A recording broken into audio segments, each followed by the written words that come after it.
Everybody, if you're out there, it's 10 a.m. our time at least. We're gonna get going shortly with DocMas, DocMas 5, Hotmas, increasingly spicy wings each episode. For anyone that hasn't been through a DocMas before, we do 12 episodes, recorded in one day, and we release them the 12 days leading up to Christmas. And this year, well, we used to do it where we would just get drunk or something like that. We'd have a drink each episode, and that's gotten harder and harder for us to stomach. So we are going to this year do increasingly spicy wings, like Hot Ones, the show that we all like from the internet. So we're just waiting for our first batch of wings to finish cooking. That's where Richard is right now. Once those are cooked, we're going to get going. But I just wanted to come out here and say hi, everybody. This is live from the studio in producer Richard's house. You can see his rather vast collection of graphic novels and that. You can't see his rather vast collection of comics that he's started collecting this year. This is where we record all the time. I'm looking at some cool stuff too that you can't see that's off camera, some Star Trek stuff, some Superman stuff, picture I got last year for DocMas that we won't talk about, all sorts of fun stuff. So yeah, I just wanted to hop on here because we said we were going to start at 10. We're just a couple of minutes waiting for those wings, but I wanted to say thank you all for joining. Thanks for being here. Hey, look who it is. All sorts of friends will be dropping by today. I'm not anybody's friend. Pokeroo was here and I missed him again. We've talked about this, haven't we? I was terrified of Pokeroo as a child. Were you? Okay, if you couldn't hear that, Richard said he was terrified of Pokeroo. I was both intrigued and terrified by Pokeroo as a child. I'll give a little context. This is such a weird way to start. Oh yeah, because it's a Canadian thing. It's an Ontarian thing. Oh yeah. So on a public television network in Ontario called TVO, there was a show called Polka Dot Door. Yes. That featured a character named Pokeroo. That was a big kind of like giraffe. Oh, I guess it would make more sense if it was a kangaroo, but it kind of looked like a giraffe. It was a both, I think. Oh God! But anyways, yeah, he would show up, but obviously he was like, it was a big kind of Muppet suit thing, and so whoever was inside him was one of the other hosts on the show because they had like, whoever was inside him, you get to host the show. Because they didn't have budget. I mean, that's the way Hollywood works, for another actor. So someone would always leave the room. Yeah. Pokeroo would come in, do whatever. Pokeroo would leave, and that person would come back and say, Pokeroo was here and I missed him again. Yes. And so you were afraid of Pokeroo? Yeah. Well, no, I both was excited by and terrified by Pokeroo. So basically. So what you're saying is Pokeroo is a search term now? I mean, you know. Oh no. Hey, why don't you go back there and Pokeroo? But yeah, so he would show up and I would scream and run out of the room, but then my mom would see me like poke my head around the corner. I would still be watching. You'd Pokeroo head out the corner. Pokeroo in the corner. Pokeroo in the corner. Oh, that's right. Donkey. Oh lordy. Well, at any rate, just checking in to say hi. We're here. We've made the decision to do the very odd thing of we're just gonna leave the stream on between episodes, possibly even if we leave the room. Possibly after we're done. So possibly after we're done. Yeah. Oh, that's just for the Patreon. That's for the OnlyFans. But yeah, so we're just getting our first batch of wings ready, and we will. I think they just beeped. Be right back. We're gonna see you soon, everybody. Thanks for joining us.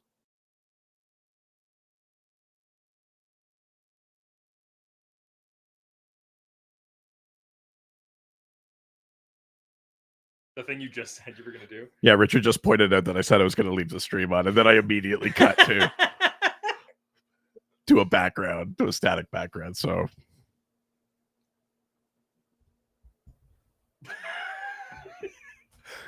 hey, did you tune into DocMas? Yeah, the first 6 minutes were pretty bad. Whoa, we never promised quality. Well, I mean, that's true. We never promise quality. Oh, look at this. Yay, we're getting some nice comments from people. Yeah. Woo! Thank you, Ravana. Thank you, James Paulson. So happy for DocMas. Jess says, hey, y'all. Hey, Jess. How's it going? And then we got this one from Flying Fox 1089. Richard, why aren't you showing leg? With 4 question marks. Oh, there you go. Wow. I would argue it's early in the morning for this. Or it's really late. Happy Dogmas, Trey Shove. Trey Shove. Yeah. Ravana just wrote, always quantity over quality. That's certainly the that's the DocMas way. Oh God, that's something.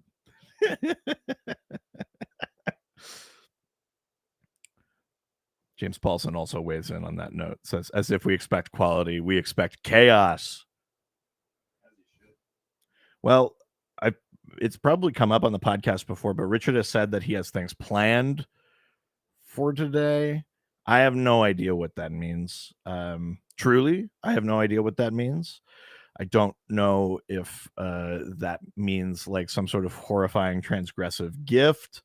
I don't know if that means that there's a game I haven't anticipated. I don't know if that means like we're finally going to cut all the tension between us.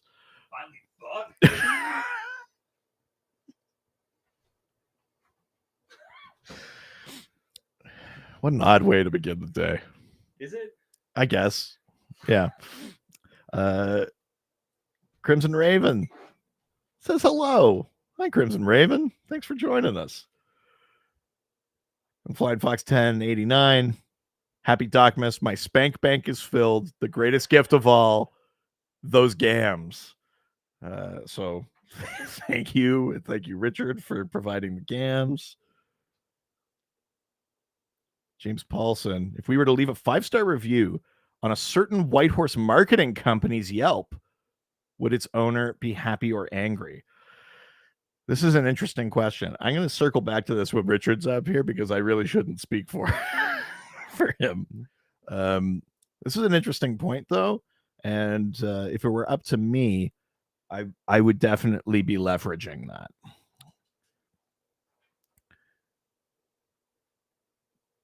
Damiana Dimmock was not like this. Oh, God, if you're saying that now, right off the top.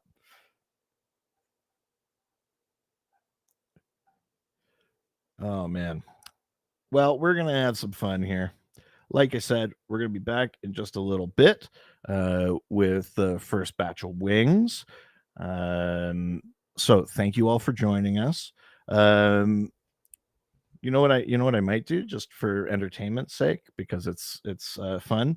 When we did our 250th live episode, not our 250th live episode, our 250th episode live, one of our lovely residents and listeners, Dan Dunn, was nice enough to make a song for us, which was amazing. So maybe just as a little bit of sort of pregame here, I'm gonna put that song on for you. All right. So here we go.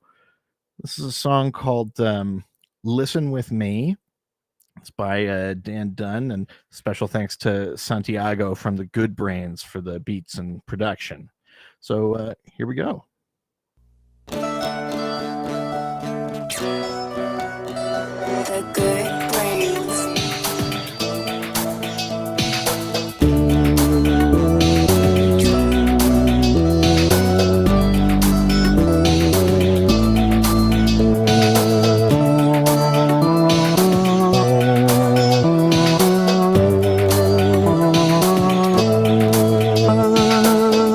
Dr. DC, why don't you listen with me? It's a podcast from the Yukon. Try not to get a hard on. They bring up Josh much give.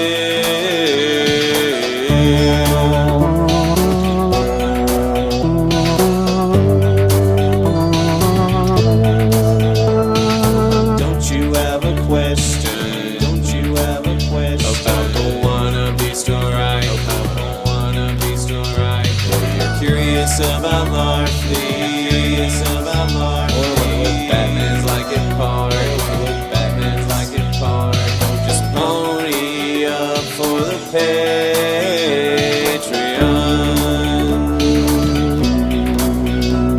Just pony up for the Patreon.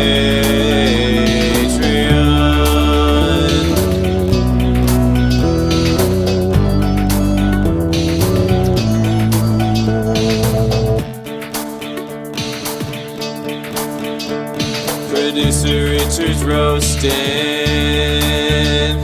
The doc is always coping.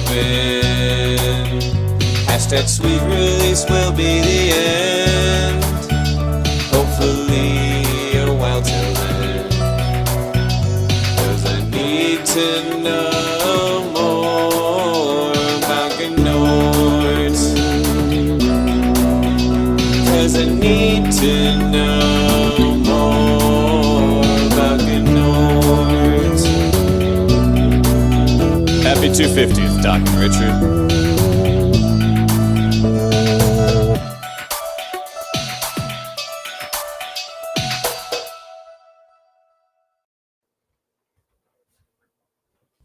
Oops. There we go. How about that? What has magically appeared on the table? Wing number 1, baby. We're close. It's happening. Holy shit.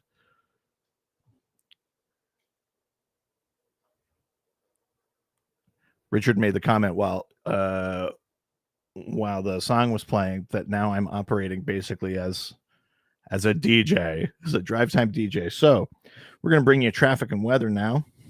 If you are in the greater Atlanta area, watch out for a moose migration that's taken out the I-95.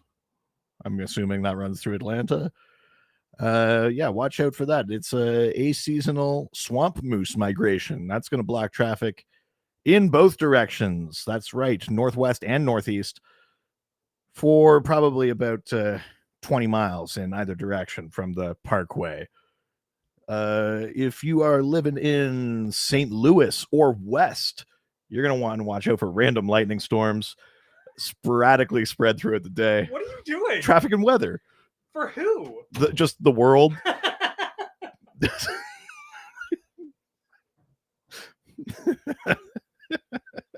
Leave you alone. For a second. All right, here's Richard. Let's get this thing going. Thank you all for your patience. Thank you for being here with us. I can't believe it's happening. Are you ready, big guy? All right, let's do it. I am ready. Very nice. Oh, here, watch this. I'm gonna make this feel real good. Shouldn't have said it like that. Here we go.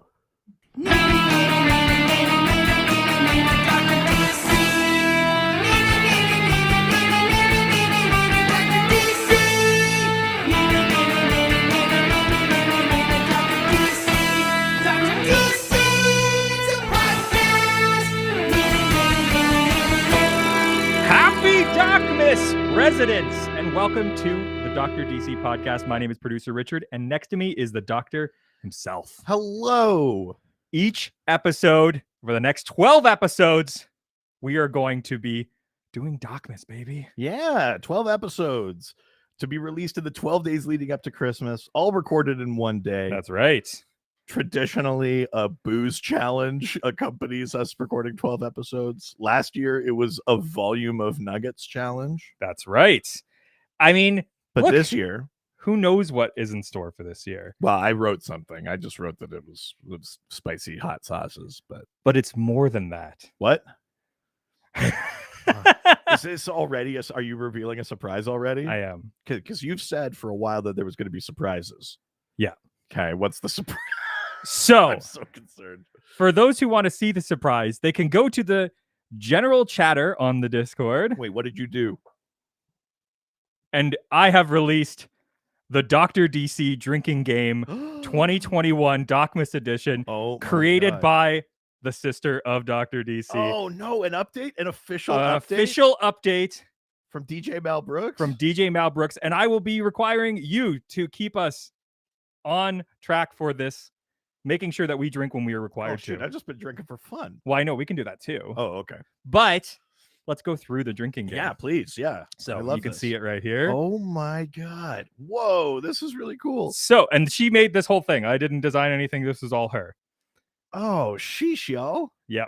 I reached out to her a little while ago and we set this up. So you were required to take one drink if the Doc and or Richard thirst over a character.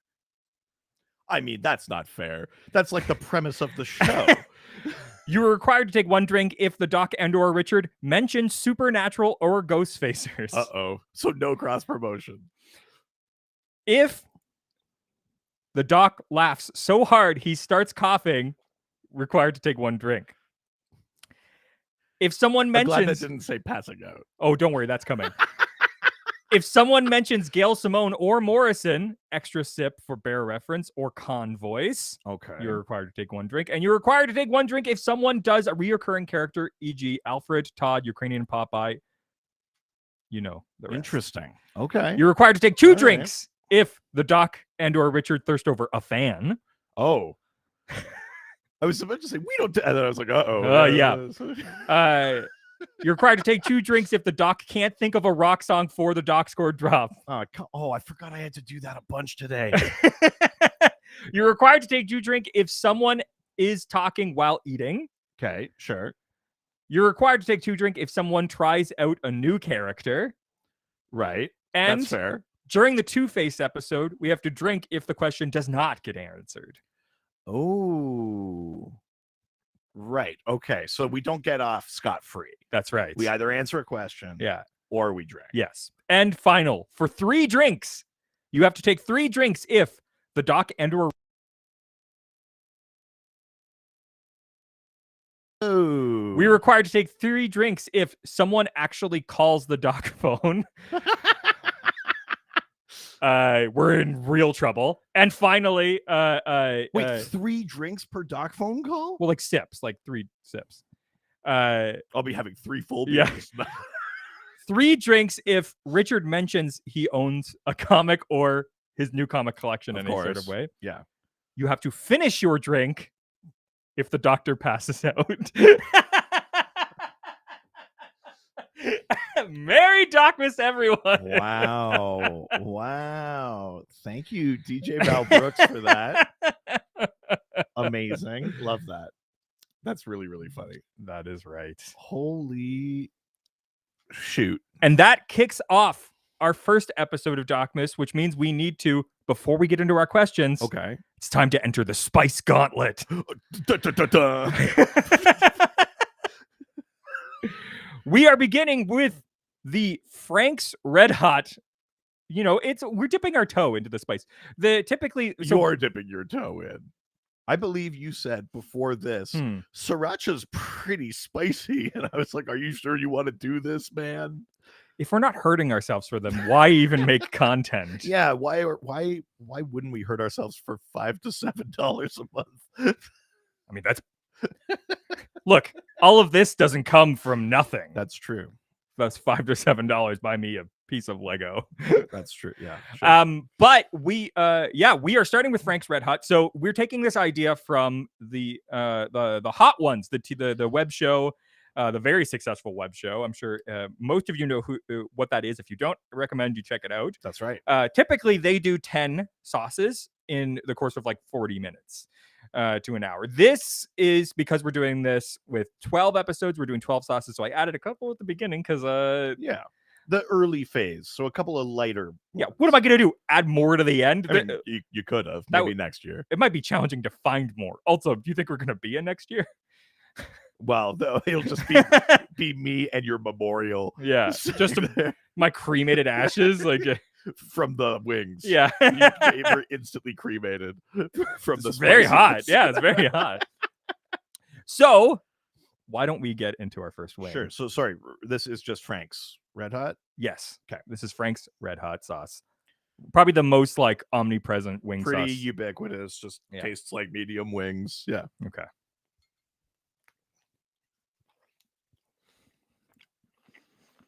Yeah. It's great. You know what? I like Frank's Red Hot. I know it's like not special or anything, but that is a very like comfort flavor for me for like bar food or, you know, like a really cheap quote unquote buffalo chicken something. Just douse it in Frank's. Like I've got fun sort of feelings about that flavor. I think this counts as us talking while eating. Son of a bitch. I think we need to take a drink. Is my cup still up here, or did I bring that down and not bring it back up? You brought it down and didn't bring it back up. You can use mine. No, it's okay. I'll be right back. Oh my god. See, Damn it. behind the scenes. Okay. So this drinking game is going to be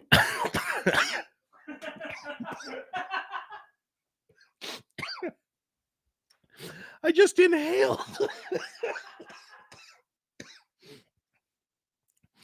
There goes all of my spice cred.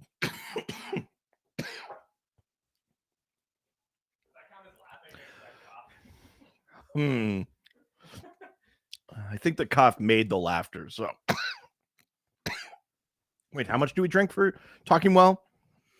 Eating? What does the message board say? Anybody calling us on our shit? Let's have a look.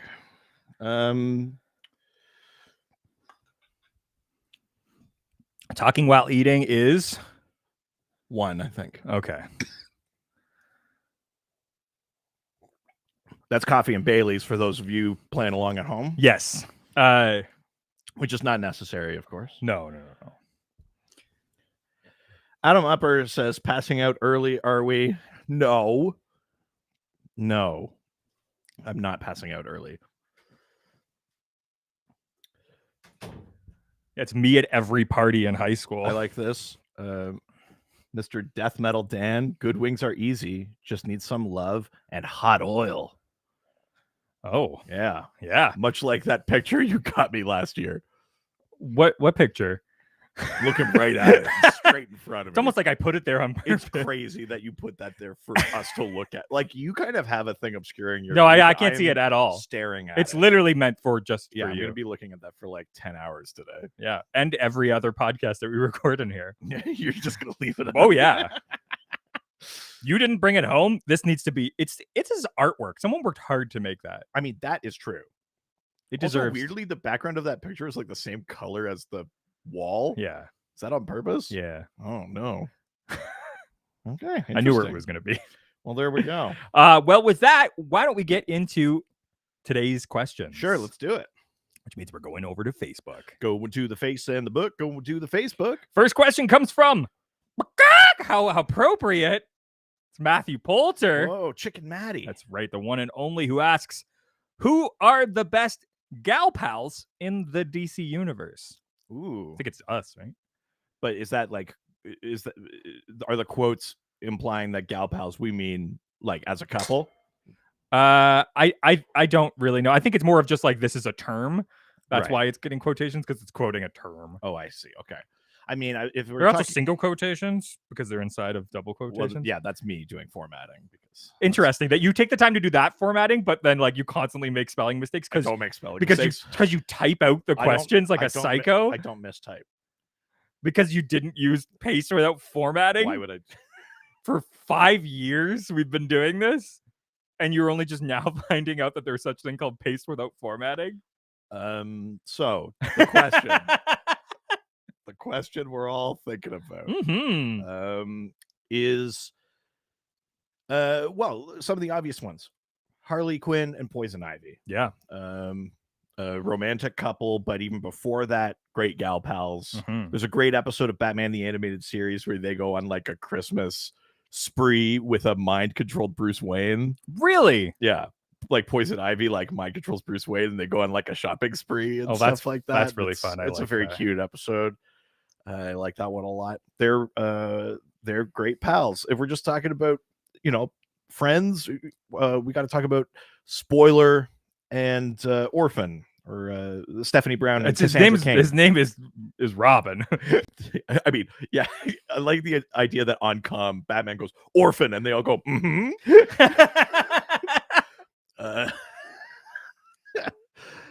Yeah, no, Stephanie Brown and Cassandra Cain, very, very good friends, good pals that way.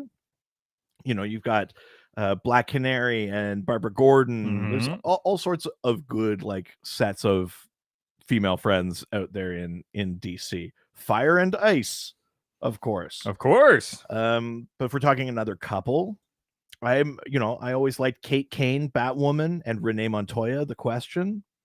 And actually Kate Kane and then Maggie Sawyer, who's the commissioner of the GCPD for a bit.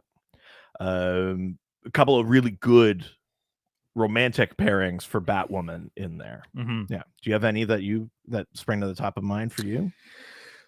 I mean, that's a great question. I think you named most of the ones, at least that I'm aware of, right. Specifically. I don't know if I have that much more expanded knowledge of two female characters who are friends. All right, great. Thanks for showing up. Let's go to the next question.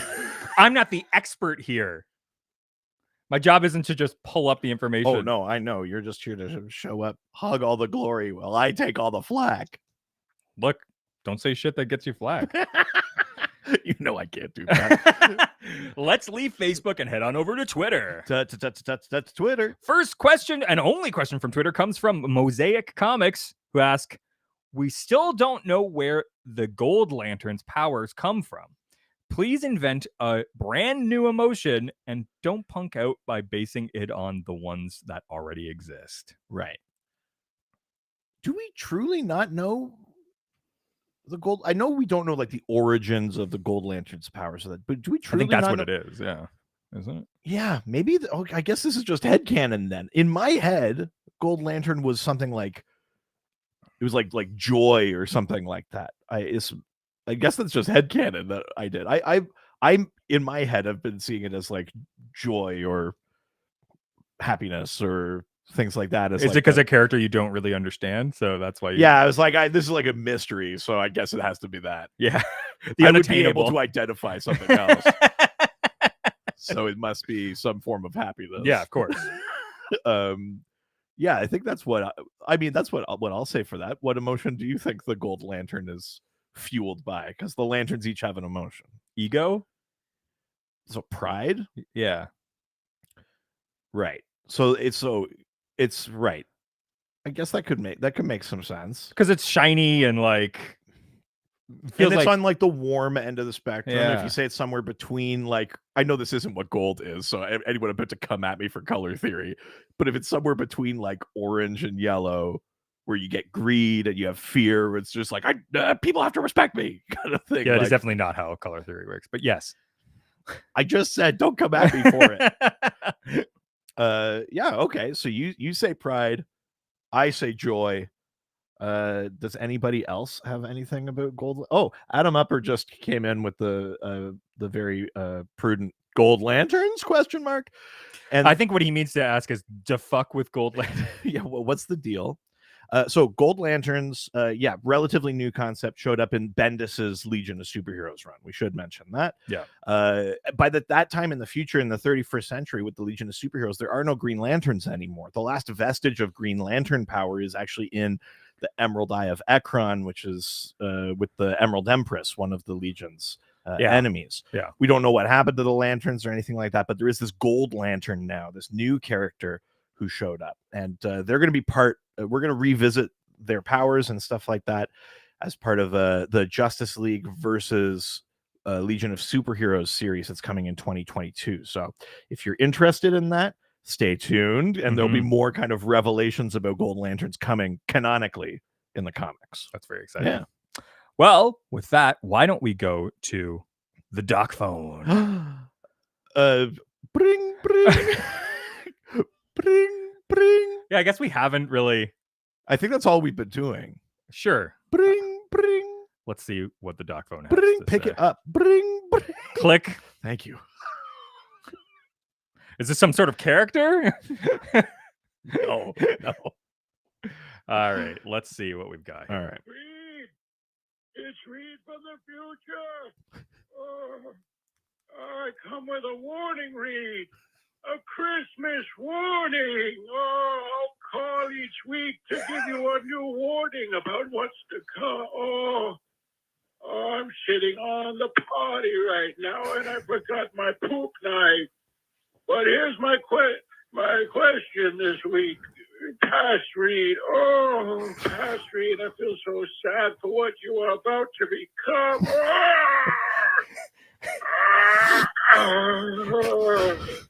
I need a bag.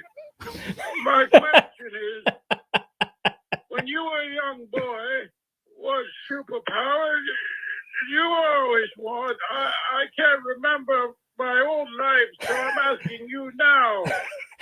The past Reed, which is the present Reed. But the future, I have a warning for you. Find out next week.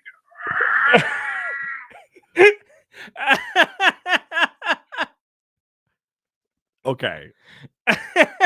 So that was a call from future me Yeah, in the middle of what sounds like an extremely painful bowel movement. that'd be my guess. Yeah. Okay. And it's hang on. Was there a question in there? Yeah, it was. I lost track. I believe it was. Between all of the warnings and grunting. I think it was what superpower you would have wanted as a kid? Oh, what would I have wanted as a kid?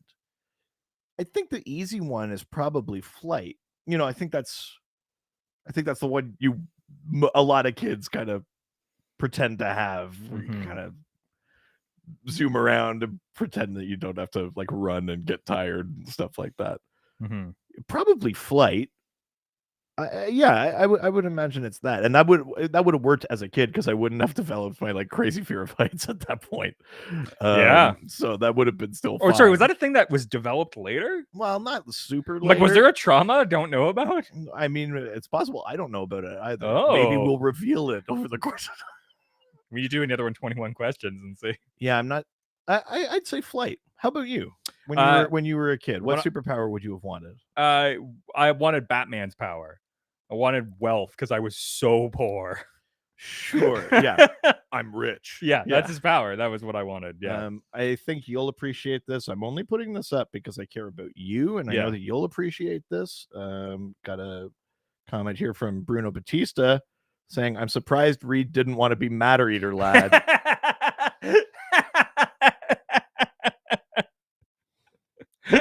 This is body shaming.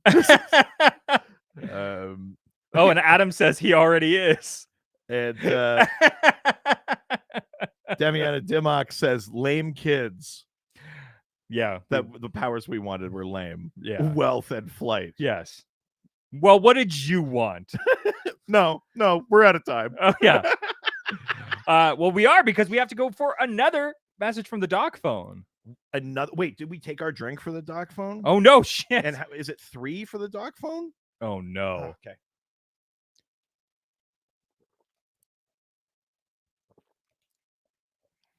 Can I get a refill too, please? Oh, Daddy's got you. Don't you worry.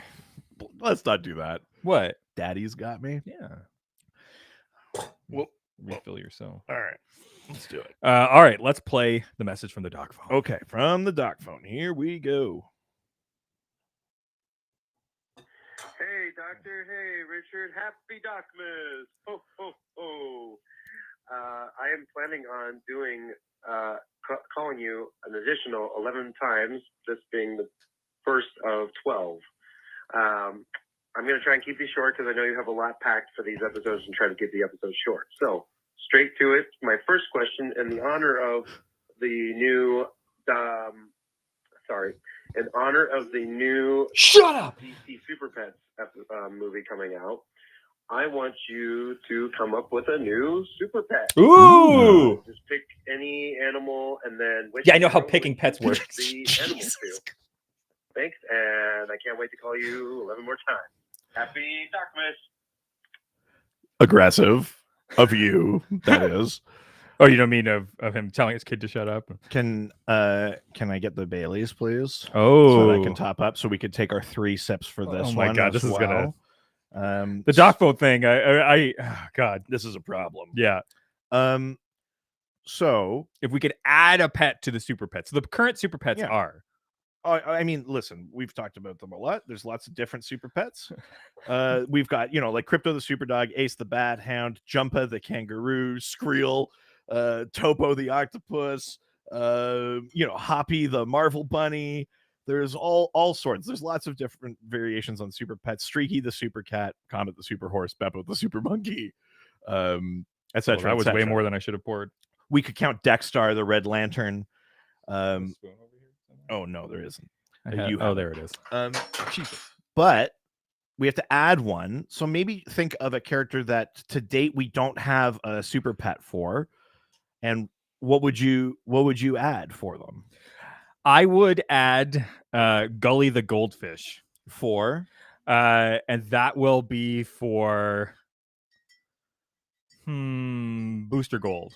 oh, okay. Booster gets a goldfish. Yeah. Okay. Does Gully have any powers, or is this just like a publicity thing that like Booster is such a good hero that like he can bring this innocent goldfish and like the bowl doesn't break and he doesn't get killed in the course of a battle? He actually has. Is it like a stunt? He actually has the memory of all history.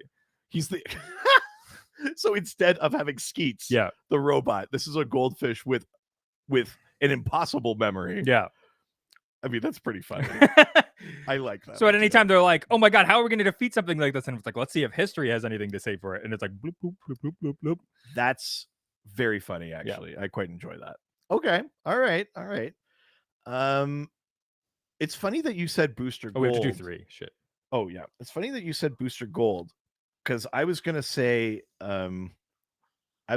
like Oh God, this is too much Bailey. Scarjo the Scarab for Blue Beetle. Scarjo And Scarlett Johansson, Yeah. the Scarab, because she can play any part. including her part with the whole fucking thing with Disney. Yeah, but which they settled, so Yeah. that's all good. Yeah, she really played her part. Please don't come after us, Disney. Yeah, I think Scarjo the Scarab, Yeah. Blue Beetle's pet, would have like, I think has like an unreasonable amount of like wisdom, because I think a thing with Ted Cord is his heart's in the right place and he's not necessarily always making the right choices. Yeah. So this beetle would be like, Ted, are you sure? Yeah. Like, would be like, this, I don't think this is going to go well, and here's why. It would basically just be like a Jiminy Cricket like conscience Yes. thing for Ted Cord. Not to help him between right and wrong, but to help him between like the quality of decision that he's making. Mhm. So yeah, I like that. That's the good. one that I'm throwing out there, and I'm gonna have my drinks here. That's awesome. Yeah, I just have mine. I'm somehow, I don't know why I did this. I didn't realize I'm gonna get drunk and I'm also going to get, like, We beaten may by- have to opt out of that in favor of the spicy wings at some point, but for now, What are you quitting? Weird. I did that for you. You know what? If you want to, I'm willing to do that for you. You just let me know at any point. All right. Well, let's see how this goes for you then. Live streamed. Just let it be known that I'm gonna have like a hang in there cat like thing that pops up. Boop, boop, boop, boop, boop, boop, boop. okay, hang on. Here's What's the here's a comment here from Damiana Dimmock. I would rather see Scarjo go to DC and play a new role rather than continue at Marvel, in my opinion. Oh yeah, give her own fucking like series. Yeah. Wonder who should be good to play. Maybe Ooh. like a Huntress? Katana or some sort of like Oh East no, Asian no, oh character, no, maybe. oh no, Huntress, please, Jesus. I mean, there's a ton of characters she could play for sure. Yeah. All right. Well, we're leaving Doc Phone and handing over to the Doc Scored. Oh. And you got to do it now. Oh, or Doc scored. Oh. Oh, that was close. Oh, baby. I thought you were going. O'Reilly's. Yeah. No, I pulled that one off barely. but you don't have to drink. I don't think. I think that's No, fair. I think I kept it go. It was continuous. Yeah. I turned confusion into craft. Yeah. Art. Well, the first question from the Doc Scored comes from Ryan the Prime, who asks, describe the worst things about Guy Gardner. What is it about him that makes him the least favorite Green Lantern in your eyes? I mean, listen, I think it's unfair to say that I've ever said anything bad about Guy Gardner. I've always been a fan. I've always loved him. He has a heart of gold.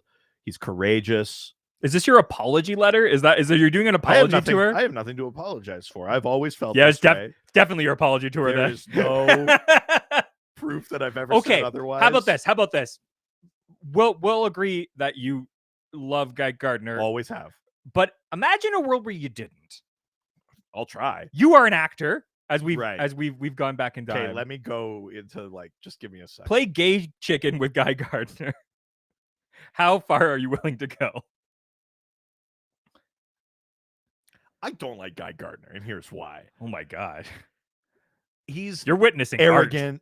He's because he even more than Hal Jordan, he goes off half-cocked, not making a plan. He's not a good team player, and so much of being part of the core and so much of being part of a team is knowing where your strengths and weaknesses are, and he refuses to acknowledge his weaknesses. It makes him a liability. So any of the good qualities he may have, like loyalty or just heart or drive or not giving up or all of those kind of things, are kind of meaningless when he is the one maybe putting people in more danger. Yeah, where it's it would be better if you weren't there at all. It's kind of like the thing that they play with in the Shazam movie where he's being all boastful and he hits the bus with the lightning and then he saves the bus, and Freddy is like, you electrocuted a bus, and he's like, but then I caught it. Guy Gardner is that, where it's you're causing problems, and maybe you help solve them too, but that problem wouldn't be as bad if you were a better teammate and a better team player. Scene. I love Guy Gardner. How was that? Did that feel convincing? It felt really authentic. Well, it's nice to know that I'm getting my money's worth out of that degree. Let's see if you can get that out of the marketing degree next. I'm getting my money's worth out of that. I only did a year of school. I work for you. Yeah, I think you could probably get a bit more. Oh, by the way, I'm gonna try and scroll and find this. Yeah. Oh, I know what you're looking for, and I love that you're now searching for it just to prove a point. No, this came in from James Paulson earlier before we started the episode. If we were to leave a 5-star review on a certain Whitehorse marketing company's Yelp, would its owner be happy or angry? And I said it wasn't up to me. I love where your head's at. I do. Do you know what would be even better? No, actually, you know what? No, I'm not going to do that. No. You're going to say even on the other companies? Yes. You can't do that. I can't. Please don't do that. I love where your head's at. And I'm really fighting with this right now. But given that we have no, I think, reviews, or maybe just one, maybe it's not the only one I want. Right. I love where your head's at. And this is exactly the type of stuff that I'm looking for. There's a couple other comments I just want to bring up. Sure. Bruno Batista says, I can't help thinking that Doc read 3 JLI issues and made his opinion on Guy Gardner forever. I'll have you know, I've read way more than that of JLI, but I actually made my opinion of Guy Gardner after 1 issue. And I refuse to change my mind. Ooh. Despite being presented with other evidence. I love Guy Gardner, and I always have. That's the opinion I made after 1 issue. Baby. Wow. Let's go to the last question on the Doc Squared. Okay. From Bruno. Ooh, Bruno, speaking of which. I know. Who asks, why DocMas and not DicMas? I'll answer this right before I get to the rest of that question. When people look at the two of us, the word moss is never put next to the word dick. They only think of live. Yeah. Or it's like Dick Moss question mark. like moss, like the Spanish. Yeah, I know. I knew what you were doing there. Also, didn't think it was that funny. We'll see what the comments say. Well, but Richard's great. He can't do anything wrong. What would be your most wanted guest for the podcast in the world of comics? Ooh. And you can't say Grant Morrison. Right. Okay, I won't say that. I mean, I know who mine would be. It's the one Is that yours Michael Cho? No, that would be fucking cool. I know you're a Michael Cho. Yeah. No, Stan. no. I mean, there's a bunch of people that I would want, and this answer is definitely way bigger than it ever has probably been. But there's one person that we've been fucking going after for a long time. There's a person that we've almost had twice. I mean, there's that person too. I was thinking about somebody else. And the scheduling just always goes wrong, and they're really blowing up right now, and their schedule's too busy for us. But we've very seriously almost had them twice. Yeah. I'm gonna say mine first because that one's on my list for sure. But the number one, I think, might be Gail Simone. Gail Simone is a big one. I just feel like totally agree. We've been like to have Gail Simone. We've been circling the drain on that one for a long time, and we haven't found a way in. I think because we both like Gail's like approach to the stuff that she's written for DC. Gail is also just like a ton of fun. She's got a fun personality. She's fun to talk to. She also very specifically doesn't do very many interviews and things like that. Which makes me just want it even more. Yeah, Gail Simone's definitely a big one. Jeff Lemire is a guest we've almost had a couple of times, but just things are really popping off for Jeff Lemire. So to completely reasonably, his schedule is like way too busy. Yes. I mean, Jeff Johns. I think for me, it's Scott Snyder. Yeah, we've talked about this a bit on the Doc Score. The idea that like, oh shit, we got a drink apparently. Oh, why? I don't know. James Paulson just said drink. Do we? What did we do? I don't know. I don't remember. The rules are too complicated. I'll do it just in case. There we go. Yeah, I'd want to talk to Snyder, because from expanding the world of Batman with the Court of Owls and things like that to kind of doing like a pseudo Morrison thing where brought in the dark multiverse. Gail Simone reference. That's what it was. Changing the structure of the cosmos and things like that of DC. And your boy loves lore. I think I'd want to talk about that kind of stuff and poke and prod about, bringing that horror sensibility to almost everything that he did at DC. When you think of the dark multiverse, that's clearly still like, what if there were horrors? Like they literally are nightmare worlds. Yeah. So it'd be kind of neat to talk to Scott Snyder. I think. Scott Snyder, Joe Kelly, I'd love. Sure. You love Jeff Loeb. I mean, yeah, you're a big fan. Can I talk to Jeff Loeb like right before he said that terrible thing? Because partly I would feel better about it, but also I could maybe talk him out of it or something. Yeah. Like, here's all the reasons why you shouldn't like say racial slurs and things like that. Sure. Yeah. I mean, I think if you have to say that to someone, they're probably too far gone. Yeah. I mean, I don't want to live in a world where that's true. Oh, right. Right. Sure. People should be able to improve and get better. Yeah. Fine. People can improve and get better. Well, that was... Except for Guy Gardner. He's already the best. Jesus Christ. That was the last question for DocMas episode 1. But before we finish, it's time to play everyone's favorite game. Oh my God. And surprise number 2. What's surprise number 2? I am posing this to anyone watching the live stream. Mystery segment. Richard wouldn't tell me what he planned. Is it worth it? Who knows? Did you really put that? No. That's very funny. You might want to hold on to that. Oh no. I'm posing this to everyone on the live stream. Okay. If you are able to get the answer before the doctor, okay, we will send you a signed comic book from our giant cache of comic books in our closet. Oh shoot. We will send you a signed copy. If you can get it before the doctor, and I realize there's also a delay here, so everything's really stacked for the doctor. Yeah, I've been given every advantage. But if you can get it first, oh shoot, we will send you a signed copy. Oh, geez Louise. All right. The comic. Yeah, inherently devaluing whatever comic that we send you. It's got a random signature on it. That's right. And I'm not going to tell you what it is because it's going to be from this closet of like indie books. So interesting. What you may get may have no value to you at all anyways. Well, that's kind of interesting. All right. But here we go. It's time to play everyone's favorite game. Can you guess the name of the character based on who someone who does not read comic books can describe that character to us? Whoa. If you don't know how this game works, I'm sure everyone on the live stream does. I send a single photo of a DC Comics character to my wife, who does not read comic books, nor does she care for them. She sends back 4 clues describing what she sees.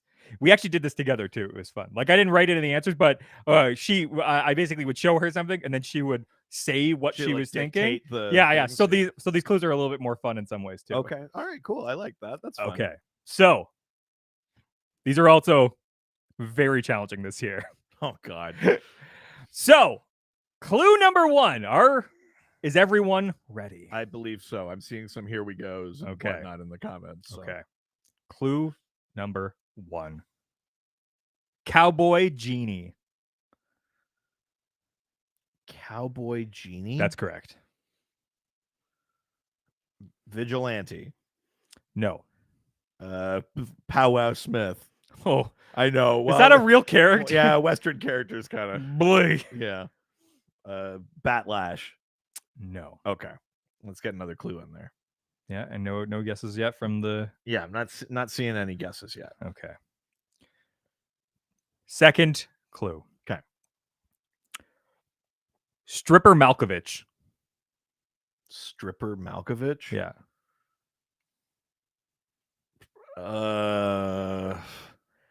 Cowboy Genie Stripper Malkovich. I feel like I'm further from it.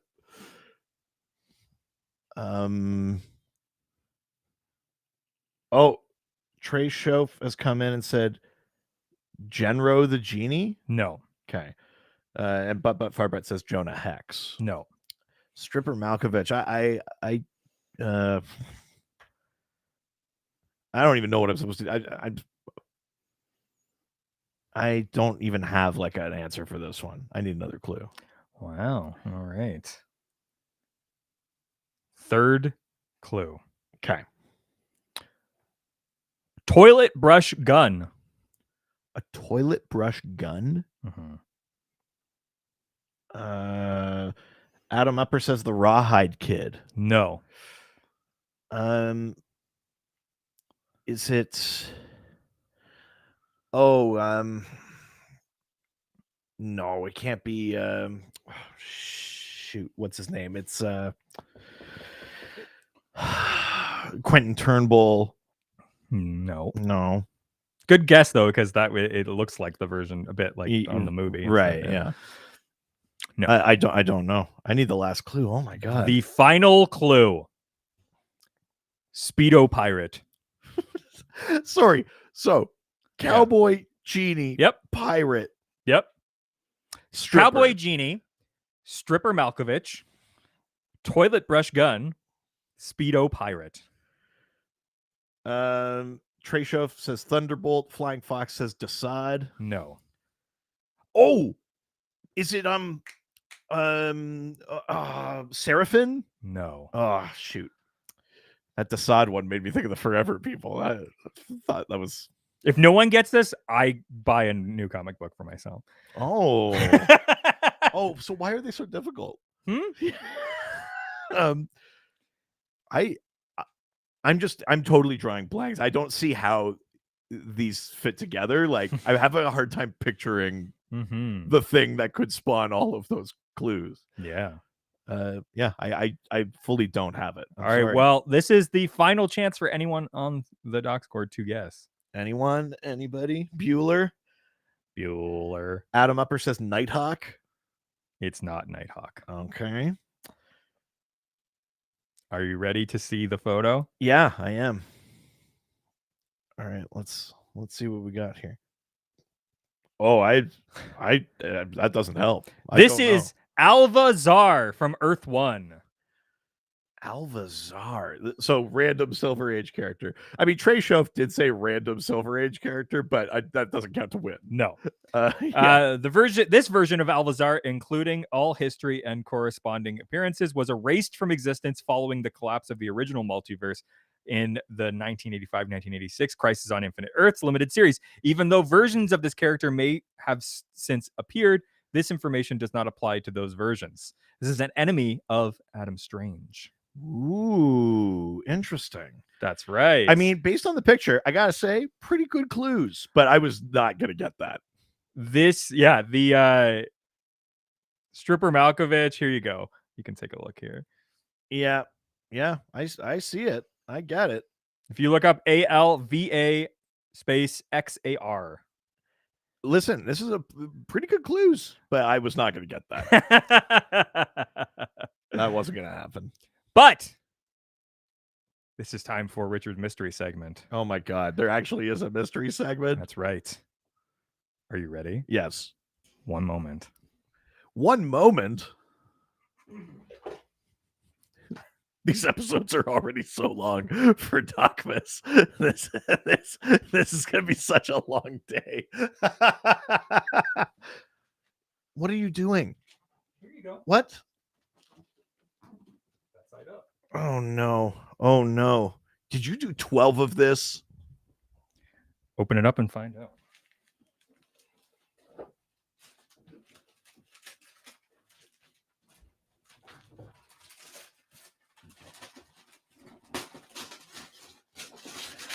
I've given the doctor a large box.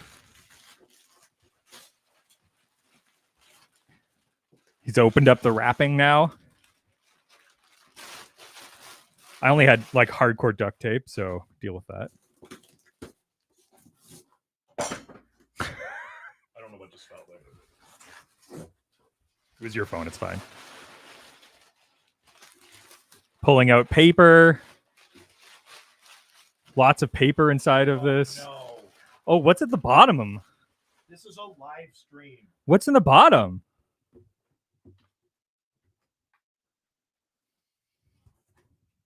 I don't think you can see it, but it says he's pulled out a frame. And he turned it over and it says keep searching.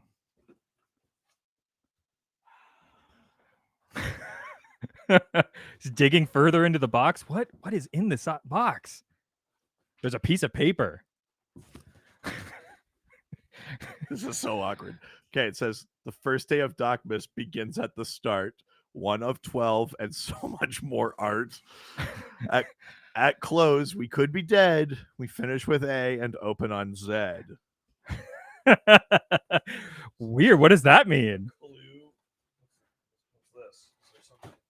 Is there something else inside that box? There were 2 layers to the box. Whoa. This is very cool. Very cool. This is Zatanna #1. Oh my God. Look at that. Ooh, I like that. Well, thank you. Issue #1 of Zatanna. So sorry, you did 12 little gifts? What? Oh boy. Oh boy. I'm gonna run out of room to put all of they can't all be boxes this big. Because that's gonna be a little crazy by the end of this.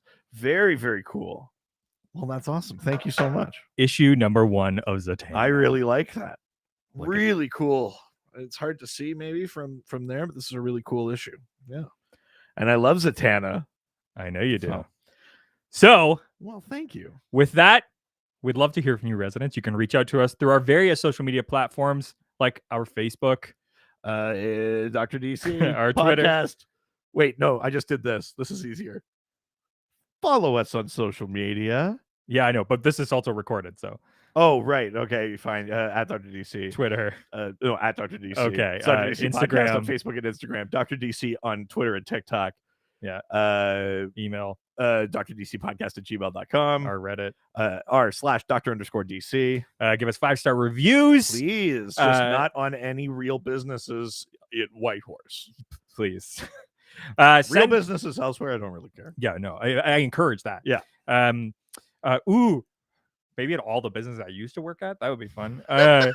Yeah, look how well I'm doing. Yeah.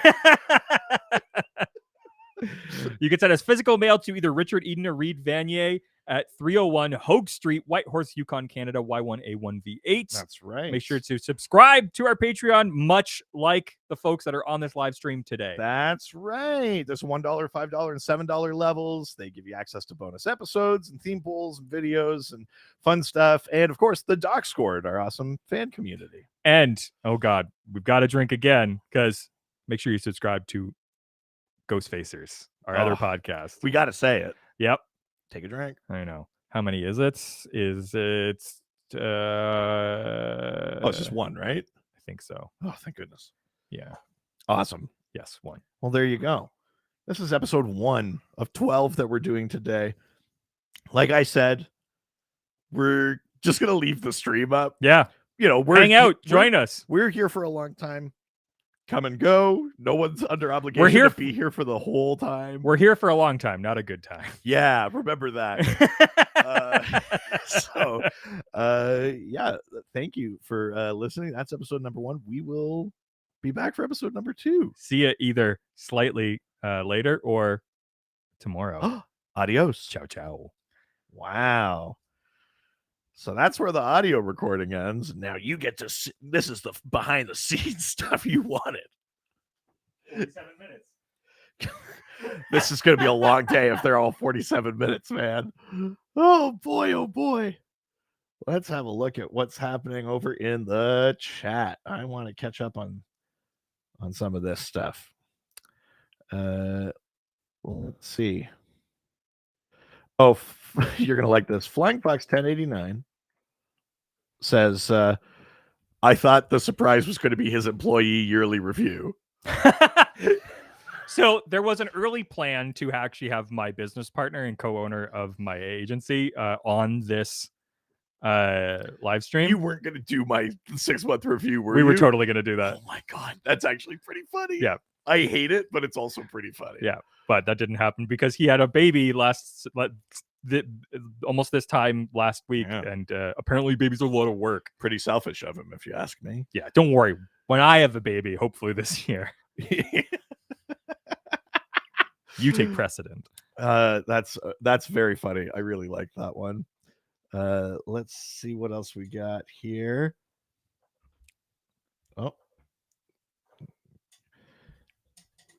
Oh yeah, DocMas mind fricks are the gift that keep on giving. It was pointed out to me that if we swear too much, YouTube might take us down. Oh. I didn't even think of that. I actually don't remember what the 250th was like that way either. I can't imagine, but I agree. They are the gift that keeps on giving. And We'll see what else comes then. Haven't Seen It podcast says, I feel so privileged. As well you should, because you get to spend some time here with us. With the curiously angled camera that Richard has left, so that you get to see a bunch of the ceiling.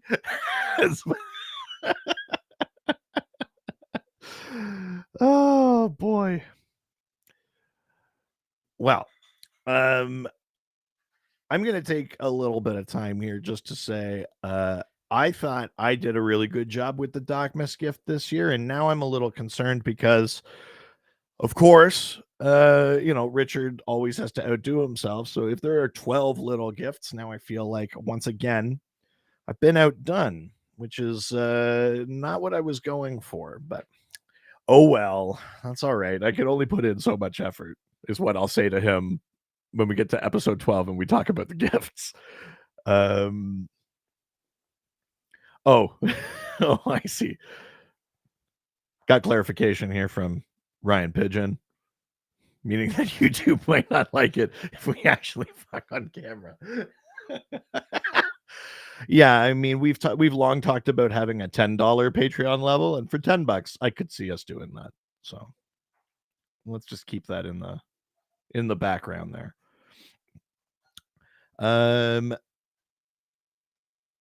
I want to I really enjoy this.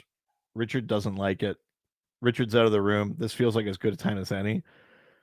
A little reminder of the time that one of the greatest actors in DC history wished us well on a milestone episode. So this is a cameo from the one and only Hey, James Richard. Remar. James Remar here. Gamby from Black Lightning. So you have the Dr. DC podcast celebrating 200 episodes. That's fantastic, man. Thank you for being a huge fan of Black Lightning. This was booked for you by your wife and the doctor. It's your 200th episode, Jefferson. All right, pal? I love that so much. It's one of my proudest moments. All right, we are getting ready to do a second episode here. Richard's just getting us set up. We've got 2 new wings. We got a new sauce. We've got enough drink, hopefully, for this episode. We're getting ready here. Once again, thank you all for joining us. This is a crazy day for us, so it's always kind of fun when people are hanging out with us during it.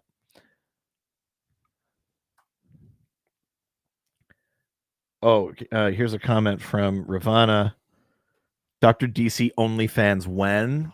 I don't know. I think I might go see if there's like a better platform that doesn't only do the right thing when all of its users force it to. OnlyFans has sort of like lost the goodwill. There is another one now of that exists. the sex work community because of all that transpired about they wanted to do their big like initial public offering and they were like no more porn and people were like what's your platform is like this is a safe place for sex work, but and is it a like, college? Wait, what? Is it a college humor video that it's like there's a series of college humor videos with Brennan Lee Mulligan. Yeah, that's what it is. That are about various CEOs discovering horrifying truths about their platforms. And one is like the Tumblr CEO going like, conservatively, how much of our website is porn? They go 9%, 90%, 90%, 95%. That's amazing. All right. Oh, Demiana Dimock says OnlyFans and Fansly. Can I get you to fix the camera before we get into another episode? What's wrong with it? Look at it. It's just pointed at the ceiling. All right, just hang on a sec here. Hey, you want to see our little feetsies? Yeah, Dr. DC Wiki Feet. When? All right, we're going to get started here in just a second. Here we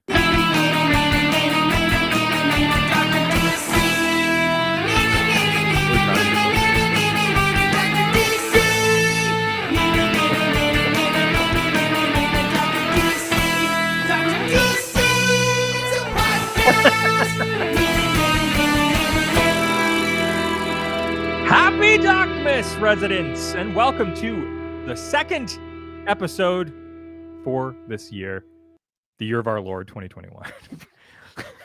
My name is producer Richard, and next to me is the doctor himself. Hello. Each episode for the next 10 episodes after this one, 11 including Good. this one. Glad you scripted this. Yep. I didn't write that part. We will be answering listener questions as a part of our yearly tradition of DocMas, releasing 12 episodes leading up to Christmas. You couldn't be more cumbersome. That's incredible. It reminds me of the How Did This Get Played? When she does the yeah, it does. Yeah. yeah, when she does the what is it, the 70 no seconds, the Heather's reviews Hole, the or reviews yeah, that's very fun. Anyways, that was great. 12 episodes recorded in one day, released in the 12 days leading up to Christmas. did you write this down? Increasingly spicy wings. That's this right. year. And we always challenge ourselves with a something per episode every year. Yeah, and so now we're actually, if you listen to the previous episode, we are both doing a drinking challenge. That's right. And we are doing the spice challenge, which means we are entering the spice gauntlet. Ba-ba-ba-bum. Yeah. It kind of sounds like a sports intro.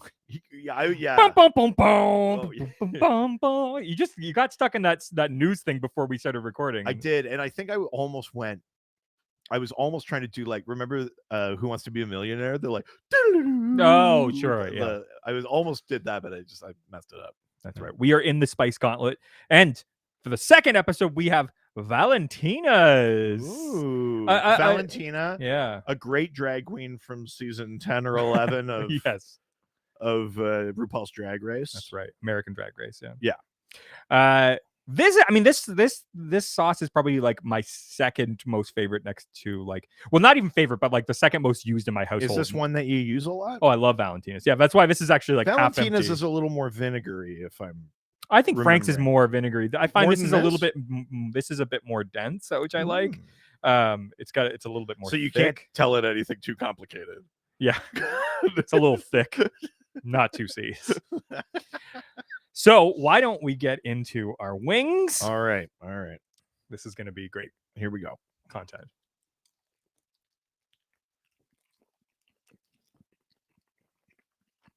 I wonder if we should have put these. So we made these in the air fryer. I realize I'm going to have to drink, but we made these in the air fryer. I feel like we maybe should have cooked them longer, or if like you should have breaded them. Maybe that's how you get the good crisp. The best crisp with the air fryer Mhm. is a little bit of I'm gonna get it wrong. It's baking soda or baking powder. Mhm. Or sorry, no, cornstarch. Just on the outside.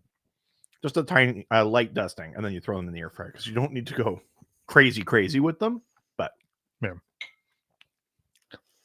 Oh man, mine are still pretty crunchy though. I'm feeling it. this is easy. I'm gonna kick this thing's ass.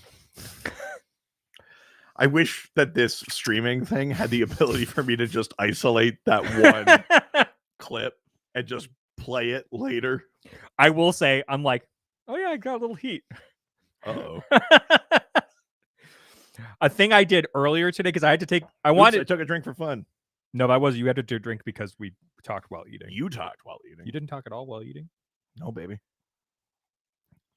Let's go back to our instant replay. I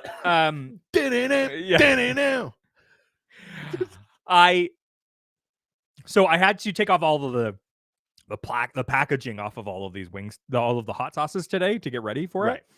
I didn't taste anything, but I did smell them all. Okay. Just because I was like, I wonder if I'm gonna be like more intimidated or less. And the bomb. So here's the thing. None of them smelt in a way like, you know, when you smell like really strong horseradish and you're like coughing and stuff like that, or like if you've ever like washed a bowl of like hot sauce out of a bowl and like the steam, like I never got any of that reaction, which was exciting. Sure. But there was this more subtle thing, which is like by the end, I started like I was just sweating and didn't know why, and I felt a little bit dizzy, and I was like, So wait, what's the drinking game rule if you pass out? there isn't any, baby. I finished both of our drinks. I only pass out when the mics are done. Yeah, baby. Oh, my sister just texted me. You're welcome for the drinking game. I mean, we've already thanked her, but yes, thank you. Yeah, again. you're kind of late. You know what? Thank rescinded. Just before we get into it, Yeah. got this comment here Ooh, yeah. What does the comment from say? Flying Fox 1089. Clean each other's fingers. No. I think that's OnlyFans content / I think Fansly is something that someone posted. Ooh, for that us. was the one. Yes. And then also on the same note or a similar note, #HotMens, #HotMuss. Ooh. So there That's you right. go. This is DocMas #hotness. That's right. DocMas 5. This is our 5th year. It's insane. It's a big year. Yeah, That's why I got lots of stuff going on. so much stuff going on. Is your plan to clean all of the wings? Yeah, I'm not gonna waste wings. I'm not gonna waste precious wing meat. I mean, you are though. I mean, I'm gonna eat up most of it. Some of that's gristle and stuff. I've got kind of a texture thing. Like, Really? I always cut that off steaks and stuff. I have a hard time. I with love it. that stuff. I eat the gristle. I eat the cartilage on a lot of stuff. I know lots of people like it. It's just Yeah. it's just a texture thing for me. I have a slightly hard time You're with. so sensitive. I'm a soft boy. It's true. Shall we get into it? Yeah. Why don't This we? isn't another 45-minute episode. Where do you got to go? You got a hot date? What's going on? Let's go to Reddit. Where everyone's nice and no one's ever mean. First question from Reddit comes from Big Daddy Reaper. Oh, Big Daddy Reaper. oh, Big Daddy. Well, that's right. Who asks, has Dr. Manhattan ever appeared with a hard dick? If not, is a hard dick more vulgar than a flaccid one? Yes. Is this more like the heroes don't eat pussy thing? Like heroes don't show their hard dicks? #bats eat cats. Here's the thing. I think it's been a while since we've had a classic Big Daddy Reaper, Dr. Manhattan dick question. I feel like if someone was to like distill and like squeeze Why are you out, doing this? hold on, squeeze out all of the like No. the bad parts and like the vulgar parts of this podcast, it like forms into that question. Big Daddy Reaper. Okay. Well, no, Dr. Manhattan has never appeared with a hard dick, although there is the scene in Watchmen where he is simultaneously having sex with Silk Spectre while also in the other room doing science experiments. That's right. So there's an implied hard dick, Oh, I think. is that PG-13? Well, yeah, so you can imply hard dick, Your Honor. You can also apply a hard dick. Oh God. But no, he's never appeared with one. Except for that weird scene where he's exploding everybody in Vietnam and it's just a raging erection. That's the thing you don't realize is he only gets them when he's like destroying. That's in the ultimate cut Yeah. of Zack Snyder's Watchmen. Dr. Manhattan getting sexual gratification from war crimes. Release the uncut. Oh no. Yes. No, he hasn't appeared with a hard dick. Yes, it is absolutely more vulgar than a flaccid dick. Jeez. No, I don't think this is like the heroes don't eat pussy thing. For those who don't remember, there was like a comment made that a scene got removed from the Harley Quinn animated show that implied like Batman doing cunnilingus on Catwoman, and someone said heroes don't do that, and like clearly they meant like we're not like exploring that in our shows or whatever, but everyone was like heroes do that, and like I fully jumped That's on what that makes train. you a hero. I was like the most involved in like a movement I've ever gotten.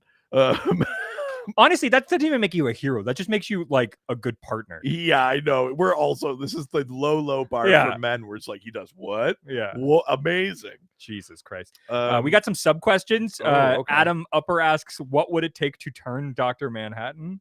To turn on Dr. Manhattan? Oh, what would it take to turn on Dr. Manhattan? You're able to like also manipulate reality?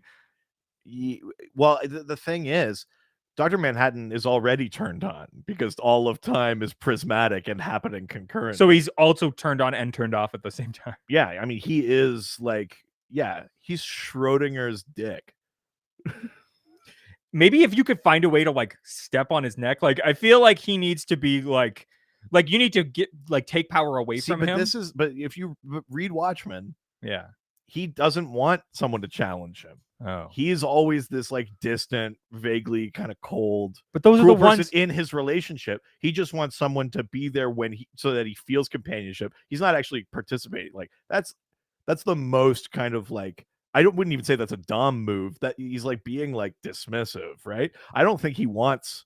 What do you mean? Because every time someone stands up to him and says you're never around, he's like, you don't understand. Blah blah blah. It's like, I'm always around and not around. so like, I actually don't think that's what he wants. I don't know how you would turn him on, but I would say that it's probably dangerous. Technically, didn't he when he was in Silk Spectre in the Watchmen movie? Well, that's what I'm talking about. Yeah. That's there's implied hard dick, but the camera doesn't zoom in on it, so it doesn't count. Cowards.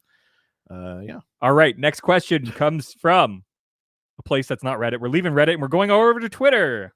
Oh, that's Twitter. Jeez. Wow, you're changing the order Oh up. my god. Wow.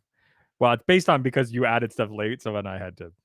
But you still had to add it into your document, so Yes. you've deliberately added it in a place where it doesn't normally go. So it's not my fault; it's yours. I'm pretty sure that I put them where you had Episode put them. 2 already grievances.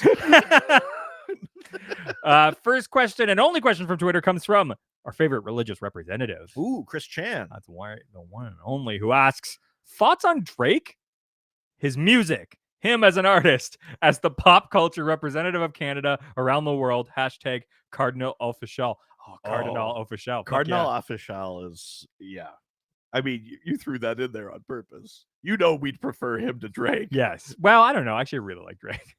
I mean, Drake. I like Drake's music. I like Cardinal Official more as a person. I prefer Cardinal Official's music. Do you what do you have? Whose music do you have more on your phone? I mean, I guess Drake. This is what I mean.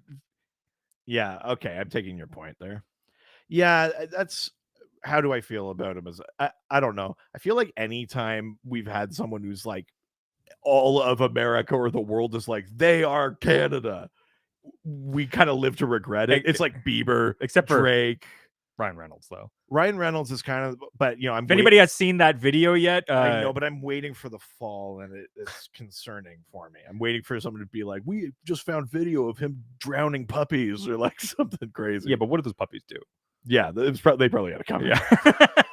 But if anybody has not seen the Canada Loves You Back video about Ryan Reynolds, Yeah, Ryan Reynolds recently won a Governor General's award for like a bunch of like charitable things, for he's charitable done. work and Yeah. being a sort of pop culture ambassador Yeah. and things like Yeah. that, and all that sort of stuff. And they got Stephen Page of the Bare Naked Ladies, another iconic Canadian Yes.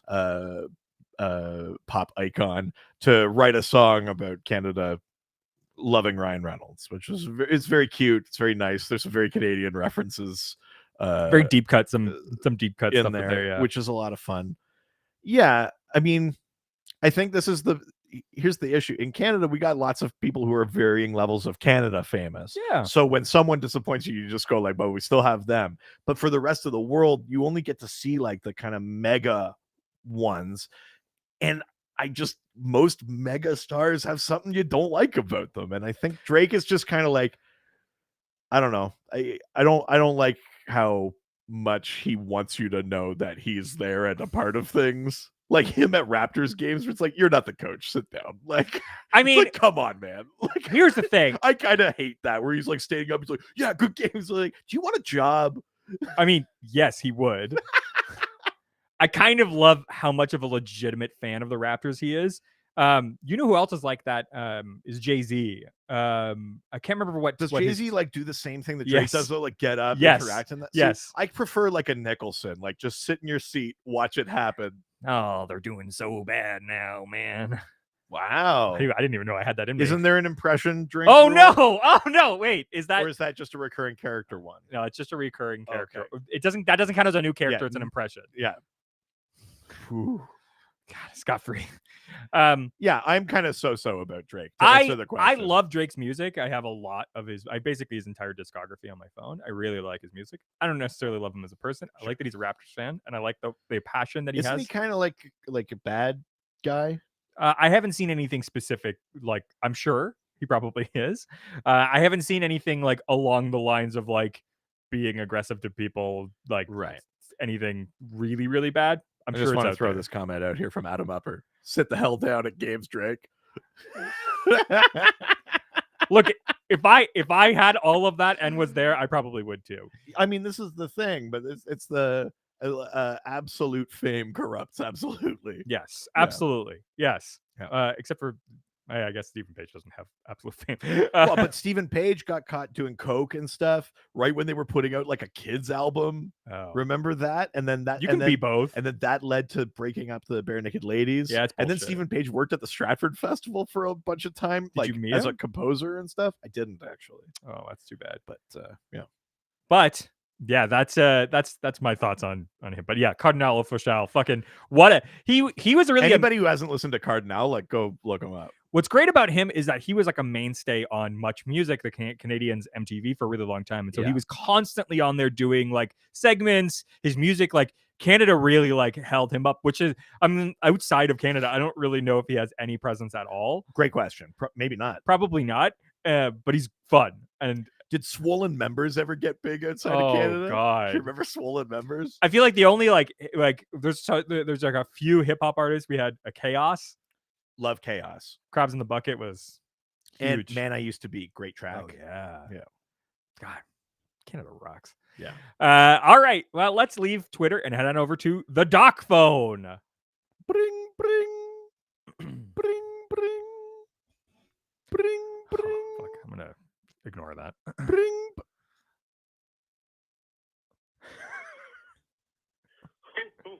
Happy DocMas. This is call number 2 from Ryan Putney with my next question. My next question is, in the light of all the holiday deals, what was the best kind of deal or sale of any comic book or superhero merchandise that you ever got? And it can be either DC. You'll probably keep it DC since this is the Dr. DC and not Double Dose. It's fucking right. So, yeah, just tell me what was the best piece of DC holiday merchandise that you got on sale.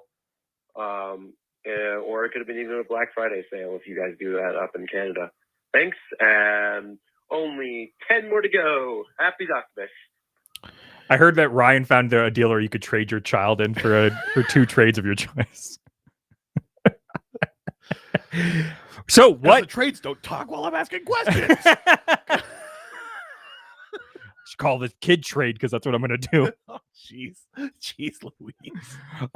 So, any good deals that you've gotten in regards to like DC Like holiday stuff? I don't know that I've necessarily gotten my DC holiday stuff on a crazy sale, but I have some like ones that I really like that are up in my house right now. Is I have a few of the Christmas DC pops. Sure. So yeah. I've got like Superman dressed as Santa.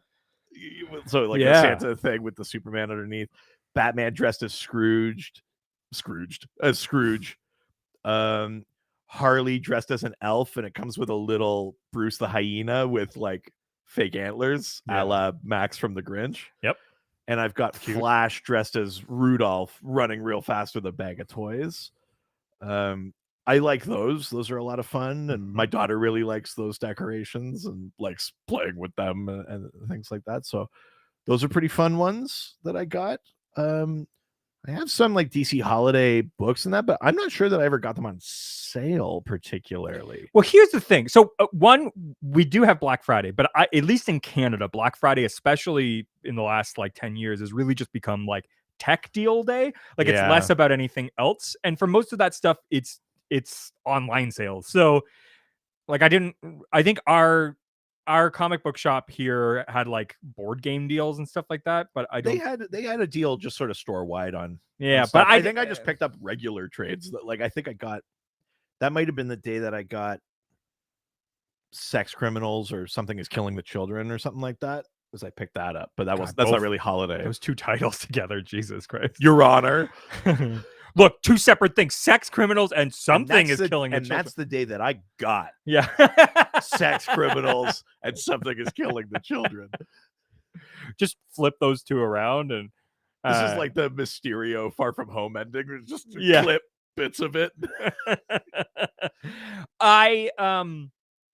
Yeah, I mean, this is the first year of that. Like, I'm really into like comic books, so I'd be curious to see if a bigger deal in Canada is Boxing Day. Yeah, Boxing Day is a pretty big deal. So the day after Christmas. Yeah, that's where it's basically all the stores have to clear out all of the extra shit that they didn't sell for Christmas.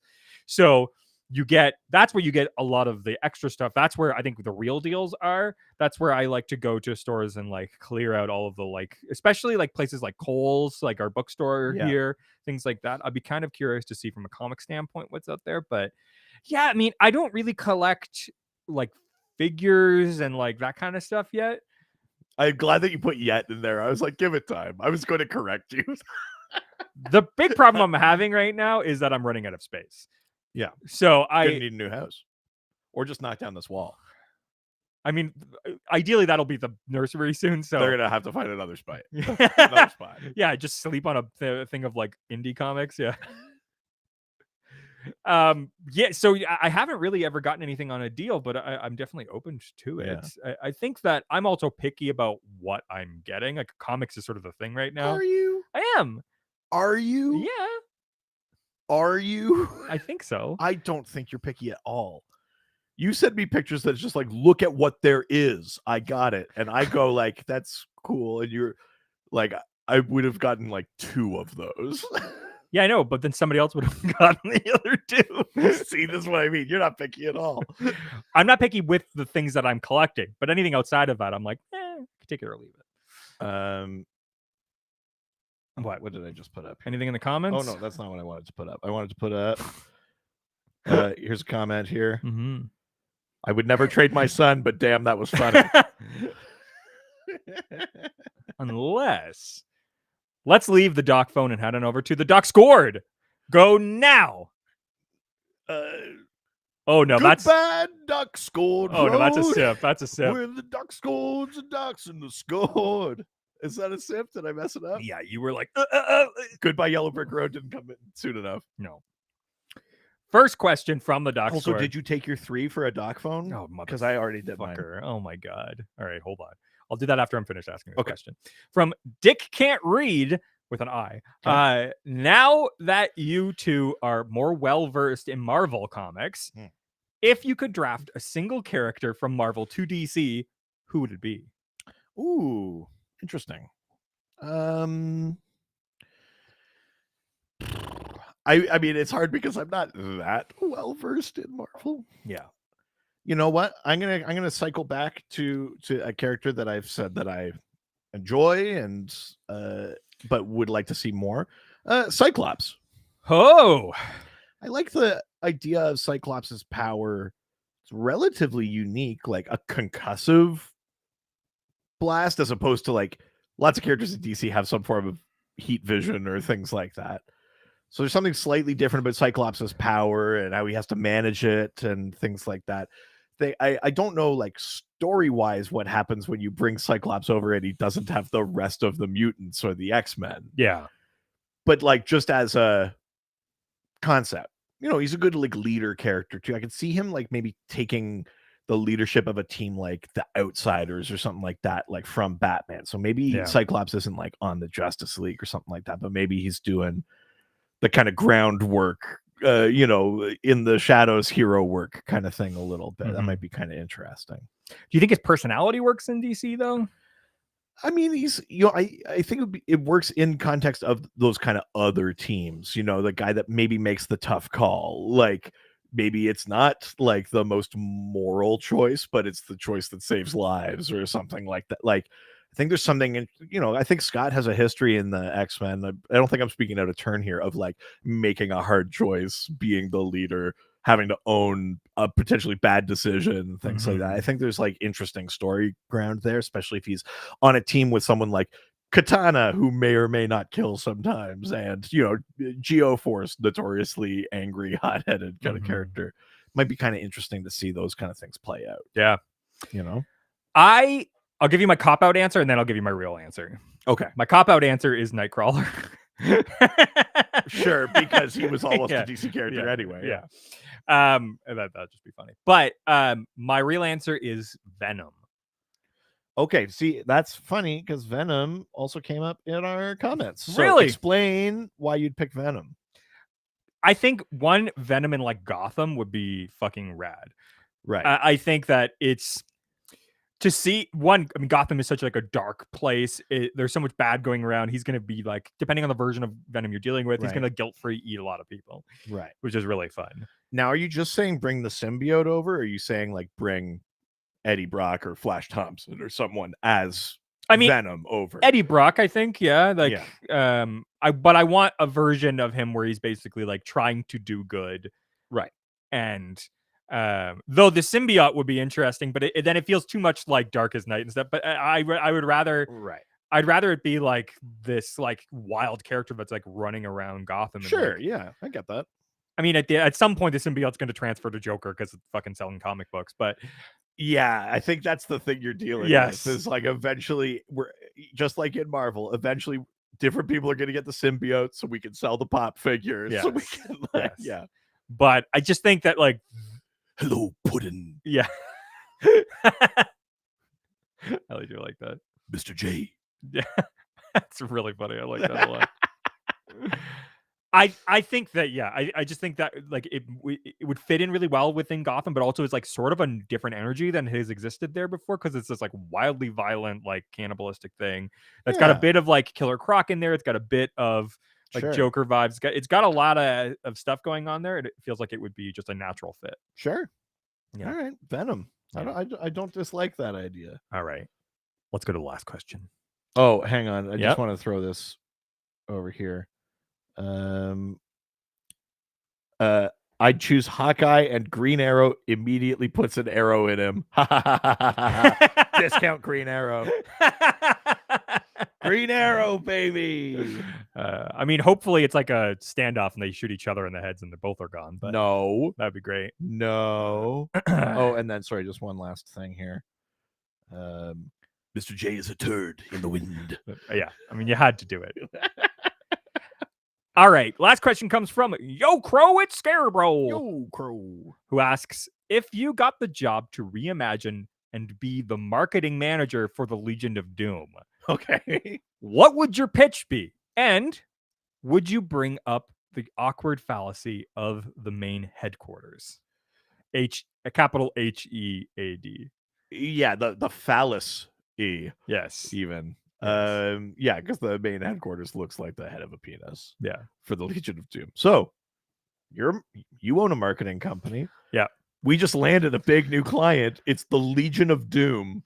Okay, I need to hold on. I need to do a couple things first. One, we all know where I lean politically.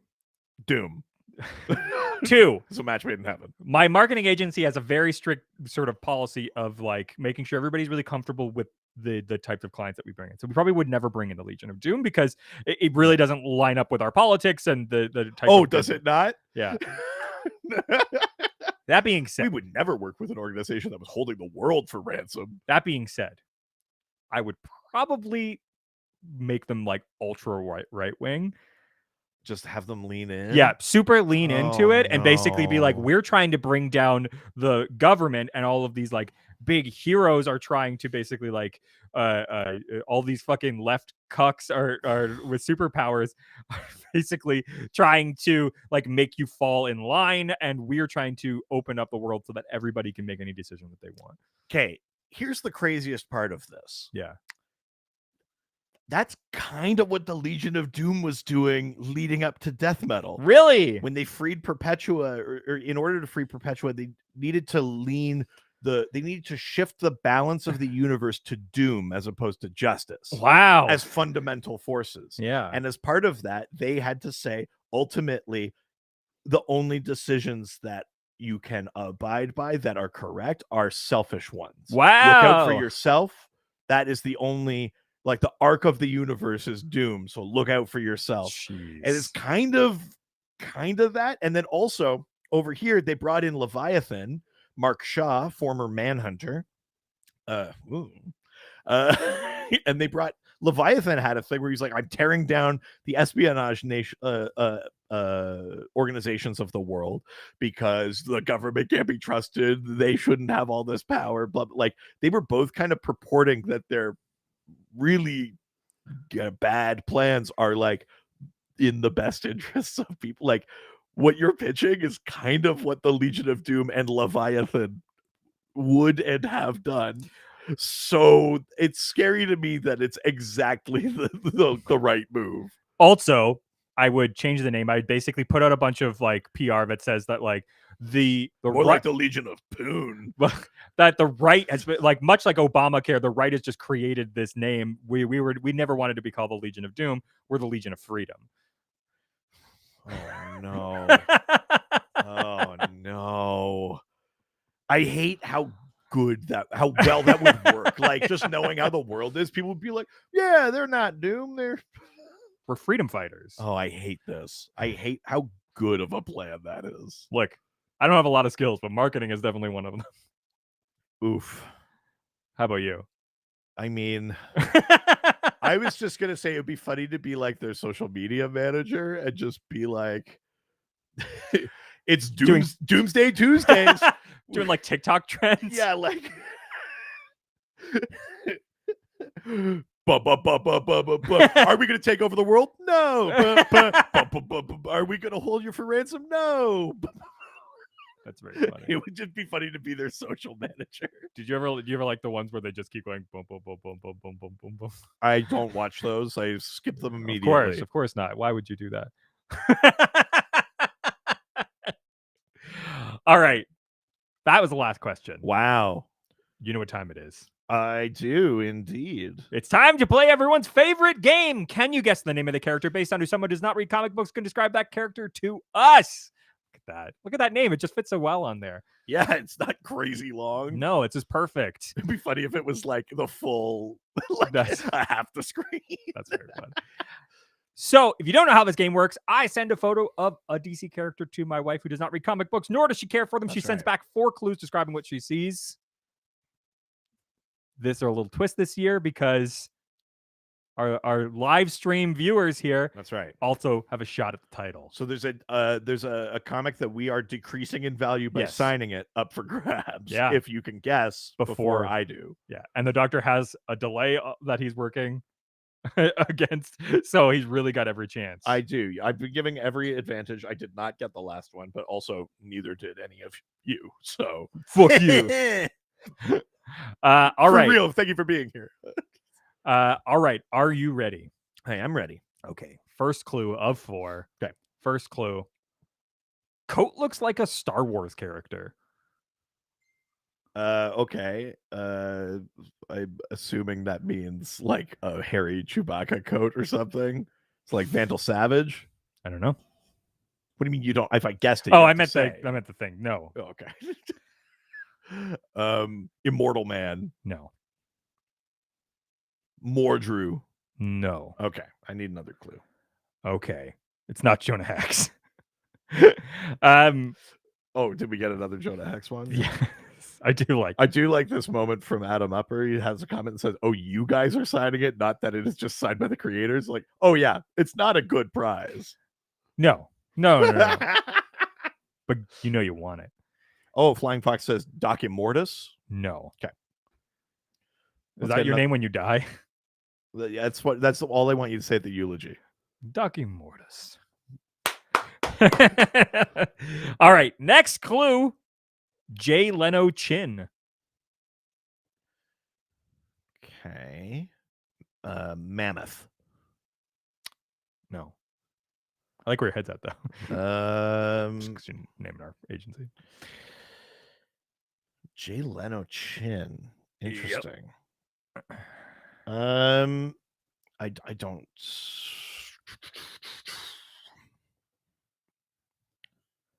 Coat that looks like it's Coat a looks Star like Wars a Star Wars character. character. I might be getting too hung up on the Chewbacca thing. You might be. I don't know. I'm gonna need. Oh! Someone just wrote Tom Strong No.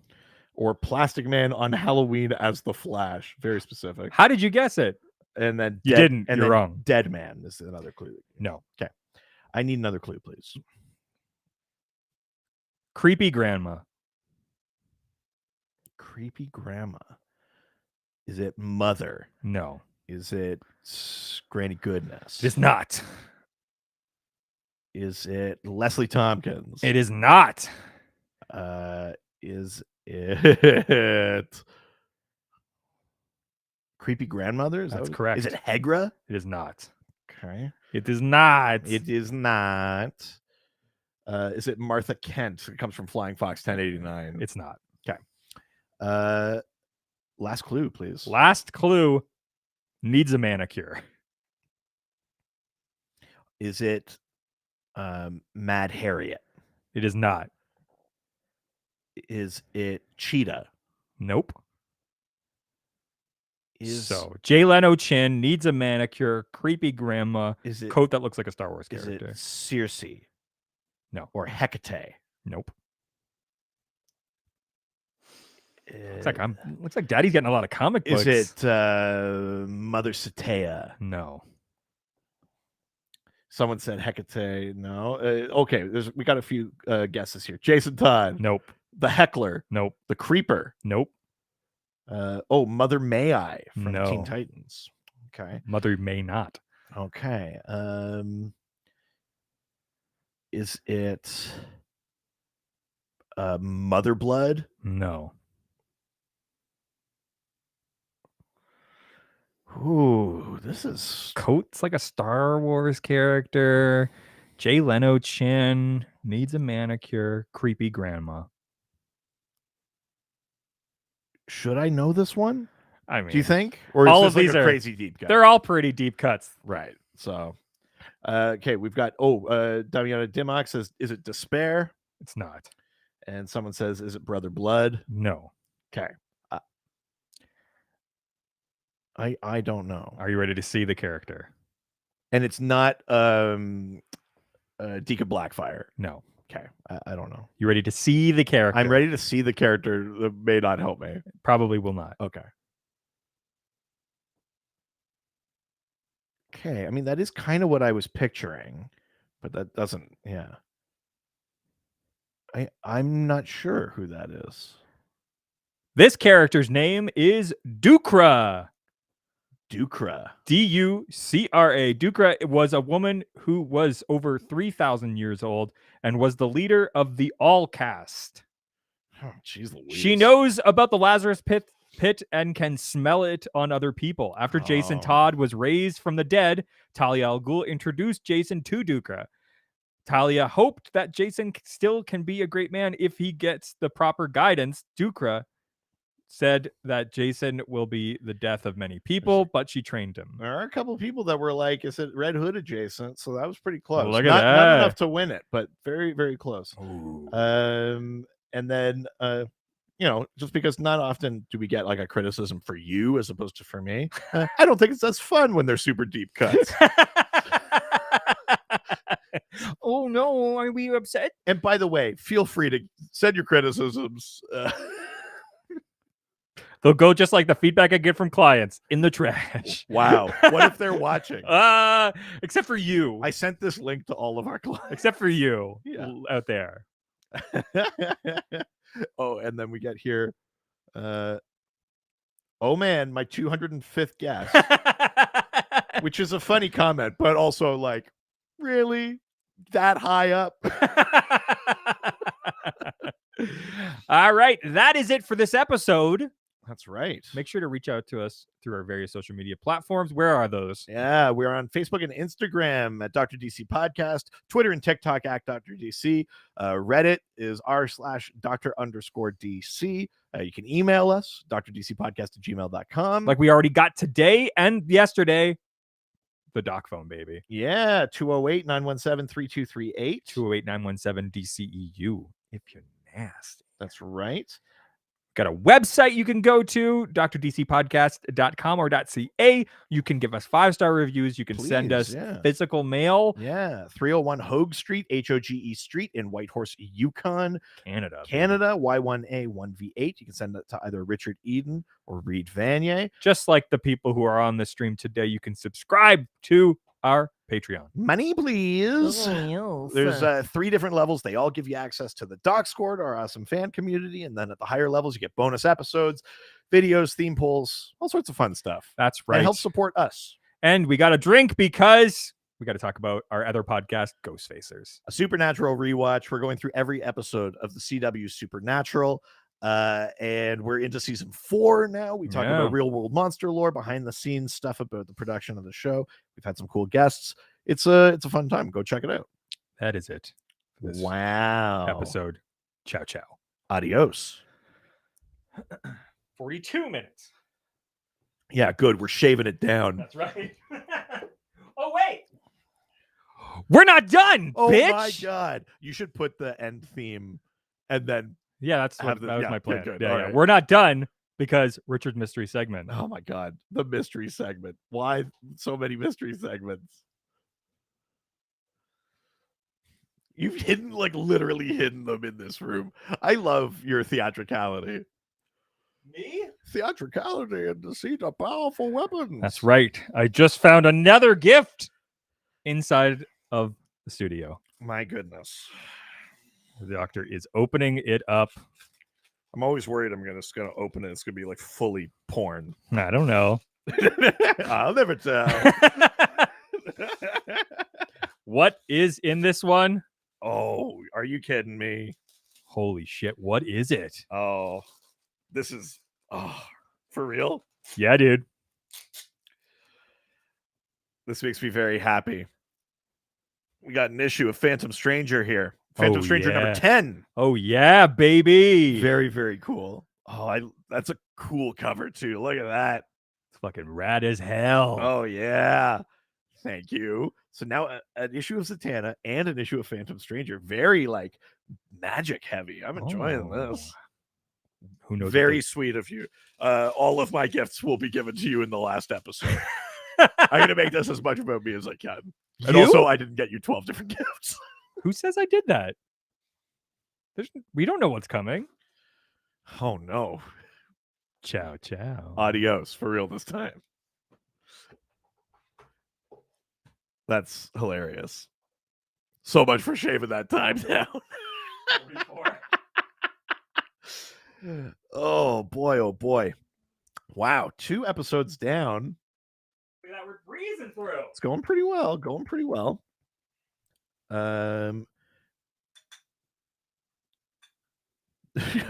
Adam Upper says, is the gift headphones for Reed? I have headphones. Chooses not to use I them. just don't use them because I don't need them. Because I'm that good. Huh? Oh boy. Well, there we go. We're going to be right back with another episode. Once again, thank you for joining us as we're going through this. And is anybody playing along with the drinking game at home? It's probably early where you are too. So, like, obviously, you're not forced to. I'm just curious if anybody else is also playing along because that's a pretty crazy drinking game. Thank you to DJ Mal Brooks, my sister, for creating that.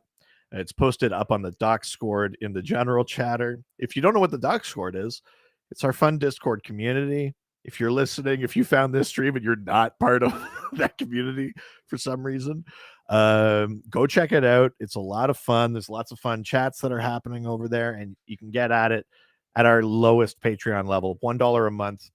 You get right in on the Discord community. It's a ton of fun. Lots of cool people hanging out there. Ryan Pigeon saying we're going to be here all fucking day. You don't have to. We have to record the episode, so we are going to be here all fucking day. Hoping that we can get this sped slightly because 45-minute episodes. Goodness gracious. We're having fun so far. I'm not feeling this too much because I think I've been very cautious about the alcohol content. It's not really the point today. The point is the spicy wings. It's hot mess. So that's fine. Crimson Raven saying, sorry, I don't drink. Don't be sorry. You're making the smarter choice. We're being the dum-dums doing it. So yeah, nothing to apologize for there. Really happy to have all you folks along with us here. Demiana Dimox saying the point seems to be acid reflux. That's just like a reality for me now at this point. That's just how I wake up. So there's something kind of fun here in this little thing that I'm using to do this stream. Look, it's wintry. Look at that. Isn't that fun? Don't we love that? Nice winter landscape for us. Isn't that sweet? So there we go. We are going to get rid of that. I'm gonna go stretch my legs before we get back into other questions. So, Adam Upper saying, what program are you using for that? I'm using Restream. It's online. There's kind of like a free version, and there's some different pay tiers depending on the features that you want to use. But I'm using Restream. I got this suggestion from Will Innes, who's host of the Haven't Seen It podcast, also on the Brain Freeze Network.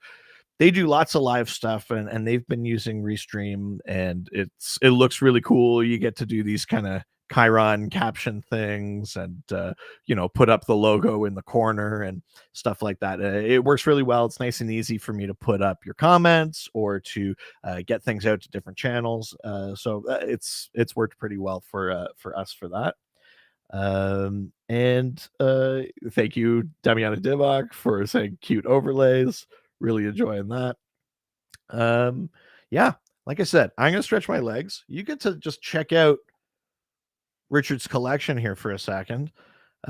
See if you can point, see what books that he's got from this very like low res distance approach.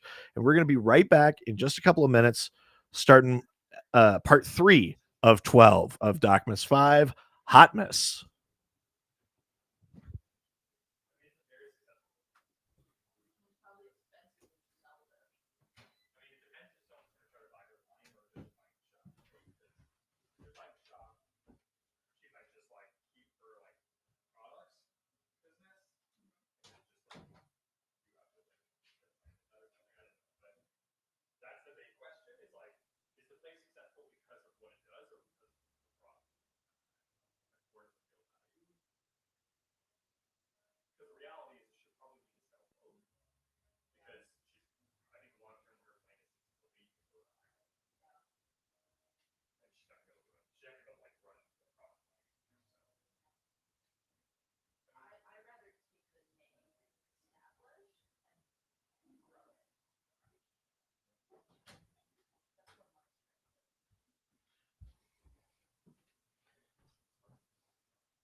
I bet I made that look difficult.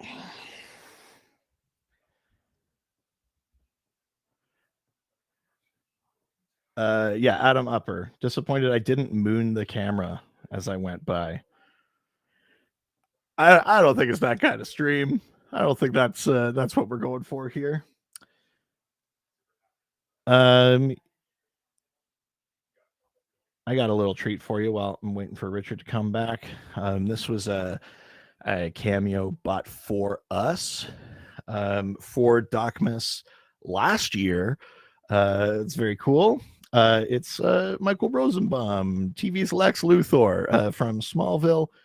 I just wanted to share that again because this was a really cool thing and always makes me happy. So here we go. Merry Christmas, Merry DocMas to Dr. DC Podcast. The Doctor and Richard love DC Comics and even did a Smallville episode. That is awesome. You guys rock. Dr. DC and Richard, I really appreciate all your love, and I'm so glad you got your own thing going on, man. That's the thing. Do something you love.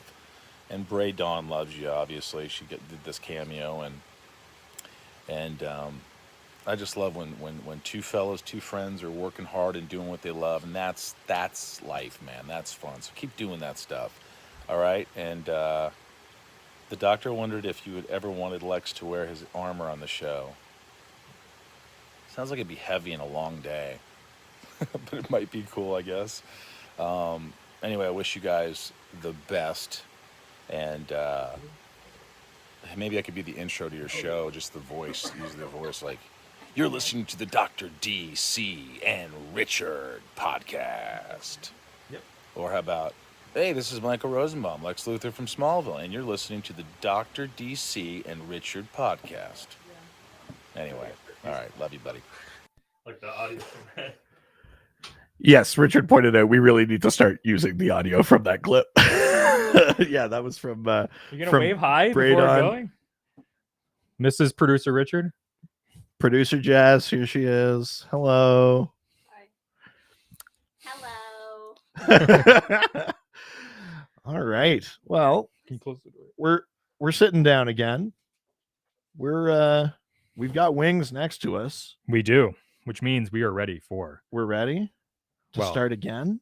Yes. Okay, just give me a sec here. Jeez, hurry up. Come on. Hey, you can't rush greatness. Pressing a button, getting the audio to start. Just wait. What button? Oh, here we go.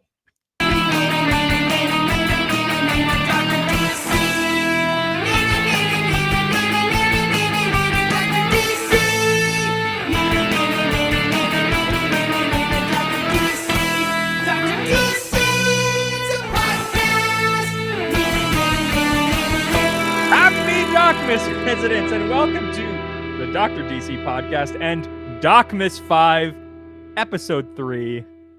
Hotmas continues. That's right. Whoa. My name is producer Richard. Next to me is the doctor himself. Hello. Each episode for the next The 10 to 13 hours. Yeah.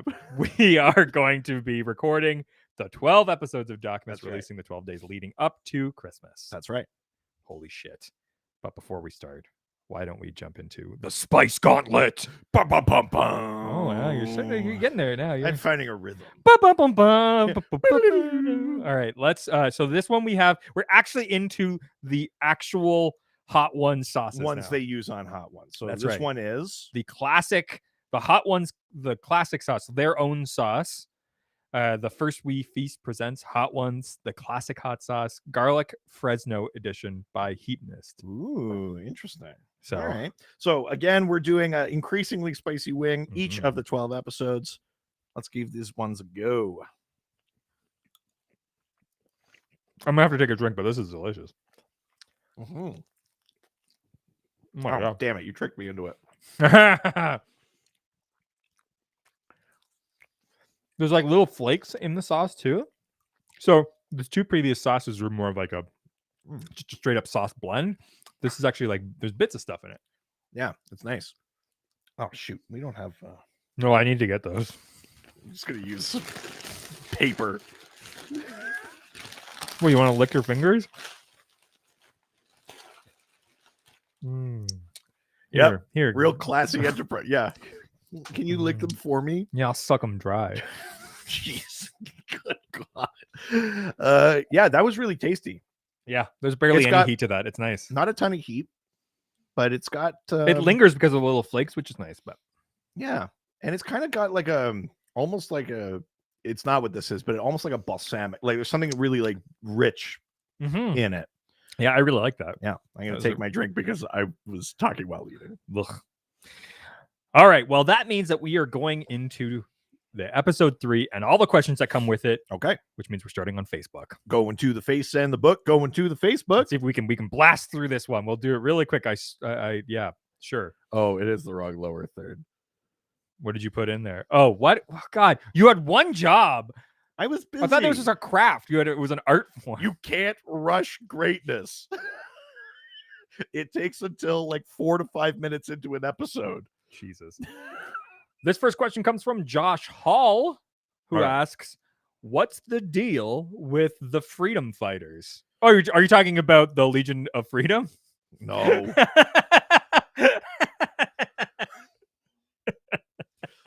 Oh, I hate that. I hate how well that would work. Mhm. No, the Freedom Fighters is a team composed of characters from Quality Comics, which is also where Plastic Man comes from.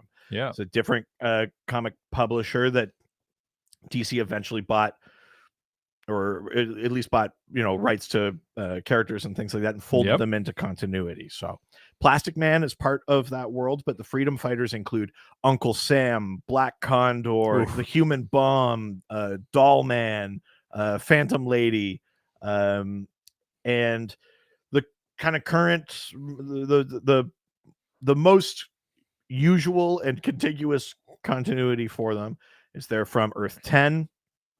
And on that Earth, the Nazis win the war. Yeah, the right way. Oh no! Oh no!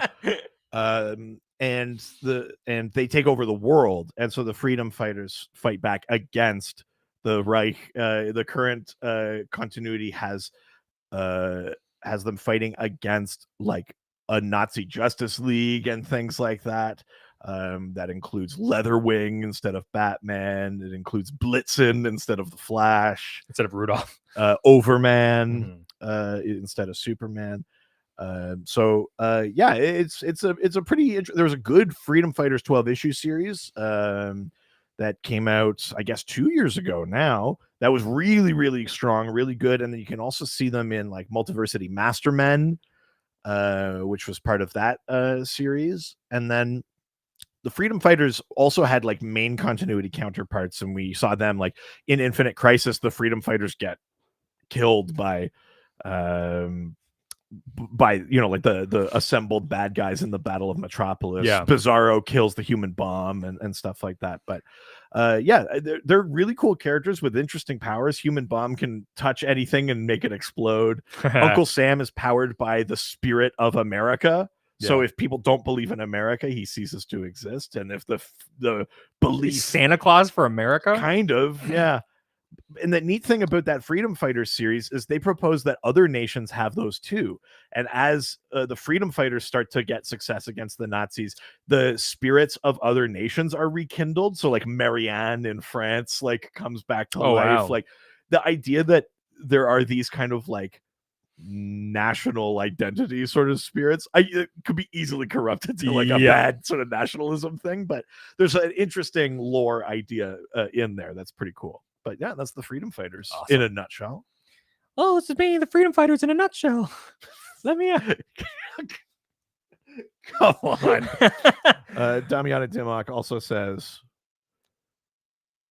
we need a Legion of Freedom t-shirt. Ooh. I don't know that I want a bunch of people walking around in Legion of Freedom t-shirts. I'm worried about the sort of people that would find those t-shirts and then find our show because of it. I'm not worried about you guys. I'm worried about the people that only see Legion of Freedom. Yeah. And go, yeah, that's great. I want one of those. Yeah, the proud people that support the Legion of Freedom. Specifically boys, I think, would like it. Proud boys. No, I think it's open to anyone. Yeah, famously. They're all very open to anyone. All right. Well, let's leave Facebook and head on over to the Doc phone. Oh, bring, bring. Bring, bring. Oh, God, not this guy. Bring, bring. Bring, bring. Respond with text. Sorry, I'm in a meeting. Oh, weird. His calendar says he doesn't have anything today. It specifically says I have nothing all day. Yeah, that's the thing I have going on. And you're interrupting having nothing to do. That's how I feel about nothing. All right. Okay. Here we go. On the third call for DocMas, Ryan Putney asks, is there any Mara solo comic? No, in all seriousness, yeah, I would just like to know, has Mara ever had a solo run? And if so, can you point me in the right direction? Thank you, and happy DocMas. Mira Solo. Yeah, so Mira, the Aquakinetic Zebellion, briefly Queen of Atlantis, romantic partner is Aquaman. Mira, to my knowledge, has only ever had one solo series, and it was relatively recently. It's like within the last couple of years. It was a six-issue series called Mira, Queen of Atlantis. It's basically right as she's taken on the role of Monarch. It's pretty good as a series, but my issue with it is the best part of it is Orm, Ocean Master. Oh, really? Orm has an incredible arc in that series where he has like given up on Atlantis. He lives on the surface. He has a family. Like he's like stepdad to this kid. He's got a like a girlfriend. They live on the beach and stuff. And then like his need to be the one in control of Atlantis's destiny rips him away from them, and he gives all that. Like Orm could be happy. That's awesome. He has this incredible arc, but it's in the Mira comic, and it's like it kind of overshadows Mira's story in that comic, which is not as good or compelling.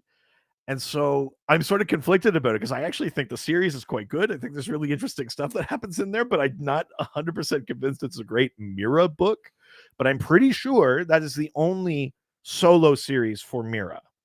I don't think she's ever had her own, she has led storylines and things in other books, but I'm pretty sure that's the only time she's had her own title, is that Mira, Queen of Atlantis 6-issue series from, it could be like 3 years ago now because time kind of compresses for me. Yeah. It's but it's relatively recent. It shouldn't be too hard to find on Comixology or even in trade.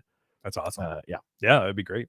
Yeah. I mean, that Orm story also sounds rad. So maybe just I think it's like one of the more compelling arcs for Orm. Yeah. It's like, what if he, for a brief moment, actually kind of gave up on Atlantis, and it almost pays off, and then he's pulled back. Yeah, one last job.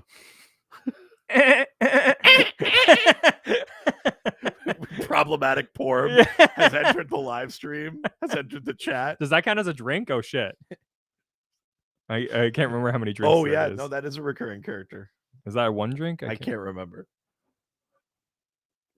Do we have any more coffee there? There's a smidgen. Oh boy. Means we have to go to hard alcohol next. Oh god. Just Bailey's. Yeah. Or just like alcohol. Oh, I see. All right. All right. Well, with that, let's go to the next question, which means we're leaving the Doc phone and heading over to the Doc Scored. Doctor scored when I doctor the scored. Oh, I was in the scored. I'll give you, but that was like close. That was close. Jeez. All right. Well, the first question from the Doc Scored comes from. Oh, he's back. Oh, Big Daddy Reaper. Oh, Big Daddy Reaper. That's right. Who asks DC animated movies top 5 best, top worst 5. Since there are so many out coming out all the time, which ones are worth watching and which ones could be skipped? Oh God, you can. I mean, we talked about this a bit in our 2 parts episode on that very specific DC animated movie universe, which was like kind of like the New 52 aesthetic, where all of those animated movies were in one continuity. there's a bunch you could skip in there, I would Yes. say, including Batman Bad Blood. I think you can skip That Amazon one, the Wonder Woman one. Bloodlines. I don't know that I'd put that in the bottom 5. It's not one of the best ones, but I don't know that that's the one I'd skip. You could, oh God, I'm even just like, just try to name them. Batman, Batman versus Robin is fine, but kind of like, meh. A lot of them are Batman ones, and I think maybe that's part of the issue. New as well. Frontier. New Frontier is not part of that, but New Frontier is a great DC animated movie. Throw that in a top 5. Absolutely. I'd throw. What's your top 5? Top 5. So New Frontier, great one. Absolutely. I'd throw in Under the Red Hood, adapting the Jason Todd story. Sure. That's a really solid one. Justice League Doom, which is an adaptation of Tower of Babel, where Batman's contingency plans are stolen and used against the League. That's a really good animated movie. Believe written by the late great Dwayne McDuffie. Oh wow. Those 3 are great. I really like Green Lantern First Flight. I think that's a really strong. What about Emerald one. Knights? Is that any good? Emerald Knights is good. I prefer First Flight, but Emerald Knights is also very good. And oh, this is Trixie. All-Star Superman. Yeah, sure. Great animated movie. I just watched that with my daughter the other day, and then we were like driving her to school or home from school because of the time of day, and the sun. We were like looking right at the sun because the sun's super low in the sky up here at this time of year, and she was like, "Superman's in there fixing the sun." Wow. Which is like the thing from All-Star Superman, and I was like, it like totally melted my heart. That's definitely a top 5 one for me. Jesus. I think I don't have as much experience with them as you do. I'd say my top 5 are probably like Gotham by Gaslight, Batman Ninja, the what's the Phantom? What's the first Sorry, which one? The animated series one. Wait, no, I don't know what you're talking What's about. the animated movie from the actual animated Oh, series? like the movie. Yes. You mean the movie that Bruce like went to? Yeah. Is that the Gray Ghost? No. I'm talking about from the animated series, with the spin-off movie from the animated series. Oh, Mask of the Phantasm. Mask of the Phantasm. Sorry, that's yes. I understand. Mask of that's the- a great one too. Oh shit, that didn't even make my top 5. Yeah. Oh damn. Yeah. I think that one. I gotta take doc phone drinks, I guess. Oh shit. Okay. I'll say Justice League Doom is fun. Doom is great. Yeah. That's one, and super. I like it better than rewatchable. Dark. Yeah, and very rewatchable. Like it's a nice, like tight, like 70-minute kind of animated movie, and you get a bunch of different villains. You get to see Mirror Master and Ma'alafa'ak and like Yeah. characters you don't always get to see. And I loved Year One. I thought it was really good. I really Year liked One's it. good. I liked Year One a lot. And that's got what's his face that played Gordon on Gotham as Batman, Ben McKenzie. Oh, really? I didn't realize that's who that was. yeah, that's that one. That's Yeah, awesome. great Yeah. one. All right. Next question comes from but who asks, do you ever go back and listen to old episodes of the podcast for nostalgic purposes? I don't. I know you do. I do sometimes, or sometimes because I'm like, I know we've kind of covered this, and I What do we actually? don't want to like double up the exact same points. Like sometimes it's unavoidable, but like sometimes I'll go back on like I know we've covered this in a what episode, and I Sure, go back yeah. so that it's like maybe I can expand on it, or I forgot to say something in a relevant episode. It's like now's my chance to come back to that point. So I do that sometimes. I told you this morning. And then the last couple of days, I've been listening to last year's DocMas Yeah. just to kind of get in the spirit of things. And I got to episode 9 and 10 of last year's DocMas. And in episode 10, this is when we were doing more and more chicken nuggets each episode. And in episode 10, right near the beginning, there's like, out of like a minute and a half, there's like 50 seconds of silence. Because like we Jeez. kind of just like, you hear some chewing, and then It's bad. and then I say, oh my God, there's so much silence. And then there's more silence. Like we're not even laughing. It's just, we're just so sluggish from the volume of nuggets. So that's kind of funny. Yeah. I do sometimes go back and listen to them though, because also I mean, I'm not listening to hear me talk about comics. I'm listening because it's like, oh man, there was like a really funny moment with a guest. Like, I like listening to the one that we did with Connor Boyle. That's a good one. I think it's issue 165. The That's Simon a fun King, one. that episode. There's things like that where it's like, oh man, I remember that bit. I like listening to the one with Gabrus and Goss. How many times have you listened to that one? Oh yeah, a few. Maybe not recently, but yeah. Yeah, there are ones I like to go back to. Maybe not for nostalgia, but just because they make me laugh. Yeah, for sure. Yeah. All right. With that, let's go to the last question from Crimson Raven. All right. Who asks, oh God, here we go. How do you organize your trades? By release date, publisher, character, binding? I mean, that's relevant. The short answer is it's always a little bit of all of them. Yeah. I don't think it makes sense for any one system to be the most hard and like fast. Well, and if you follow one system, it'll fuck up at some point. Totally. So, I mean, I'll speak to mine quick. Mine, I generally do alphabetically. However, when, let's say Batman, there's a lot of Batman trades. I know the Rebirth ones come after the New 52. So even if the titles of the, I put those in order and they're the Batman title. Detective Comics goes in D because it's detective. Sure. But again, there's a slight chronology, like publishing date thing there, as well as by title. There's also a thing where it's like sometimes you just need the story together. So like if you take like Sinestro Corps War, then the Agent Orange and things, and then does Blackest Night make sense to go in B when really it comes after all those Green Lantern things? Right. I've had it both ways in my collection and I kind of flip-flop, but right now Blackest Night is at the end of all of those because I'm kind of making the ramp up through the War of Light kind of thing. Mm-hmm. So there's a little bit of that, and the binding thing is always a bit of an issue. But yeah, I think it's usually a combination. Yeah. So, as the doctor will notice, I've made some adjustments to my shelf already. So I ran into a problem very recently where I had more DC books than I had shelf space for. Yes. So I needed to sort of change some stuff. So then I now am going across the whole top. Before it was just one of these shelves. And I had sort of like DC on the top, and then the next row was Marvel. And then the problem was I got past the top shelf, and I was like, uh-oh. So now I've basically pulled everything up to that top shelf and gone across two different shelving units. I do still have structural concerns about a glass shelf. Look, I have to. I've brought it up to my wife many times, and I said, but the problem is that she wants something that like looks good, and like she has a lot of like stipulations for what the next shelf will be. I know, but what's the point of the shelf looking good when it's just full of white boxes and a bunch of trades? You're talking to the wrong guy. Clearly. So gotta talk to the boss. Yeah, well, yeah. So like it's different at my house. Yeah, I know. If anything, more so.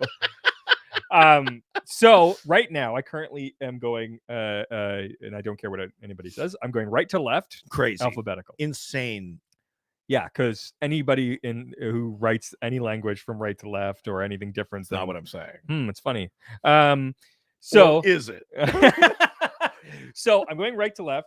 For the most part, I'm just going based on what my CLZ is actually showing me. So just what order those yeah. Except for basically big event stuff, which I have in a separate section at the end. Right. That's sort of like your crises, your like doomsday, your like metal, sort of all the stuff that like will go together, that are the stuff that in our Patreon episode we kind of deemed like the lore. Yes, kind of stuff. All that stuff is together. Otherwise, yeah, for the most part, it's mostly just like alphabetical all the way to the right and left. The new thing that I recently had to do, and the doctor did as well, which is where we got these like magazine holders. Yeah.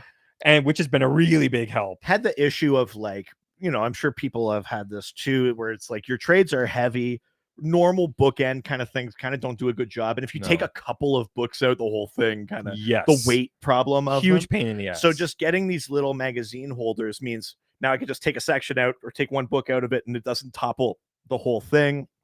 It actually makes it so that now I can have I have very deep shelves. So now I have 2 layers.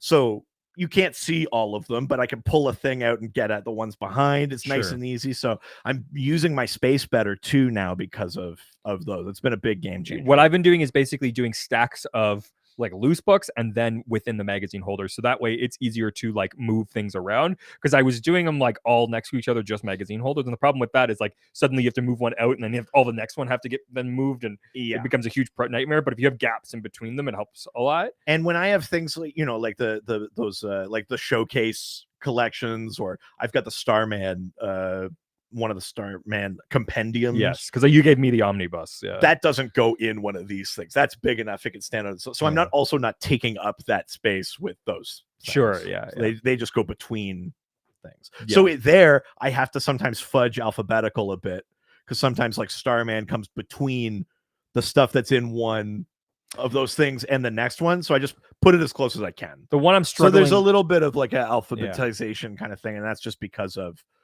it's kind of about the binding, but it's just because of like logistically, where's the stuff going to fit? I think I'm also struggling right now with like Batman / detective, because it's like there's a letter difference there, but I only have like 1 or 2 detective, and it's like, do we really need to put that in D? I actually don't have that many detective trades either. I Yeah. threw them in D. But, Yeah, so right, I bet you did.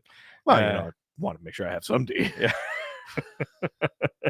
And then the binding thing is another thing I think that the two of us disagree on, which is like, for me, anything that basically is like thicker than a regular book, I'm sort of putting as a trade. If you can read along the side, it's a trade in my opinion. So Yeah, I'm not fully like that. A lot of those like special anniversary books or things like that have that, I don't know what you call it, but that kind of like actual spine. yeah, And a lot of those go in my boxes. But yeah. but yeah, I a couple, basically put them all. couple of comments here that I thought you'd appreciate. So from Jeff Whaley, I'm gonna need to get me some magazine holders now. It's a game changer. Huge game changer. Definitely do that. I think it's worth it. A little question here. From lovely Mrs. Long. Is Richard left-handed? I'm actually right-handed. Yeah. Oh, the way you may be left looking on the thing. Yeah. There you go. And here's a comment from Crimson Raven, who asked this question. My hardcovers go on the bottom shelf due to shelf weight. Shelf weight is a huge thing. I got these big, like, kind of industrial shelves, but all my comics are in like a dedicated, it's like a big walk-in closet in my upstairs hallway. So it's kind of just become like the comic room. Yes. So it kind of doesn't matter what they look like or whatever. Like, it actually looks quite nice now, but they don't need to be like presentation shelves because it's in another room or whatever. I'm sure people in my house would feel differently if I had these big kind of like iron kind of shelves just out in the house. But, Yes. Yeah. These are all glass shelves, and so it may be an issue one day. Maybe during this live stream. Yeah, right. Oh god, that would be amazing. Is that one of your mystery segments? I somehow planned that. Ryan Pigeon says right to left like a psychopath. No, it makes sense to me. There you go. I didn't even think about it. Like, it just felt right, and so that's why I'm doing it. Ugh. All right. Well, that is the last question. Oh my god. Which, you know, that time is now for our favorite game. Very succinctly Yep. worded. And now the time is right for the lower third that I put up too early. for Can you guess the name of the character based on who someone who does not read comic books can describe that character to us? That's right. If you don't know how this game works, I send a photo of a DC character to my wife who does not read comic books, nor does she care for them. She sends back 4 clues describing what she sees. This year we did little things a little different. She just dictated them to me, so some of these are a bit more conversational as we go through. But okay, here we go. And remember, if you guess it before I do on the live stream, you get a comic from our like collection of indie titles or cool, duplicates, cool stuff, and we will personally devalue it for you by signing it. That's correct. So there you go. Are you ready for the 4 clues? I mean, I'm never ready, but yes, let's do it. First clue: COVID ready. Okay, so they're masked. They've got a low, like a maybe just a this kind of mask too. Red hood. No. Winter Soldier. I will be really disappointed if somebody, that'd be really weird, if someone here doesn't get it. Okay. This is one that everyone should get. Dr. Poison. No. Not Sandman. Wow. Oh, we got it. I was gonna say, why are you ruling things out? No. Yeah. Someone wrote Static, Trey Show. or Tim Fox Batman. Neither of those. Okay. Well, let's get another clue in there. Next clue. Big banana. Big banana. Not spoiler. It's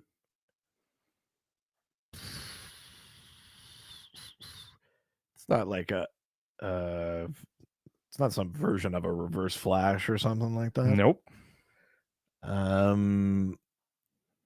It's not Grodd. Though he would enjoy a big banana. Oh. It's not Dr. Fate. It's not Banana Man. Banana Man. It's not Vigilante. Interesting. Big banana. Let's get another clue in there. Okay. Next clue. Cheap morph suit. It's not Bane. So It's not Jonah. yellow. God, who wears like all yellow? And with like a fully covered face. It's not like Everyman or Nope.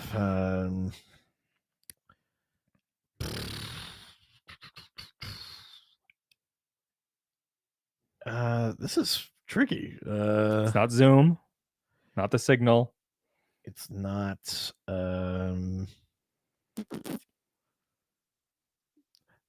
it's not like Shadow Thief, but not as a shadow. No. um, Do we need the final clue? Someone said Sportsmaster. No. Okay. I do want the final clue. Yeah. So I think this is going to be the one that gives it away. All right. So it's really a race to the finish here. Okay. Just for Laughs Man.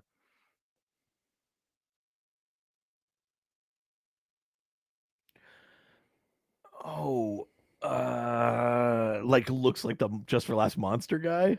Just for Laughs Man. Well, it's not the comedian. No, like in his Minutemen. Ryan Pigeon just got it. Who got it? Oh, the heckler. It's the Yeah. heckler. Yeah. Ryan Pigeon, you just earned yourself a comic book There you go. signed and devalued. Let's make note of that somewhere. I am doing it right Okay, now. good. Yeah. Ryan Pigeon. Ryan Pigeon. Here, let's put up the proof. The heckler. Way to go, the heckler. Holy shit. I was like, Very it's already nice. been messaged. Somebody already guessed that once today. So Did you have like a yes. kind of thing? Yeah. Yes. Yeah. That's awesome. Look at that. Way to go, Ryan Pigeon. Very nice. Well done. Look at that. And we are almost at the end, but of course it's time for Richard's mystery section here. Okay. Mystery segment. Look at this. Here we go. Oh, look at that. Which means that we are going to Wow, you really hidden these everywhere. I like that you hid them like I was going to scour the room. All right, here we go. So, gotten 2 comics already. That's right. A Zatanna one and a Phantom Stranger one. That's right. Very, very cool. Both are things that I'm super pumped about. What have we got here? So what do we have here? This one is, are you kidding me? For real? Yeah. Blue Beetle #1. The DC Blue Beetle #1. That's from after right. they acquired all of the Charlton action characters. That's awesome. Fabulous first issue. Watch out, world. The Beetle is back, and adventuredom will never be the same. Look at that. Blue Beetle #1. That is Very, very right. cool. Thank you. Look at that. Here we goodness. go. So that was DocMas episode number 3, year 5. Holy cow. It is 12:30. We're going slightly faster. So We're getting there. let's see if we can slow it down. No, not like this. Why don't you reach out to us through our various social media platforms so you can continue the conversation about DC Comics? That's right. We're Dr. DC Podcast on Facebook and Instagram. Mhm. We're at Dr. DC on Twitter and TikTok. Mhm. We're r/Dr_DC on Reddit. You can email us, drdcpodcast@gmail.com. We've got a website, drdcpodcast.com or .ca. Mhm. You can give us a call on the doc phone, Like- 208-917-3238. Just- 208-917-DCEU if you're nasty. That's right. Just like Ryan did and his ungrateful child. Yeah. Give us reviews, 5-star Yeah. reviews. They really help us on Apple Podcasts, but if you give them to us somewhere else, we love when we get kind of creative reviews. We've got them as Tinder bios and things like that. Love it. Just take a screenshot and send it to us. We'll read them on the show. If we get to 200, we'll do the Lord of the Rings podcast. And then you'll move the goalpost again. I know what Classic. you're talking about. Are you- And I've never done that.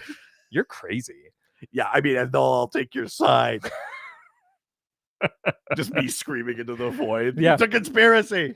You can send us physical mail. Send us physical mail, 301 Hogue Street, Hoge Street in Whitehorse, Yukon, Canada. That's Y1A1V8 is the postal code. And you can send that to either Richard Eden or Reed Vanier. And if you want to continue the support, you can also subscribe to our Patreon. That's right. Patreon.com/DrDC. There's 3 different tiers. They all give you access to the Doc Squad, our awesome fan community, many of whom are here with us on the stream today, which is a ton of fun. That's right. And at the higher levels, you also get bonus episodes, videos, theme polls, all sorts of fun stuff that helps support us.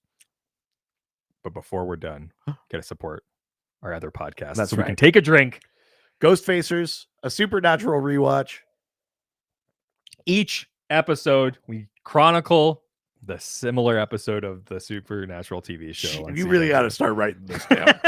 Yeah, we're going through every episode of CW Supernatural. We do real world monster lore, behind the scenes stuff about the production. We've had Yeah. some cool guests. It's a ton of fun. We're in season 4 right now, chronicling the similar episode of each episode.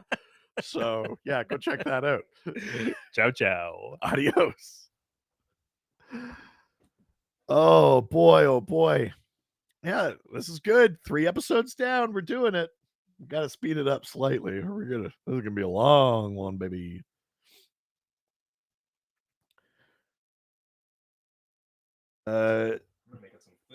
Big Bang Comics asked a very specific question I don't have the answer to.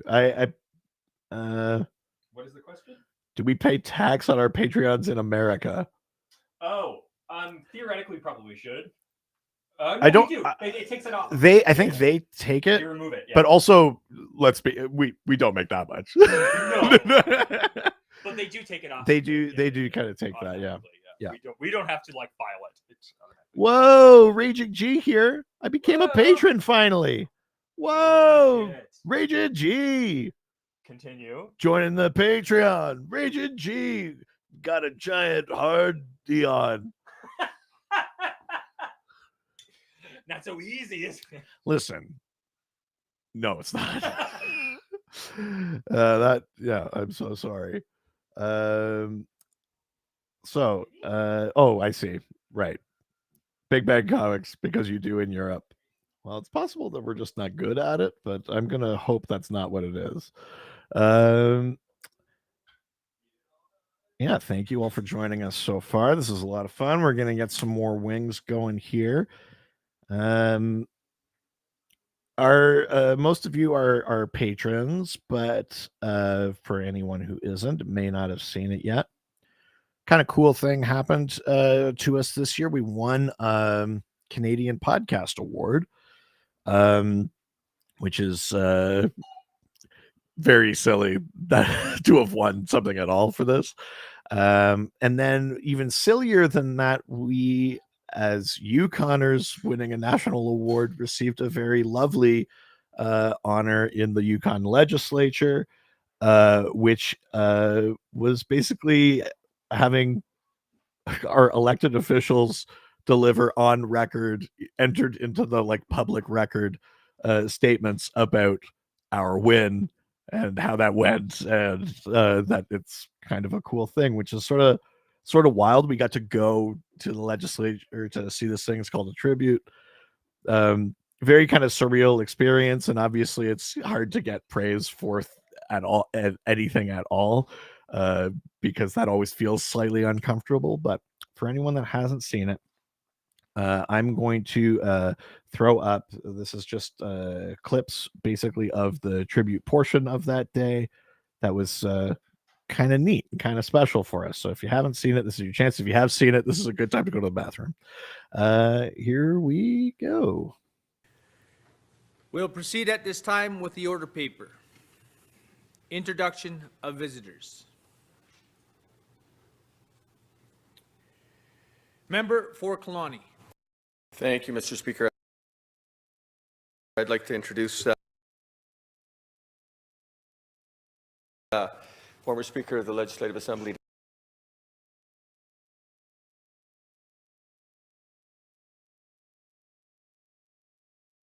Dave Laxton, and of course, everyone knows Red Grossinger. He's been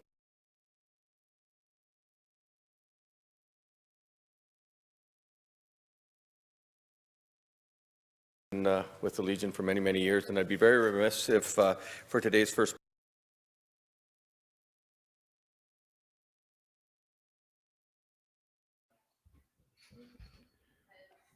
I feel like maybe there's some technical issues there. It's a pretty big video file, so might see if I can whittle that down to show it later. But it was sort of skipping and freezing there. Sorry about that. But a very cool thing that happened to us, and sort of wild, and both Richard and I were deeply not sure what to do with ourselves when receiving actual praise. So there you go. Some lovely comments, including from my mom. Thank you for the love. Thank you for saying happy DocMas. Yeah, Raging G has pointed out that Canada, officially we represent the country now, so move over Drake. And also mentioned producer Richard, here's a character called Pedophile. Yeah. It's very silly. I think members of government listen to our show. I'm very sorry. But we're too deep in now. We can't change who we are, nor should we. It's a point of pride. So at this point, we're just getting some new wings ready.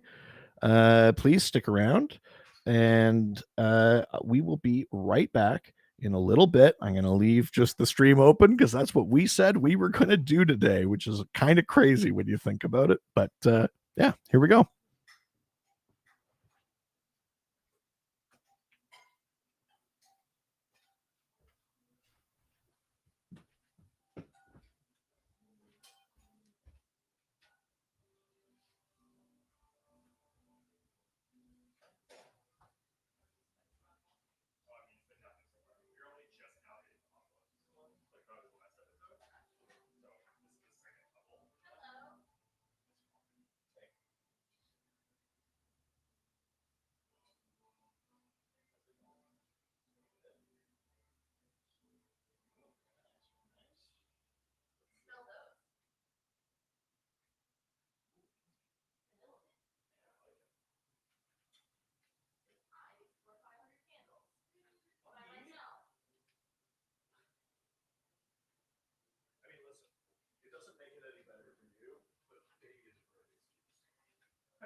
Yeah, it's not how babies work. Basically, like, are pregnant, then you keep birth like 2 days later, right? Easy.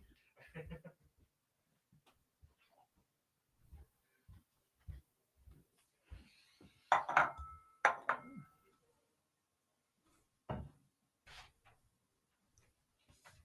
think it might be time for actual alcohol. Did you just say it's time for actual alcohol? Yeah, why? Oh boy. Well, I just think it's like Bailey's is so soft, right? Like, Remember, that's not what the challenge is. sure, buddy. Okay. All right. I'm just worried about you. One time. Name one time. Yeah. Name Solid as a rock. Name one time this 5 went poorly years. for you. Yeah. Funny. That's right. Oh boy, we're about to get going. As you can see, we got new wings, we got new sauce, we are ready to go.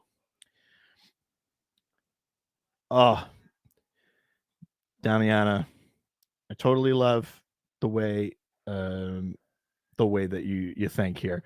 Could maybe get a bunch of new guests on a Lord of the Rings podcast, like Lindsay Ellis, fellow Canadian YouTubers, Cinebinges, Simone and George. I would also really want to get there's the obscure Lord of the Ring facts guy on TikTok. I can't remember his name. He's a lot of fun though. I follow him. He'd be a cool get if we get around to doing this the Lord of the Rings show. That would be a really fun one for me because he's got fun merch and stuff like that. He had someone translate the phrase "Yeet Isildur" into Elvish. So basically saying that Elrond should have just thrown Isildur into Mount Doom instead of letting him take the ring. So he sells all this merch that in Elvish says Yeet Isildur, which is like such a weird amalgamation of like nerdy stuff and like very modern parlance. So I really enjoyed that. It'd be kind of cool to get him on that show though, I think. Lovely Mrs. Long says, I did all my sauces. What does this mean? Does this mean you've gone through all the sauces you had available to you? Or does this mean you made your sauces that you're using today yourself? Just curious which way that is going. Oh, yeah. And also, yeah, you're right. Stephen Colbert would be a great guest for a Lord of the Rings thing. He's, you know, a lovely, very like deep lore nerd. He's a huge Tolkien fan. He'd be cool to get too. Yeah, I don't want him for Dr. DC, but And this is how I get you on board now. It's just the guest teases. Look, if you can get Stephen Colbert, I'll do it tomorrow. Well, if I made that happen, could you imagine? Yeah, it'd be insane. Yeah. Of course I would do that. Oh boy, oh boy. Does Canada have any booze made from maple syrup? Is a question from Damiana Dimmock. I mean, I wonder if you could make. I have a very specific, very specific example of this. When my wife and I were getting married, we were at this very specific venue, and when you have venues that have their own catering and stuff like that, they sometimes bring you in for like your test meal. You've picked what you pick a couple of the things you think you want. You go in and you try it, and you make sure that that's what you want for your guests or whatever. But then also part of that was they made us try like 3 or 4 different of their like house cocktails so that we could pick what was going to be like the thing during cocktail hour. Yeah. We ended up going with like a Bellini because it's pretty universal and whatever. But one of the options they gave us was this like maple, it was like maple and rye, and it was a really delicious cocktail, but it was just a little too like specifically maple. Like how many people are going to really want that? And that was kind of the thing. Like it tasted great. It was really delicious. It wasn't overpowering or anything, but we kind of just ended up being like, we want this to be fun and good for as many people as possible. So let's just keep it to something simple. Not the protocol we take for the podcast, but absolutely not. Niche.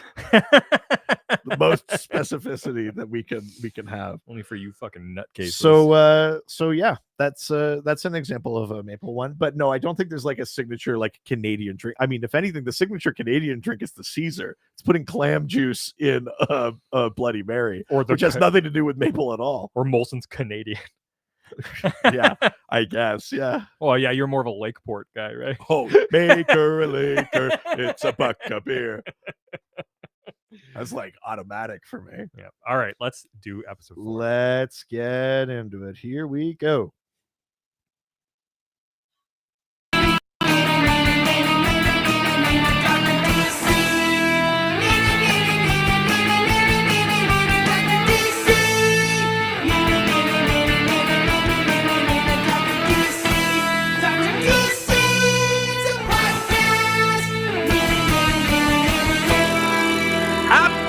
DocMas residents, and welcome to the Dr. DC podcast. My name is producer Richard, and next to me is the doctor himself. Hello. Holy shit. This is episode number 4 of DocMas.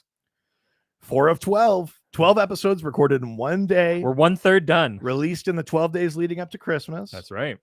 And with increasingly spicy wings eaten each episode. That's right. It's Hotmas.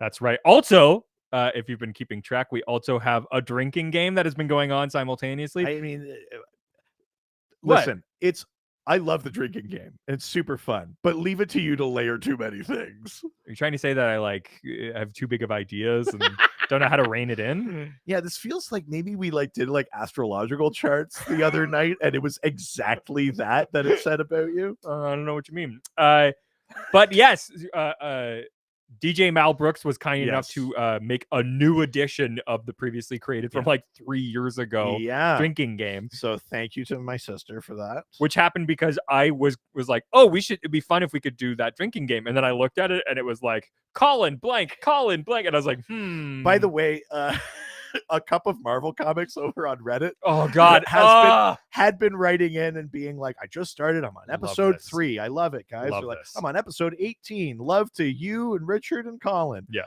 and we've been like, oh my God. And the last one they said was episode 74. And just update because I haven't provided it on the podcast. Yes, they've finally gotten to episode 75 where the tragic Hindenburg accident happens. And then they posted on Reddit about episode 75, is this permanent or so funny? It's been really fun to watch the canon of our show unfold in real time. I even love it because they were like, oh, I hope that I wonder if they'll do any different types of ads. And I'm like, well, yeah. It's very, very funny to me. Yeah, it's been really fun to watch that unfold.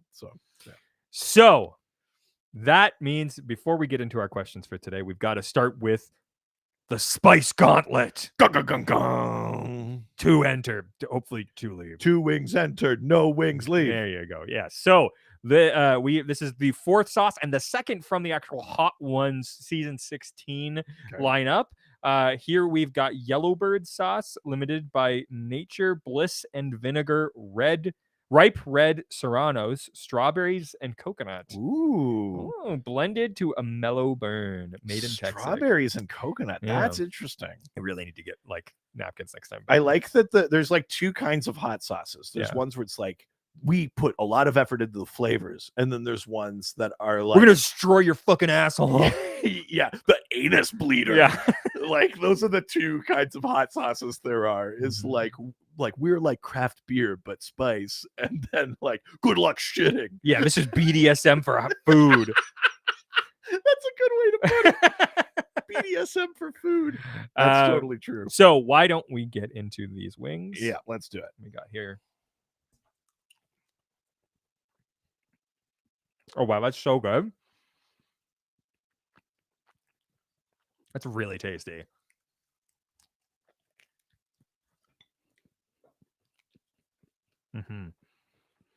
These are. It's wild to taste. Go drink the strawberry. Yeah, I love this. I drink so much of that. I mean, eat so much of that. Yeah. Uh-oh. I would love to see you drink it. No, they haven't paid enough for that. So there is. Oh, that's got some heat though. On the back end. Are you okay? So far, not from laughing. But if you pass out, we have to drink our full drink, which I really don't want to do. So just compose yourself. Do not pass out. I keep breathing in the spice. I don't know how it is something about how I'm breathing while eating. I'm breathing in all of the spice fume. Oh man. This might be harder for you in the end. Oh, because of my glut of digestive and respiratory yeah, your problems. Health issues weren't the same the as the fact last that time I'm you generally did this. just slowly rolling into my grave. Yeah. So, with that, let's jump into today's questions. Let's do it. Which means we're going over to Facebook. Go to the face and the book. Go to the Facebook. I also love this suggestion. This shows how old we're getting. Next year, Watermas. Drink 1 glass of water per episode. like it. Nah, That feels doable. that'll never hold water. Oh, I see. They followed it up by saying the drinking game is every time we use the washroom. Oh, that'd be hard. Oh, that'll be challenging. Yeah. I've already used the bathroom 3 times since we started. So, yeah. Really? Mhm. Oh man. Okay, I've got like no bladder whatsoever. I'm ready. All right. I have taken my drink for talking while eating as Good. well. So Didn't pass out though. didn't pass out. Also, like, why am I being punished for your health issues? Or I could just turn it on, baby. Yeah. At any moment, I could just pass out and make you finish your drink. Just like a fainting goat. Yeah. That's why I brought this belt. I win twice with this. All right. First question comes from We've Only Just Dandon, who asks, Rock of Ages, great JLA story or greatest JLA story? For me, it has the best look for Aquaman, best Batman moment, punching out Metron, and best Atom moment. Hands down, for me, the greatest of all time. Rock of Ages is pretty solid. That's during the Morrison era on JLA. Mhm. And this has come up on the show before, too. There's a lot of elements of that story that are kind of like proto Final Crisis kind of pieces. But bring in the new gods and the quest for anti-life, all this kind of stuff. That era of JLA is great. I mean, I got to agree, first of all, with best look for Aquaman. I mean, actually, I'm not even sure I 100% think it's the best look for Aquaman. But Which look is this? it's the kind of gladiator, fisherman's hook, long hair, beard. So this is like your 90s. We're into the 2000s, okay. basically. But we still got hook hand, We still got hook hand. like early 2000s. Still, yeah, it's a cool look for Aquaman. We're not water hand or anything. No, not water hand. Yeah. Even I think it's the best look. There is something really sharp about the orange shirt, like the scale mail thing. Yeah. But it's a pretty cool look for Aquaman. So it's kind of hard to complain about that. I do like generally Morrison's take on the new gods and the idea that they are new gods. They came from the death of the old gods. There is like a sort of cyclical thing. It's the thing we circle back to for Final Crisis is like what happens when the fourth world ends. What is the fifth world? Or the fact that their spirits are so powerful in Final Crisis I'm talking about now. Their spirits are so powerful that they corrupt and degrade the human host bodies they're possessing. And we forget, I think, because they're used so much more concretely and their story is very they live and die and stuff like that. I think we forget that Morrison's view of them is that they are celestial. And we see that in the map of the multiverse eventually. It's they're in the sphere of the gods. So they exist in the same worlds as heaven, hell, these other kind of more celestial things. So the idea of them interacting with us is we're getting emanations or manifestations of them or whatever. So this thing the Rock of Ages does well is kind of that idea of remember, these are deities. Yeah. And I think that's a really strong part of that story. Totally. But yeah, that JLA run in general is tight. I'm gonna go check it out. Hell yeah. All right. With that, we're leaving Facebook and heading to the doc phone. Bring, bring, bring, bring. Yeah, 1 second. Bring. Click. One second. Just I gotta Would put you you on like to hold. get your ducts Click. cleaned? I've been getting a lot of those spam calls lately. Hey, Richard. Hey, Doctor. Happy DocMas. This is the fourth call from Ryan Putney with question number 4. I was recently rewatching on TikTok some clips from the Justice League cartoon and saw Metamorpho. So my question about Metamorpho is he able to, I know he can turn to different elements and shapeshift, but is there any way he can, does he know how to change his appearance? Like he could shapeshift into an actually different person or to make himself look like he was as I know he's still a human, but his appearance before he was turned into Metamorpho, is he able to shapeshift back into his normal self, I guess would be the question. That's it. Thanks, guys. Happy DocMas, and hope you guys are having a great time with those hot wings. Bye. Yeah, the metamorpho thing is the way that he's played is that the one thing he can't do is be normal. He's got that kind of constant like, what did you do to me? Yeah. That's his gripe with Simon Stagg. That's his like, this is why me and Sapphire Stagg can't be together. Like that's the ongoing thing with metamorpho. So that's the way they play it. Like when you really break down his power, though, is there a specific reason? I guess because it's maybe slightly magic. His power seems like it's very sciency, right? It's elemental transmutation. It used to be that he could just transmute into any element found in the human body. Now it's just any element. He could turn himself into a gas or solid or a liquid. He could shapeshift. He can do all sorts of stuff. But there's also a thing that's been explored before where it's like he is of a lineage of element men in the way that there are swamp things and stuff like that. Sure. Yeah. They may have even done this in the sort of 6-issue metamorpho story that was told as part of that Legends of Tomorrow anthology series. Maybe like when was that? 7 years ago, something like that. Maybe. There's an element of that, I think, in there too. So if it's about the magic of the Orb of Ra, the thing that turned him into metamorpho, then maybe part of it is like, no, you're like, this is your mantle, this is your curse, you can't do that. Theoretically, with that power, if you get good enough at that power, you should be able to do almost anything, including changing your appearance. But I think if it is a thing he can do, it's now a thing he chooses not to, because either he sees himself as a monster, or he's like, no, this is who I am, I'm metamorpho.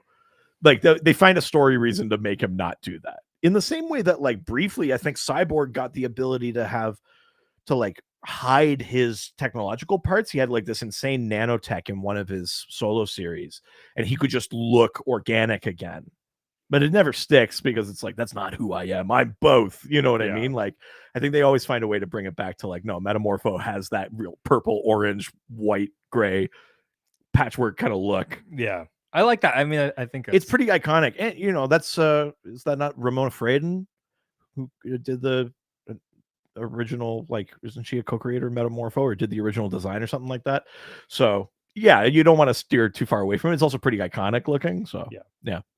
All right. Well, with that, we're leaving the doc phone and heading to Reddit, where everyone's nice and no one's ever mean. A question from Reddit comes from PM Me Trump Nudes. PM Me Trump Nudes. That's right. Who asks, best Wonder Woman stories to start with? Ooh. Oh, interesting. That's Wonder Woman, like year one is pretty good, isn't it? You mean Earth One? Earth One, sorry. Yeah, Wonder Woman Earth One is good. I mean, the nice thing about Earth One always is that it stands on its own.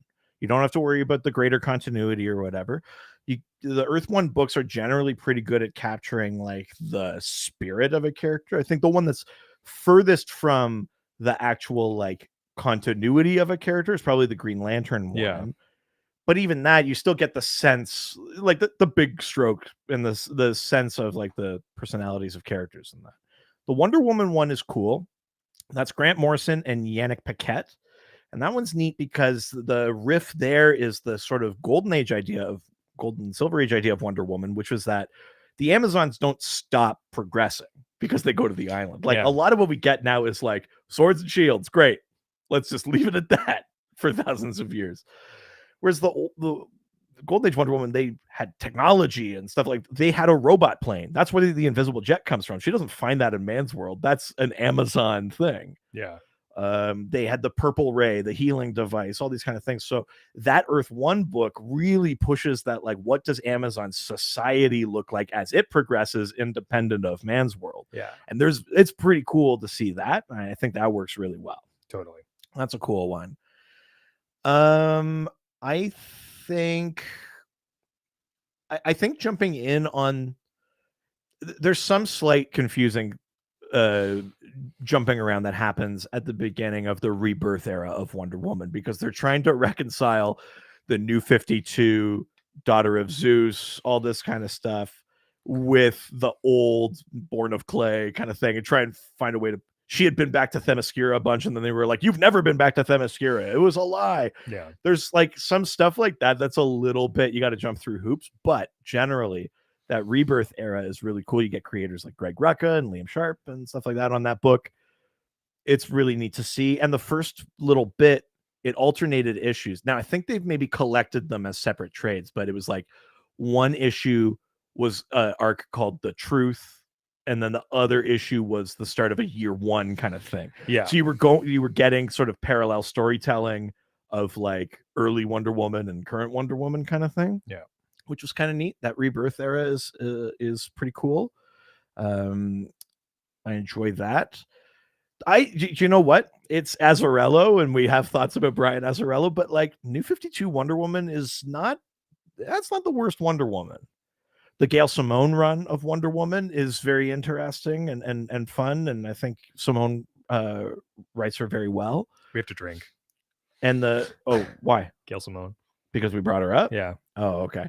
And then also, I'd say go and read like the George Perez, like I think it's only like 4 issues or something. But like, is it Perez? Well, I'm Perez. Okay, I thought it was Perez. I'm not sure, but go read that one from like immediately post Crisis. That was when they were like, we got to publish something or we lose the rights to Wonder Woman. And really, the things we know and love about Wonder Woman, the version of Wonder Woman we love now, kind of starts there and builds from there. So check that out, I would say. Yeah. Hell yeah. I love that. All right. With that, we're leaving Reddit and we're heading to the DocScored. Oh, dox my score tonight. I don't want to dox your score until I'm doxing scored. I mean, I'll accept it, but you've definitely done that one before. I know, but sometimes it's what comes to mind. I know, but that's not really the thing. It's a different one. So do I have to drink or not? I mean, I think you should have to. Fine. At least I'm not inhaling spice. No, that's that. We'll leave that for the characters of Dune. Oh yeah, because it must flow. Yeah. Right. First question of the DocScored is from... Actually, I have a question for you from the comments. Why isn't Richard wearing his short shorts? It's weird that that's coming from my brother. Listen, man. I don't know how I feel about that. To answer Bruno's question about the how do you phone us, the number is like a Google number. Beyond but that, I think it operates like a normal phone number. So presumably, yes, if you're if you're in Europe, you probably have to use the U.S. international code, which I think is 001. Yeah. This may be a Josh question because he's the one who set it up. Yeah. Yeah. But yeah, try it. I don't know. Wow. All right. First question from the DocScored comes from Yo Crow, it's Scarecrow. Yo Crow, it's Scarecrow. Yarr, Yo Crow.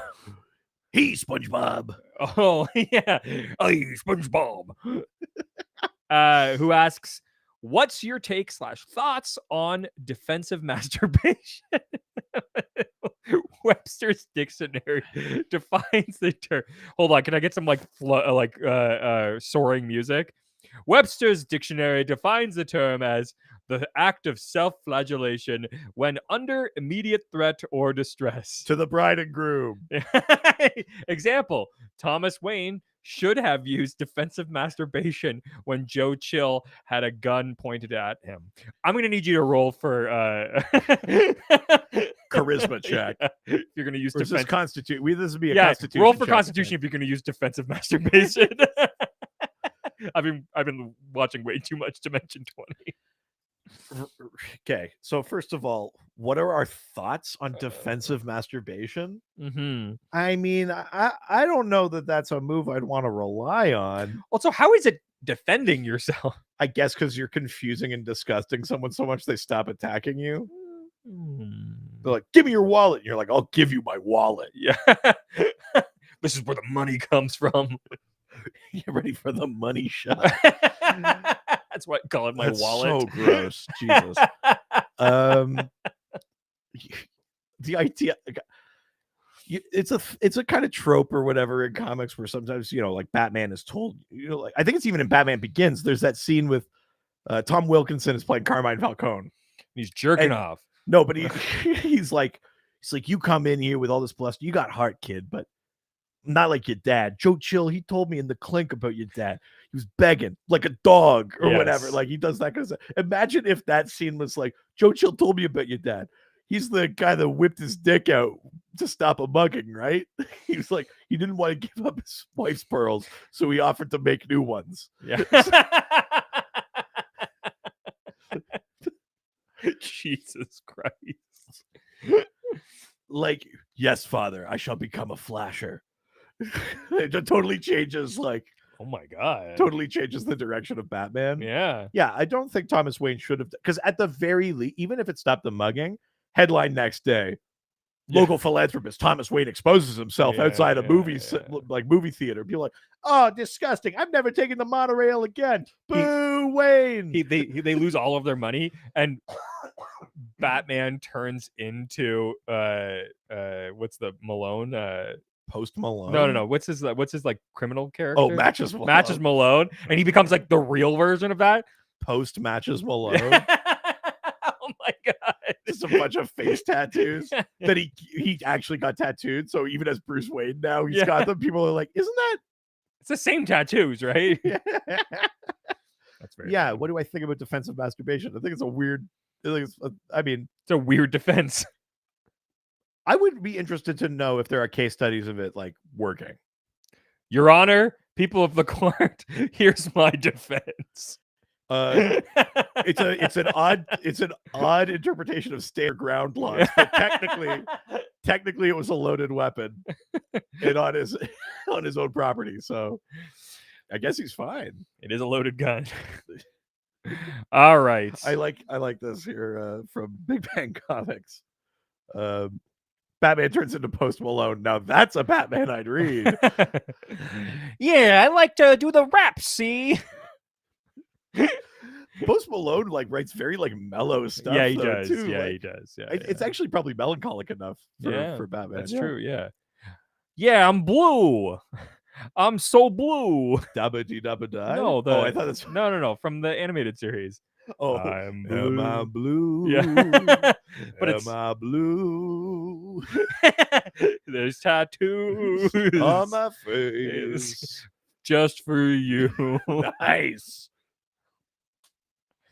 All right, that was really bad. Sorry.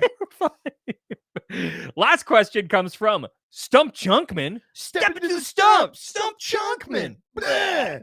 Who asks, with Hawkeye getting his own show and being a fixture in the MCU since the first Avengers movie, think this might eventually help Green Arrow get a movie? Now we've had one Arrow guy. I don't think we need another. I mean, it's funny to put it that way. I mean, it is mighty dismissive of 8 seasons of Arrow. Yeah, but that's not a movie. I don't know that is the thing that would push Green Arrow over the top to get a movie. Yeah. You know what I mean? Like we've already done 8 seasons of a TV show. I think actually the thing, if I was going to say something from like movies or DCEU or something that would be like the deciding, it would be getting more of Journey Smollett's Black Canary, and the idea that maybe eventually she brings that character. Oh, interesting. In. Yeah, They bring him in as part of her story. I think is maybe what I would hope at least to be a cooler driving factor. So whether that's in, I don't know that would mean, it probably wouldn't mean a sequel to Birds of Prey, but maybe if that character shows up in something else, gets an HBO Max show, or is in another movie with another character, like something like that. Like maybe if Batgirl goes well, maybe they do a Birds of Prey movie, but it's with Barbara in there. Yeah. Who knows what the setup is, but I would wonder if maybe that would be the setup where it's like, no, we're going to give Black Canary more to do. And part of that is we're going to develop her romantic interest. So instead of it being like the other way around, bring Green Arrow in as the support character. Yeah. That's the romantic interest for a Black Canary project. Would be kind of cool to me. If we're going to do that, I need 2 things. One, we got to have that scene where she blows out the windows. Wow. So definitely HBO Max. Yeah. 2, it better be like Green Arrow that like from the comics, like a way different version. Like we need him to be charming. yes, I kind of like the way like Gail Simone wrote him on the Justice League Unlimited. Oh, sorry. Jesus Christ. On Justice League Unlimited. Jeez, I didn't realize we talk about Gail Simone so much. where Black Canary's driving a motorcycle, he's holding on to her, just going like, "Are we dead yet? Are we dead yet?" Like, Yeah. I kind of like I want a fun Green Arrow. I don't want like a "you have failed this." No. We've gotten that. Let's get the fun one, the one that sings his own theme song when taking out henchmen. Like, Yeah. ba, ba, ba, ba, ba, ba, ba. Yeah, that's awesome. That's kind of what I want. All right. Well, that was the last question. So we know what time it is. It's time to play everyone's favorite game. Can you guess the name of the character based on who someone who does not read comic books can describe that character to us? That's right. It's time. If you don't know how this works, I send a photo of a DC character to my wife who does not read comic books, nor does she care for them. She sends back 4 clues describing what she sees. She actually only sent 3 this week. Ooh, even tougher. Yep. Great. Yeah. I've gotten none of them so far. Nope. But Ryan Pigeon got one. Ryan Pigeon got 1, which is part of this fucking game during DocMas. Good. Which is that if you can guess on a live stream before the doctor can, That's right. you get a signed, devalued comic book. That's right. Signed by us. Yeah, a graffitied, marked up comic. Yeah, essentially. Yeah. And we're gonna dog ear a bunch of pages too. Yeah, fuck that book. This is a reader. It's a reader. Fucking eBay. All right. First of 3 clues. Okay. Here we go. I feel like there's a good chance you'll get this pretty quickly, but we'll Don't see. say that. Tron helmet. A Tron helmet? Tron helmet. Like Vigilante? No.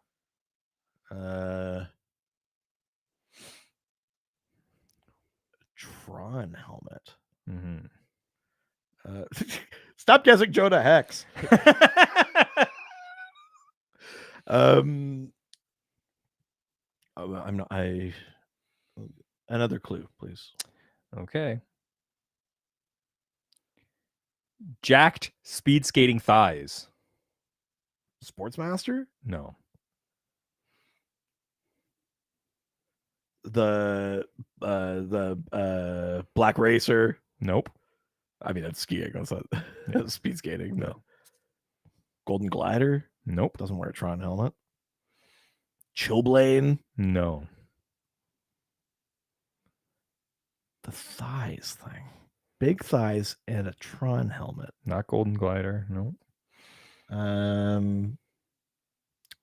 Interesting. Give me the last clue. Let's do it. The last clue, because this is another one I think might be a race for the answer. Okay. Rollerblade robot.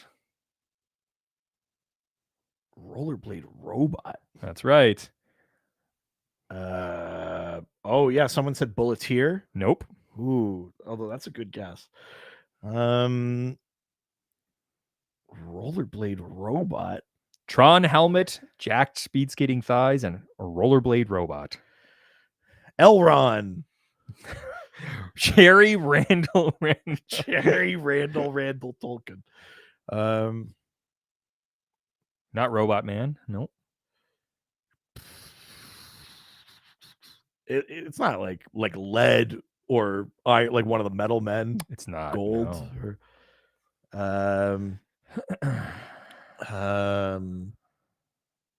Amazo? Nope. The rollerblading thing. Got wheels? Mm-hmm.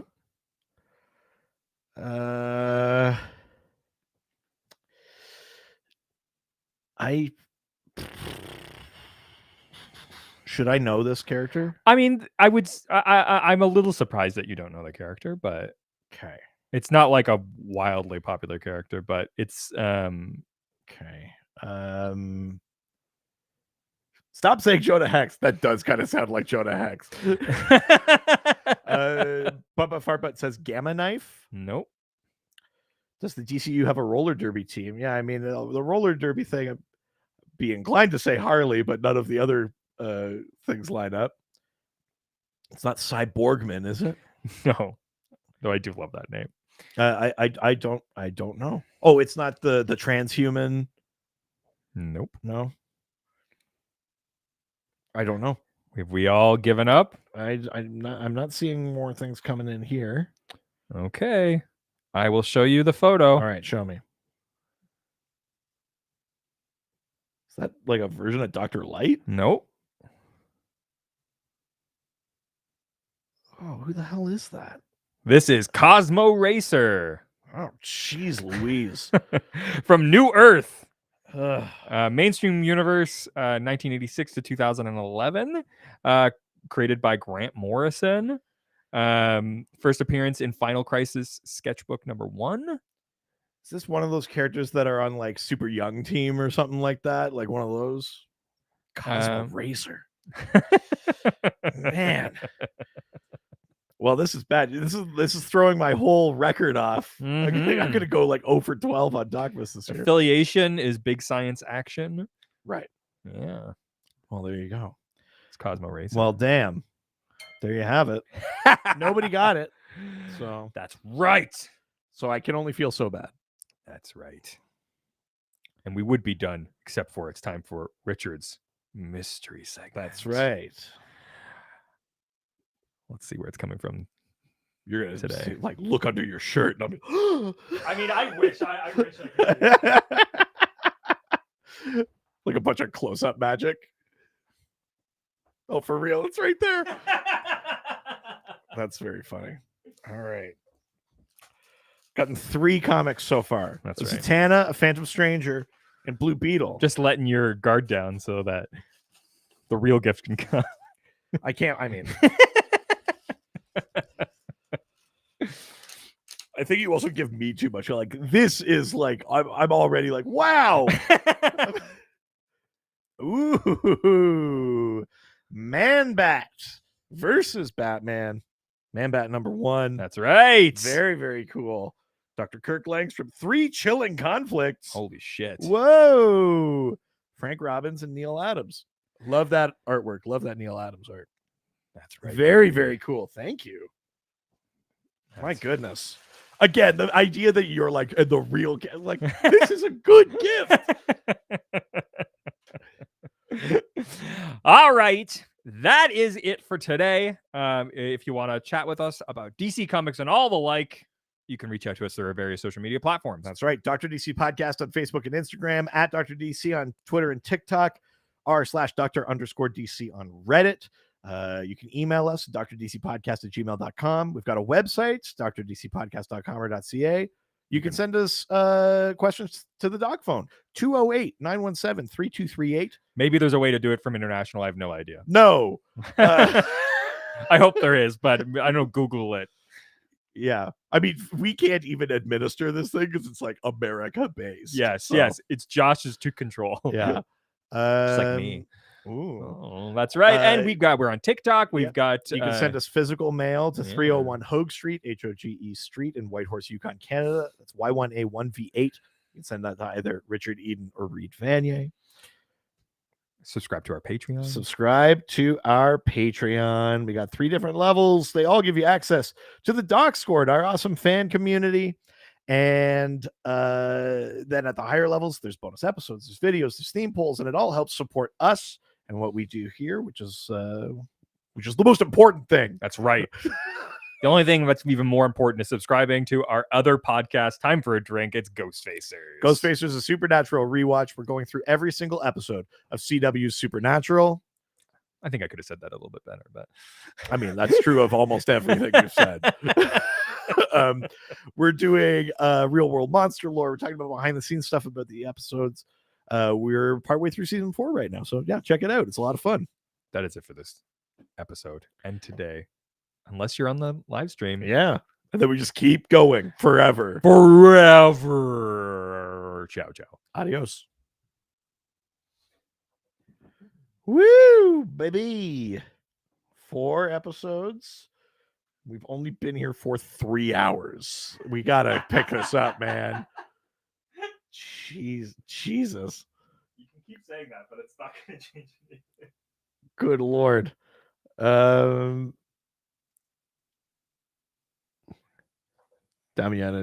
says we need a Richard laughing emote. That would be very funny. I'd love a series of Dr. DC emotes. We can get Richard laughing. We can get me face palming. What's an emote? Like a emote. You're just not young enough, man. Yeah, dab for me. Yes, sir. Oh, Bruno, he's trying and it's not working. He said he was even practicing his Bruno accent, which is ironic because you shouldn't have to practice. Oh, his Mario accent. I called it a Bruno accent.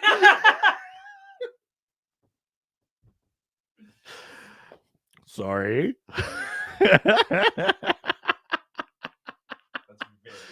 Oops. Sorry. Whoopsie doopsies. I'm sorry. Oh boy, oh boy. How are we feeling? That question coming in from butt fart butt. Feeling fine. The only thing that gets me is I keep breathing in while we're eating the spicy wings, so that I'm getting like spice lung. But otherwise, no, we're doing fine. Right, we're taking it pretty easy. We're not going too hard on drinks. The spices haven't been particularly bad so far. It's the later ones that get you. For anyone who's watched Hot Ones, you know that like there's ones like Da Bomb and stuff in there where it's not flavor at all. It's all about spice. It's all about the pain of it. So, that last one we did had like strawberry and stuff. Like this is clearly like they want you to use this in food. They want you to enjoy it. It's got flavor. They're putting some effort into it. So we're still in that kind of range of hot sauces. So we're doing just fine right now. I think it's the later ones where we're gonna see some sweating, and probably from me too. I've done a Hot Ones like run of all of their hot sauces before. And it was pretty tough. The ones near the end really get you. But then there's, it's spice. It goes away not too quick after that. So the fact that we're taking our time and going through things, I think it's going well. I think it's going fine. Yeah, I'm feeling good so far. How many wings did Richard get in the end? I don't think he went overboard. I think we're maybe just in like the 30 range or something of wings. So maybe slightly more than just exactly what we need, but it's going fine. So yeah, not too much to worry about that way. Yeah. We've got enough wings, but we don't have like a plethora. We're not gonna have like a bunch of wasted food or anything left over that way. So that's what's important. Lovely Mrs. Long says, I haven't heard of Hot Ones. You might enjoy it. It's an internet interview show that we have stolen this premise from, where basically they interview celebrities, actors, whatever, and with each question, they eat increasingly spicy wings. And the questions also get harder as they go. So softball questions, easy wings. When they're eating the real tough ones, and they're having a hard time focusing. That's when the host goes for really like complex questions about like their process or things like that. It's a lot of fun to watch. There's a bunch on YouTube. If you have HBO Max, there's some Hot Ones on there too. I'm not sure why or how that arrangement came about. But yeah, it's worth checking out. There's lots to watch. Some of them are very fun. It's fun to see which celebrities don't bat an eye and which ones have a really tough time. Idris Elba, I think, maybe gave up, maybe stopped. And then there's other like Lord, the singer, I think, just went all the way through and was like, this is not spicy. I think Margot Robbie might have also been in that camp. So it's kind of fun to watch that way. So yeah, check it out. That's what we took this whole premise from. Oh, what segment do you guys do that you haven't stolen from someone else?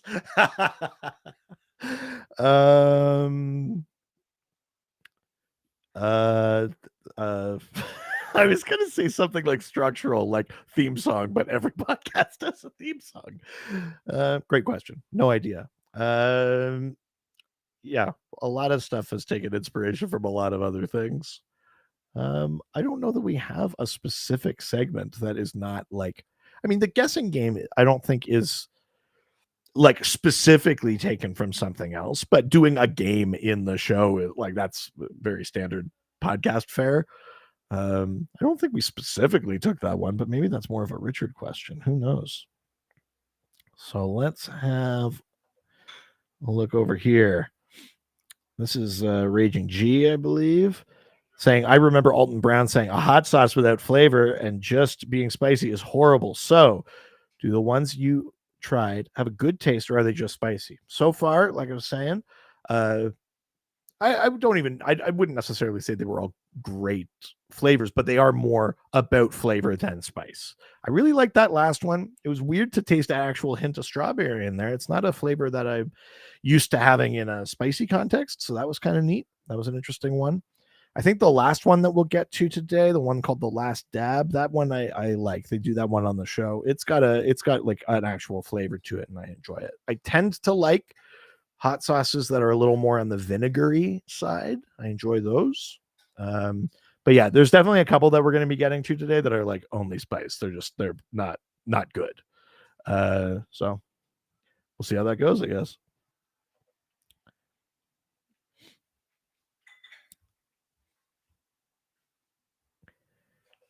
Where did Richard go? I think he's prepping some more wings. I don't think he went to the bathroom again, but presumably he will be back shortly. Because yeah, we're a lot slower on this than we normally are. Well, wait, hang on. We started probably a little after 10, but let's say from 10. So 10 to 10:30, 11, 11:30, 12, 12:30, 1, 1:30. We should be starting our 7th episode. We're starting our 5th. So we are a bit behind. Maybe not quite as much as I thought we were, but it's still a bit behind on our general journey for today, but that's okay. Stump, we are about to start episode 5, I think. Yeah, how are we preparing the wings? We're just putting sauce on them. We're just we're baking them naked and then putting sauce on after. Just for simplicity's sake. Also, what is happening here? Additional food? What are just eat fucking wings? What are these? They're little Cubano things. Ooh, Cubano things. That's fun. Nice. Right on. Okay, I see we've just moved into the mean comments section of the day. You don't quite strike me as a hat guy. Thank you.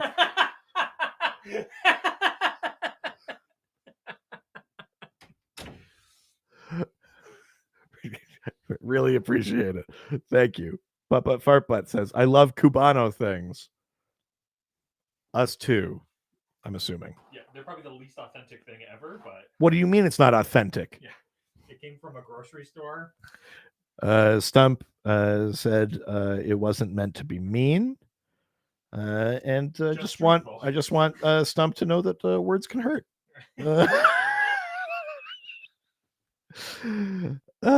Need a different DC hat for each ep. Oh man. I mean, Stump, here's the thing. I'm making fun of him, but Stump is right. I'm not really a hat guy particularly. I don't wear them that often, but I would like to build my DC hat collection a little bit. I'd be happy. Lots at our local. Yeah, I think I just need to wear them more, but also it's winter, so it's like now's not the time for me to be leaning into this. But yeah, I would like to get a couple more.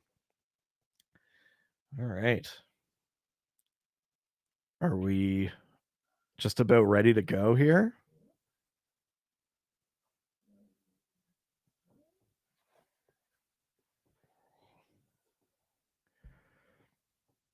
Okay. Here we go. Off to the races yet again.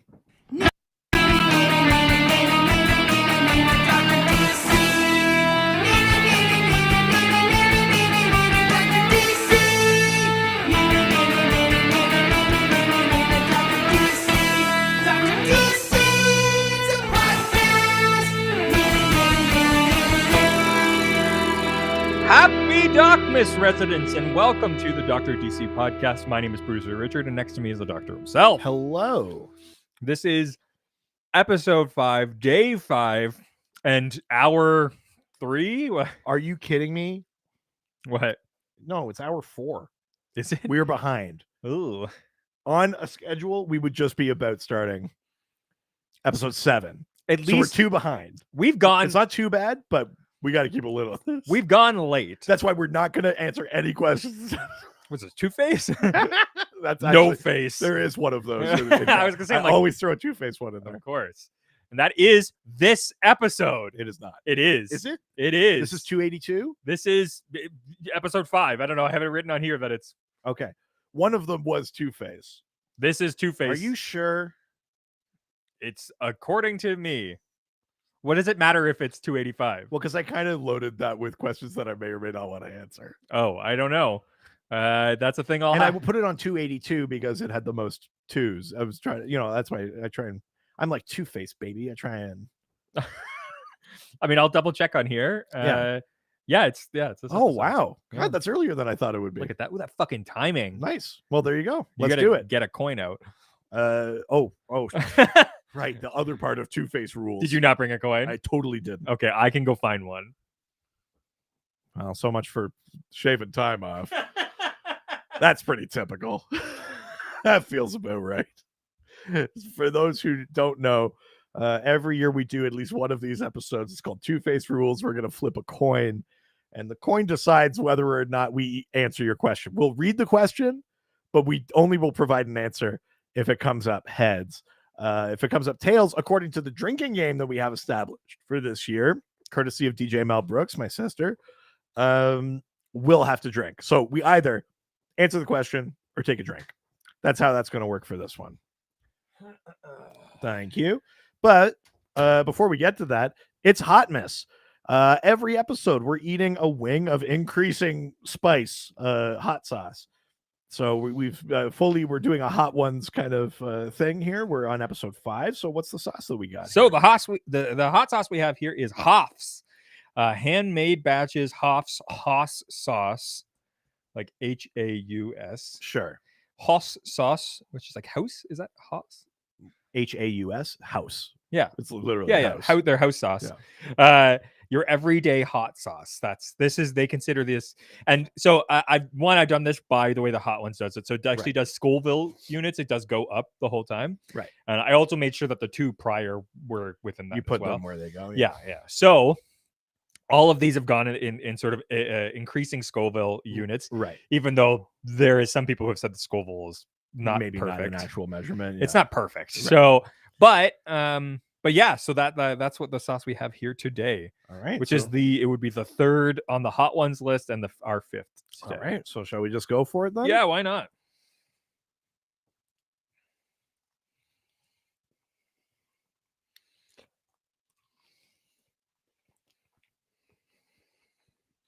It's a very different taste than the other ones. I'm trying to figure out what that taste is. That's pretty vinegary. I like it. I was just saying that those are the ones I tend to like. It's got a little bit of a lingering heat. It doesn't really come in hard. It comes in a little after. Yeah. Yeah, mustard and pickle high notes. Yeah, totally. Yeah. Smooth finish.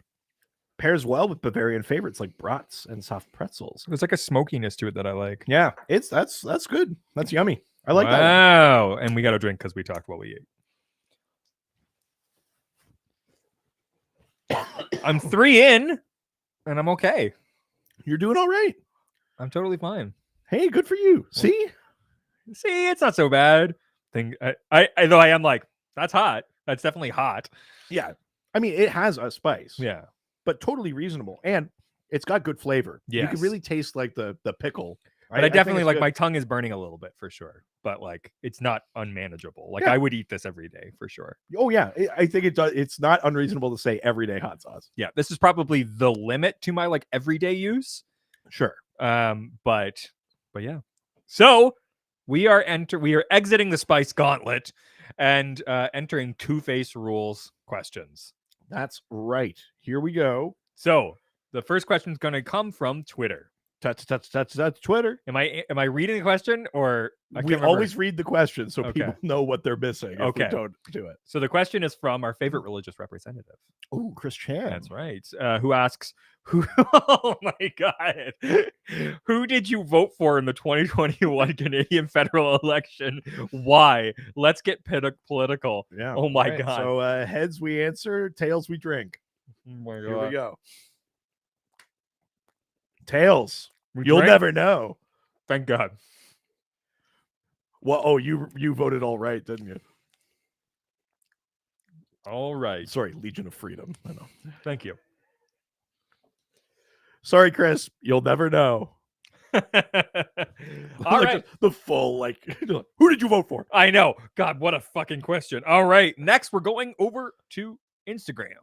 Now we're going to Instagram, take some questions and answer them. Question from Instagram comes from C. Robin Bear. Run, Robin Bear, run. Very nice. Yeah. Run, Barry, run. Well, also it's like C DOS, run, DOS, run. DOS? Yeah, like the old programming run. Oh, that's cute. Yeah. Oh, I like that. Who asks? Never seen that before. Is Bueno Excelente going to heaven? Oh God. All right. Heads we answer, tails we drink. And because Stump is not convinced, I'm not going to keep getting up to show the camera, but I'll show you. Heads. Yeah. No, Bueno Excelente is not going to heaven. Bueno Excelente, for those who mercifully missed those episodes, he's a member of Section 8, which is a very kind of Section 8. Listen, I'm gonna regret that joke. Bueno Excelente is a member of this team of people with like kind of weird or baffling powers and whatever. But Bueno Excelente's power basically is like sexual assault. Oh God! So absolutely not. Is that like? I think he can only. Is that only Is that say sexual, his own sexual assault? Like you? I mean, I guess you could call him sexual assault, babe, but that kind of feels like we're cheapening it. Yeah, that's essentially his power. I think he can only say his own name, like Bueno Excelente, and yeah, that's what he does. So absolutely not, under no circumstances, does Bueno Excelente go to heaven. No. All right, with that, we are leaving Instagram and going to the doc phone. Bring, bring, bring, bring, bring, bring. Click. Your call is important to us. Yes. We've recently had an unusual amount of fucking callers, even though every single one of those fucking things says that. And it's like it's never changed. So it's like that doesn't count as unusual if it's always the case. Girl from me, oh my God, that was the thing they did on Game Changers once. They had to do like yeah, I've seen that one. So good. All right, here we go. It's the fifth call from Ryan Putney asking you another question. My question is, who would you want to get caught under the mistletoe with from the DC universe? I don't like that. Answering that. Bueno? Happy DocMas, guys. Bye. All right. Heads, we answer. Tails, we drink. We drink.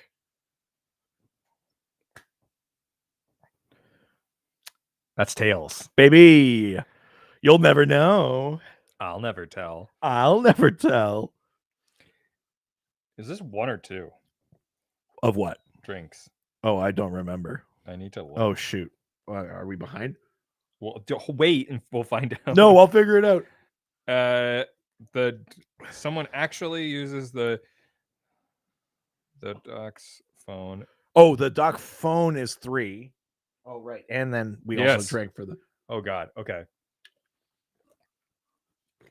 Oh, boy. Here we go.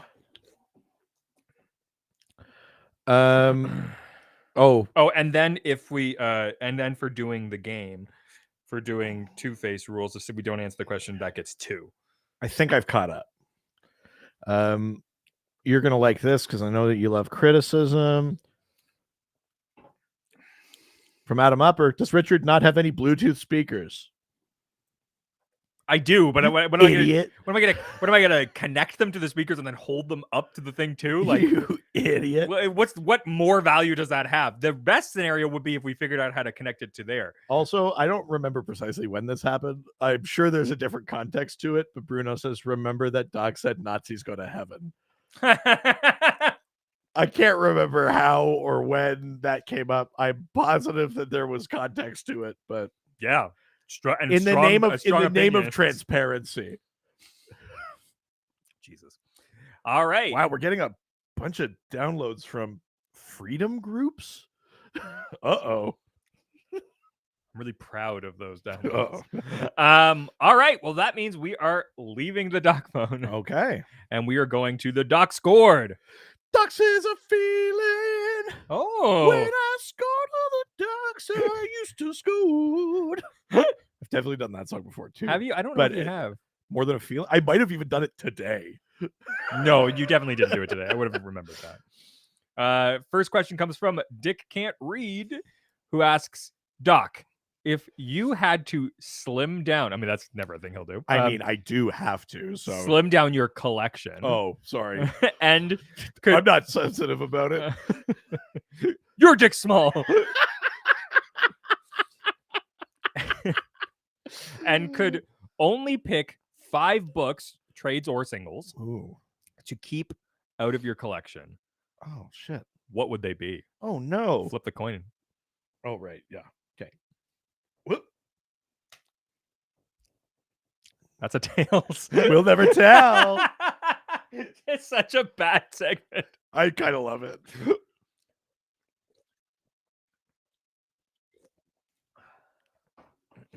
Oh, these are my favorite episodes. Because they really help us catch Yeah, back up. do a bunch of work for us, Yeah. and then we'll just speed through. Next question comes from Crimson Raven, All right. who asks, if you had the option to own every published comic of one character, Ooh. either as trades or loose, who would it be? Oh, so I was about to answer. See, I'm just so giving. I was just gonna do it, but Now let's take away. rules are rules. I Yeah. don't make them up. That's heads. Heads. So you get an answer. Good for you, Crimson Raven. Lucky you. I mean, it would be easy for me to say, like, my favorite character is Aquaman, but Mhm. I think it'd be Martian Manhunter. Really? I think that's a fun one to have. I'm trying to think of one where it'd be just be fun or interesting to have all of the thing. And I think for me, that's like Martian Manhunter or like Phantom Stranger or like a character like that, where it's like you actually have to go to a bunch of other books to get Hey, all their appearances. Now you got one more Phantom Stranger. I do, exactly. You know, like I think something like that is kind of like where I'd be leaning for an answer to a question like that. What about you? I mean, this is both. This works in multiple ways, but I would choose Superman because then I'd also own Action Comics. One, I see. Yeah, you're first right. appearance of Superman, so I'd be Sure. wealthy. Fair. And I like Superman. Stupid doctor, stupid. God, how tight is that hat on you? Don't ask how tight anything is on me. I mean, I know one thing that's definitely not. I do. I've got photographic Yeah, I proof. Damiana says, while Doc answers sincerely, Richard is looking through a price guide. Yeah. I mean, like subtitle of the show. Yeah. And our professional careers. And our professional careers. Very funny. Oh man. Well, also loose. I'm not going fucking trades with that. I mean, I want value, so trades. Yeah, resale. Yeah. The most important thing in comics. And collecting and life. Where's the Hobbit? That clapback thing and that Hobbit It's milk so thing fucking good. Makes me laugh every time. All right. Well, that all the questions? That's all the questions. Woo! Which means it's time to play everyone's favorite game. That's right. Can you guess the name of the character based on who someone who does not read comic books can describe that character to us? The way this rule works is that Rule? game. Yeah, that's the most fun kind of game. The one where you think it's a rule. For you, yeah. I'm not being sarcastic. Yeah. The way this game works is I send a photo of a DC character to my wife who does not read comic books, nor does she care for them. She sends back 4 clues describing what she sees. There's a little twist this year too, which is that if one of the residents on the live stream can guess the character before the doctor, I mean, to be fair, if somehow someone who's not on the live stream can like text me or something, sure. But if you can guess before the doctor, well, you're going to get a signed comic book from the doctor and I from our combined collection. That's right. Which really just means the indie books that I had away in that closet. Yeah. So, are we ready to start? I'm ready. You going to get this one? I think there should be a special prize if I get one because I'm doing so poorly so far. What do you want? I want a signed comic Sure. signed by me. Sure. Yeah. Of a thing that you already own part of. Yeah. You want to damage one of your books? Sure. You're allowed to do that. Ooh. No, never mind. I can't. I don't know. I changed my mind. I'm sorry. I wasn't ready. Okay. Are we ready? Did we play? Oh, did we play this? Did we play Two-Face rules with this last year too? I think we did. We either play the game or we don't. Oh my god, this is so mean. Okay, You ready? sure. Oh, we should have done it with the fucking wings. Yeah. Nah, well, too late for that. Yeah. Whoa, that was bad. I don't know where it went. Vamp. I gotta go find. The real question is, do we do it for the mystery segment? We should. Oh my god. Are you serious? Did it fall on the floor? I don't want to have to edit these anymore. Oh, you're going to have to. Did you not find it? No. Do I have to go get another quarter? Yes, please.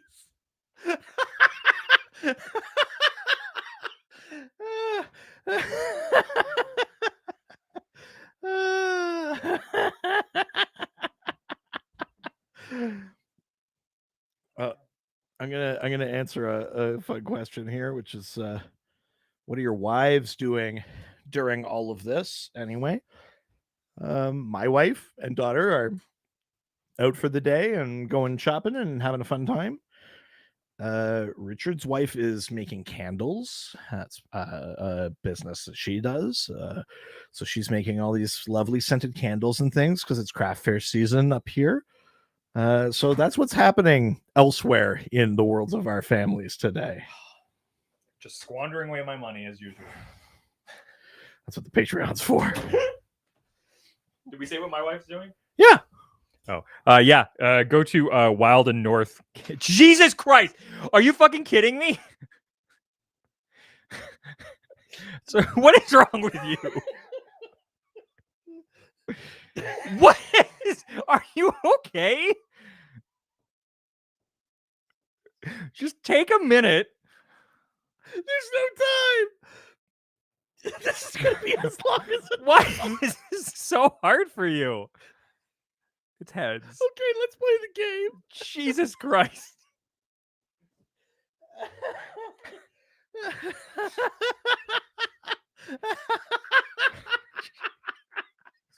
Fucking insane. I just gotta look at myself in the stream. I look so much like my dad. Yes, yeah, you do. Oh boy, oh boy. Woo. Okay, are we all right? Yeah. Oh, by the way, Yeah. I absolutely am not gonna pass out soon.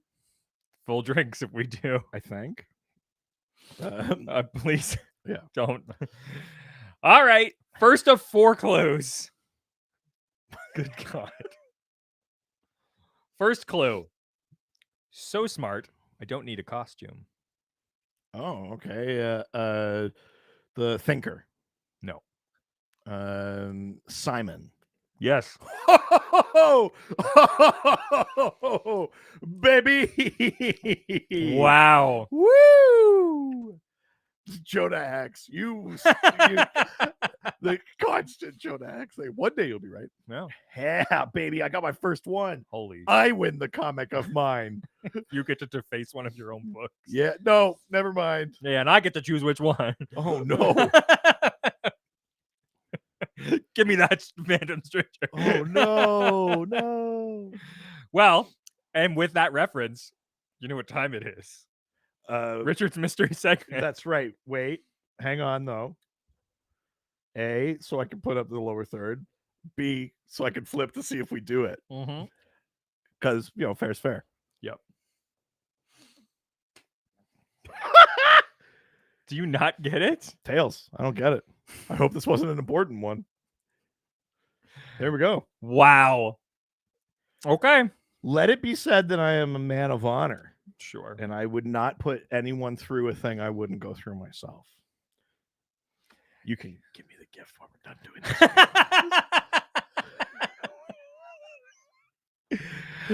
this. That's it for this episode. We'd love to hear from you, residents. Why don't you reach out to us through our various social media platforms? That's right. We're Dr. DC Podcast on Facebook and Instagram, at Dr. DC on Twitter and TikTok, r/Dr_DC on Reddit. You can email us at drdcpodcast@gmail.com. We've got a website, drdcpodcast.com or .ca. You can give us a phone call, 208-917-3238 or 208-917-DCEU if you're nasty. Is that it? Did you do our phone number? Yes, I just did that. Did you tell them to review something? Oh, yeah. Give us a review, 5 stars. It really helps us on Apple Podcasts if you haven't already done that. But if you give us a review anywhere else, we love getting kind of crazy, weird ones on random products and services and stuff like that. Just take a screenshot and send it to us and we'll read it on the episode. And you can sign up for our Patreon, patreon.com/DrDC. Most of you on this stream have already done that, so thank you so much. That support really helps us keep doing what we're doing. There are 3 levels. They all get you access to the Discord, our awesome fan community, and then the higher levels also get you bonus episodes, videos, theme polls, all sorts of fun stuff. All right. Make sure to subscribe to our other podcast. That's right. Ghost Facers, a supernatural rewatch. We go through. Don't always put me into this position. Go on, talk about the thing we do. We review every episode of the TV show Supernatural, going continuously through the 15 seasons. Each episode is a similar episode from our show to theirs, from the original. We're going through doing our episodes on the episodes of the show. We talk about real world monster lore, behind the scenes stuff about production. It's a ton of fun, so check it out. Holy shit, Bruno just put up a thing that's if you guess 3 right ones, he'll send you something signed. Just for the proof, I'm just throwing it up here. Oh my god. Holy shit. No pressure. I don't know that I'm gonna get 3. If you get 3, I'll also give you the book that you didn't get. Okay, all right. Oh, there's a lot on the line for me now. Yeah. Oh my god. All right. Jeez Louise. Love it. All right, cool. That's it for today. Ciao, ciao. Adios. That went so smoothly. 23 minutes. You didn't save any time. All right, let's turn this bad boy around here. Fucking can't flip a goddamn coin. I got fat thumbs. Jesus Christ. Listen, I'm not a gambling man. I don't. Yeah. Oh, yeah. What do I look like? Post matches Malone.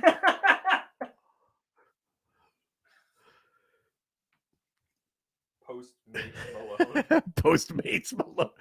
We're doing Mitch roasts of me now. God, that is a good one. That is pretty. You should send that in actually to Doughboys. That's pretty funny. Woo! 5 episodes down.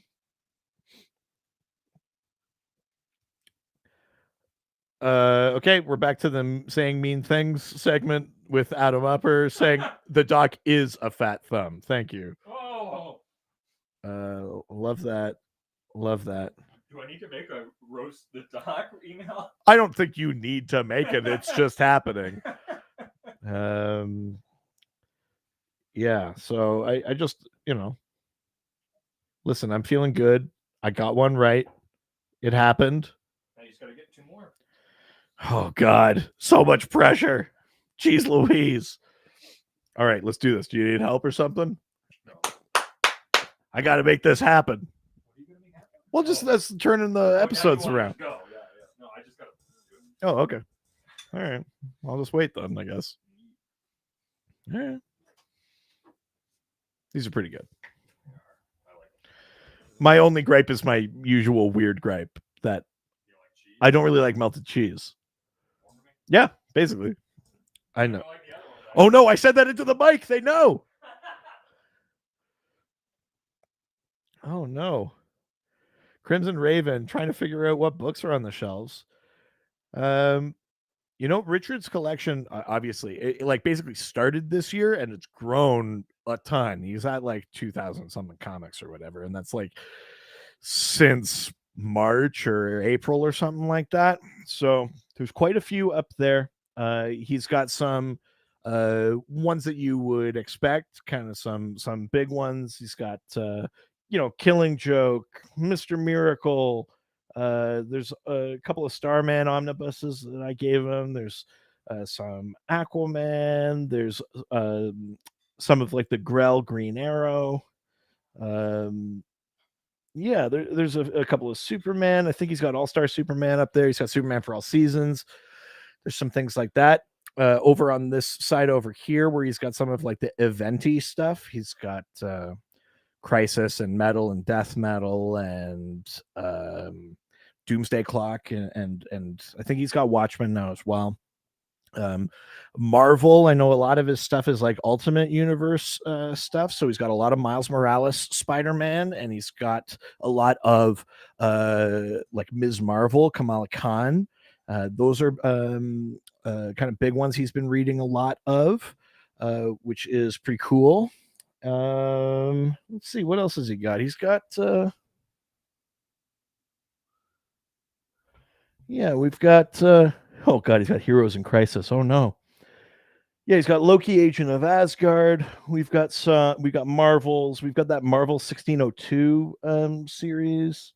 He's got some Spider-Man stuff. He's got Spider-Man Blue, and I think he has Daredevil Yellow. A couple of those are the color series. He might also have Captain America White. I think the only one he's missing is Hulk Gray from that color series. He's actually got a pretty sizable collection, and that's not including the single issues he's got now. He's got a run of Wally West Flash, like the Mark Waid run, which is really cool. He's got a bunch of the Ostrander Martian Manhunter series, if I'm not mistaken. He's got a big run of Action Comics from like the late 700s up to, he might have Action 900. So he's got like Action 775. He's got something like the key issues and stuff in there, which is pretty cool.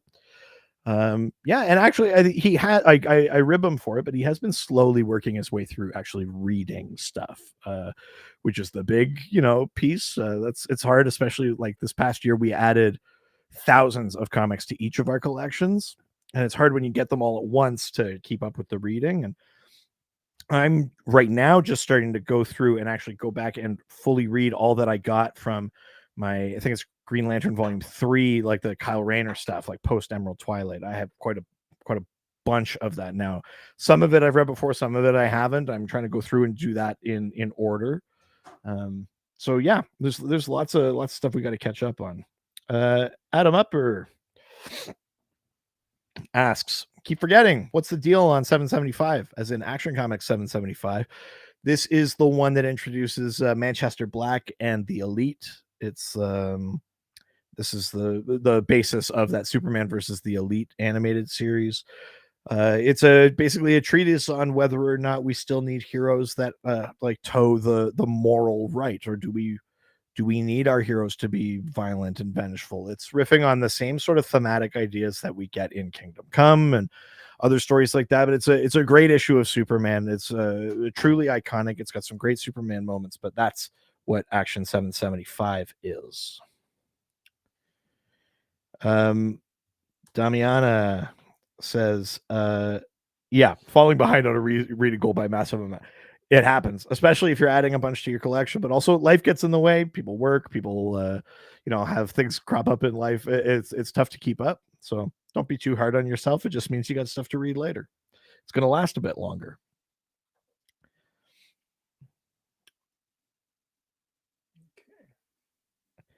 Bruno just weighing in on Action 7075 here, just saying it's an amazing issue, one of the best modern Superman single issues. Totally agree. I don't know how I could not agree with that. I know I'm purportedly the king of hot takes, but even I'm not that spicy. But maybe this is. Ooh, are we ready? Are we good to go here? We are good to go. All right, so let's get this going.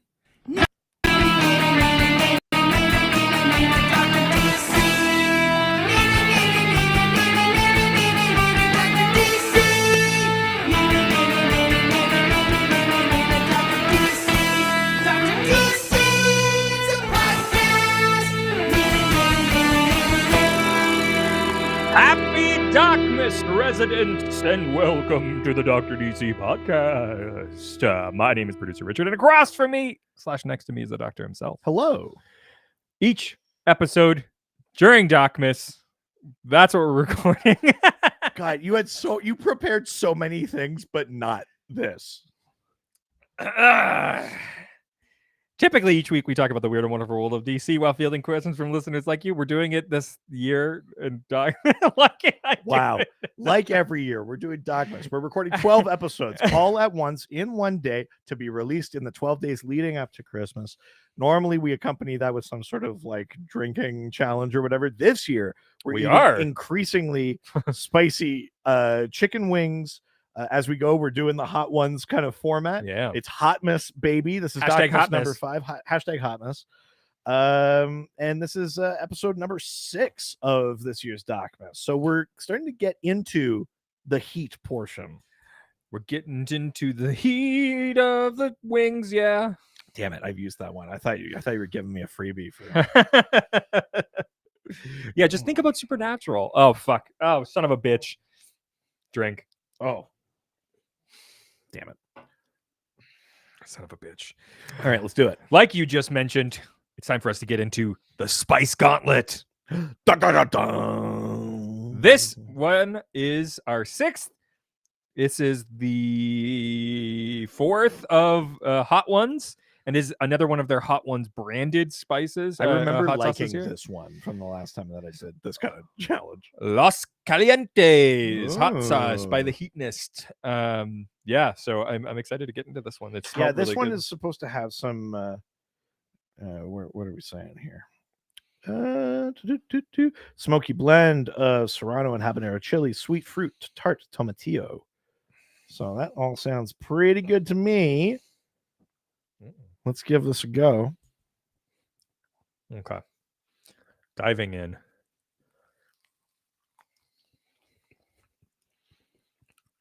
Not a lot of heat up front. I really like the flavor. Flavor's great. Yeah. Really bright. On the light. Very citrusy. Mm-hmm. The problem with citrus is it also like cuts back on heat, or the acidity of citrus like attacks the oils and like that makes things spicy. Are you breaking out like science knowledge? Yeah, buddy. Wow. Oh, I did some research before doing this. You were like, will I die? Yes. And I found out some ways to counteract the effects of this heat. But this one's like less than the last one, to be honest. It lingers a bit. It's a little sharper in spice than the last one. It's last in the one was front of kinda, my tongue a bit more. Yeah, exactly. It's good though. Yeah, Very yeah. tasty. I totally recommend this one. I think that's a really good wing. Yeah. I do just want to bring up, I finally got one right. I finally got a guessing game thing right last episode. Well, it wasn't the last episode. It was the previous one. Oh, no, you did get last one. Yes. Okay. The previous Yes. episode, yes. Yeah. And Bruno said if I got 3 right, he would send me something signed. That's right. From his from all the way over in Ireland. Hoi toad. And then Bruno also said, did you see what I set up there? What happens if you guess 4 answers? If I guess 4, you get something as well, which is not an incentive for me. No, also, yeah. I don't like that. I will do my best. I'm not sure I'm going to get 3, but if I get 3, I will steam through. God. And I will get 4 for you. Then the next clue is it's he has a big S on his chest. he could speak to dead people and he's a cowboy. Only in the movie. There we go. All right. Well, with that, the Spice Gauntlet has been passed. We are now entering the question phase. Bloop, bloop, bloop. I'm sorry, what was that? Are we going underwater? Question. Go do the face and the book. Yes. Go do the Facebook. First question comes from the most interesting resident. Andrew Delgado. That is incorrect. Stephen Marian Almagro. Who else could it be? That's it. It's Stephen Marian Almagro, who asks, Please talk about the country of Bialia, how Oh shoot. the country works, and how it impacts the rest of DC. Oh geez Louise. So Bialia is one of DC's made up countries. What? It's in the Middle East. Mayim Bialia? Oh god. Yeah, I'm not sure I want Bialia to host Jeopardy. Yeah, so Bialia is in the Middle East, sort of near / bordering countries like Korak or Kandak. In Young Justice, there's a lot of focus on Bialia. In Young Justice, it's where Queen Bee is located. Queen Bee, who has the power of mind control and stuff, specifically over men, but can do it to anyone. Yeah. There's a lot of political tensions between Bialia and Korak as neighboring nations. I'm trying to remember that. Is it that JLI run? There's a lot of stuff to do with Korak / Bialia. I'm pretty sure. And then also, I feel like it came up in something else that we like read for the show. I can't remember offhand. It's mostly to do with. It might be JLI actually, because one side of that conflict gets backed by like the Soviet Union or whatever. Wow. That becomes like part of the thing. Yeah. But it's Bialia and Korak in that region is to demonstrate like the sort of political danger of having a group like the Justice League. So especially in the context of something like the Justice League International that has a specific UN charter or things like that, it's like, when do you violate sovereign borders? What can you do? What can you not do? When should we pull out of there? When should we go in? And it's like, oh, just looking at that picture and whew. Do I know a ton about Bialia as like a culture or things like that? I don't think I do. That doesn't mean that there's not comics you should go seek out for it, but it's one of those like, I know it's there and I don't know that much about it. You know what I mean? Like, kind of frankly, like Vladova. Like, I know that Count Vertigo is from Vladova. I know like roughly it's meant to be Eastern Europe kind of nation, but do I know a lot about Vladova other than it like bordering Markovia? Not really, or that it got destroyed at one Vladova point. Sounds like somebody who's like offensively trying to make up an Eastern European. Yeah, Vladova. What is it, Vladova? I don't know. Yeah, blah. Yeah. I unfortunately I don't think I know that much about Bialia other than its general like geographic positioning. Sure.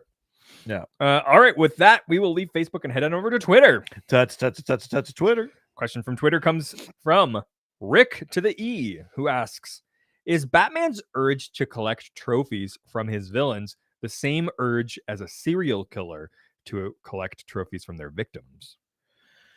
I mean, you could bully. I mean, there's a lot of connections you could make to Batman. You know, and that's like when you do those books where it's like Batman's in Arkham, you're as crazy as the rest of us. Like, I don't think that's not a way you could interpret that. You know, it's Batman. You know, always gets portrayed, or there's a conception that he's this like grim loner, but he has one of the biggest families, biggest networks of partners and friends. Family. I don't have parents, I have family.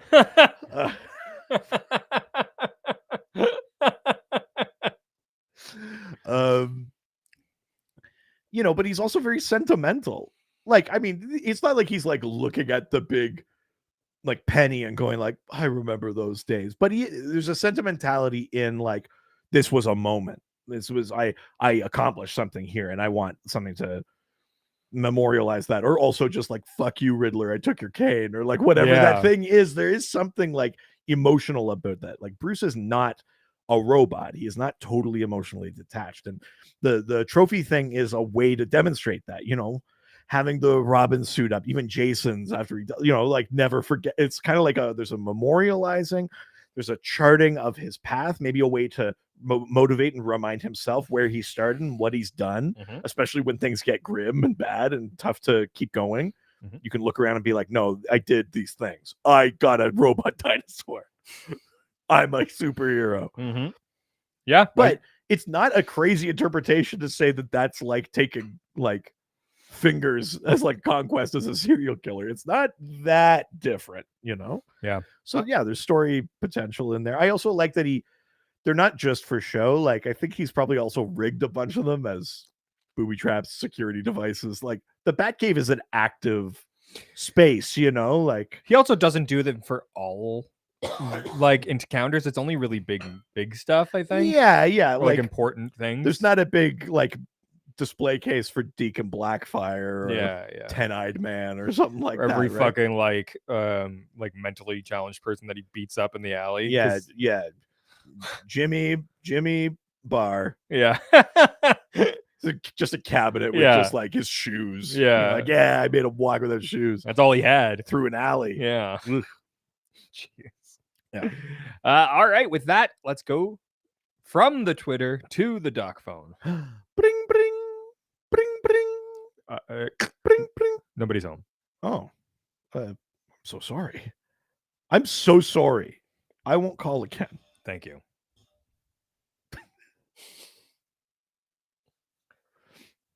There we go. Hey, I'm halfway there now with call number 6. My question for this one is: you have been chosen for Secret Santa this year. Who do you want to be the Secret Santa for on the Justice League? So basically, Doc and Richard, you pull a name out. Let's just say, for fun, you can pick any character. But from my example, the Doctor pulls out Black Canary. He has to get a Secret Santa gift for Black Canary. What are you giving her? But again, that was just the example. Feel free to choose any character and go. Happy DocMas, guys. All right. I'll use that example. Yeah? I pulled Black Canary for Secret Santa. I think I would get her. I mean, I assume this is just like a $20 limit thing. We're not going crazy here. I'm not Bruce Wayne. I'm not Oliver Queen. Okay. What would I get? I'd get her like a. I'd get her like a cool like, $20. Ugh. No, maybe more than $20. Yeah. I'd get her like a cool road gear so that if she goes back on tour with her band, she's got like a cool setup for like her Oh. mic stand and stuff like that. Like something kind of neat with some flair that's like, it's not just like the in-house like mic and stand. It's like a cool thing that it's like, yeah, that's Black Canary's stand. Like, something like that. Oh. Well, I'm gonna go with that theme. I'm gonna go with Green Arrow. Sure. And I'm gonna get him noise canceling headphones. That's gonna go over well. Fucking oh my god. You might as well get him a burial plot. Yeah. What? I don't know. She'd get mad, kill him. You know how Black Canary would. Women, am I right? That's not what I meant. Waiting for that to get twisted over here in the comments, but It's not hard to twist things if you don't say them in a way that can be twisted that's so easily. also true. Yeah. All right, let's leave the doc phone and head over to the doc scored. First question. Oh wait, go. Dawson scored. Dawson scored. Dawson scored. I had one picked and then I forgot it. No. Every time.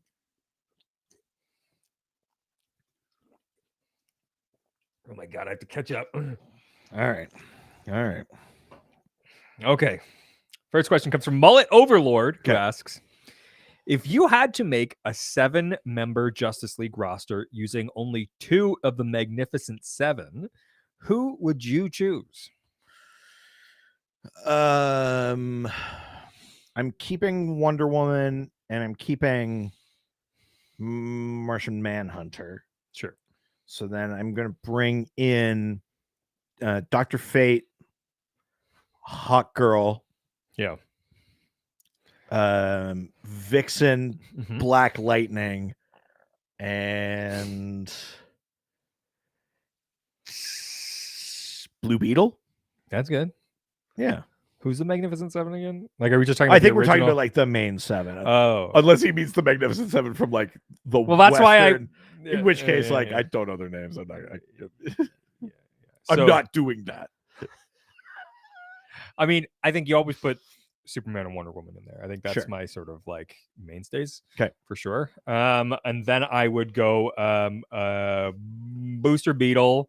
'Kay. I would go Dr. Fate. I want Plastic Man. Okay. And I want Hawk Woman. Sure. Yeah. There you go. Look at that.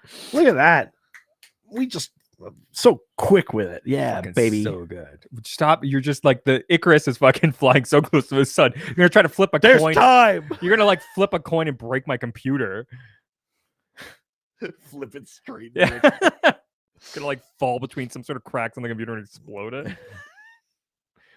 Last question comes from Crimson Raven, who asks, Doc, if the Bills were to win the Super Bowl, yeah, this is a ridiculous question. I'm not gonna do this. Read it. How would you celebrate? Well, I mean, listen, there are traditions in the Buffalo Bills. I don't think you could. Yeah, you put the lotion on the mask. Yeah. First of all, Yeah. you put the Vince Lombardi trophy down a well. Yeah. Second, no, big old fat trophy. There's Bills Mafia traditions. I don't think you could celebrate a Super Bowl win without at least someone jumping through a table. That's part of the Bills Mafia tradition. Also, I don't like anything that like calls itself a mafia. That seems like, or the fact that like one of their catchphrases is "circle the wagons." Oh boy. Yeah, I think you got to jump through a table. That's part of it. That's insane. You got to drive all the way down to Miami and just the suck it thing at the Dolphins stadium. You also have to do that to the Jets, the Patriots. Bruno, I said Booster Beetle. I meant like Booster Gold and Blue Beetle. Oh, Crimson Raven has a good idea. Set the table on fire. Then you can jump through it. I like that. Ooh, people's elbow it. Like the Adele song. Fire Set fire to the table. The Bills won. That's what she was talking about. Yeah, must be. Yeah. That was the last question. All right. Which means it's time for everyone's favorite game. God, we are fucking making time today. Let's do it. Stop calling attention to it. Read the thing. Time to play. Can you guess the name of the character based on someone who does not read comic books could describe that character to us? Woo! If you don't know how this goes, I send a DC Comics character, a photo of one, to my wife who does not read comic No, books. you said nor the does she character. Yeah. Look. It's Gorilla Girl. Who does not read comic books, nor does she care for them. She sends back 4 clues describing what she sees. Are you ready for your clues? I am. I'm gonna try because 3. I've got 1 of 3 / 1 of 4. Yes. So far. So Okay. Let's try. Clue number 1. Okay.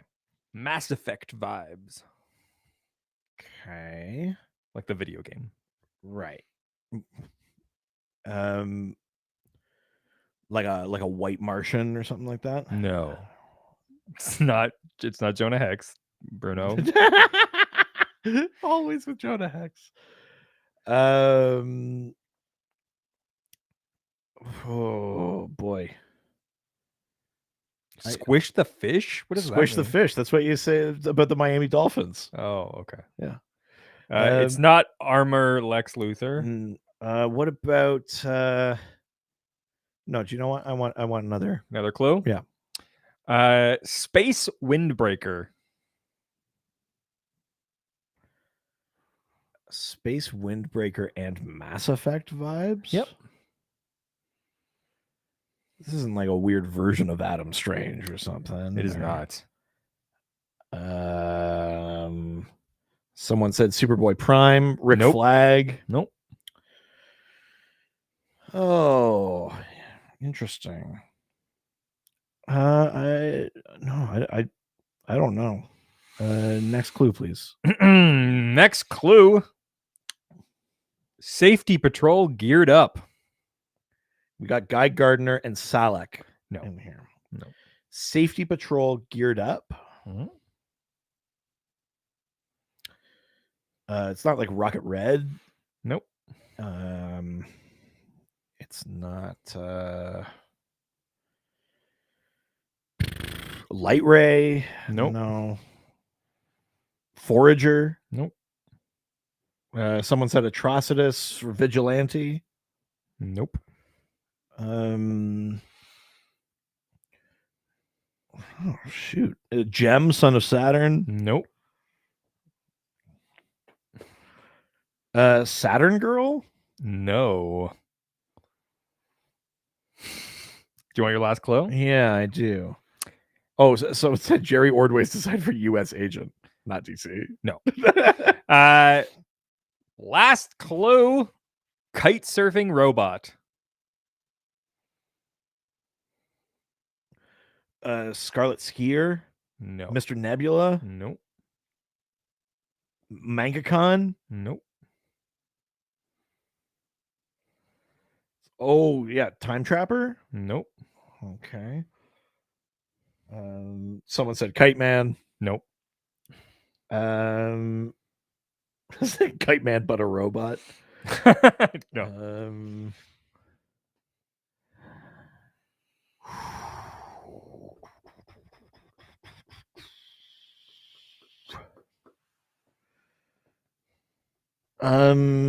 Is it? Oh, shoot. It's not like a Legionnaire. It must be a Legionnaire. Shoot, who is it? Wildfire. No. Yeah, someone said, is it one of the Metal Men? No. Is it Harley's Jewish robot neighbor? Cyborg Man? No. Is it OMAC? I will tell you that it's not a Legionnaire. Okay. Well, then I just have no idea then. No idea. I don't have it. Bruno said they already said it's not Jonah Hex. So you ready for the photo? yeah.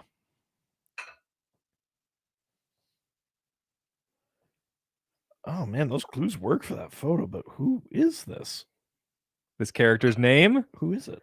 is Getaway Genius. Oh, come on. Roy Reynolds devised foolproof getaway plans for each robbery he planned. His plans used various gimmicks to keep Batman and Robin occupied while he and his henchmen escape. His next gimmick was to have the bat signal create straitjackets on Batman and Robin when the signal was turned on. Getaway Genius escaped while his henchmen were captured. Oh, yeah, baby. Oh, jeez Louise. It's a slick Gotham criminal whose modus operandi is making a slick getaway. He is currently under chemotherapy and his Oh, God. his identity is now carried by his daughter, Olivia Reynolds. Jeez Louise. Well, didn't get that one. Oh, well. Getaway Genius. Man. Boy, oh, boy. Well, that is the end of our clues. We're past the questions, which means there's only one thing left to do, which is to get to Richard's mystery segment. That's right. Where could it be? I don't know. Oh, it's in my mouth. Wow. Just hidden everywhere. Like literally taped under the table. Like a gun. We both reach under the table, but instead of guns, we both have comics. Yeah. All right, let's see what we got here.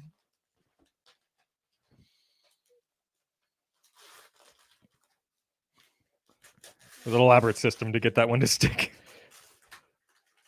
Yeah, listen, my rap job's not much better. You'll see. And what is this we find?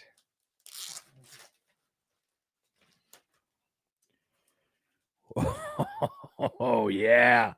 Oh yeah, baby. Black Lightning number 10. Woo! Hell yeah. With the trickster there. Love that. And the other Black Lightning. I love that. Oh, very cool. Black Lightning number 10. Holy shit. Love that. That's Oh, amazing. Right. Well, Thank you. Of course, if you want to talk to us about more DC stuff like we did today, did you miss that?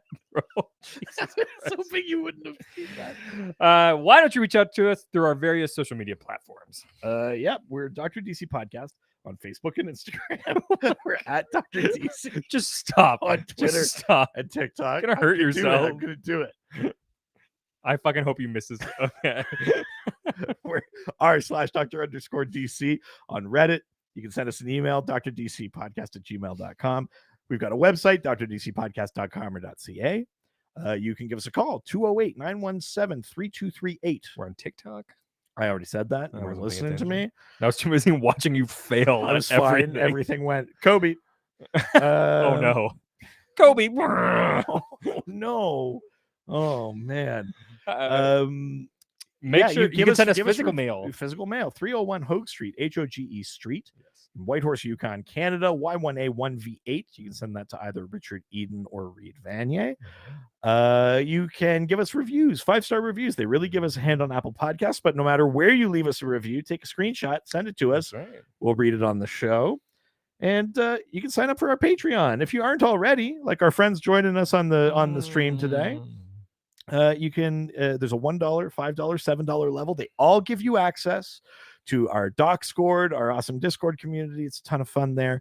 Plus, there's bonus episodes, videos, theme polls, right. extra stuff going on there for you to check out. So yeah, that helps support us. If you want to continue to support us, why don't you subscribe to our other podcast, Time for a Drink. That's right. We're talking about Ghost Facers, a Supernatural rewatch. We are going through every single episode of CW Supernatural, and we talk about real world monster lore, behind the scenes stuff about the production. It's a ton of fun. We've had some really great guests, and we're partway through season 4 right now. So go check that show out too.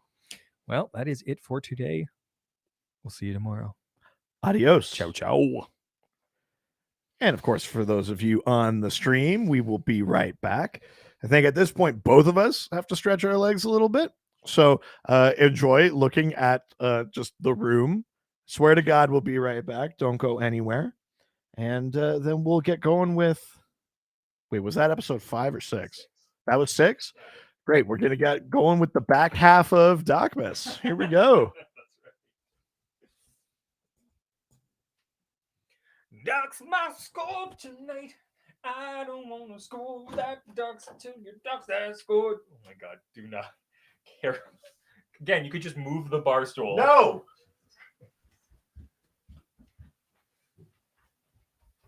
Oh, it smells so good down here.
Time to get ourselves some spicier wings. We're going to go grab those. And yeah, BRB for some more DocMas. This is a great time to go to the washroom and hang out and everything like that. And oh, this is a good comment where Richard's wife should appear to make a promotion about her candles. Ghost of Collins Past, start messing with them. Love that. We will be right back. Stay loose. Is that a phrase?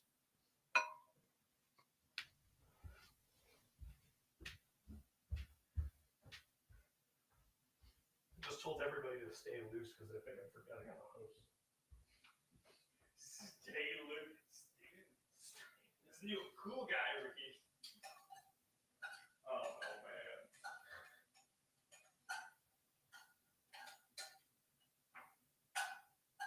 Cool guy, Reed, coming to you in the 1s and 2s.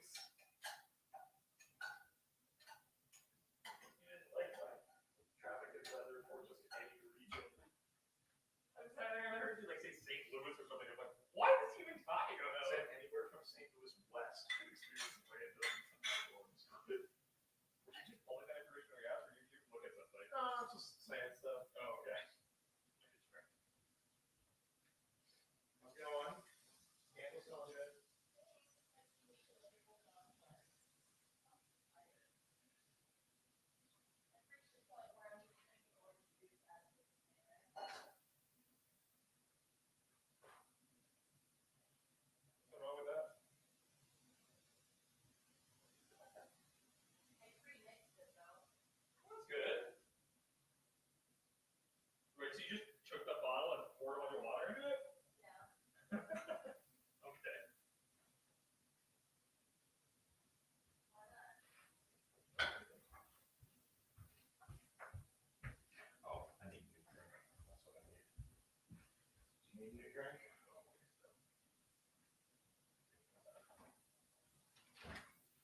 What?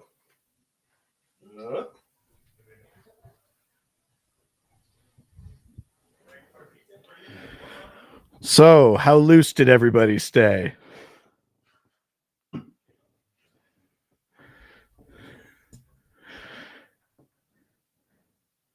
Okay, I want to address this. In general, you can still hear us? And how well? Did you hear all the bad things we were saying about you?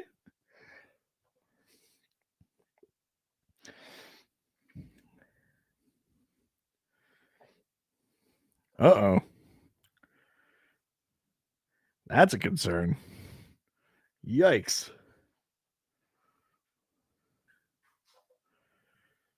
You can hear us very well.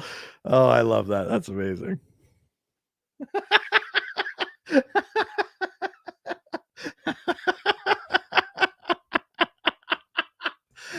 Oh, that's the best possible answer we could have gotten for that. I really appreciate that. Oh, so funny. They're really good microphones. Go, Richard. I totally agree. Yeah. It took a couple of tries. There were a couple of actually, I'm looking at one of the ones Richard bought that we barely ever used. But yeah, it's true. We have a very good setup. Being told that they could basically just hear us perfectly well, even when we're not in the room, because the mics are good. Like downstairs and stuff. Yeah. Oh, then I didn't mean that. Yeah, and I definitely, that wasn't me asking Richard to spit on him. Why would I do that? That's crazy. Richard, I haven't shown you this yet. Do you want to see something fun? Yeah. Because it's like holiday. I sing this thing, bell string, the jing, jingling, boo. Let's have a compliment together for a DocMas together with you. For the back half of the episodes, you should do all of the doc squirts as different Christmas songs. Ooh, yeah. A real long and dramatic Oh Holy Night. This is the Docs is the score. Here comes the docs in the score. I'm gonna do that now. I like that. That's a good idea. That's very funny. Oh man. Well, thank you all again for sticking with us so far. This is a crazy long day of recording for us. We do this every year, but it's actually a lot nicer having some company along for the ride. I think I'm finally going to just take the hat off, just be my kind of bald Kingpin looking self here. I think Kingpin is like one of the only characters I can like reasonably cosplay anymore, so I'll take that. There's some people here that got drinks, they got grass. Good for you. Way to go. Have some fun. I'm happy that you're joining us. And I guess I'm wondering, is anybody doing, and I know some of you were doing some wings or some hot sauce things. Is anybody doing like any of the hot ones? You don't have to be doing all of them. That's kind of crazy. But does anybody have like any of the official hot ones sauces? Are you doing any of those along with us at all? I'd be curious about that. Oh, I am watching Hawkeye. This is a question from Adam Upper. I am watching Hawkeye. I don't know if I'm behind or not. I've seen 3 episodes. I like it so far. I don't. I know the rumors or whatever about Kingpin and that maybe he's the uncle for. I guess that's Echo is the character. I don't know enough about the comics to know how good of a rumor that is, or to expect it or not, or if it's already been confirmed and I'm just behind. Who knows? But I am watching Hawkeye. I'm enjoying it a lot. I think Haley Steinfeld's really good. Even Jeremy Renner is like pretty good. And like I don't think you want him to hold anything down necessarily, but he's doing a good job for what he needs to be doing in that show. The Tracksuit Mafia is great. I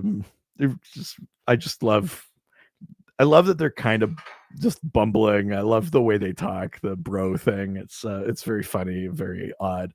I like the idea that in a world of superheroes, even the random mafias and like thug groups have to like distinguish themselves through costumes or colors or stuff like that. Like they're taking on elements of the world of superheroes and supervillains.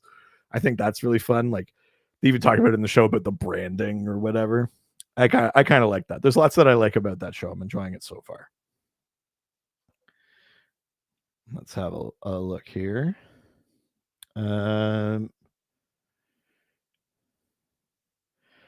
Crimson Raven is saying Hawkeye.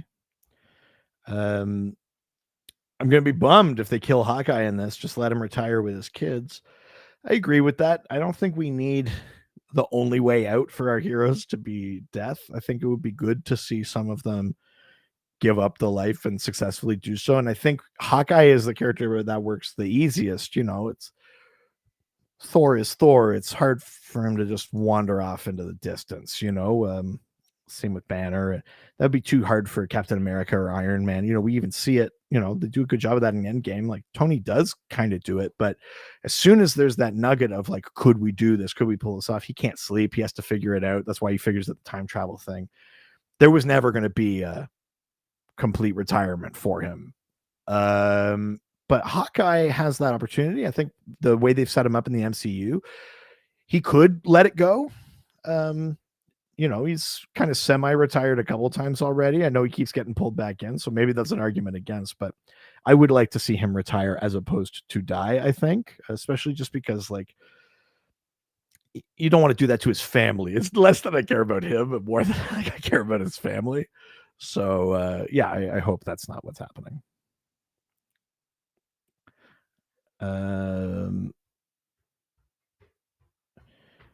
Okay, this is the thing I think we talked about. There was a rumor that Ms. Marvel, they might be adapting her powers for the show so that instead of it being that she actually embiggens, it's that it's like a sort of magic or construct kind of. Hope not. I know. I'm feeling for you.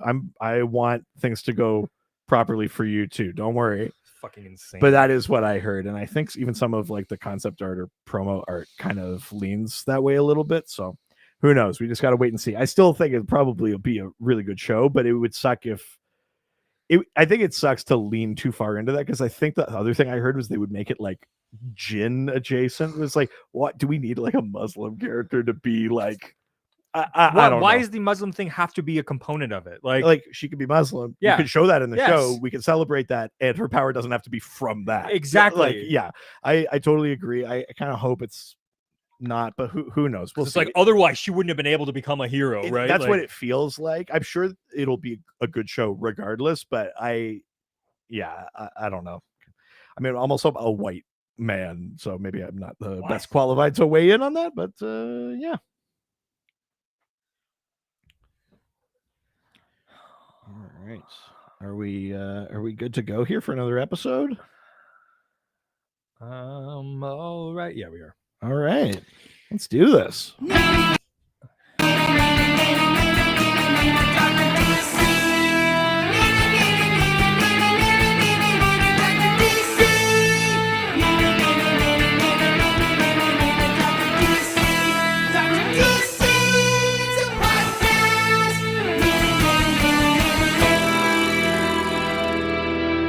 Happy DocMas residents. Oh, Musical guest. Cardinal official. Oh, He that's just right. comes in. He's been in the other room the whole time. What else has he got going on? Come on.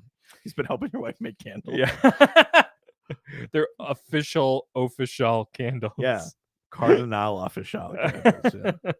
Welcome to the Dr. DC podcast. My name is producer Richard, and next to me is the doctor himself. Hello. This is the 7th day of DocMas of the 12 days of DocMas leading up to Christmas. We record them all in one day and release them for the days leading up to it. Pretty good. Weirdly pretty good. Yeah. Back on top. Before we get into today's I thought you questions, lost your spot, you immediately lose it.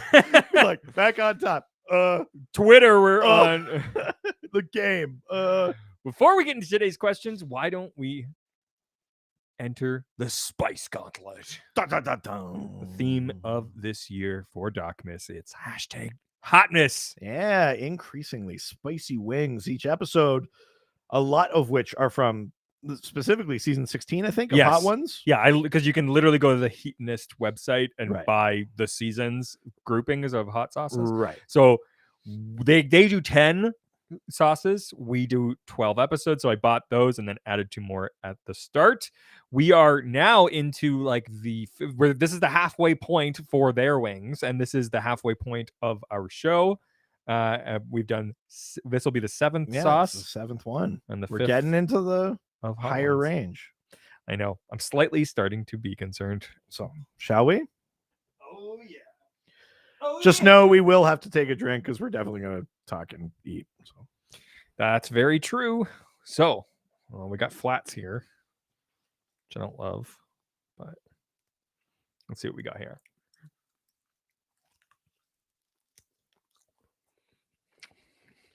it's definitely hotter. It's bright. It's got some heat. Oh yeah, builds up a lot more. Mm-hmm. Like it is nice though. It starts fine and then it just gets hotter and hotter and hotter.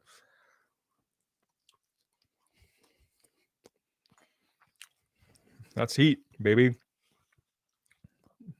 Yeah, it's a little painful. Yeah, this is more like a full tongue. It's got a bit of that like spice that I don't really love, which is like it's just like unfun. It's got a little bit of that. It's like a less spicy da bomb. Sure, yeah. It definitely just like hurts your tongue. It's a little more just spice than flavor, but still decent actually. Yeah. I think somebody mentioned it earlier. They were asking if we did anything to cool the spice off after we're done. We do not. I might start incorporating other than things, having a drink or something like that. No. But I might start incorporating things after this one because this one's definitely lingering a lot more than the other one did.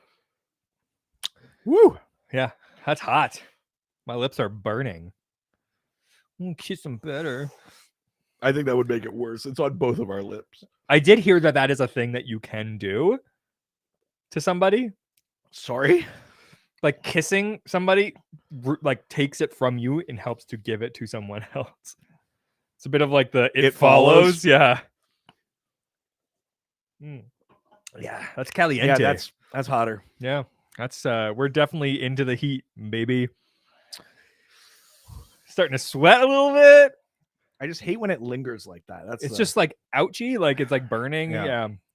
Not fun. All right. Well, with that, why don't we get into the questions?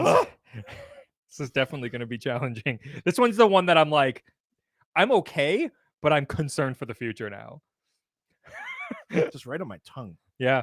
For me, it's the lips that are bothering me more. Like the tongue sucks, but the lips are what's annoying me. All right. Well, let's get into the questions, which means we're heading into Twitter. Touch Twitter.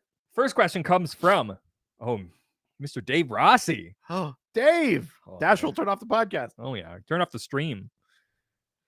I mean, Dashville might be old enough to listen to the podcast by now. Oh, yeah. God, it's been 5 years. Yeah. Jesus. He's a teenager probably by now. Maybe driving. Oh, I don't like this. I'm going to throw up. I don't want to wait for our lives to be over. What? I'm just thinking of like a song about getting older. Oh, sure. Dave Rossi Cats asks. in the cradle. Dave Rossi asks, best and worst DC stories you've ever read. It's DocMas, baby. Woo! I mean, I know the worst, definitely. Superman for Tomorrow by goddamn Brian Azzarello and Jim Lee. Yep. I mean, here's the thing. It's not even the worst, No, but it's bad. it's probably the worst that I've read for this show. For All-Star Batman and Robin the Boy Wonder. I haven't read that. Yeah, That's way down there. I mean, listen, there's probably a ton of other ones, but the one that makes me viscerally angry is Superman for Tomorrow. the real hard question is like the best. Sorry, which one? The best story. I mean, I think I know what you would say. Yeah, I mean, all like Superman for All Seasons is definitely like probably my number one. I think a lot about For the Man Who Has Everything, Superman Annual 11. Sure, yeah. I think that one's way up there for me. What happened to the Whatever happened to the Man of Tomorrow? Yeah, it's definitely Superman. I mean, it's funny that our answers both ways are Superman related. Yeah. Yeah. Maybe it's because Superman has our highest expectations. So when you meet those expectations or exceed them, it's outstanding, incredible, It's the best also thing ever. And when you fail to meet them, it's so it is damning. very like angering because you're like, it's Superman, don't mess it up like this. But also, it's a character that has like the most amount of stories next to Batman, so it's like there's just gonna be a higher volume of like well crafted stories. Like there's just more hits at the bat. There's that to it too. That's totally part of it. Yeah, interesting. Yeah, I think I think for me it's For the Man Who Has Everything. That story I really love it. I think it's super well executed. It's a great single issue. I didn't say what this hot sauce was. Oh, sure. I just realized because it fucking kicked my ass. This is Hothead's official Revolutionary Roasted Bell and Scorpion. Ooh, Scorpion, you're mad. Holy shit, man! This sauce is like lingering. Yeah. It's definitely kicking my ass. But yeah, that's what this one is. All right. Oh, heat indicator.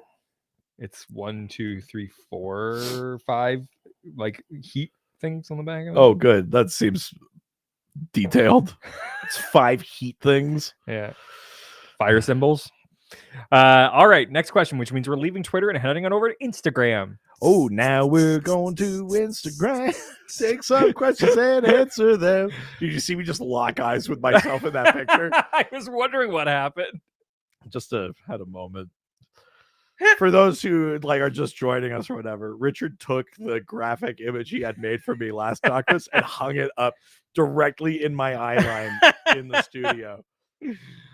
That's because I'm a good friend. Where I'm being gripped tight and raised from perdition. Oh, yeah.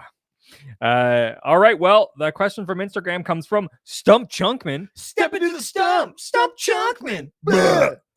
Who asks? Oh, we shouldn't pretend, man. I know. I am feeling like some heat in my stomach now for the first time. Yeah. It's disconcerting to say the least. That's fair. Stump Chunkman asks, think we'll get to see a live action Batman Beyond at some point? I don't think that's crazy. I mean, they got to get there at some point, but the problem is that Batman Beyond is just so much less well known. Yeah, I mean, I think you probably got a slightly better chance of getting like a really cool animated like Spider-Verse style Batman Beyond. Did you see the second trailer? I did. I did. I saw the tease for it. It's really cool. That's partly why I'm thinking about it, because they've got Spidey 2099 in there. Yeah. I think you got a better shot of that than a live action one, frankly. But I don't think that's a crazy premise, especially because we're already getting like old Keaton as Batman for the Flash movie. Like, undeniably, I mean, I shouldn't say that. If people respond well to that, I think they're going to find a way to keep some momentum with that going. And maybe that means we stay in that universe for a bit. And we get old Bruce and we get a Terry, or, like, I keep thinking we're heading there and then we don't, but I don't think it's crazy. Yeah, my opinion though is that we'll probably get an animated one before a live action one, but who knows? Yeah, I mean, I think that it's ripe for like doing it, but I just don't like, it's gonna be some sort of like direct to streaming platform thing. Like it's gonna be like a low budget thing that someone's finally lets them do. Sure. And maybe because like we're getting a success, or like a director gets a blank check from doing like maybe the current who's the guy who's doing the new Batman? What The director? Matt Reeves.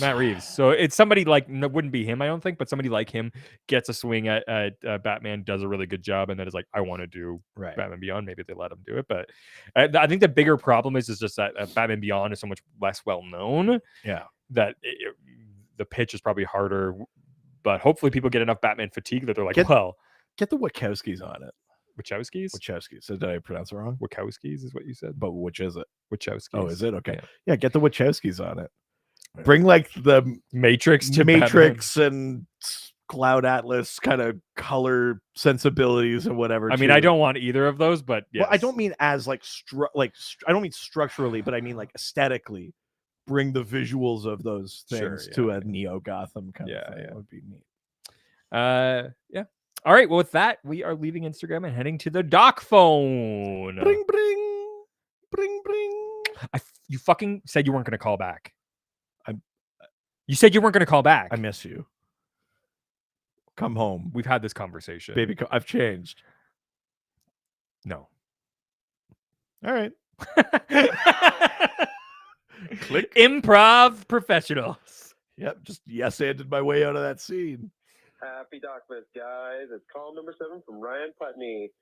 My next question is, who's got the best Christmas tree at their house in the DC universe? I mean, that Batman definitely could decorate it, but he'd probably have more pictures.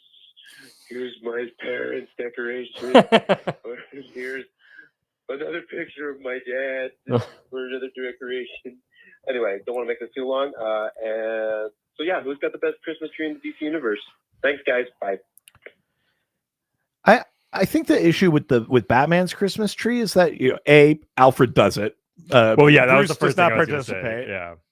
And also, I think it's probably done super well, but probably feels a little sterile. You know, like when you see a really nice tree in the lobby of a bank. Yes. You know, like I bet it kind of feels like that. Yeah. I bet you the Kents have a great tree. Yeah. And down at the farm, and I bet and Clark comes. I bet he with the actually family. I bet he takes a saw and slowly. He's like, cuts no it heat down. vision. Yeah, We're just gonna do it the way that we did it when I was a kid. Yeah. Like the Kents, I imagine have great Christmas traditions. It's part of what I like about. There's a holiday episode of Justice League Unlimited where Clark invites Jean to join him for Christmas. So it's Martian Manhunter experiencing Christmas, and it's one of those things where like the Kents wrap all the presents in lead, and like then later you catch up with, you're like, well, Superman wouldn't peek, and he's like God damn, he's like holding them up, he's like, I can't see. That's very funny. It's very cute, like the idea of just something very kind of like down home and simple. They probably have like handmade ornaments, or like, Clark, you made this in school, we kept it, and you know, you're just hanging those things on the tree, so it's not all like matching ornament, you know what I mean? Like it's not that kind of thing. In that vein, you know who I think might even have a slightly better one? Okay. Is the Teen Titans. Okay. I feel you like think they bothered? You think they're like, oh, we forgot we're teenagers? Well, no, but I think that like Dick knows that it's important and like remembers Alfred doing it with Alfred, right? And so he like brings them all together to do it, and like Beast Boy has like some weird handcrafted one, and like and then Starfire has some sort of like insane acid goo, and she's like, on Tamaran we put this on a or it's like a like from Men in Black, it's like an entire universe inside of this like small yeah I like that. That's fun. All right, well, let's leave Doc phone and head it to the Doc scored. Yeah, no, you fucked it up. I said ducks to the score. Watched it, ducks. Scored it, ducks. Ducks. Here's the thing. I've been thinking of them at the top of the episode. I just forget by the time we get here. Jesus Christ, seriously. Here's a good comment just based on that last one. Mm-hmm. Animal Man's family probably has a good tree. That's from Damiana. Ooh, yeah, totally. Animal Man's family, though. Oh, God, that must be so sad. Like, after the death of... is it Cliff, their son? After he dies, that's probably I imagine all of these things are sad occasions, you know? Yeah. All right. With that, the first question from the Doc scored from the saddened Ryan, who asks, is Naboo what you would call a solid hang? Oh no! I mean, he can't be. There's no way. He's so uptight. He barely enjoys he barely wants to. Naboo. Oh. Does that count as a? Yeah, it might. Yeah, that's a recurring character. No, they won't.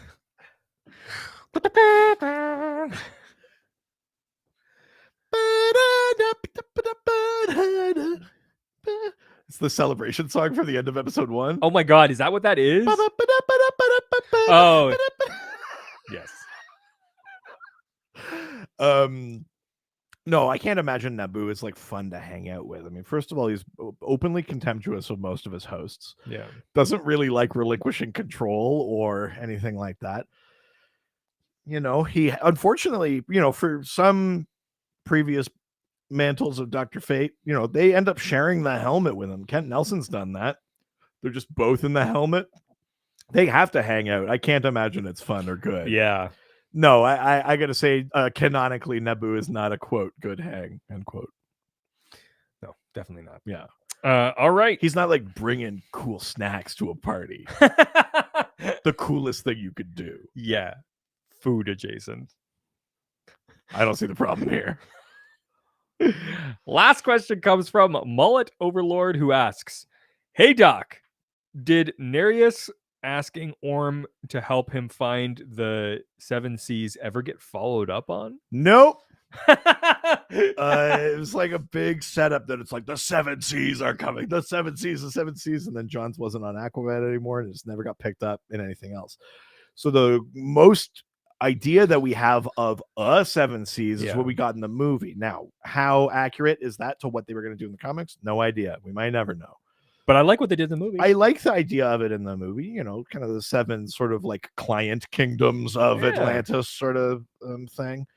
Yeah, we never actually got there in the comics. They were setting something up and then it just never materialized. And that's partly because Johns was like, I want to write a bunch of TV. I don't have time for comics. And then he was like, but they're not following the stuff I laid out in the comics. Then he'd keep bombing back and be like, maybe I should reset the continuity. And it's no, I want to produce a thing. And so he's he had this constant in and out where it's pick a lane, man. You can't keep setting things up. You can't demand control of direction of one thing and also have these aspirations and ambitions for other things or whatever. So no, we never went back to it. No subsequent writer was I could figure this out and went and did it. They had their own stories to tell and just went that way. Wow. But I don't think there's a reason not to assume that some version of the kingdoms of Atlantis, we already have Zebul. We already have the Trench. The Trench have a queen. We've seen that in the comics. We already have Atlantis. I don't see a reason not to think of those other things like the brine or the whatever. Yeah. All right. Well, that is the end of our questions, which means it's time to play everyone's favorite game. All right. And we're breezing through this. Baby. Oh, God. The sun. Time to play everyone's favorite game. Can you guess the name of the character based on someone who does not describe? God damn it. Based on someone who does not read comic books can describe the character to us. You done? If you don't know how this game works, I sent a photo of a DC character to my wife who does not read comic books, nor does she care for them. She sends back 4 clues describing what she sees. The doctor does not know what the character is. Neither do our streamers who are trying to guess before the doctor can. Yes. If they can guess before, I will send them a comic book from the Doctor and I's collection, signed, defaced, devalued. Yeah. And if I get 3 yes. of these right, I've got 1 so far. It's been a bad day for me. Yep. I get something from Bruno. If I get 4, we both get something from Bruno. Yeah. And you also get 3 if you get... If anything, is an incentive for you to make this easier. Also, the Two-Face comic. I mean, I'm not changing them now, but also that would be breaking the rules if I made them up or Yeah, you've never cared about that before. You son of a bitch. But also, if you get 3, you'll also get... I mean, I'm that really missing the comic. Lord of Order here. Yes. I feel like someone just said that, but... Well, no, someone just said that Naboo is a Lord of Order and therefore not fun, which I think also applies to me. Yes. For both those things, yeah. All right. 4 clues. Are we ready? Yes. First clue.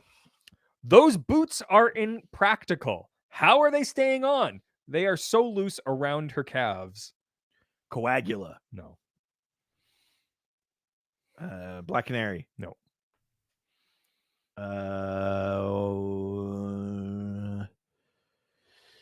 Huntress. No. No, those aren't loose boots. Those are also like very big characters, and if you've been following, Well, along, yeah, that's true too. Yeah.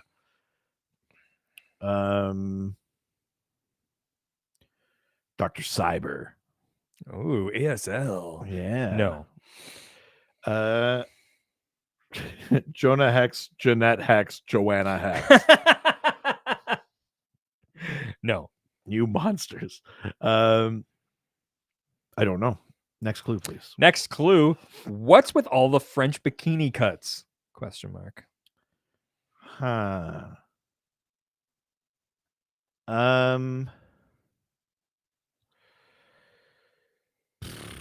Fire. No. Is it Crimson Fox? No. Crimson Avenger? No. Or Flying Fox? Or, No. No. What? Oh, hang on. Someone said Maxima. No.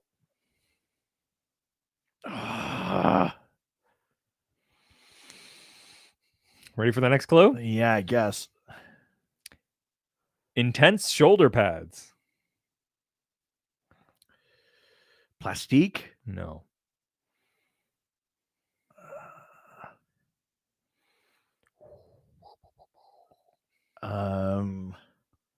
Someone said Dark Vartox. No. Practical boots, bikini cut, shoulder pads.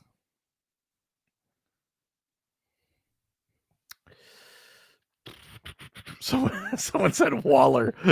No. Vixen? No.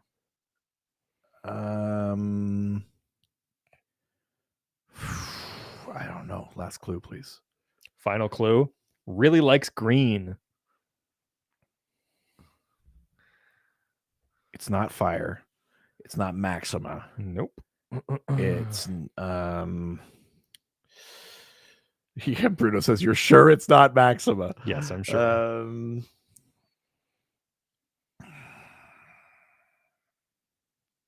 It's not Poison Ivy. It's not a Green Lantern.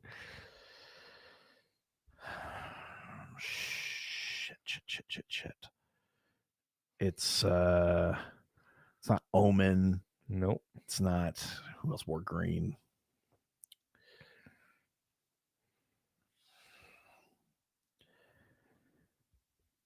You got the name was very close earlier. You were like heading in the right area, and then you lost it.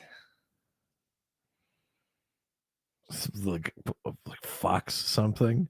Fox Hunter, Fox Catcher, Flying Fox, Fox and the Hound, Foxy. You can't just say words that aren't. Yeah, I can. Okay. There's not a character called Fox in the Hound. I don't know. Someone said Black Orchid, Minima, Beard Hunter. No. Shoot, I don't know. You ready to see the photo? Yeah.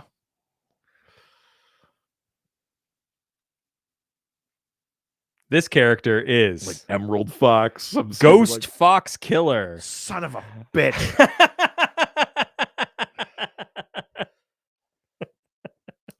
Is Ghost Fox Killer part of like the Great 10? Is that Ghost Fox Killer is a member of the Chinese super team, the Great 10. Damn it. She is one of the Hu Li Jing, or fox spirits of Chinese mythology, who often steal the life force of men. That's right.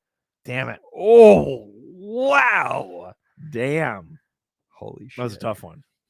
Look, Very good though. I told you. Tough one though. They're not going to be easy, this DocMas. Yeah, that's fun. I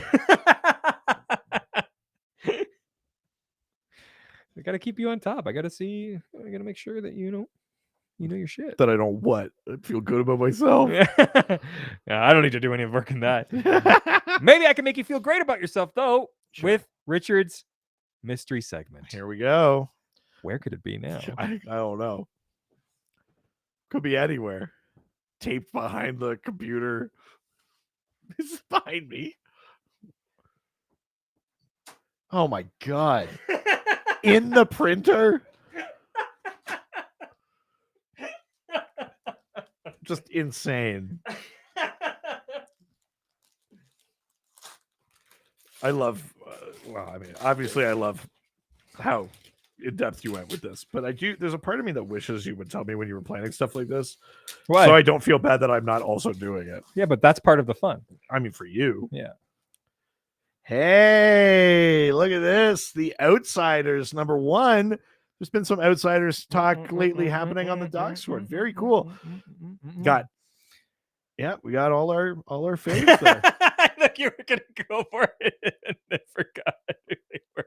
Well, no, I I forgot one, but we've got Halo, Katana, Geoforce, Metamorpho, Black Lightning. I forgot this one, who vaguely looks like Dazzler, but very, very cool. Hey, we got those guys. I know, it really sounded like abort. It's like when you... This parachute is a backpack.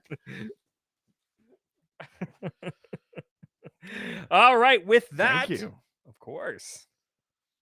We'd love to hear from you, residents. Why don't you reach out to us on our various social media platforms? That's right. We're Dr. DC Podcast on Facebook and Instagram, and at Dr. DC on Twitter and TikTok. You can reach us at r/Dr_DC on Reddit. That's our subreddit. You can email us, drdcpodcast@gmail.com, or visit our website, drdcpodcast.com or .ca. Excuse me. Oh boy. You can give us a call, 208-917-3238. That's the doc phone, or 208-917-DCEU if you're nasty.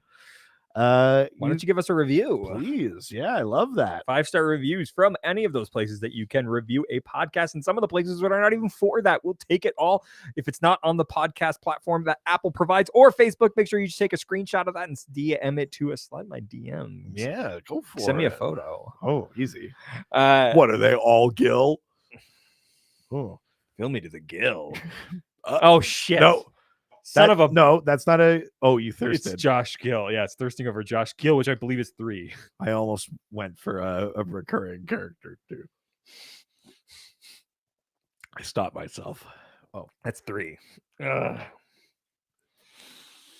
And you can send us physical mail. Yeah, 301 Hogue Street, HOGE Street in Whitehorse, Yukon. It's Y1A 1V8. You can send that to either Richard Eden or Reed Vanier. If you want to continue that support train you're running on us, why don't you subscribe to our Patreon? Jesus. Yeah, you can subscribe to our Patreon, patreon.com/DrDC. There's a $1, $5, $7 level. They all give you access to the Docsword, our awesome fan community. Joining us on the stream right now. That's right. Lovely folk. There's lots of fun stuff happening over there. Plus, at the higher levels, you get bonus episodes, videos, theme polls, etc. And if you continue to just fucking rail us with support, come on, you can subscribe to our other podcast. We got a drink for it because it's right. Ghostfacers. That's right. Ghostfacers, a supernatural rewatch. We are going through every single episode of CW's Supernatural. We're doing real world monster lore. We're talking about behind the scenes production stuff. It's a ton of fun. We're in season 4 right now. Holy shit. Yeah, check it out. That is it for this episode. The Doctor is drinking for Supernatural, drinking for Ghostfacers. That is the end of this episode. Ciao, ciao. Adios. Woo! 7 down, friends on the stream. We're doing it. We're getting there. There's been a few of these coming up here of send photos, hashtag release the pic. Right here. No, you know as well as I do that my wife would murder you. I'm just like, I mean, listen, if you want, I officially said no. It's on the stream. You deal with Richard. You can go for it, man. Life's in your hands. Isn't thirsting for him a drink as well? This is presumably about Gil. Yeah. We drank. We got called out. Let's have a look here. What do we have here? Bruno saying, I love the Great 10.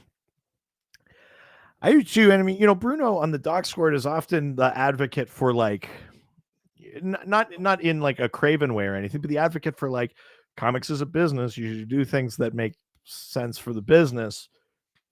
Is it surprising that there isn't a Great 10 comic? Yes. Like get Chinese creators to make a Great 10 comic. Like, even if it's like, I mean, ideal scenario, do it in Chinese, but like, even if you're doing it in English and releasing it or whatever, like, doesn't there, even just for East Asian people in Canada, the US, doesn't there feel like there's a market for that? Like, it's funny that they haven't even tried a mini series, like a 6-issue, here's the Great 10. Feels like, I mean, I guess they kind of did that with New Superman and having the Justice League of China, but even that was like, why are we doing that when we have these like original characters over here? Why are we doing like, here's your version of Flash or your version of Batman when we could be doing August General and Iron and Ghost Fox Killer and Perfect Accomplished Physician and all those kind of characters? I do wonder what the relationship is to like comic books in Asia, because I know manga is huge and stuff, right? But like I don't know what like traditional, like North American, at least traditional comic books, like what the relationship is in Asia. Right. Like, do they read like floppies? Like I don't know. Oh, was there a Great 10 miniseries? Oh, Did I just shit. miss that entirely? Well, then shit. Then there you go. I guess they have tried it. It is funny though, just of all of the things that get series sometimes, a group of interesting characters based somewhere else. It's not like American centric or whatever. Yeah, maybe that just straight up doesn't sell, but that's kind of too bad.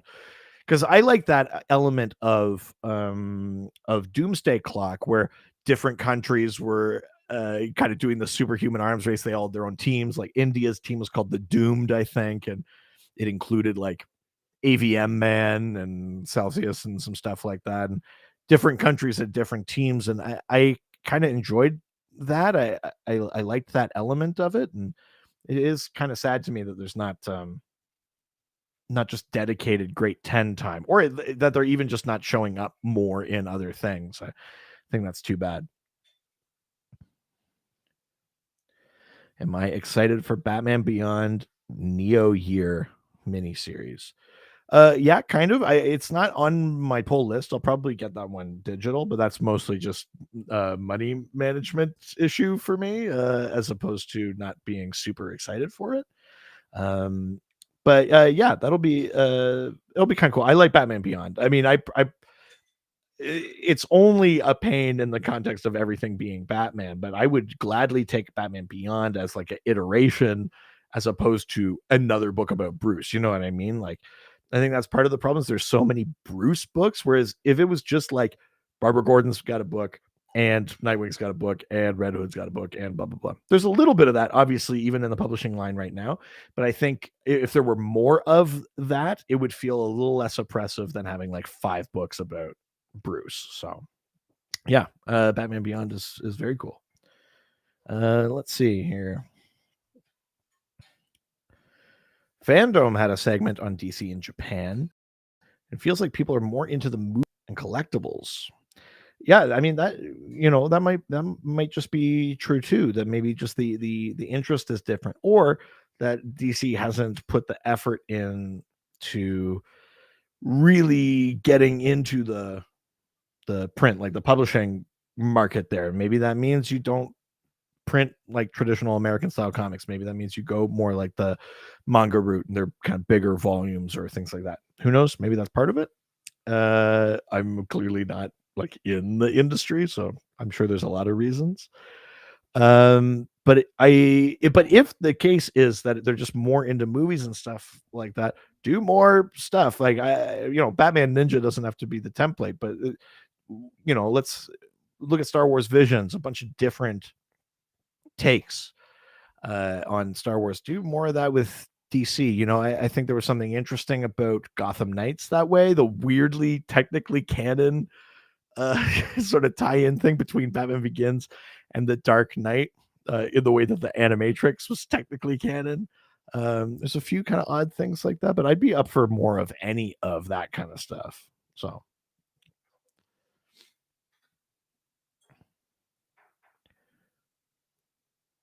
yeah, there is Batman manga, absolutely.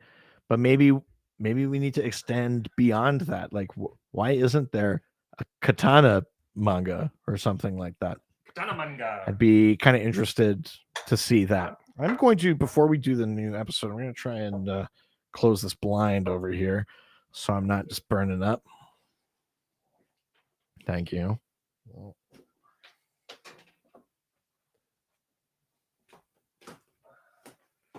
Thank you. Good. Thank you. Love you. Love you too.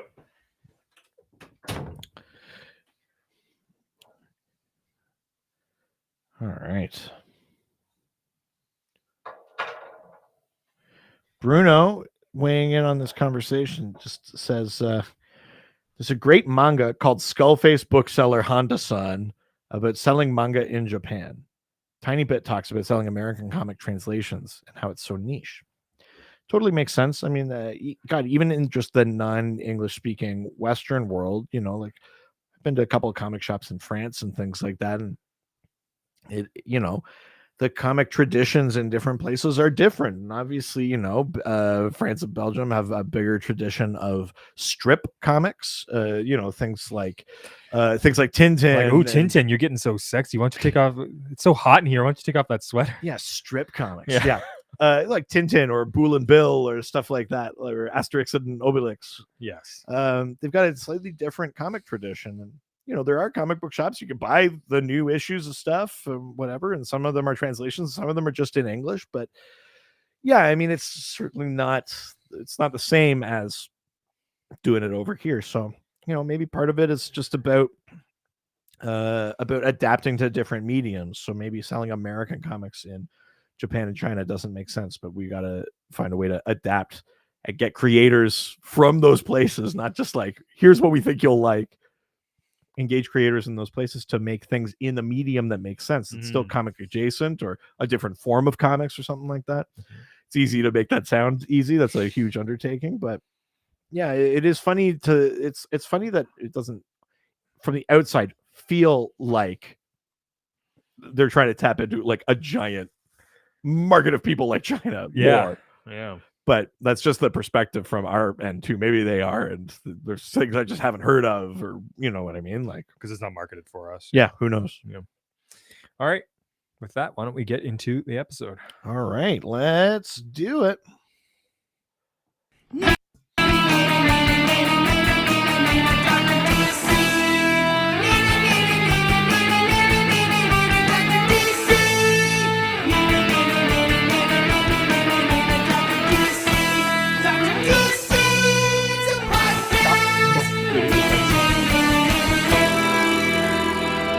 Happy DocMas residents, and welcome to the Dr. DC podcast.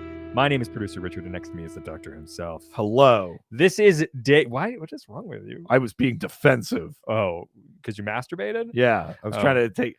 No, I wasn't. If you're just joining the stream, That's how I defensively Sorry. masturbate. No, I wasn't. but you don't stop. Yeah. No. No, I'm not. This is episode 8, day 8 of DocMas, of the 12 episodes of DocMas leading up to Christmas. We've been here for how many hours? 7 years. 5 hours now? Yeah. 5 hours A bit. straight, which we do every year. We record all day long and then release the episodes, the 12 episodes leading up to Christmas. You good?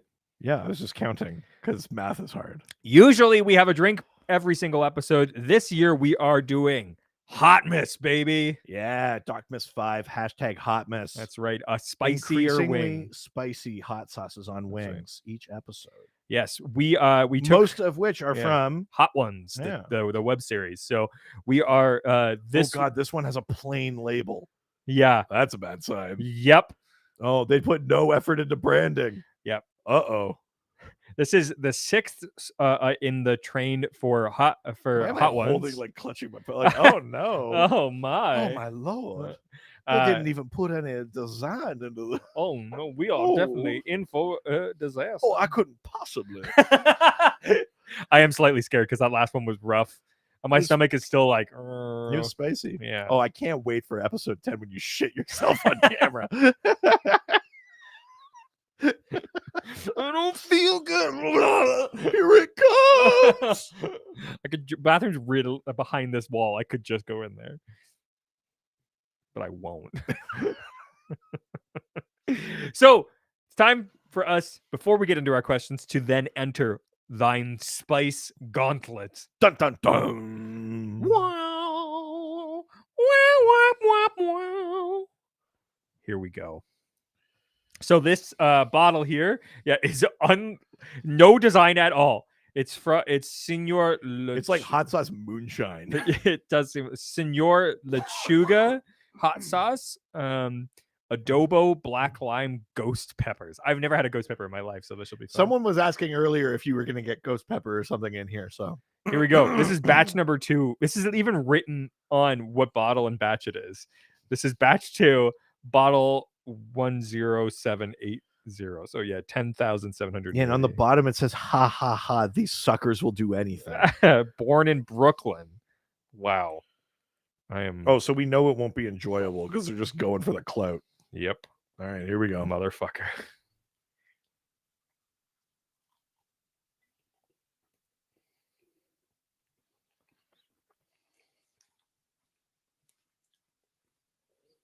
So far, so good. It's got some like deep flavors, Mm-hmm. not coffee or chocolate, but it feels like it's in that kind of like earthy zone. That's very good. It's actually not that bad. I feel like this one is going to build. Yeah, where's that like the boing when the heat finally hits us? Although you're right, it's actually not been too bad. No. The previous one I think was worse. We got a question in here while we were eating. Yep. How would you design a bottle of hot sauce? Ooh.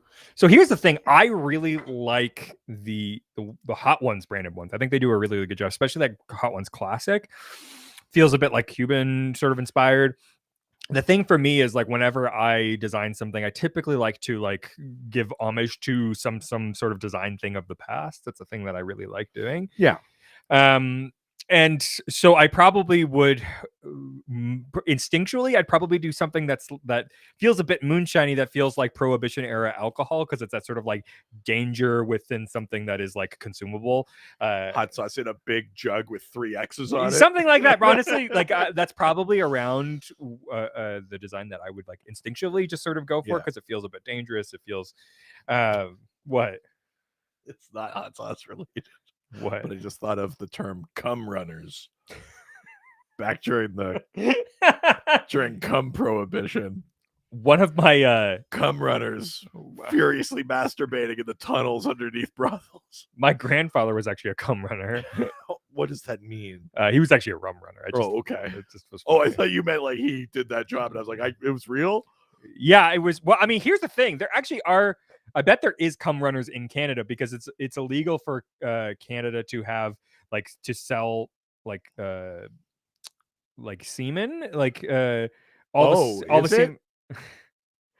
Like you can't just you can't just like sell your sperm. There are a few places in Canada that do it. I don't know what their exceptions are, but for the most part, you can't, the way that you can in the States, just like buy that, especially with eggs, like with women's eggs, you can't do that. So wait, sorry, hang on. I mean, up here there's lots of like legal paperwork. It's all very specific and whatever. Are you saying in the States you could just buy sperm from a sperm bank with no intention to use it? You could just be like, it's mine now, and then just go take I it, mean, put it I in don't know fridge? the full like breadth of how loose that is, but I mean, maybe it's America. I don't know. What lawyer do we know? Chris Chan? Yeah. Give us your Based cum. in the UK. What? What? Huh? Oh God. Yeah. So yeah, that was actually not that bad. It wasn't. It lingered a little bit, but this was actually a lot easier than the last one. Yeah. I'm very happy with that. Yeah, that was good. All right. Now that we are past the spice gauntlet, we go into the questions for today. Let's do it. Which means we're going to Facebook. Going to the face and the book. Going to the Facebook. First question comes from, I can't not do it. Okay. Sexy ass Josh Gill. Gill. Sexy Gill. I'll slurp one back any day just to be able to do that. I'm Filford to the Gil Brimley. Oh, wow. Got another one. I'm here to talk to you about diapenis. Worth it. What? I fully missed my mouth. What is with you? Are you okay? I'm slightly concerned about you. I'm fine. That's the thing you said after you passed out last year. Because at that point, I was fine. If I said it before I passed out, you'd have a point. But then if you said during it, it would be concerning. But listen, that's part of the danger of this. Oh, it's 3 for thirsting over Josh Gill. Oh, God.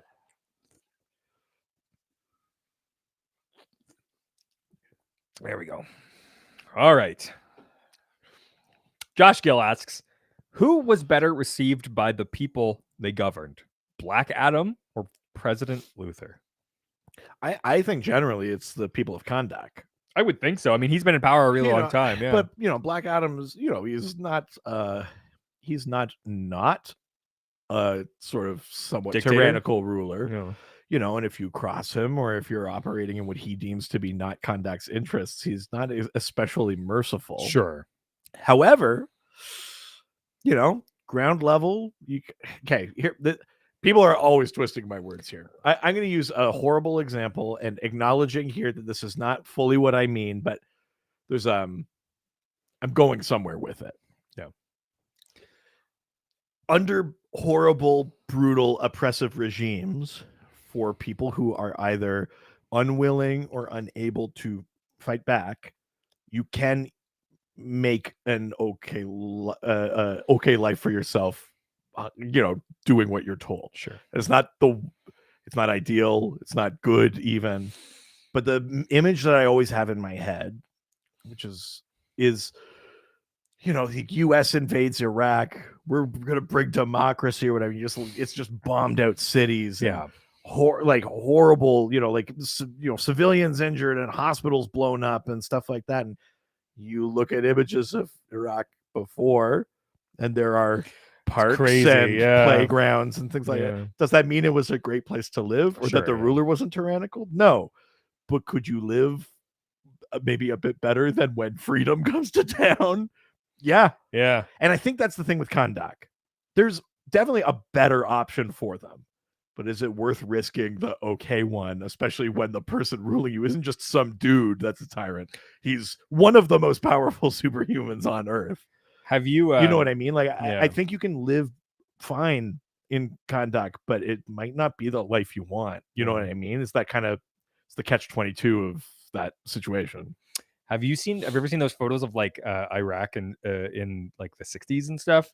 No, it's really interesting. I've only seen them from the 80s or when you see it pre extremist religious control. Yeah. And there's not as in a lot of the photos there's not as many hijabs and stuff. It's a lot more it looks like a 1960s home decorating magazine and stuff. With women in pants and stuff. It's really interesting to see. So then here's the other factor. Because of exactly that thing that we're talking about. Yeah.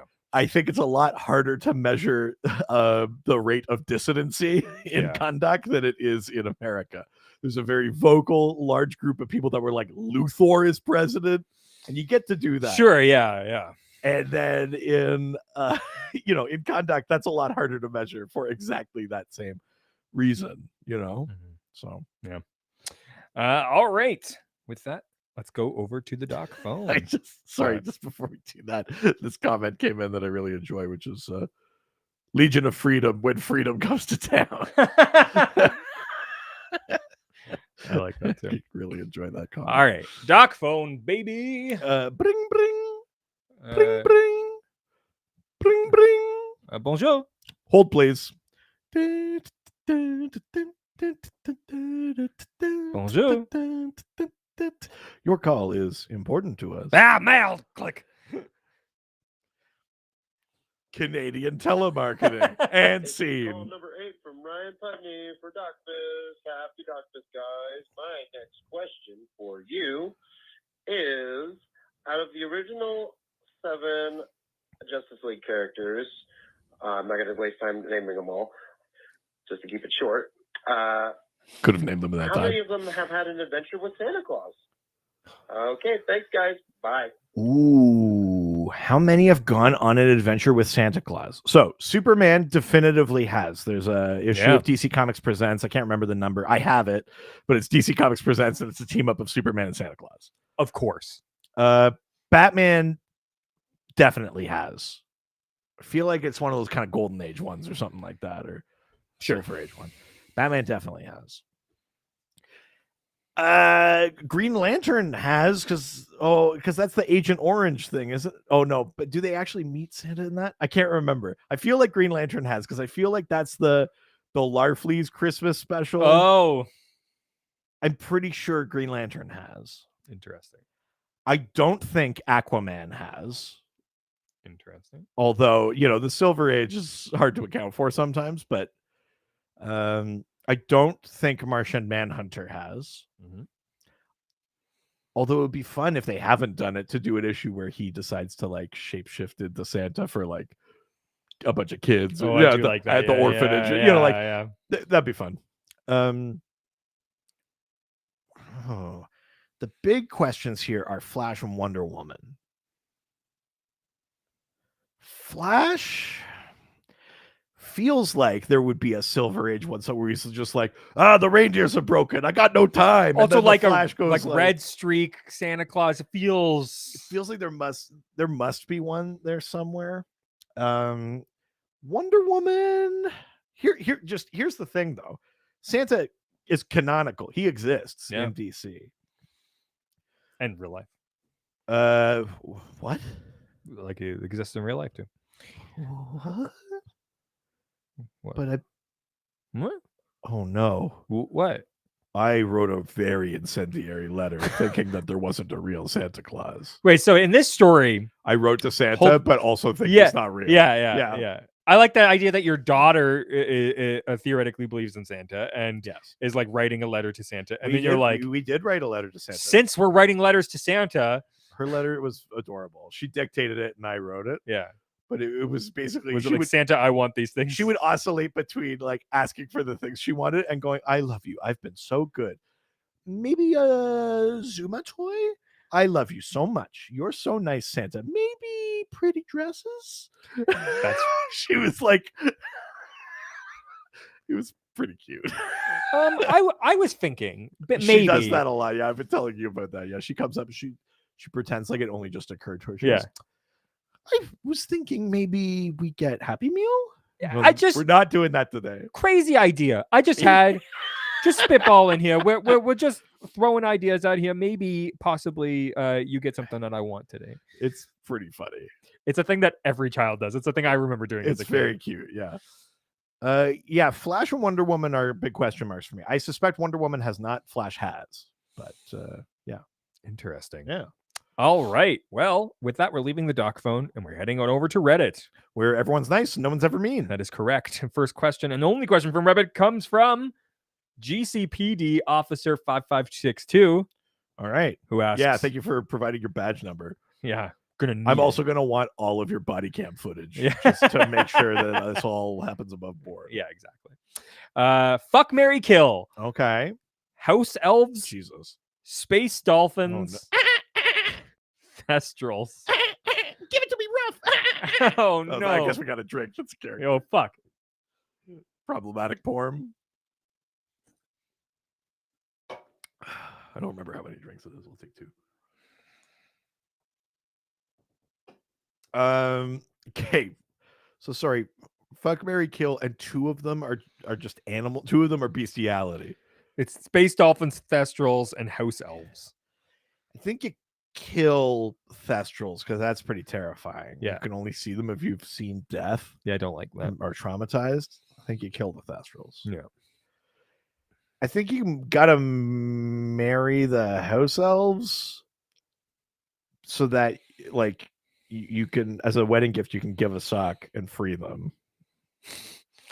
Because that relationship, but it's also like it's your honeymoon, so like what's inside that sock? Yeah, but also think of it this way: if you don't marry the house elves and free them, then you're fucking them and they're enslaved. And that I'm not dealing with. Also, that. I will deal with fucking a space dolphin. But also, couldn't you free them first, and then if they want to marry you, they'll marry you.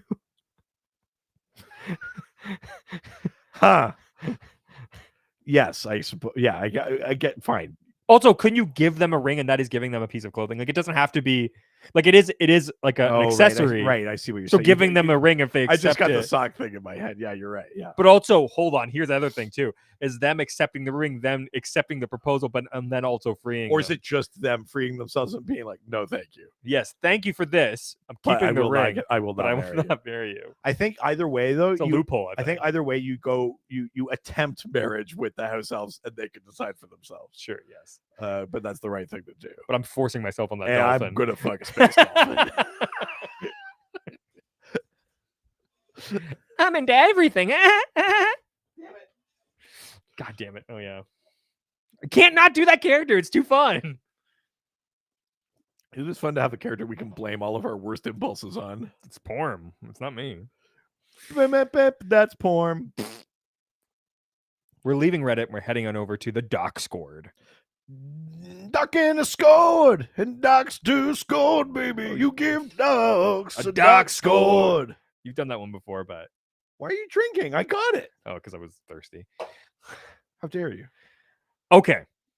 First question from the Doc Scored comes from Dick Can't Read. Sorry, who asks, just before you get into that. This Yeah. is a comment that'll haunt me to the end of my days. you don't. You don't do dolphins, they do you. I mean, that is Which true. is unfortunately true. Yeah, it's They're real. I mean, that's how problematic porn Yeah, came to be. that's true. Um, Oh God, and they raised Arthur. Oh no. why do you think he's got so much trauma? Damn it, Peter David. Dick Can't Read asks, after successfully finding the lamp, a genie offers you a deal. You will be wildly successful in all that you do for the next 5 years. But after that, you will die. Nothing you do in those 5 years can prevent this. Do you make the deal? Yeah. We're all gonna die anyway. But if I'm gonna be wildly successful, it means I can set my family up for when I'm gone. And I can just enjoy 5 years. Yeah, of course I would take that. Why would I not take that? I'm not going to take that. I'm already successful. I'm not leaving. I'm wildly successful. And then you get to punch out. You'd be like, yeah, that's good. I mean, I do like that, but I will give that to myself. No, I'm fine with this. I 100% take this deal. No way. Next question. Oh yeah, sorry, Bruno. I did forget to do a Christmas song here because my memory's bad. Oh, yeah. Do a new one. Dogs on the score, scored on the dogs on the score. Took the last one that I did, but sorry. Jesus, nothing's good enough. Nothing's good enough, right? Things are good enough. I just have a bar you have to reach. And I don't. I just need 5 years. Yeah. Crimson Raven asks, what is one book, single or series, movie, or television show you wish you could go back and read/watch totally fresh? What would they be? Ooh, I love this question. Do you have an answer to I it? do. Okay. The problem is I know I'm setting myself up for sadness and disappointment again. Sure. But I wish I could rewatch fresh eyes the Merlin TV series. Sure. Yeah. The ending of that series broke my heart, and I Right. was furious with it.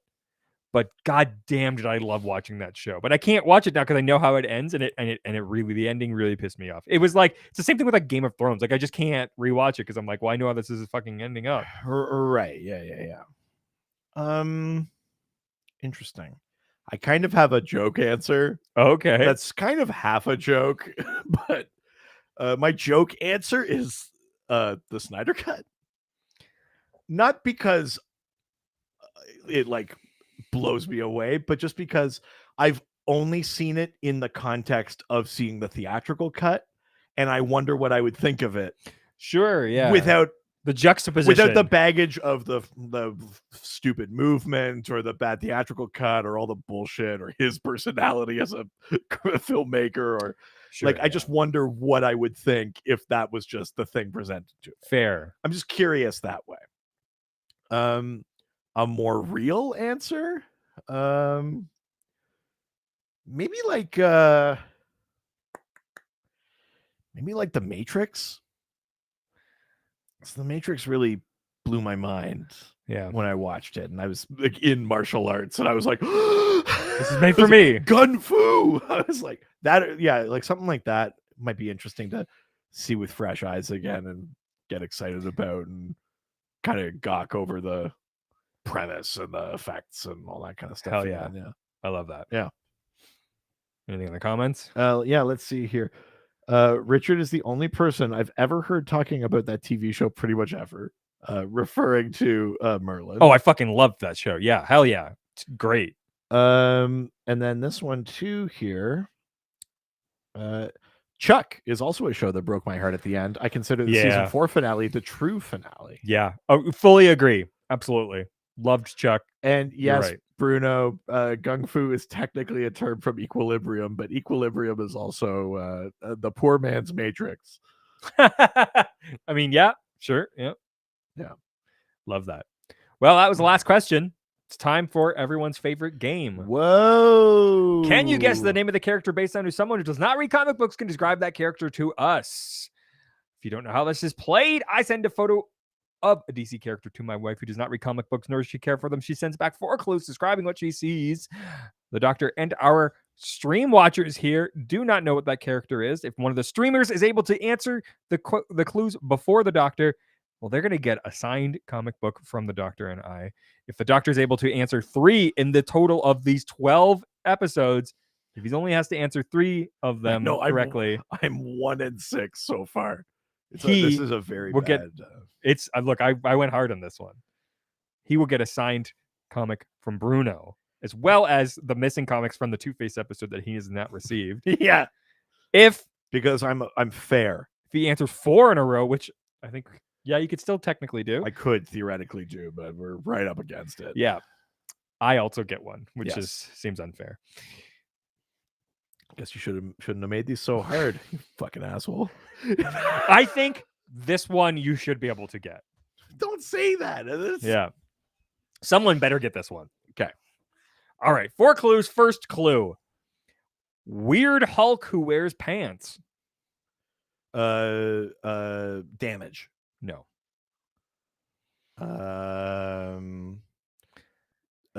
Big Baby. No. Big Shot. No.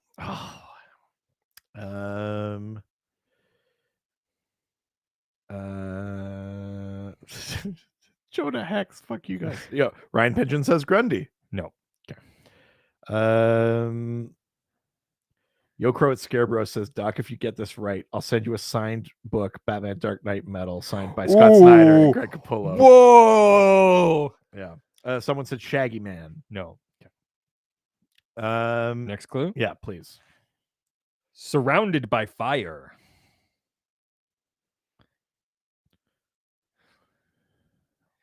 Hulking with pants, surrounded by fire. Like Red Volcano. No.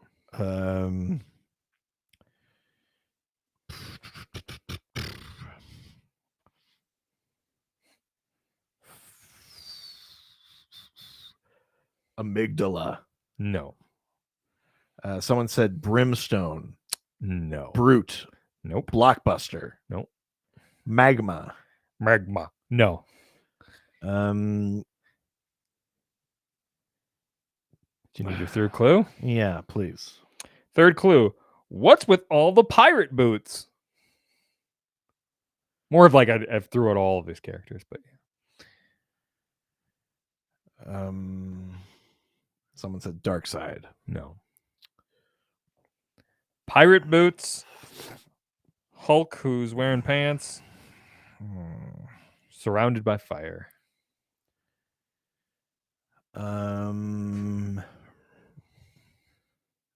Jeez Louise.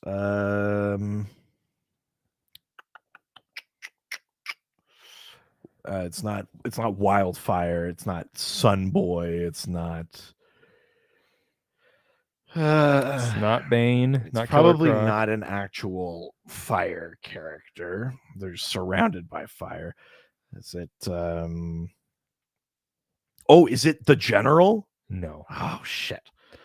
Do you need the last clue? Someone said Martian Manhunter in a burning Oreo factory. No. Someone Not- said Frankenstein. Not Frankenstein. Okay. No. Fourth and Then final yes, clue. please. This should be the one for the race for the answer. Trick or treating with his own head. Jack-o'-lantern? It's Jack-o'-lantern, baby. Holy shit. barely. Barely got that one. Oh, yeah. Just for context. Yeah, I mean, he's not. I see why she said Hulk. It's more the green than the size. Yes. I was definitely thinking more on the Big, size. yeah. Whoo, boy, oh boy. Wow. Holy shit. Crazy. All right. So I won a book from Yoko Road Scarborough. Thank you very much. And I'm 2. I just need one more to satisfy the Bruno pool. I need 2 more to satisfy it for both of us. That's right. That's right. Wow. But we are not done this episode yet. It's time for Oh, God. Richard's mystery segment. That's right. Mystery guest.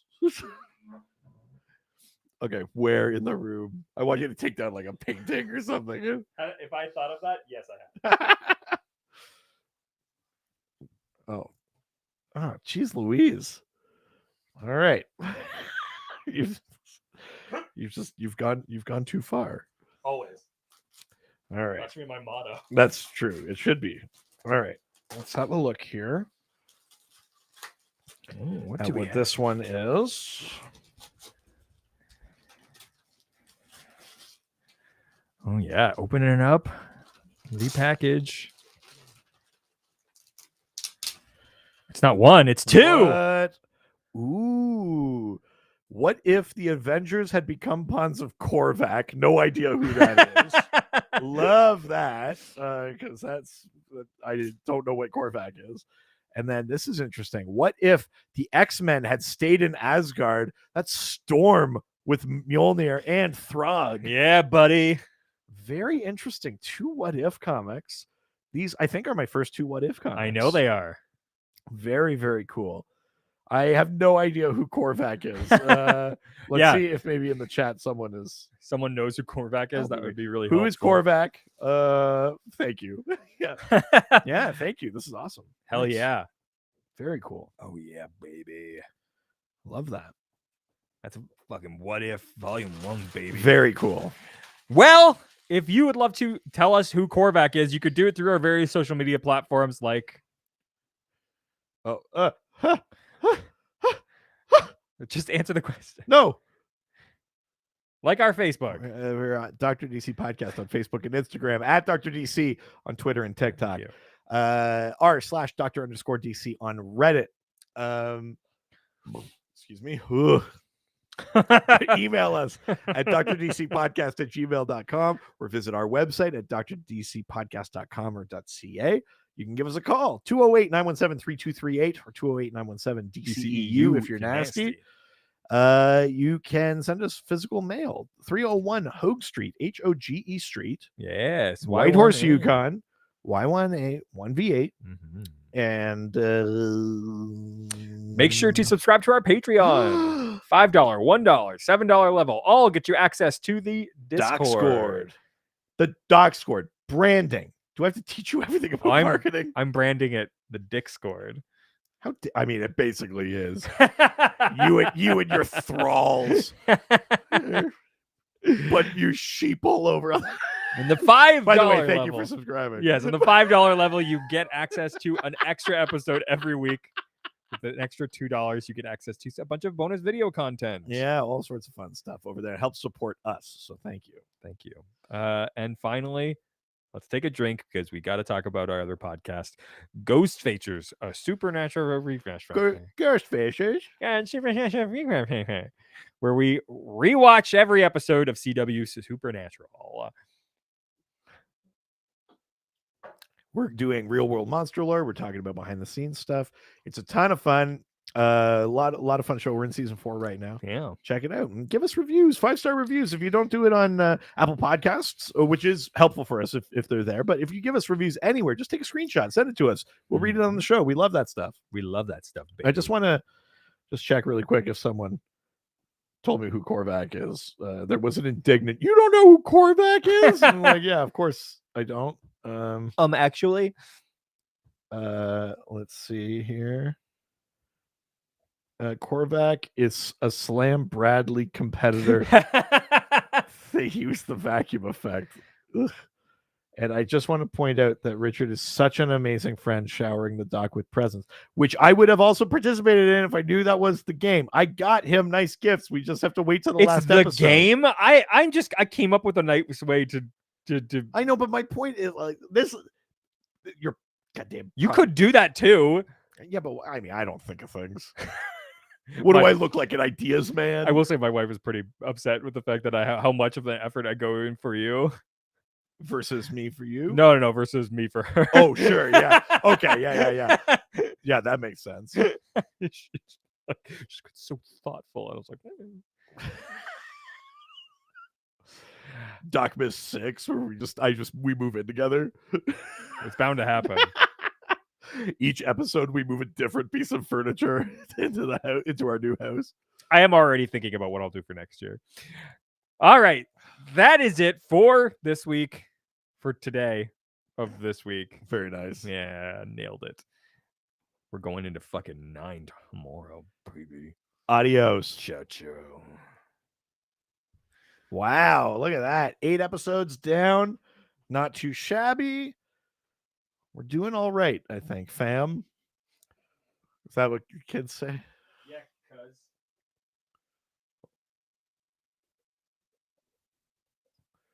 How cool was that? Whoa. Oh, God. I just pulled a muscle. Oh, wow. Korvac, such an important villain. Not classic Borat move. Great. Love that. I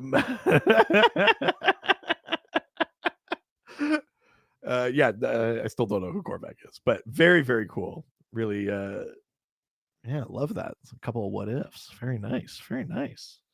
Very nice. Very nice. Oh, now it's time for the real comedy. Borat impressions. Oh boy. Bruno Batista says Korvac was a literal god. He killed all the Avengers. Interesting. Well, there you go. I didn't know that. I explained up there. Well, I'm not keeping track. I know that's my fault. That's okay. Wow. We are 2/3 of the way through DocMas once again. Thank you all who have been joining us so far, bombing in and out. It's lovely to have you all here. This is a lot of fun. I'm not going to deign to put this comment up there. No wonder everyone prefers Richard. Do they? I'm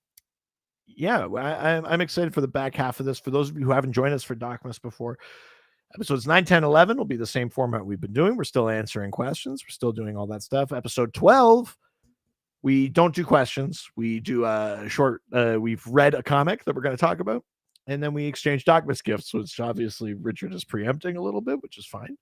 But that's usually the format for that final episode. And so we're getting there. This is a ton of fun.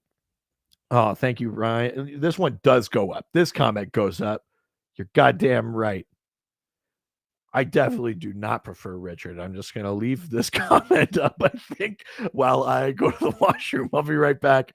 Enjoy this comment, stare at it, take it in, soak it in, and I'll be back.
Hi, everybody.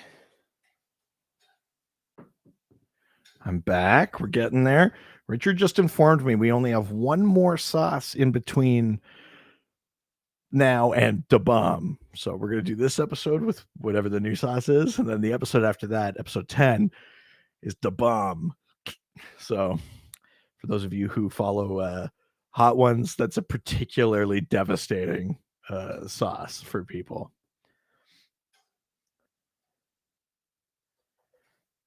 All right.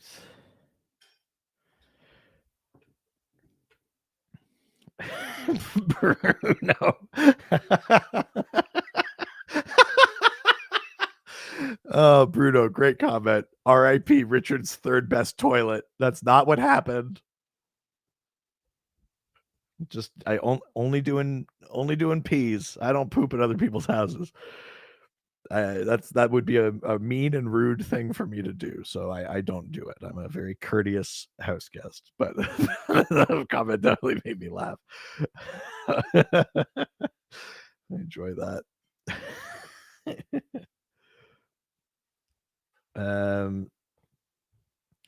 Yeah, we've got hashtag promote the candle. So producer Richard's coming back into the room. Maybe I'll let you have the floor for a little bit. You can promote your wife's lovely candles.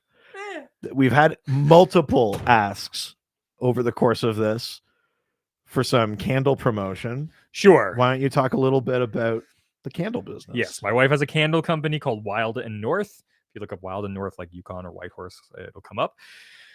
They do like it's a combination between like it's like organic candles that are like a combination of like soy and coconut wax, I think. They have like actual wooden wicks. It's not the like rope wicks, so they have like crackling, and it's just like a better. It's pretty cool quality product, but yeah, she does. It's a thing she does off sort of the side of her desk, but there's lots wildly of scents, popular. some different sizes. I like those big bowl. Yeah, ones. those are They're really pretty cool. Yeah, they're wildly popular. They sell out all over town. They're in a few shops in town too, which is pretty cool. Yeah, And they like it's not just craft fair season, although that's like a big part. Like they're just in stores in town, which is neat. There's a shop in town that I think they over the last like 3 months have sold like 150 of their candles. So yeah, they do really, really good. It's a great product, and they do ship it, I believe, outside of the territory. So there you go. Look up Wild and North. Yes. And yeah, find one that you like. Buy it for somebody you love. Yeah. It's not gonna get there for Christmas. No. Buy it for someone you love. Be like, happy January 17th. Yeah. All righty.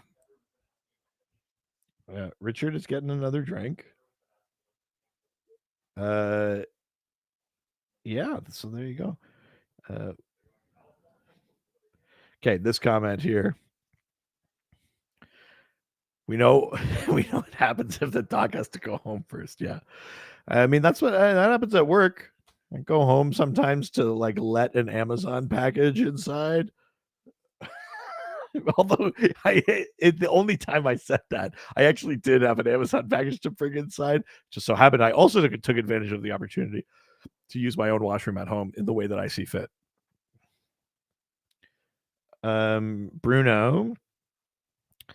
No. I'm sorry, Bruno. Heather Gillespie is the wife of Richard's business partner, Matt. They just had a baby together. She's not single. That's a question that we got. Huh? Bruno was asking who Heather Gillespie is and if she's single. Oh, how did she come up? I guess he looked up Wild and North. Oh, yes, that's Because your voice carries weight, and when you actually help your wife by promoting her business, people go and look it up. So you shouldn't just shrug it off. Eh? Sorry, Bruno.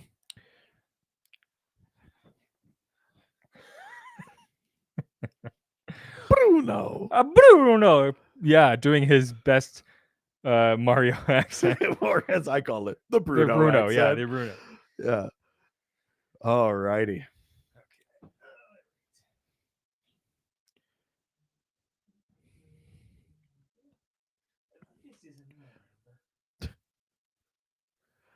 Are we ready? Oh, I think we are ready. Every time you do Oh, that. I Come think on, we man. are ready. I don't know, man. I am ready.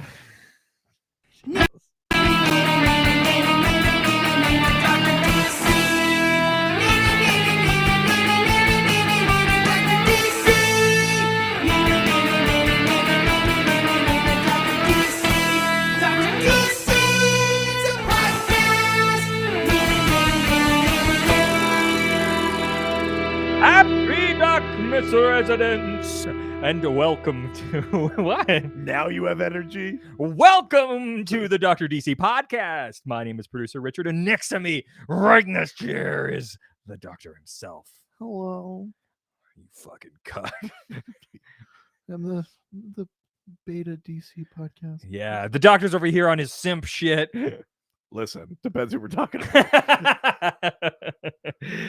That's right. Henry Cavill, you're goddamn right. Well, yeah. This is episode /day 9 or hour Something. 6. Yeah.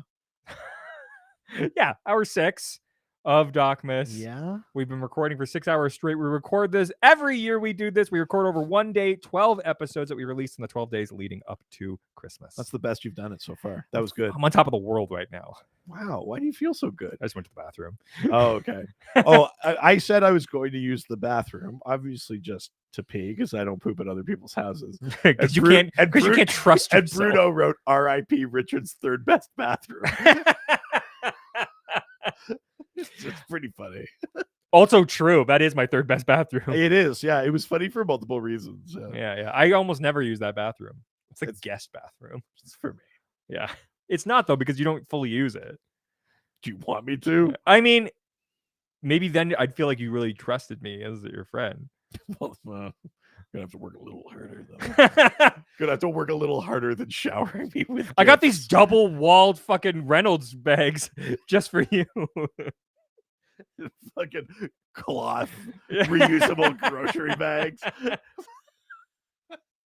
Hey, as of January 1st, there's no plastic bags in town. So what are you going to do? I don't have to do that anymore. I have like a higher flow toilet and like a better setup than I did in that first place. Yeah, but that's only in one place. You also have a place where you work and a place where you go to record every That week. is within driving distance of the place where I could go. But what if you have an emergency? I don't know. I guess I'm going to the woods or something. I guess you haven't been put in that position. Maybe today is the day.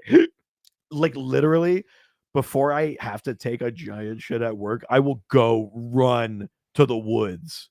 I'll risk bear attack. There's also no woods near us. There's some woods pretty close to Not us. really. At the base of the clay cliffs. That's not a woods. I mean, there's some trees, enough that I could take a shit. That's pretty far up, too, but we're not that close to I'm the gonna clay do it. cliff. I'm Just not. see you scrambling like a bear up the clay cliffs. Like, Who's that? shit, just like rolling out your I'm not gonna pants. go to the top of the clay cliffs. Well, because I'm thinking about the closest clay cliffs would be the ones where there is a lot of woods at the bottom of it, because it's around that But bend. there are right at the there's that house You go- kind of up on the ridge. Then there's some trees, and then there's the cliffs. I can hide in those trees. That's still like a I will do 3-minute it run. instead of taking a shit at the office. Jesus Christ. That's right. We're in DocMas, day 9. Yeah, what are we talking about? Usually every year for the DocMas, we have a drink for every single episode of the alcoholic variety, but Last year we did the Nugget Challenge. This year we are doing the Spice Challenge. We are copying fucking the Hot Ones thing, Yeah. fully stealing it. You missed it. You were out of the room. Someone, I think it was James Paulson, asked a question like, "What segment on the show have you not stolen from somewhere?" Ooh, that's a good and question. I was like, "None." I don't Um, think the game specifically is stolen. Just the idea of doing a game, I guess, is. what the game that we played. Yeah. No, that's fully stolen. Oh, then never mind. Then Yeah. everything is stolen. yeah, even the name of it is stolen. What? I just thought it's because you didn't want to come up with a name. No, You even stole that. yeah. Come on, man. To be fair, it's a podcast that doesn't exist anymore. but come on, man. Jesus. Yeah. Oh yeah, fully rip off all the things that are good. All the best stuff is just reuse other stuff. I mean, there's an argument to be made. That's all I'm saying. So Listen, it's like they say there are only 8 podcasts. Every podcast after that is a variation on those. yes, yeah, 100%. Yeah, it's like Marin light, Marin heavy, like Marin with women, Marin not with Diet Marin. Yeah. So this is time where we step into the Spice Gauntlet. Ooh, ba ba ba There you go. Now ba. you remember what you do, which means we've got these spicy wings here that we need to imbibe. Okay, so what is this sauce? So this is the Butila Fire. It's Bhutila.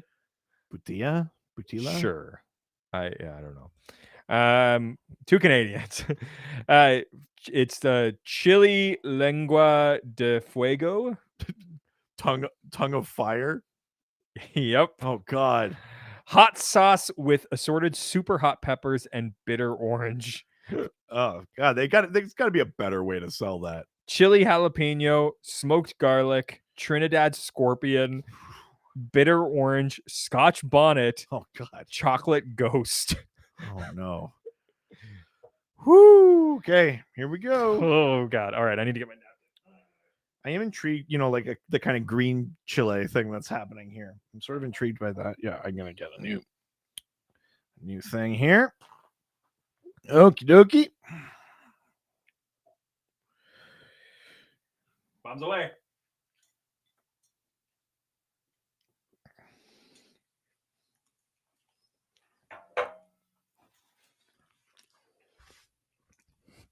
Really nice flavor. Oh, that's hot. Yeah. Oh God.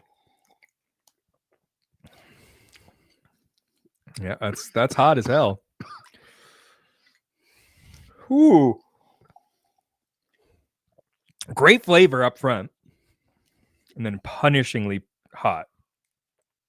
Oh yeah. Oh my God.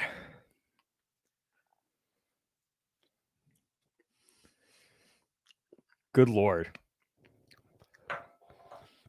Whew.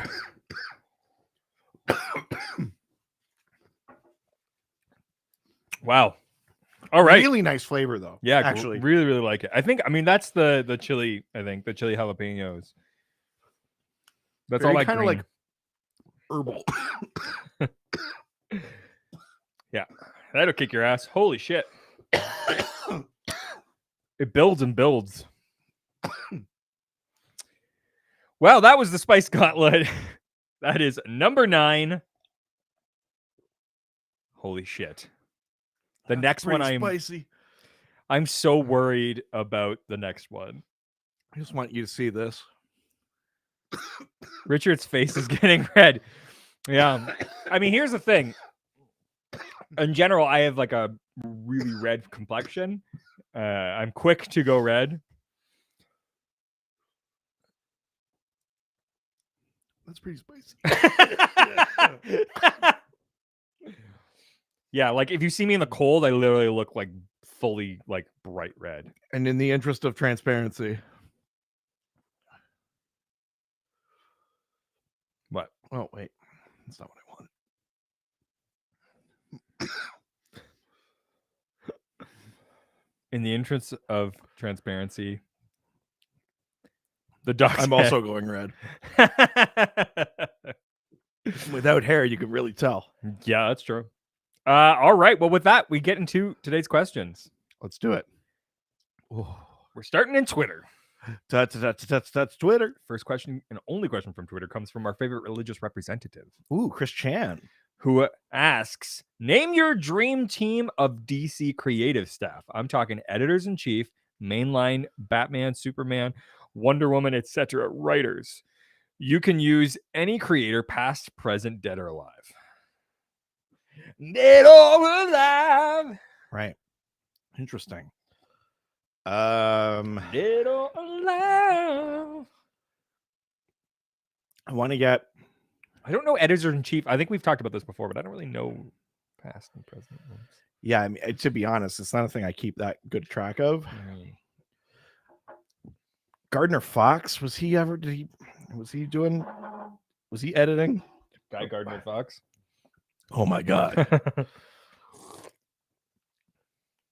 Oh god, this stupid update. The search bar is in the wrong spot. Oh yeah, did you just update that? Yeah, that'll fuck you up for a while until you're used to it. Gardner Fox. It does actually make more sense to have it on the bottom, but I get it. Let's see. Was he doing editing? I'm sorry. This is a thing I just legitimately don't actually keep that good of track on. of. Yeah, I know. Me either. I'm unfortunately not a great expert in this particular. Someone's asking if you're gonna pass out. I feel like it. Like no, I mean like not literally, but just like that's hot as shit. Yeah. No, I think I want some. What I'm saying is I want someone classic in there. A Gardner Fox, a Carmine Infantino, like someone who has like an undeniable imprint on DC, who is not horrible like Robert Kanigher or Bob Kane. Are you okay? Someone said Paul Bruno says Paul Levitz. Ooh, Paul Levitz. That's an interesting. Yeah, that's good. I like that. Let's throw Paul Levitz in there. Sure. You said it twice. Yeah. Who would you want to throw in on a creative team? I mean, I always like where Lemire like comes from in a writing perspective. Like I think like his craft is really good. Like I think his writing can be a bit melancholic, which I don't always want, but I think like his like ideology when writing is really, really nice. Right. I'd love to like put him with somebody like Geoff Johns or something like that who can like sort of take like big sort of poppy writing style with something that's a bit more esoteric. I'm trying to think. I might get this wrong. Is it FCO Placencia? Is that the person that does the colors for at least some of the Snyder Capullo Batman? Like, is that who did that? Maybe because I'd want that in there. Like, especially I'm thinking of like the colors in 0 Year, the way they evoke the golden age and the bright kind of yellows and the pinks and the stuff that are in there. Like, there's some cool shit in there that I'd really like, and I'd want that in there. I think. Yeah. I really like Yannick Paquette and Joel Jones as like artists. Sure. Yeah. That something kind of like it feels like you're looking at illustrations accompanying some sort of like poetry or something. They're very kind of like I don't have unfortunately I lack the art vocabulary to describe some of these things, but they feel ornate in their own way, and I like that in terms of the design and the art style. Letterers. Who's a letterer? I'm really sorry, letterers. Todd Klein. Yeah, a little out of my wheelhouse here. Yeah, unfortunately, again, like I said, and this is my own fault, it's just not a thing I keep good enough track of, to be honest. Mm-hmm. You know me, I'm a mythos guy. I get really caught up in the what does this mean for the world of the thing, and then I admittedly focus less on who made it, and that's not necessarily good, but it's unfortunately where I'm coming from. So questions like this are a little difficult for me. Bruno's saying J.H. Williams III. Oh yeah. J.H. Williams III, yeah, that's right. Yeah, that hydrology run of Batwoman is really, really good.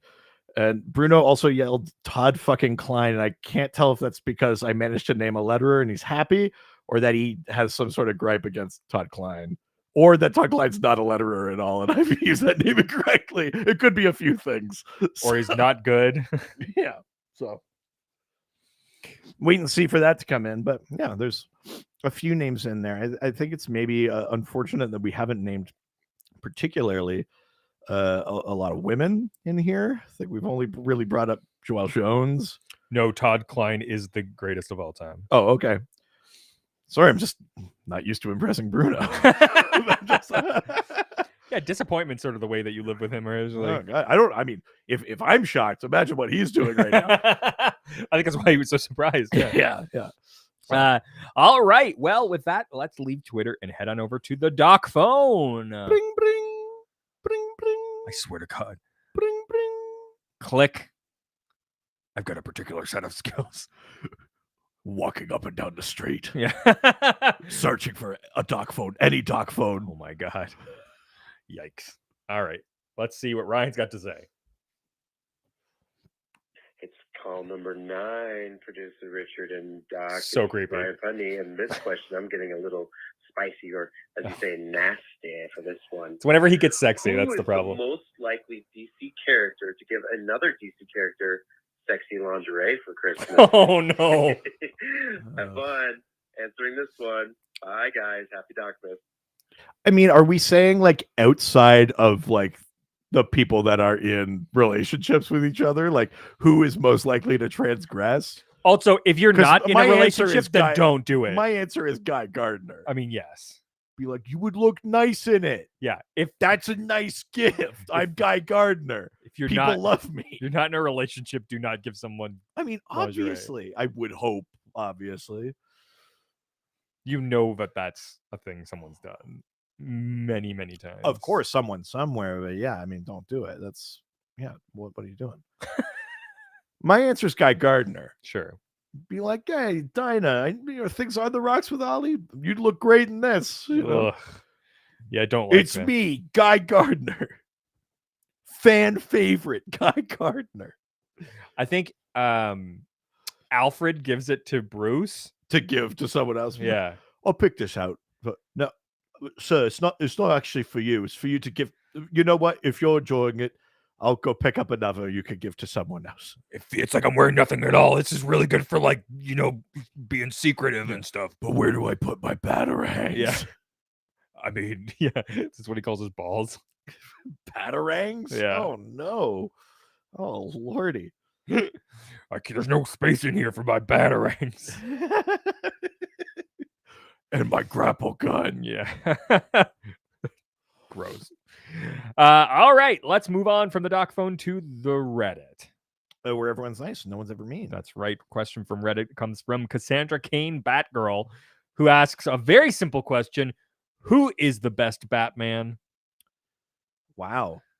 That's a Just point blank. wow. Who's the best Batman? Lots of characters have been Batman, albeit briefly. You got Bruce Wayne, John Paul Valley, Dick Grayson, Tim Drake, Terry McGinnis, Tim Fox, Gordon. Yeah, Jim Gordon. Yeah, you're right. Who is the best Batman? I want you to go first. I mean, fuck. Here's the thing. I think a lot of those other people have done a really good job, but I have a hard time not just saying Bruce Wayne. I mean, just from a pure numbers game, he's just done more things, been more impressive as Batman.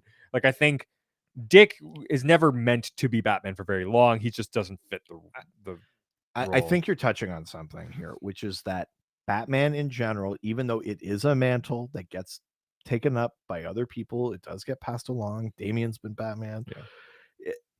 It is one of those things that feels like it's Bruce, and that everyone else is so much better when they find their own way. Yes. When you're Nightwing, when you're Azrael, when you're, yeah, really, to me, the only one that as a Batman kind of holds his own in long term, that it's not just a stepping stone thing, is Terry McGinnis, is Batman Beyond. But I think I'm inclined to agree that I love the idea on Earth 2 in the New 52 that Helena Wayne, instead of just being Huntress, became Batman. We did. Michael Caine, you got a drink. Oh, shoot. You're right. I already just did it. Thank you.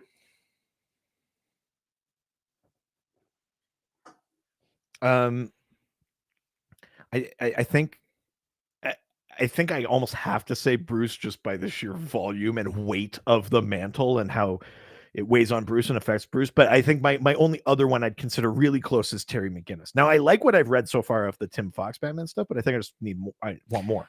Totally. I don't have a reason to think Tim Fox isn't a good Batman, but I still don't just have a talking context. about- Yeah. Like Yeah. if you're weighing like all of the things that this character has done, it's like I mean, just Bruce has to me it's the most Bruce, time. and then next to that it's Terry. And other than that, I mostly feel like people need to find their own way. But Tim Fox is a strong, has started very strong for me. Totally. Yeah. All right, let's leave Reddit and head on over to the DocScored. Drink. Fucking knows. Christmas music, remember? Oh right. Docs are scored, scolding the ducks. Ducks in the scored, scored in that duck. ducks. Scored and ducks and ducks in the scored. Yeah, this is the section where we're doxing. Oh yeah. Bruno lives at 1, 2, 3, a spaghetti lane.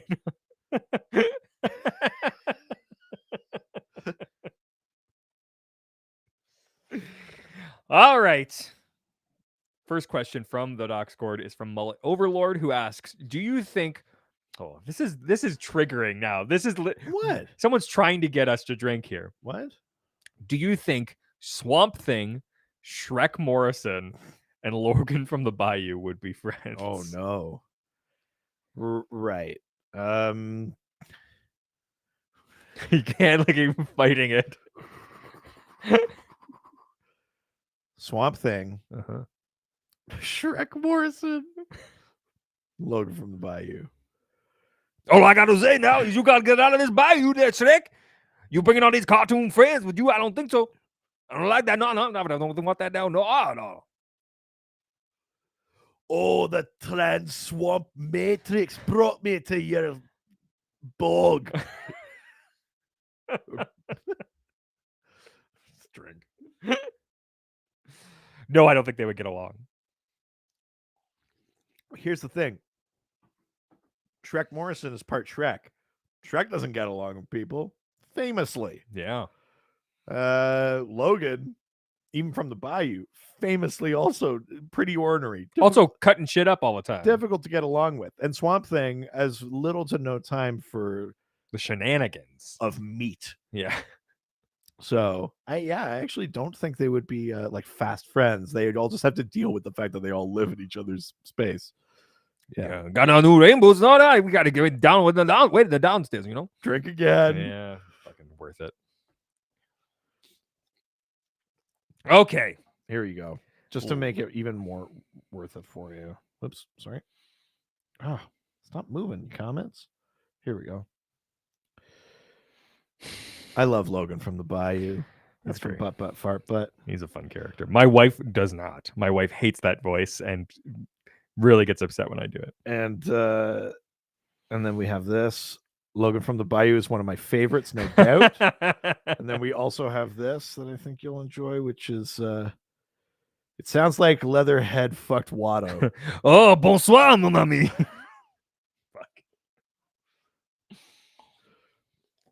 There you go. Truly one of your greatest creations. Truly.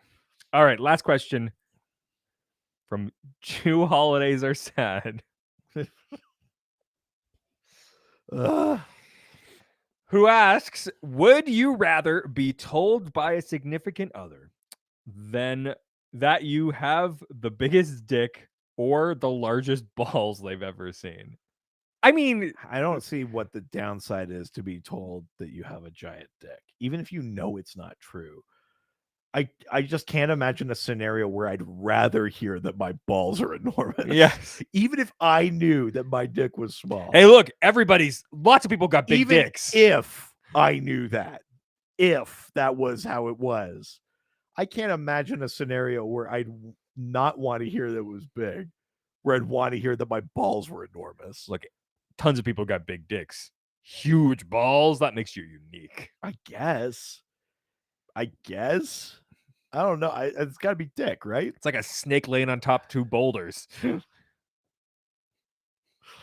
It's got to be Dick. It's got to be Dick. Bounce, bounce, bounce, bounce.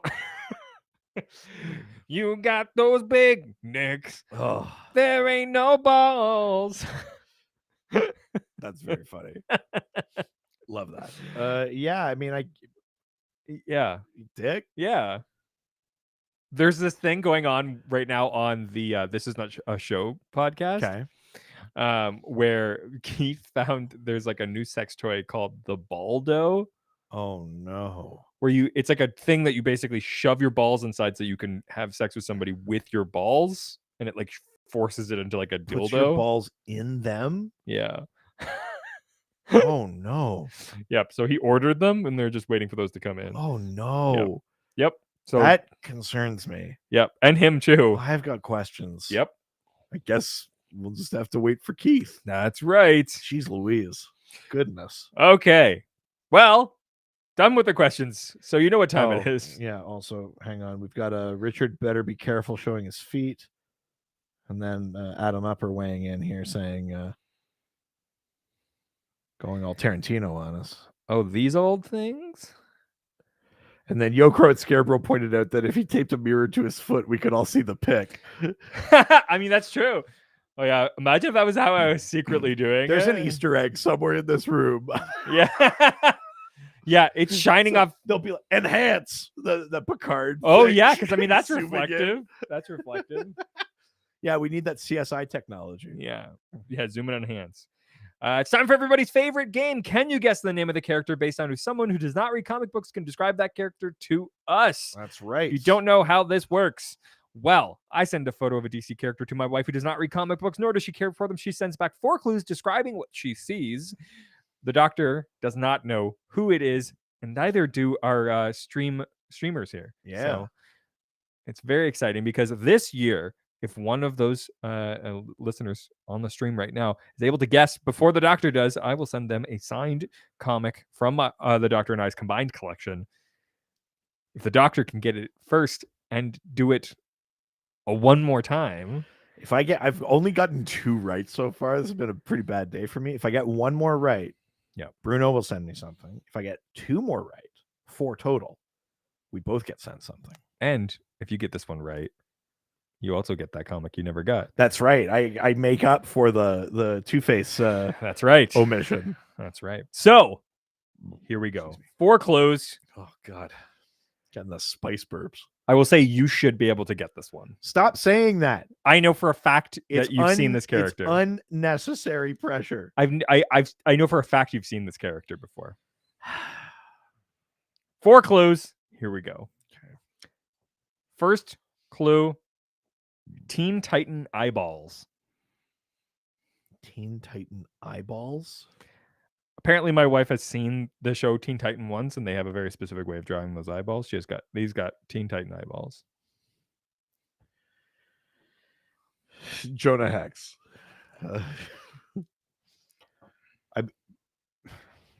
What does that even mean? A bat mite? No. I don't know. So indignant. Next clue. Next clue. Skinniest wrists ever. How do they handcuff him? Folded Man? No. Shadow Thief? No. Doesn't have eyes. That's a stupid one. Yep. Elongated Man? No. The Plastic Men? Nope. From Earth X? Nope.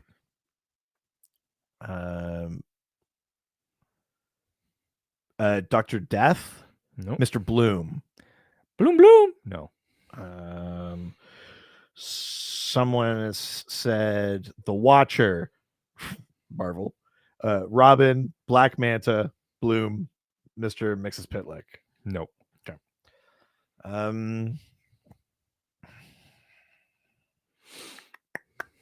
Another clue, please. Another clue. Animaniacs character.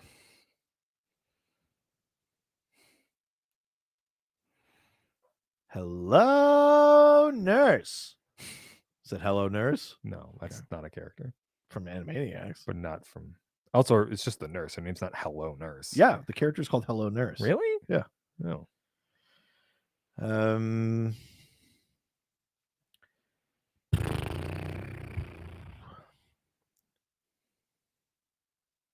Is this a Zoo Crew character? Is this like Captain Carrot? No. Pig Iron? No. Yankee Poodle? No. Yankee Poodle went to town. Running on a phone. Nope. Dr. Dome? Nope. Someone said Gleek, Gnort, Prince, Wonder Twins, Chip. None. Okay. Need the clue. final clue. Yeah. Final clue. Evil magician. The Wizard. No. Wotan. Nope. Abracadabra. Nope. Evil magician, Animaniacs character, Teen Titan eyeballs, skinniest wrists ever. Felix Faust. Nope.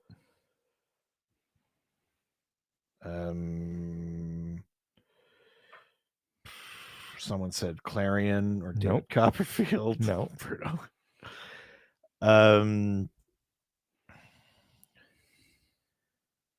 It's not the Wizard. Shit. And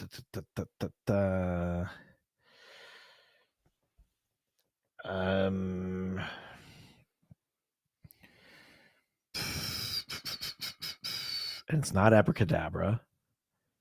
It's Jeff Whaley got it. Mumbo Jumbo. It's Mumbo Jumbo. Whoa, Jeff Whaley. Jeff Whaley. Holy Way to shit. go. Adding you to the winner list. Love you. Let's put that up there just as proof. Jeff Whaley, Mumbo Jumbo. Holy shit. Way to go. Very nice. You get a personally devalued comic from us. That's right. You're welcome. Mumbo Jumbo is a Teen Titans character, hence the Teen Titan eyeballs. Well, there you go. Yeah, Tom Kenny voiced him in the cartoon. That's There you go. right. He made his debut in the episode According Real to Jeff Magic. Whaley. He performs a multitude of magic tricks to commit crime, and then get out of tricky situations. Very nice. Way to go. Holy shit. Do you think you would have gotten that? No. You know that character though. You've seen him on Teen Titans. I don't know that I have actually. Really? I thought you've Yeah. watched all of Teen Titans. Not all of it. Oh. Yeah. Okay. Well, that is the end of this portion, which means we're heading into Richard's mystery segment. That's right. Where will it come from next? Oh my god. We're gonna behind my ear.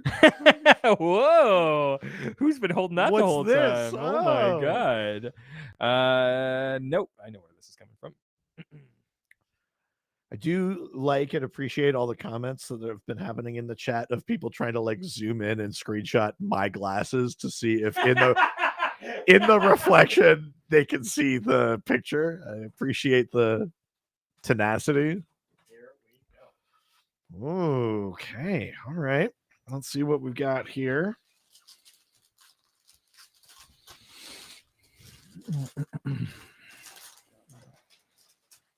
Yeah, rip it open.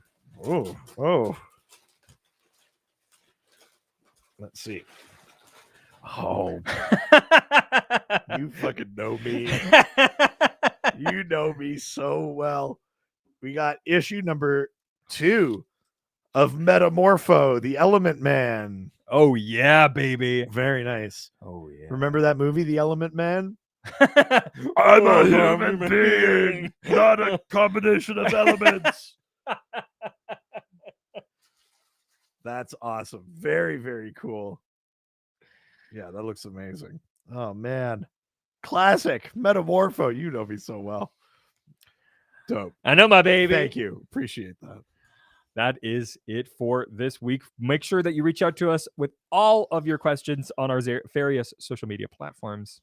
That's right. We are Dr. DC Podcast on Facebook and Instagram, at Dr. DC on Twitter and TikTok. You can find our subreddit. It's r/Dr_DC. You can send us an email, drdcpodcast@gmail.com, or visit our website, drdcpodcast.com or .ca. You can send us a phone call. Send us a phone call. Leave us a voicemail.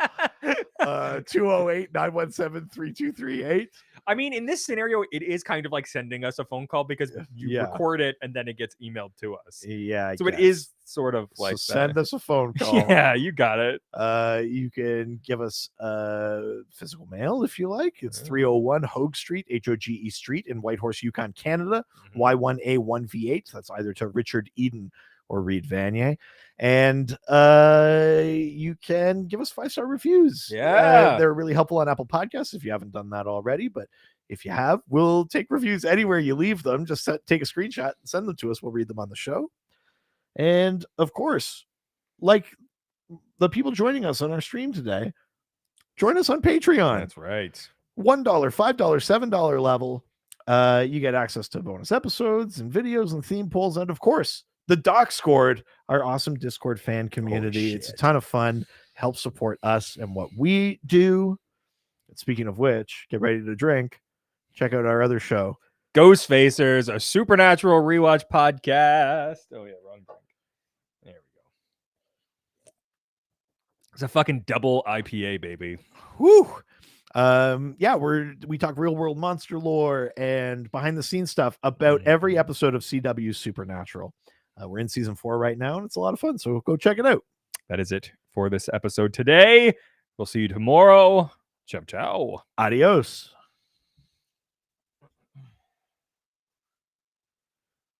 Wow, I love that a spam comment has come in. Want to become famous? Buy followers, primes, and viewers on asterisk. That's how you know you made it, baby. The bots are after you. Yeah. Woo! That's very funny. Hey,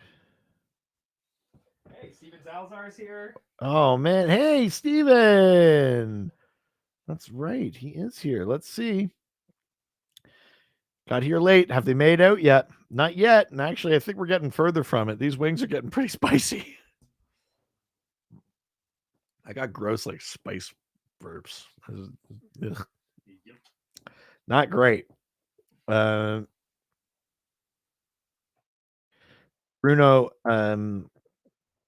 says, no, but seriously, did you ever use a non-comics character for the guessing game? And I think the answer is no, because the premise of the game is a DC character. I don't think you've ever. I mean, this character.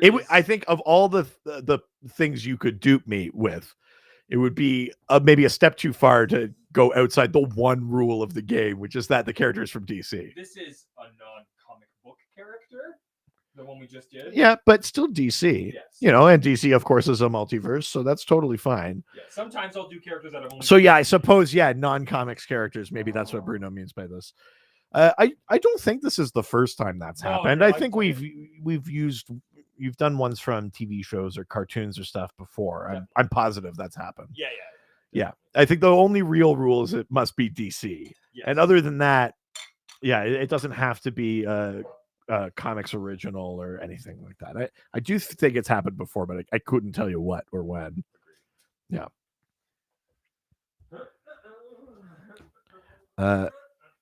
Very, very difficult one. Sorry, I didn't get that one. Sorry, everybody. I love your guesses. I'm enjoying all of the legit ones and the silly ones. Let's see here. Yokro at Scarebro has proposed what I think is maybe a breach of privacy. Is fun to play Who's That Resident? I show a photo of a resident to my wife and she describes them in 4 statements. Here's the thing, I don't know what most of you look like. So even with clues, it's unlikely I would actually be guessing based on anything particular. I'd basically just be cycling names. So I'm not sure. Bruno says don't do it unless you're ready to lose your wife. When they see Josh's picture, of course. Drink. You better drink, Bruno. That's thirsting after a resident.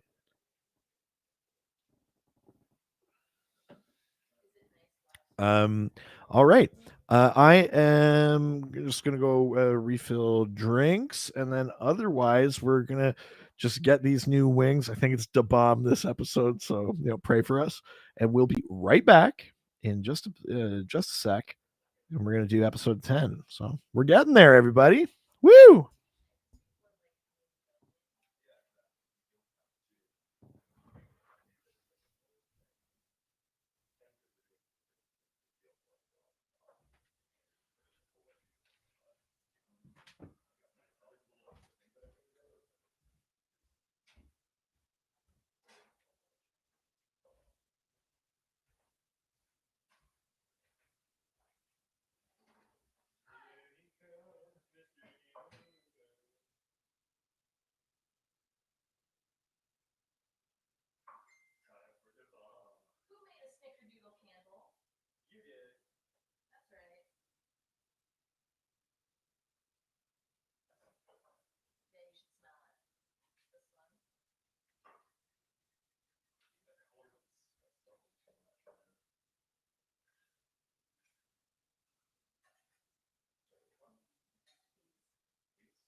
Jeez, we've done this by dinner time.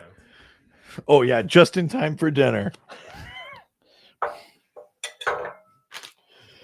Is that the counter agent for this? Yeah. Oh boy, oh boy. The bomb is next to us. I remember this one. It's not great. Don't love it. Oh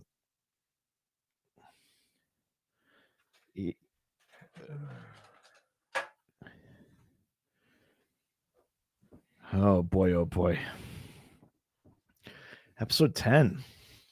We're not as far off time-wise as I thought we would be, actually, to be honest. We're like 3 hours ahead of what I thought we would be.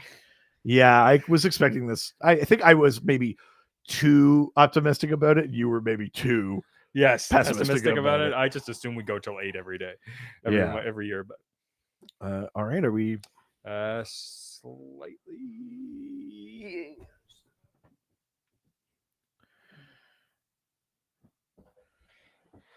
Yeah, I realize it's not this time for everybody, but sorry, it's nearly midnight. I'm like, well, yeah, I mean, yes, it's here. It's not though. Yeah, here where it matters. Yeah. Oh boy. All right, I'm ready to go. Okay, then let's get in.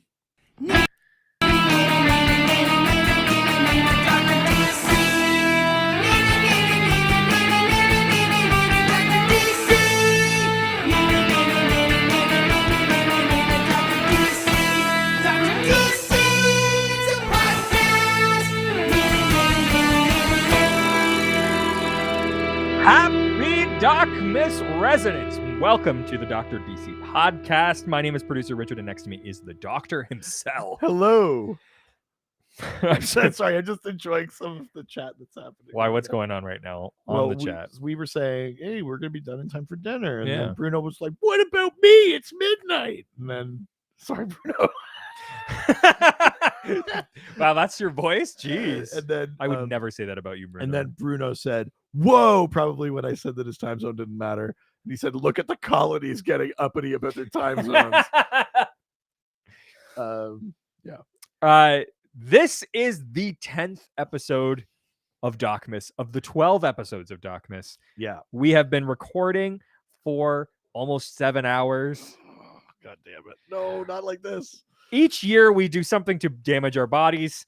Last year we ate an increasing amount of nuggets. This year we are increasing the spice level of the chicken wings that we are eating. Yeah. This is the hardest part of Hot Ones. If you've watched the TV show, we are following along. This with is Hot literally Ones. as bad as it's going to get. Maybe not technically in terms of Scovilles, but in terms of like pain versus flavor ratio.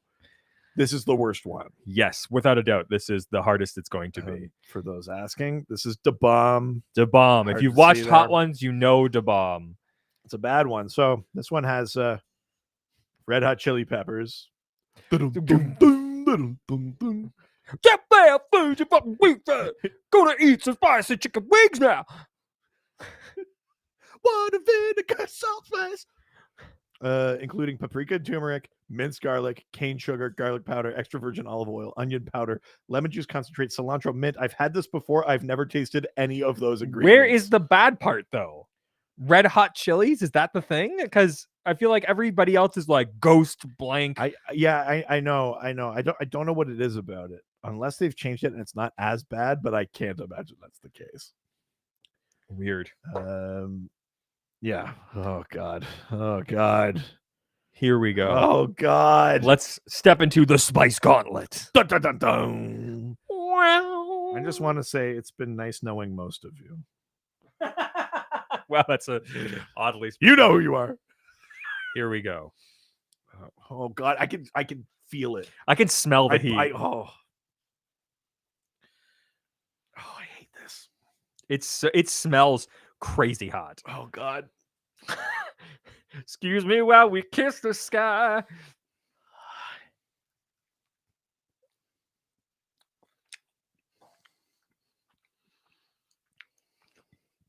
Oh God. Oh, it's so bitter. Ah! Ah! Ah! Oh God! Ah! Oh my God! Oh! Oh! Why does this exist?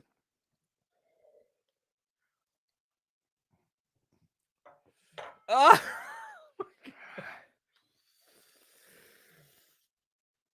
Mm. Watch your eyes. Oh! Oh, this is so unenjoyable. Oh, I do not like this. Nope.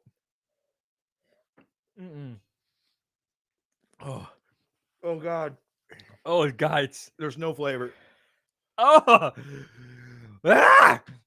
Oh, it's so painful.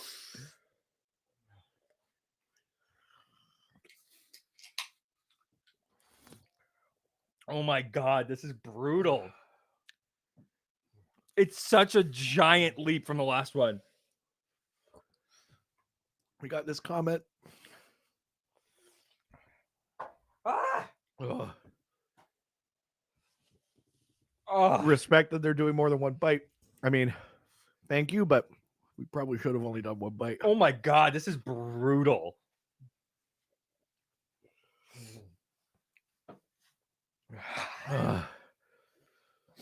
Oh my God.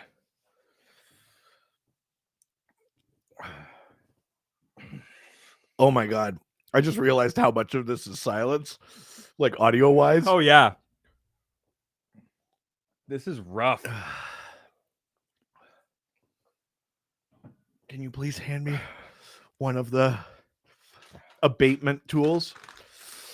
This is the first time we're deliberately having something to try and assuage the spice. Jesus Christ, this is insane how much worse it is.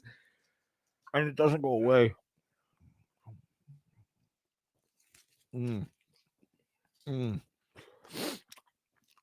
Wow. Oh. Oh, chocolate and peanut butter. Thank you. Yep. Mm. Jesus. That is insane. Are you all right? I mean, in what terms? Is that sweat or tears? Oh, it's sweat. Yeah. God. Got this comment. It's very true, which is Doc tries to talk and immediately cries inside and out. Oh, that's the worst one by far. The worst of it is behind us. Jesus Christ. That's crazy. Even at their spiciest, the other ones have perceptible flavor in that. This is like gross and bad. It's like Fisherman's Friend. Fuck. Oh, we got an interesting suggestion here. Can't even I'd never see heard this straight. before, but Steven Salazar says, I've heard taking off your shirts makes it better. And to answer Damiana, it is more bitter than, well, I don't know that's more bitter than spicy. This is more spicy than anything. The future ones, a little more flavor, a little more brine or things like that, as opposed to just the pure heat spice. It's just like actively trying to be bad tasting. I don't know how you take those ingredients and just make it painful.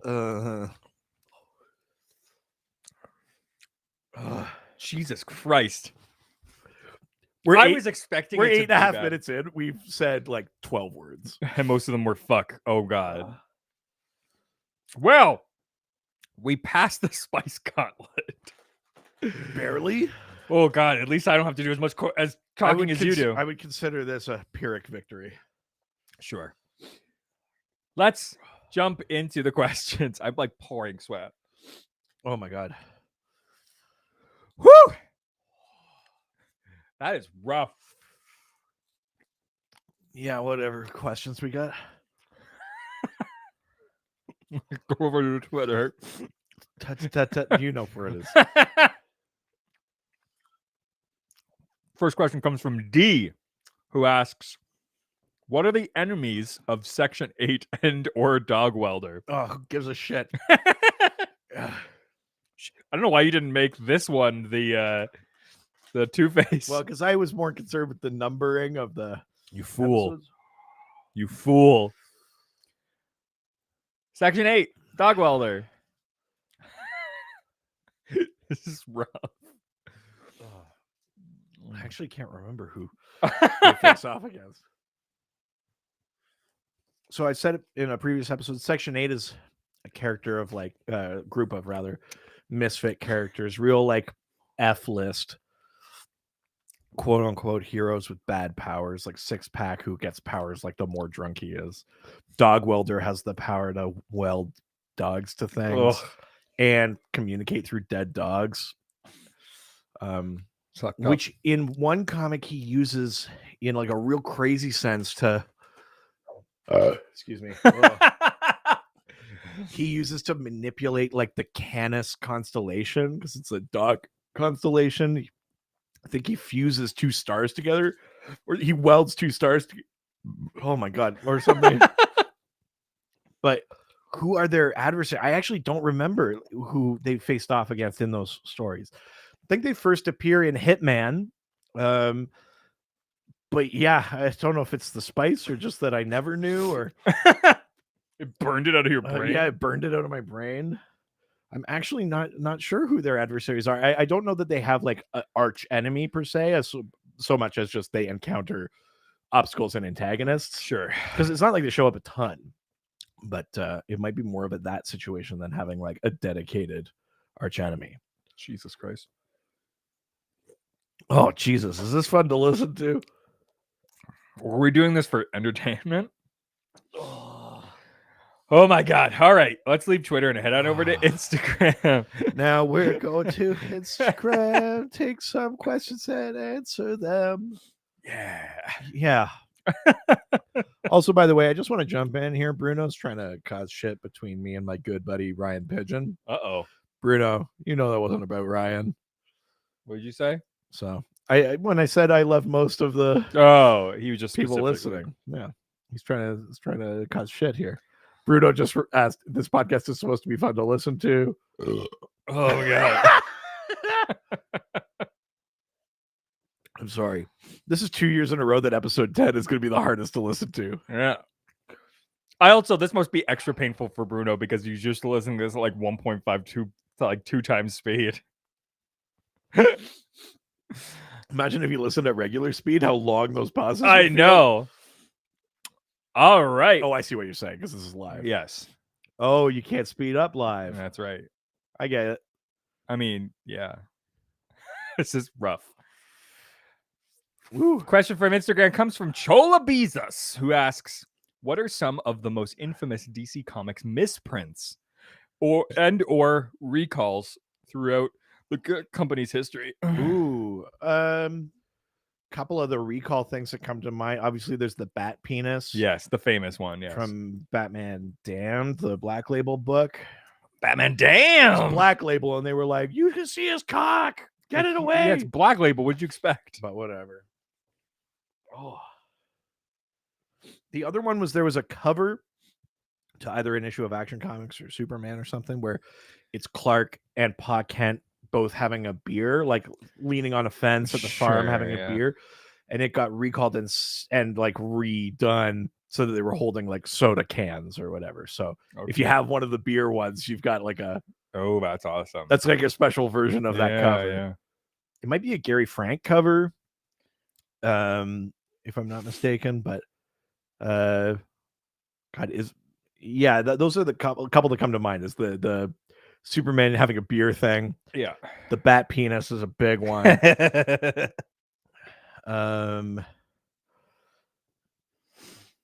Oh yeah. There's a swamp. Yeah, we're getting some comments from listeners about one. The Swamp Thing tentacle dung. What? Is that a real thing? Yeah. And then this one, Superboy in the Microwave Story by Kyle Baker. So Kyle Baker's the guy that did that Plastic Man series that we read. I'm actually not familiar with this Superboy one, but I can't imagine it's good. Anytime it's a microwave. Well, but if it got recalled, maybe, who knows? Maybe it's that. Maybe it's riffing on the history of appliances in DC. Crazy. The more infamous ones, God, I don't know. I mean, it feels cold. It depends. Like your soul. Like it feels cold. Like it's so hot, it's cold. I wonder if like you could interpret this too as like, if you could interpret this as like being infamous at the time. Like I imagine it was a relative shock to see the heroin cover, the Speedy doing heroin cover of Green Lantern, Green Arrow. Like, but that wasn't like a recall or a misprint. So I guess that's outside the question. Yeah. Yeah. I'm not too many others are coming to mind though. Bruno does say it was a baby Clark Kent. Sorry, not Superboy. And actually, I haven't heard of that one. That's crazy. There was a baby Clark Kent in a microwave thing. Oh yeah, that's right. They didn't properly censor All-Star Batman and Robin issue 10. That's a good one. Thank you, Ryan Pigeon, for pointing that one out. God, how many stupid kids probably... Oh yeah, Yo Crow at Scarebro brings up a good cover. I don't think it got recalled though, did it? Did it get recalled? It's the Batgirl variant cover where Joker is behind her and holding her and drawing like a smile on her face with blood, and everyone was like, why are we like re-traumatizing this like thing just for like a variant cover or whatever? And it was because it like she's not like Batgirl and he's Joker behind. She's like frightened. It's a pretty messed up kind of for something that's not like a horror title and it's not like about anything. I think that might have just been like a month of Joker variants or something too, if I'm not mistaken. It's just shit like that.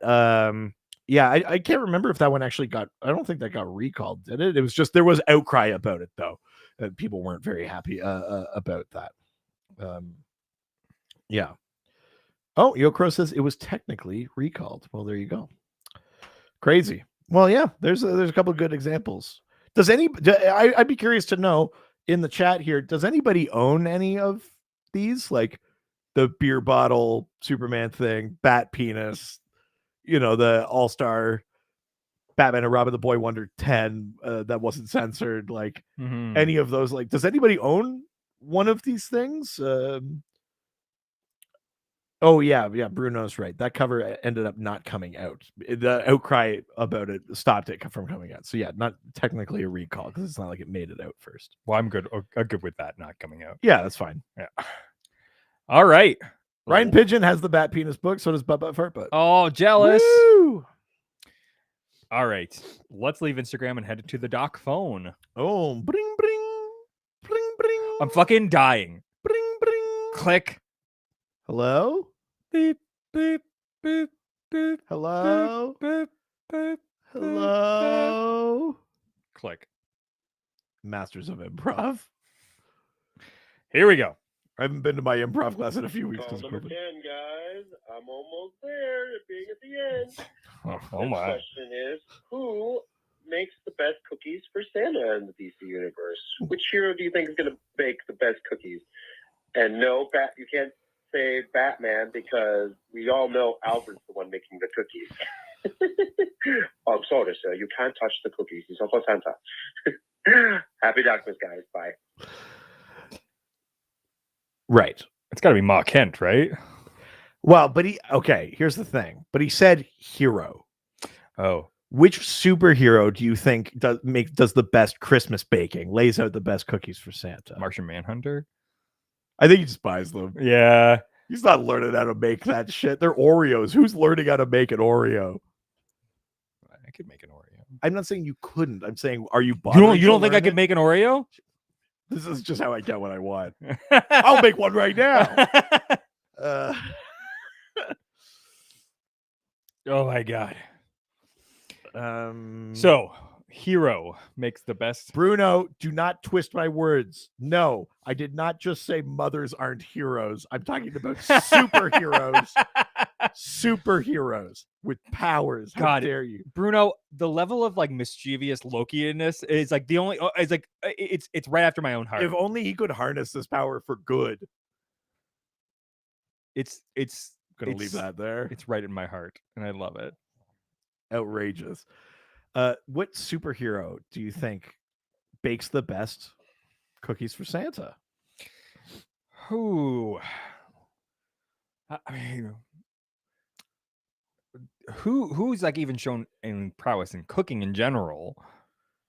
I mean, theoretically, no. I was going to say Flash, but no, I actually don't think that's true. Flash can speed learn how to bake well, but then the patience thing of having to let them actually bake because he can't unless he can extend his Speed Force aura around the oven To cook it faster.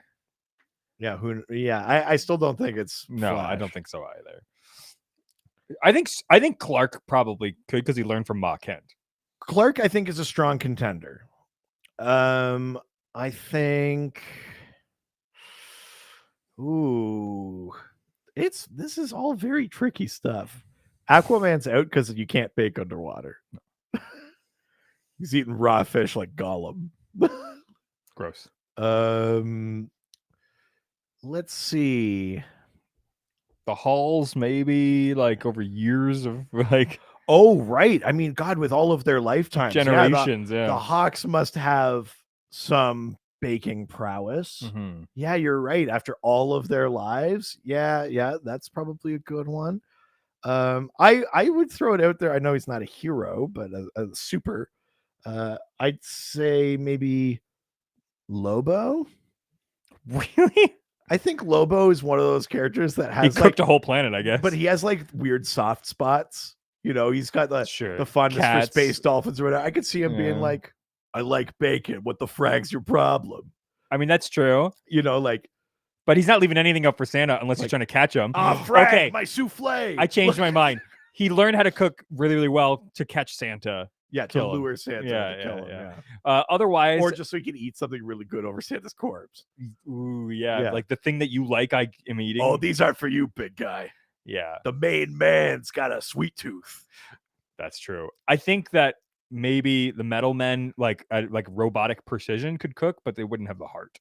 Oh, here's an interesting one from Jason Shiflett. Derulo. Jason Shiflett, who says Red Tornado. Definitely. Oh yeah. I mean, if you want someone to follow a recipe, directions to a T, Red Tornado, you could do worse than Red Tornado. But it Plus, he could cool them off real quick. But is it gonna have the heart? You don't need a heart. Yeah, I think that's where you get Clark's. No, I just mean like general. You don't need a heart. But I got this heart on for you. I don't know, man. You don't want my heart on? No, I'm all right. Someone. Okay, I missed part of this conversation. Adam Upper says I'd go for a Green Arrow mustache ride. That's not baking. Yeah. All right, let's move on to the next question, which means we are leaving the doc phone and going to the doc scored. Christmas. Oh, docs the scored. The docs scored. Docs the scored. Docs the scored. And the dogs scored and dogs. Christ is the dog. Oh my. The score.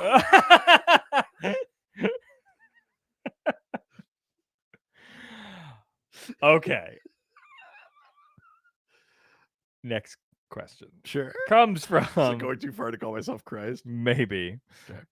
Yeah, the Dr. DC podcast is bigger than Jesus. Yeah. And Jesus.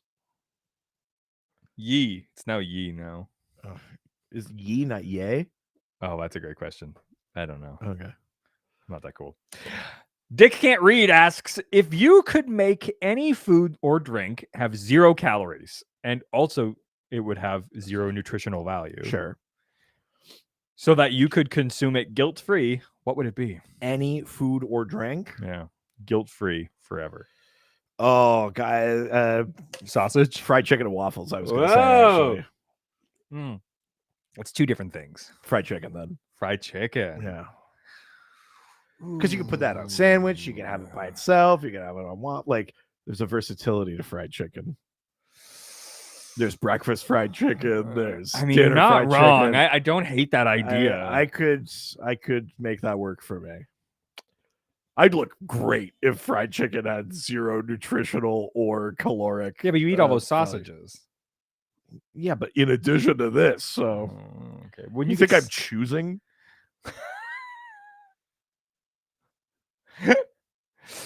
Gosh. All right. Well, I'm not a big breakfast person. I eat a lot of chicken, which is nice, but chicken's also not like, unless you're frying it, it's not that bad for you. I like steak, but I don't eat a ton of it. I'm not a big dessert guy. I do like chocolate and peanut butter, but I wouldn't want it like all of the time. It's nice every once in a while. Oh gosh, that's a tough question. I mean, fried chicken's a good is a really good answer. You're welcome. I mean, look, the man knows food. Yeah, you're in my house now. You come into my podcast with a food question. I mean, your podcast? I mean, let's be honest. I believe I'm the one who is like I believe recently you were in an argument with the entire Discord about whose value is more, and that. But remember, you came in and just put your spice on it. But remember my astrological thing here. Do I need authority or responsibility or true power? But what you gave to me was the true power. You were like, Richard creates all of the like structure of it. It would be nothing without him. No, I bet all the questions, bring all the info, do all the episode art. It's funny that the way you framed that. Unless you're saying that Stan Lee is more. I'm not relitigating this. I talked to you about this. It's bullshit that you get to come on this podcast all the time and go, Jim Lee's a piece of shit. And no one goes, actually, Jim Lee's pretty influential or whatever. We all just know what you mean by that. But I go, Stan Lee, you asshole. And they go, actually, he's pretty, he invented a lot of Marvel stuff. And like, I'm the bad guy. Yeah, why? What's wrong? I'm going to mail a bunch of Da Bomb to all of you. Why? What's wrong? I'm going to put Da Bomb in the mail. Oh, no. Now we're going to get taken off of YouTube. Oh God! What's wrong with Stan Lee? Move on. All right. Moving on. The next question comes from lovely Mrs. Long, who asks, Sorry, this is a great comment. I have to share it. "What? I was scratching my leg in my pants like this, and people were like, "It looks like I've like got my hands down my pants, like on the stream." Oh, And so Bruno wrote, "As soon as you start talking about fried chicken, bang, hands down the pants." that's very funny." Listen, don't think I wouldn't. Who is the most famous person you've ever met or worked with? I mean, you've got a great answer for this, I know, because your years at Stratford. Right. So yeah, there's a few that are varying degrees of famous. Sure. Depending on what you mean by that. Excuse me. My director, my first year at Stratford Festival, was Des McAnuff, who is the guy that wrote the musical Tommy and the musical Jersey Boys. And by that I mean arranged the songs of other people in order and made a ton of money. That's Des McAnuff. And he directed the production of Henry V that I was in that first season there. And then, of course, being at Stratford, you encounter and interact with all these kind of legendary Canadian actors, not all of whom were like in the show I was working on. So I didn't like work with them, but like Christopher Plummer was there that season. My wife had interactions with him because she was working in the theater where he was doing his show. Sure, yeah. My wife worked with Brian Dennehy. Mm-hmm. And I met and like hung out with Brian Dennehy, a very famous actor. You know him from Rambo and Tommy Boy and stuff like that. And he was there. He was in a production of Mary Stuart and a production of Waiting for Godot. Those are two kind of big, famous ones. Yeah, I'm trying to think. What else for the fame thing is always a difficult question because It's also like, what is your perspective of fame? Like, if you're talking about global fame, like, sure, but yeah, it's hard to gauge that a little bit. What about you? Who comes to mind on any scale when someone says who's like? I mean, honestly, this podcast is allowed for us to meet some people that it could like in my world are famous. Well, right in Yeah. our comic sphere, we got to have people like Steve Orlando or Heath Corson or people like that on to like work in that industry. I and guess stuff like that. That's pretty cool. The most famous person, I guess, like which is, I mean, depending on what your perspective on, Felicia Day, I met. That's pretty cool. In the elevator at Comic-Con. Sam Maggs. Yeah. Came up for Comic-Con up here. Yeah. I got to spend some time with her and with Rachel Scarston, who plays Alice on Batwoman. I got to take them around to kind of like Yukon sites to see one day and that. Oh yeah, I met somebody from one of those like sci-fi space shows. From the Expanse. Yeah, because I was her like signature person. Yeah. I took her and Rachel Scarston and Sam Maggs out for like to the wildlife preserve and stuff like that. It was pretty cool stuff. We met Mackenzie Gray, who's like he was in like the first season of like Dirk Gently's. He's like one of those character actors that's in everything. He's in Man of Steel. He plays Jack Sewer. Who's the person from? We had somebody from Star Trek up here, didn't we? I wasn't there that year though, but that was Marina Sirtis. I like saw her, but I didn't. Like, really introduce myself, but yeah. So, some pretty cool stuff. I think the voice of Tuxedo Mask, didn't we? Oh yeah. I met him. The English voice of Tuxedo Mask. Yes. I should say. Yeah. Through that Comic-Con, I met a few people for sure. Yeah. So some cool stuff, but yeah. Awesome. All right. Well, that was the last question for this episode, so you know what time it is. It's time to play everybody's favorite game. Can you guess the name of the character based on if someone who does not read comic books can describe that character to us? That's right. If you don't know how this game works, I send a photo of a DC character to my wife. I just realized we were still like in an episode. I kind of like. I send a photo of a DC Comics character to my wife who does not read comic books, nor does she care for them. She sends back 4 clues describing what she sees. The doctor does not know who the character is, and neither do the listeners on our live stream right now. That's right. If one of them can guess before the doctor does, we're going to send them a signed comic book from our combined collection. That's right. If the doctor gets it, this will be the third that he's gotten. Then you get a signed send something from Bruno, and you get your Two-Face comic. And I get that. And if I get 2 more right, you also get something from Bruno. Yeah, seems unfair. Hey, listen, man, I don't make the rules. Bruno does? Yeah, that's about right. I mean, let's. Okay. First of 4 clues. All right. Are we ready? I am ready. Let's do it. First clue. Must have ripped forearms. Jerk off man. That's not a character. Oh, jeez. Stop dressing like him for every event. Must have ripped forearms, but that implies that you can't see his forearms. We're just assuming that they're ripped, which means that it's something to do with their hands, or like they must have some sort of hand power or grip thing or something. Yeah. So they're like cliffhanger. No. Like, I don't know.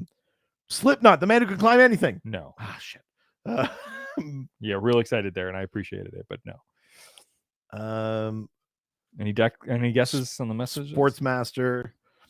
Someone said Bane. No. Yeah. All right. Okay. Let's get another clue in there. Another clue. This person looks like a psychopath. All right, that doesn't help.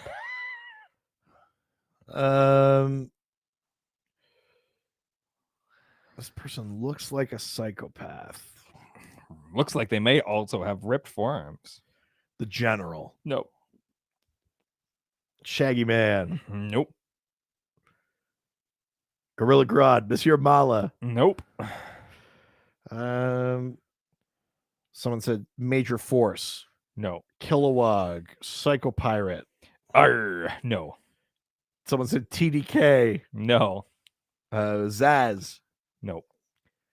Yeah. Arm Fall Off Boy. No. Nope. You want the third clue? Please. Third clue. Punisher ripoff. Okay. It's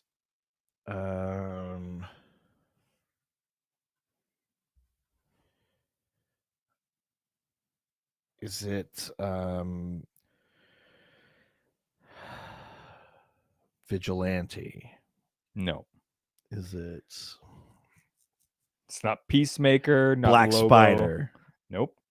Not Deadshot, not Jason Todd. Is it Not Wild Dog. okay? Last clue. Hit me. Final clue. Okay. Sponsored by Xbox.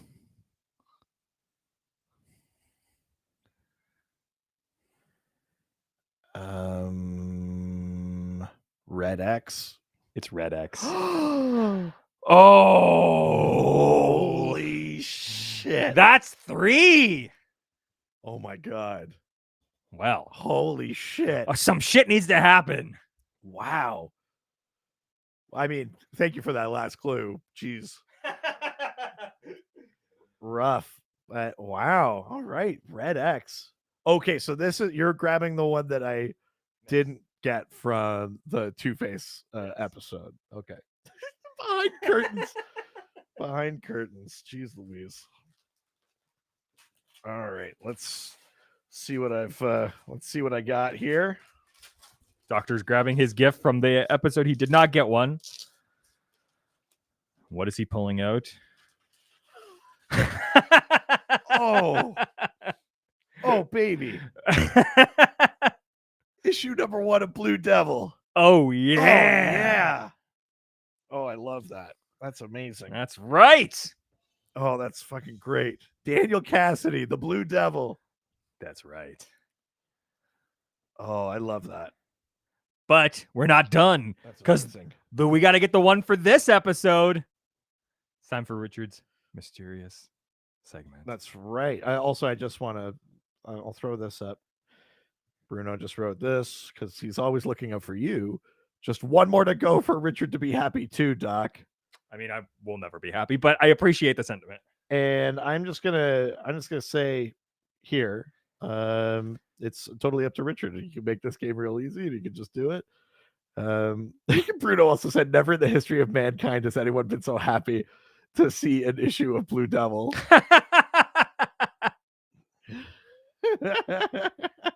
Well, let's see what today has in store. Oh my God. Okay. All right, let me get So, this one. mystery segment. Let's have it. Under the carpet. My God. You're gonna like open a panel in the ceiling. Trust me, I've looked at every option here. This is very funny that you've gone to all this trouble. I can see why your wife is angry that you're doing this for me. Oh yeah, here we go. What do we got? Let's have a look here.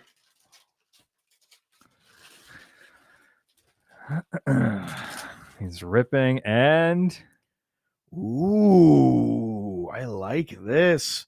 Saga of the Swamp Thing, number 15. Very, very cool. Oh yeah, baby. Oh yeah. Love that. This is awesome. It's one of the Saga issues I know you don't have.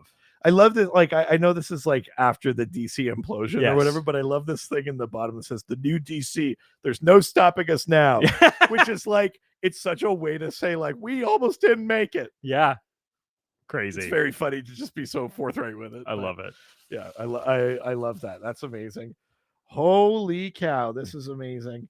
Yokro at Scarecrow says, if you eat another wing right before the next game, I'll gift you a Kirby cover along with the CGC you already won. Oh, I can't do more than the number of wings we're doing. That's tempting as hell, but I can't, man. Fully missed. There's a box right in front of me. Fully missed. fuck! I want a Kirby cover so bad. Oh, I'm man. never doing another one of these. Well, certainly not of that. No, God, no. Holy shit. Well, there we go. If one more, you get something too. And based on what's coming up, I think you'll get one more.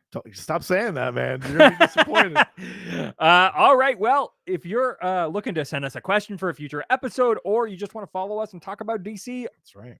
Make sure that you follow us on all of our social media platforms. That's right. We are Dr. DC Podcast on Facebook and Instagram, and at Dr. DC on Twitter and TikTok. Oh, yeah, baby. Oh, yeah. You can see our subreddit, r/Dr_DC. You can send us an email, drdcpodcast@gmail.com.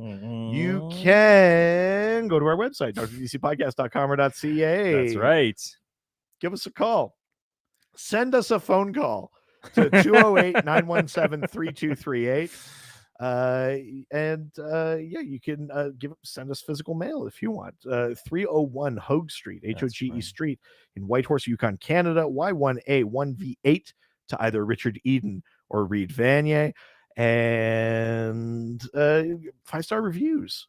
We could use them. We need them. You know, if they're on Apple Podcasts, that's great. That helps us out. But if you give us a review anywhere, a bathroom stall or a newspaper classified ad or whatever, I feel like someone's done like a for a good time bathroom stall thing. Take a picture, screenshot it, send it to us. We'll read it on the show, of course.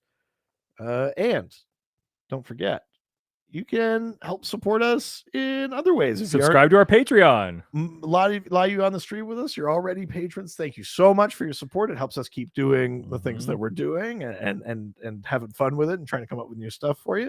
Yeah, there's 3 different levels. They all give you access to the Discord. It's our awesome Discord community. It's a ton of fun over there. Plus, at the higher levels, there's bonus episodes, videos, theme polls, all sorts of fun stuff for you. And some fun for me is we have a whole other podcast. That's right.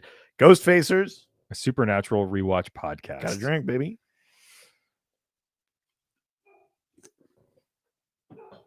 We're going through every single episode of CW Supernatural. We're talking real world monster lore.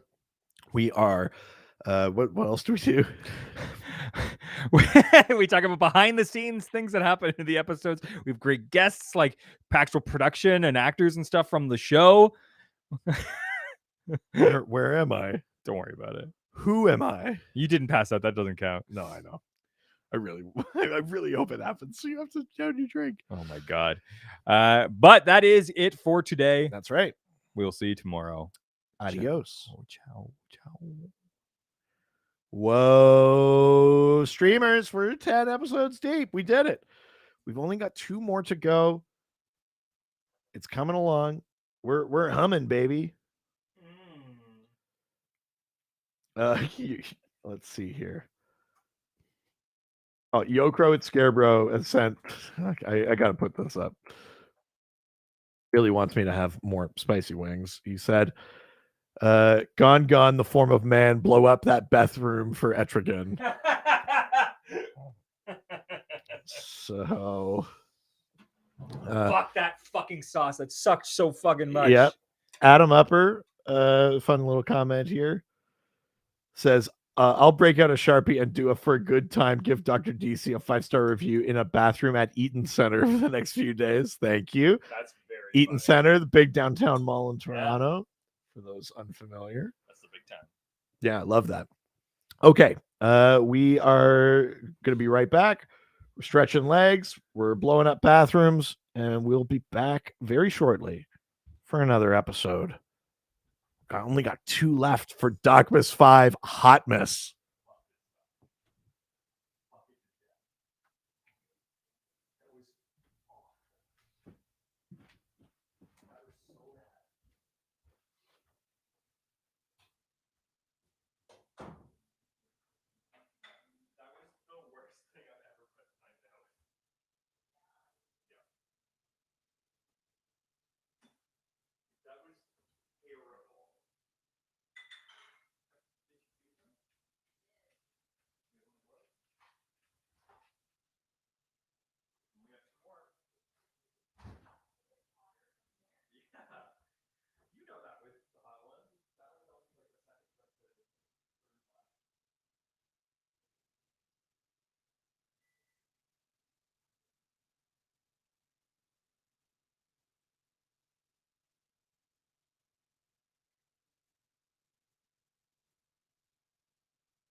Oh boy, oh boy.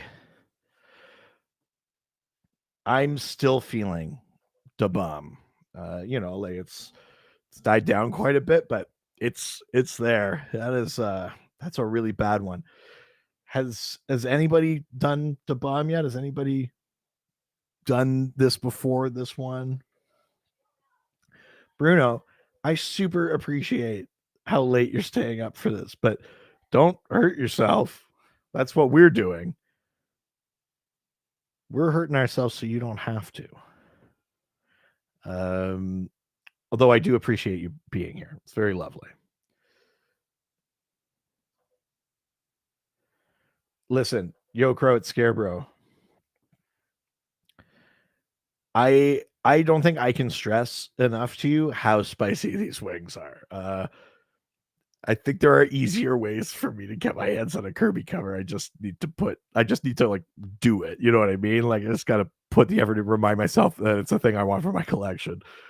I appreciate the attempt at motivation, especially for entertainment's purposes. But I don't know, man. I don't think it's gonna happen.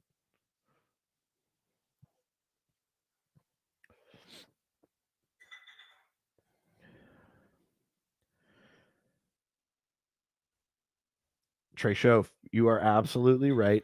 This is a proud DocMas tradition of causing ourselves agony. God, the first year the agony was almost exclusively Richard's with the spiked eggnog. Second year, the white wine, the infamous wine DocMas, was pretty bad for both of us, though especially bad for Richard. The third DocMas was Caesar's. That actually went really well because we had all the garnishes. We were eating lots of food. A Caesar itself is kind of like a meal, so we weren't as like dehydrated and gross and shit as we could theoretically be. So that went a lot better. And then Last year, the nugget one, that was agony. That was tough, especially, the nuggets were dry, kind of just like warm, not hot. The sauces were out all day with us. That was a tough one. That was a rough one. Also, the idea that we were doing an eating volume challenge while also having to be the primary content of an episode was a miscalculation. This year, it's like actual pain. It's actual agony with the spices, especially now that we're up in this range of them. Although I will say a lot of those ones earlier, very lovely. I can't remember the name of the one that I think it was episode 4 of this, part 4 of this DocMas, the one that had the strawberry in it. That's my favorite one so far. Very, very, very good. Also, that Los Calientes one from the Hot Ones collection. Extremely good so far. So, yeah. There's some really good ones in here. I'm happy to hurt myself for your entertainment, but even I have a slight limit. Oh, yeah. Great idea, Ryan Pigeon. I'll plug the Docsners. So the Docsners, for anyone unaware, I mean, I think a lot of the people joining us on the stream are our patrons, so you should know, but anyone that's seeing this later or hearing this later, the Docsners is a totally like fan originated end of year awards show. So created by fans and our residents. The nominees are selected by our fans and residents and voted on by you, the listeners. And we will have a Docsners special coming out later this month. I haven't figured out precisely what day yet, but it'll probably be coming out after DocMas. So the Docsners are coming. So listen up. It'll be a rundown of like best comics, best stories, best writers, best artists, best movies. Doesn't have to be even DC or anything. Best TV show, best moments from the podcast, all sorts of fun stuff. So there'll be a special episode coming out post DocMas to celebrate the Docsners and announce all the winners. If you haven't seen the votes, the polls, they're up on Twitter. By the time you're listening to this, we're pretty deep into DocMas. I'm not sure that they'll still be up, but hopefully you've seen them already and put in your votes. But if you haven't, at least join us for that Docsners special. It's going to be a lot of fun. People put a lot of hard work into there, especially Ryan Pigeon here. So just want to shout that out. Also, Bruno has put in a lot of work for that too. So yeah, just really looking forward to that. It's cool that it's a thing that's completely made by the fans. It's the thing I love about our community, about our Docscord. So yeah, make sure to check out the Docsners. It's going to be a lot of fun. Okay. Oh, okay. I do need to ask you this. So I mentioned that the strawberry kind of one was my favorite so far. Bruno is asking, what was the strawberry one? Because he really wants to try. Do you remember the name of it? No, but I can tell you by the next one. We will find it, and we'll either put it up in the Docscord, or It's also in that photo if you go back far enough. Yeah. We'll throw it. We'll throw it up in there at some point. We'll probably repost all of the sauces and everything too. So maybe we'll do that as some extra Patreon stuff. We'll tell you what we were having each day. Oh, so I gotta get a charger. Hold on. Damiana with a truly dark, if not insightful comment here, saying, "Pain, what you think of as pain is only a shadow. Pain has a face. Allow me to show it to you." Oh God, Jesus. Love that. Yeah, Bruno being very humble here. It was all Ryan. I mean, truly Ryan Pigeon, the architect of the Docsners.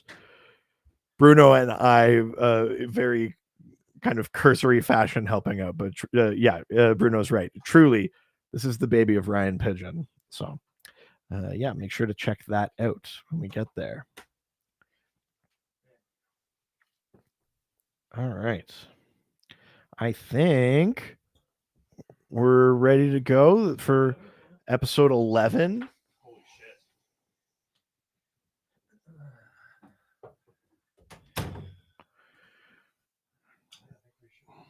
Okay. All right, let's do this then. Let's get into it.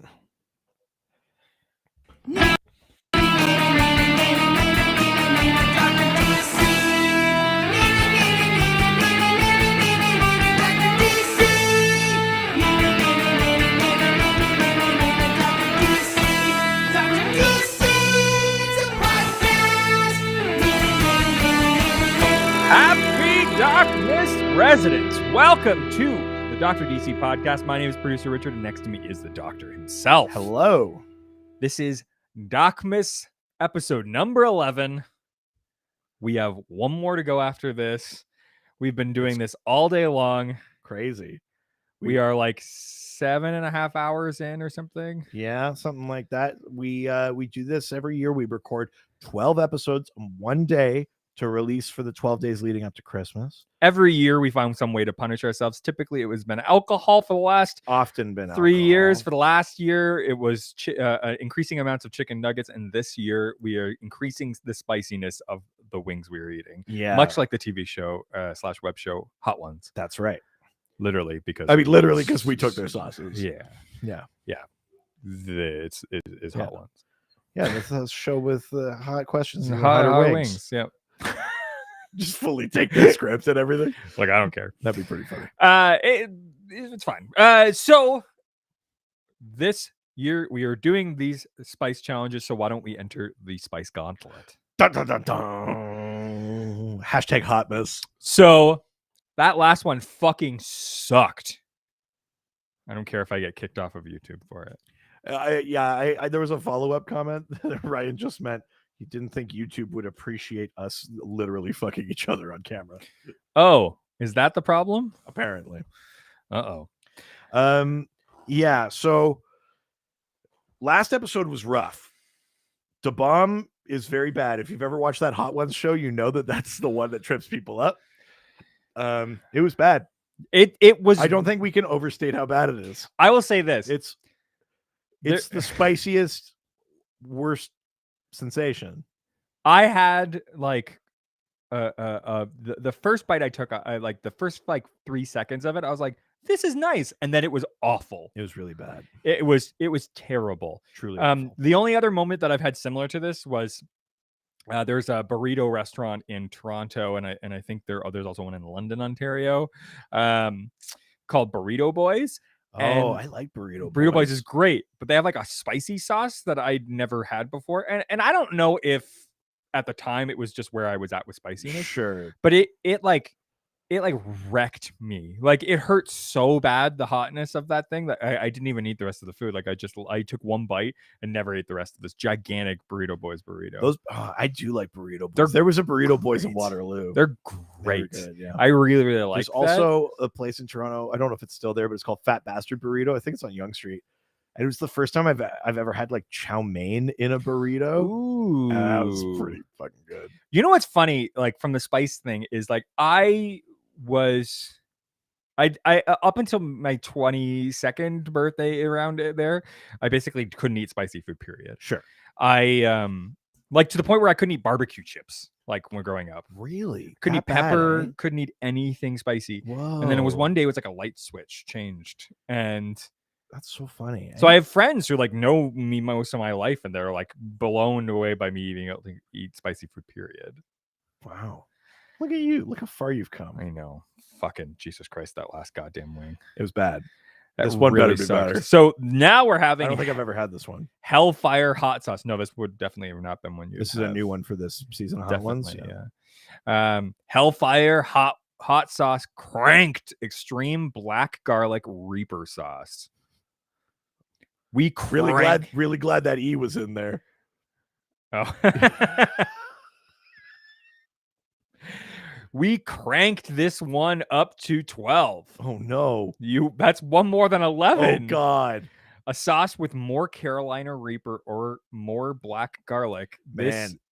is the real deal. Carolina Reaper's tough. You remember those things where it'd be like the one chip challenge? Yes. That's Carolina Reaper. I did that at work. There's a video somewhere. I'll try and find it. I'll put it up on the Patreon or something. There's a video of me working at the Shaw Festival in Ontario doing that one chip thing, and I look like I'm handling it okay, and then they ask me to talk, and I'm like, For real chili heads made with all natural ingredients, no additives, just straight up pepper and garlic goodness. We rate it 12 out of 10. Warning, use with caution. well, damn. All right. I mean, should we just do it? Yeah, sure. Here we I'm go. like, I'm traumatized after that last one. the bomb is bad. It's bad. It should just not be called. Da Yeah, people who make the bomb, I'll see you at the Hague. Okay. All right, let's do this.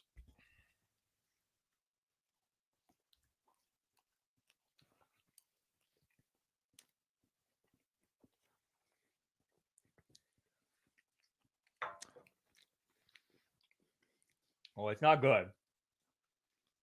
I mean, it's better, but it's not good.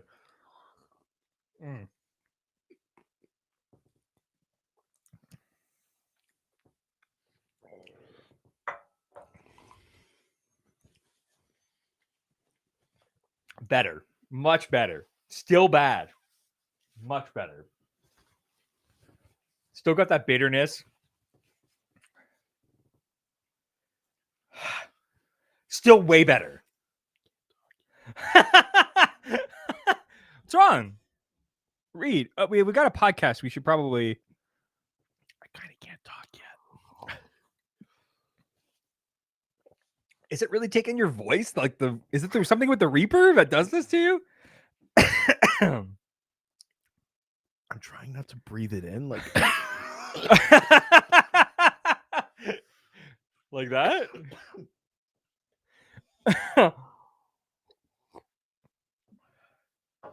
definitely not as bad as the bomb, but No. very spicy. I was rough, but nowhere near as bad. Pardon? Oh, still pretty bad. Yep. Woo! Woo! Woo! Woo! Woo! Jesus Christ. Well, It's hot, baby. we've gotten through the spice gauntlet. Yeah, There's I only guess. one more to go. Let's start answering some fucking questions. We're going over to Twitter. That's Twitter. That's right. First question comes from There's Nobody Here Named Josh, who asks, what if Batman's parents killed Joe Chill in the alleyway instead? Yeah, this feels like one of those what if things. Like Joe Chill comes up, pulls a gun on them, and Martha's just like, clack, clack, clack, with a fucking switchblade. Jesus. This is what I do with poors. Clack, clack, clack, clack, clack. Alfred, fetch me my Poor's knife. Oh yeah. Excuse me. Yeah, this feels like one of those things where you get two versions of it. You get the version like they did in the Justice League Unlimited show, where they do for the man who has everything. And when Batman has the Black Mercy on him and he's in his like psychic vision of his dream world, it's the mugging, but Thomas Wayne like grabs the gun, starts beating up Joe Chill. And then as he's released from the Black Mercy, you see the fight go bad. Joe Chill regain the upper hand and shoot his parents. Yeah. So you either get that version or you get a version where it's like, yeah, Thomas and Martha are armed. And it's like a what if thing. And they're like, they are the crime. They're mobsters or in something. Gotham. Like we're talking like an alternate Earth thing. 'Cause Yeah. I think other than incapacitating or whatever, I don't see a version of Thomas and Martha that are actually killers that would go that far. Does Bruce become Calendar Man? Or not Calendar Man, but Holiday? Well, or Film Freak. It's like Yeah. I watched a movie and then my parents killed someone and Yeah. now I associate the two. You know, like does he become like a crazy character like that? I think there's a fun what if or Elseworld thing kind of in there, but it's I think the ultimate issue with that is that Thomas and Martha Wayne aren't those kind of people. So to do it, you're like really altering the world, I think. Yeah.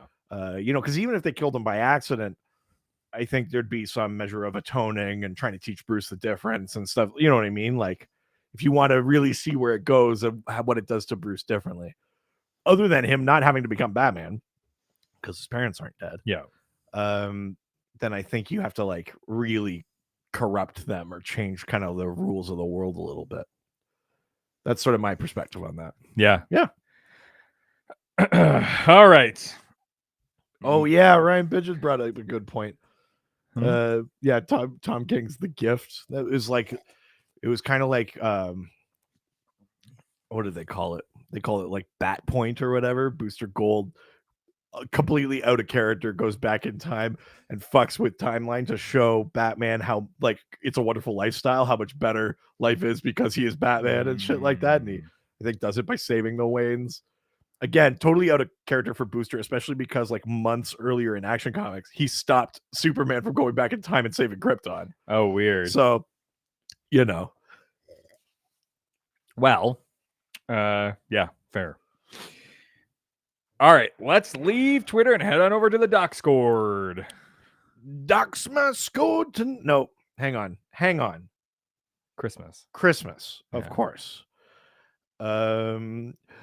Doc scored and Doc's in. Doc scored. There it is, Scored. I got a Doxy scored. Scored in the Nigga, fucking Scott, DocScored. fucking scored it. It's like, you can't put cuss words in a Christmas song. All I want for Christmas is cock. Could have sent DocMas. No. All I want for DocMas Yeah. is you. The DocScored is here. Doxing score.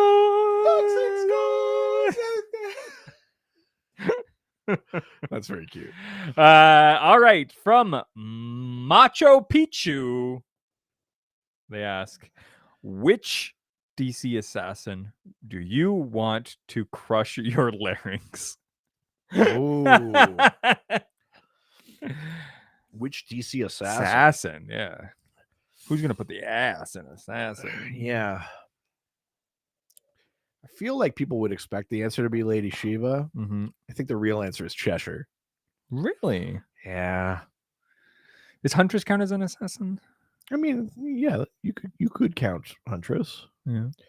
Yeah. I think I'm saying Cheshire. I want to say Huntress. You're saying Huntress? Yeah. Yeah.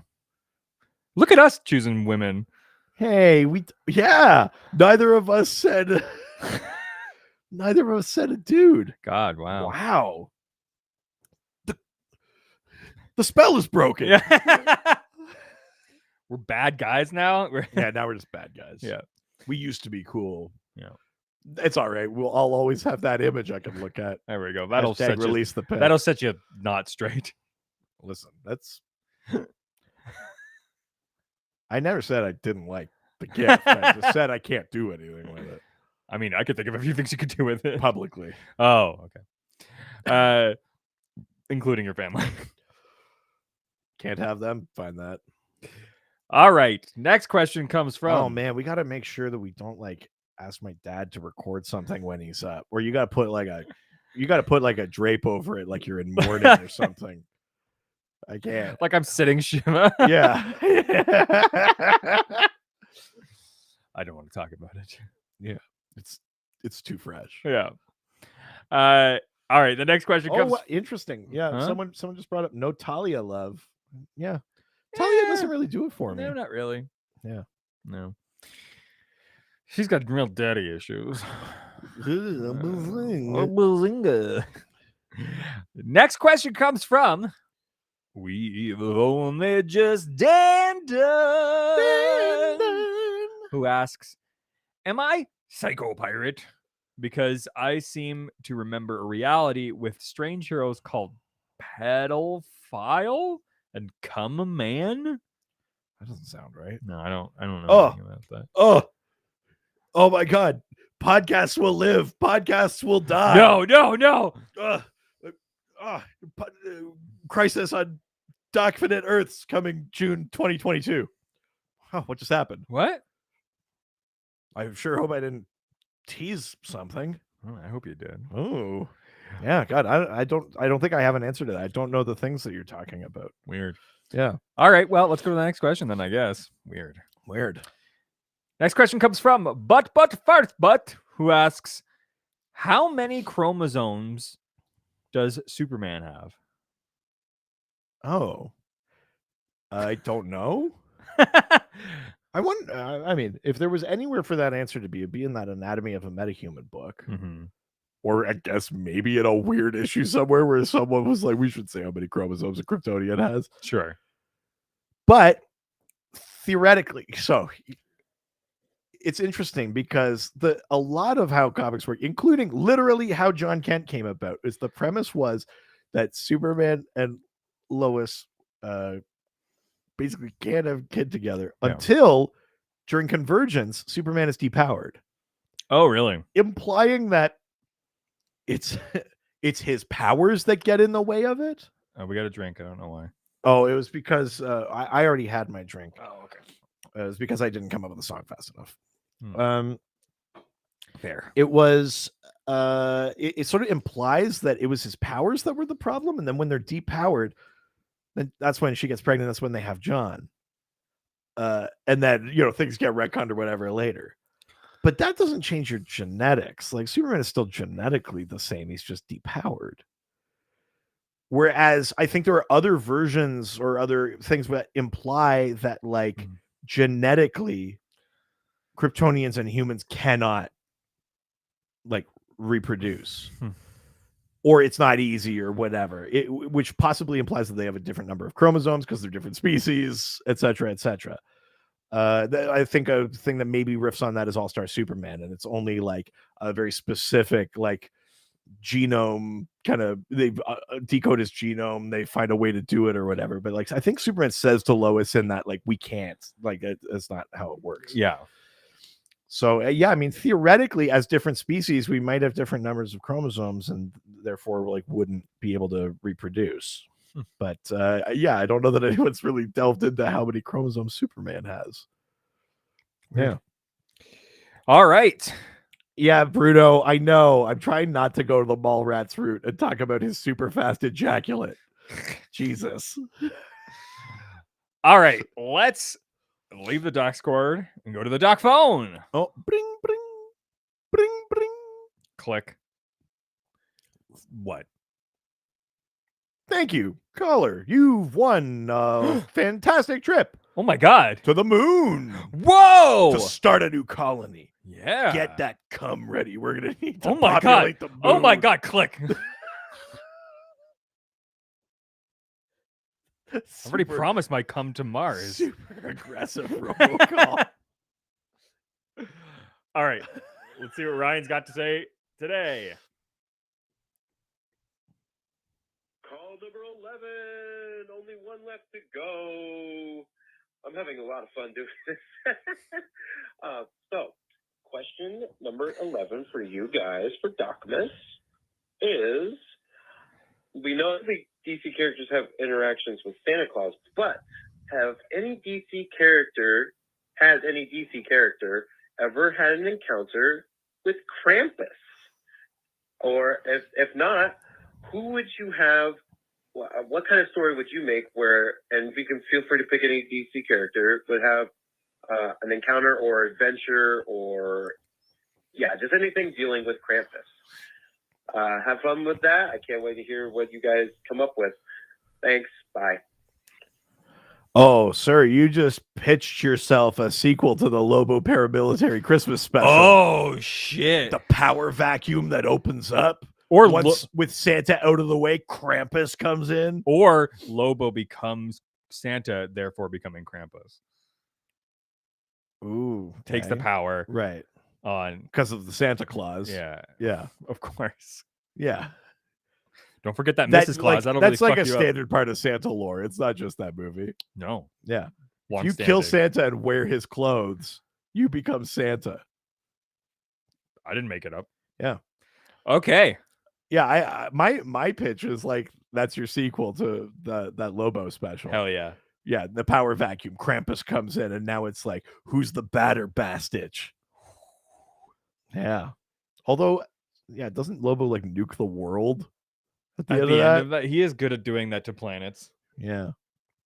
Yeah, I don't know. Or maybe Krampus is really a space alien or something. Who knows? I'm saying Lobo, though. Yeah. That's the one that makes most sense to me. Even though that kind of feels like a cop-out answer. But there's nobody. Can you think of any other character you would want to see encounter Krampus? Who I think Like the Justice League Dark, like Constantine is like, oh, mate, even though I believe that kids need Christmas, like some I mean, shit like that. Like Constantine fights the Krampus the problem is anybody who I would want to is like already encountered Santa. or Sandman. That feels like a thing that like would happen in Sandman. It's Yeah. like there's Krampus he's over there. He's kind of a dick. I love the American Dad Krampus. Right. The way that show did it was so funny, and the fact that it has Charles Bradley singing as Krampus is hilarious. But I mean, like the Teen Titans, I would want, but I really just want Teen Titans Go, who've already encountered Santa. Teen so it's Titans like, Go and their running feud with Santa is like one of the better parts. yeah, of it's that like show. already there. So Yeah. I just love that it's always Santa going like, "You garbage kids." Yes, like it's it's very funny to me. I like that a lot.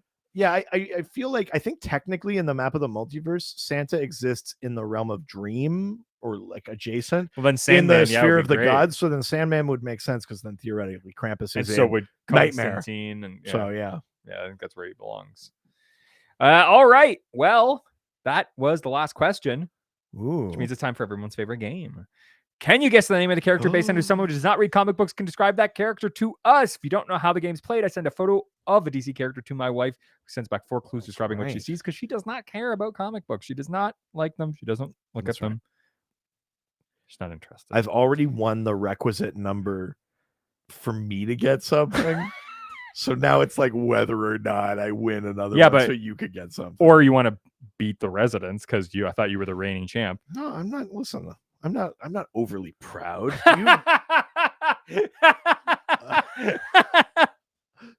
Yeah, I mean, you're clearly not the master, so it's like it doesn't matter. I'm just a simple country doctor. Just a simple country podcast host. All right, well, we've got 4 clues. The doctor does not know who this character is. Neither does our listeners on the stream. If they can guess before the doctor, well, they may just get themselves a comic book signed by the doctor and myself from our private collection. Ooh, it's a private collection. Private collection. Dr. DC. Private collection. Dr. DC After Dark. Picturing like a perfume commercial. Yes. Like a horse on the beach, a big wave, Yeah. someone staring into the sun. The Dr. DC private collection. So let's get into the clues. All right, let's do it. Clue number 1, 5 o'clock shadow. Oh, so many characters. 5 o'clock shadow. Okay, we've got a couple of guesses coming in. Constantine, Jonah Hex.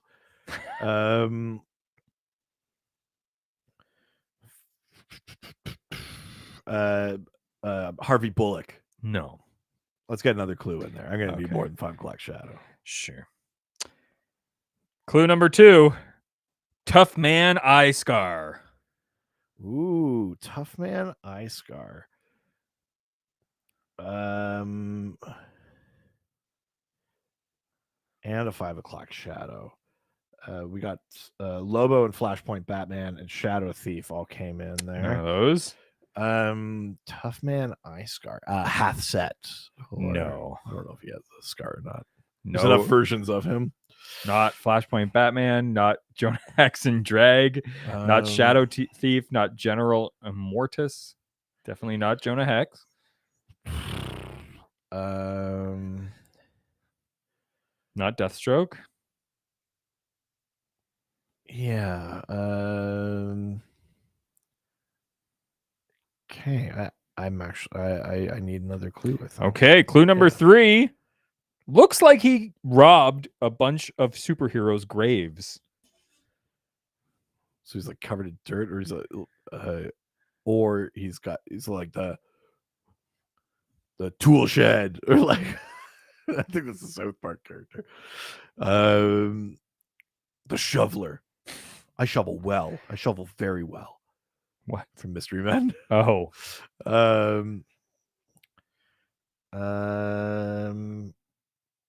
Like he robbed a bunch of graves. Eye Scar and 5 o'clock shadow was the other one. It's Okay. 5 o'clock shadow, tough man, eye scar. Looks like he robbed a bunch of superheroes' graves. Like Jason Woodrue or And not Nick Fury in the wrong universe. oh man, tough. Should I know this one? Is this like a one I should know, or is this another pretty deep cut? I would say that Oh, good guess there. Papa Midnight, Bruno? no. Oh, okay. This is a good guess, though. I would say it's a pretty interesting character, so I have a hard time, like, if you'd seen this person, you probably would recognize them. I Okay. don't know like how super well known they are. Sure. Give me that last clue. Hit me. Oh baby, that last. But this is a character that's existed in many different iterations for sure. Sure. All right. Last clue. Stupid monkey sidekick. Monkey sidekick. Professor Ivo? No. A monkey sidekick. Yeah, we Steppenwolf, Monkey Prince, Frankenstein are Nope. in there. No. Eye Scar, monkey sidekick. The O Sensei, Nope. or just the Sensei. Nope. What's his name? Is it Silver Monkey? Is that his name? No. Nope. Uh, Not the brain pre-brained. Not Clint Eastwood. I don't know. Are we the Undertaker? Nope. Okay, seems like nobody knows. Yeah. All right. I will show you the photo, which also has the name of the character on it. All right, let's have it. Oh, Tommy Tomorrow, right? And he's wearing the nth metal, and he's the like bracer, and he's wearing the utility belt. He's wearing part of Superman's cape. It's a fucking rad look. Tommy Tomorrow. There you go. Well, shoot, it is a cool look. Yeah, darn. Yeah, I wasn't gonna get that. There's a lot of versions of Tommy Tomorrow. He's Colonel Tommy Tomorrow, spacefaring adventurer from the future. Tommy operated as a space patrol officer in an organization known as the Planeteers, and received orders from superior known only as Commander. Captain Brentwood was Tommy's co-pilot, and the duo shared many adventures. Tommy is the man who might have been Commandy if the great disaster had occurred. Wow. Oh, right, yeah. I always feel a little bit better when like people like Ryan are like, "Good Lord," and Bruno says, "Man, deep cut." So I always feel a little slightly vindicated. Yes. Well, there you go. Yeah. Regularly featured in backup stories of Action Comics. There you go. Yeah. Absolute edition of Crisis on Infinite Earth established some of Tommy Tomorrow's adventures happening on Earth 54. There you go. Well, holy shit. Look at that. That's episode 11. Oh my God. There's only one more. But you know we're not done yet. Oh, that's right. Of course. It's time for Richard's mystery segment. It's funny you brought something up earlier. Okay. Are you for real going to take a painting down and take a thing out of it? No. But you mentioned the anatomy book. Really in the fucking anatomy of a metahuman book? Jeez Louise.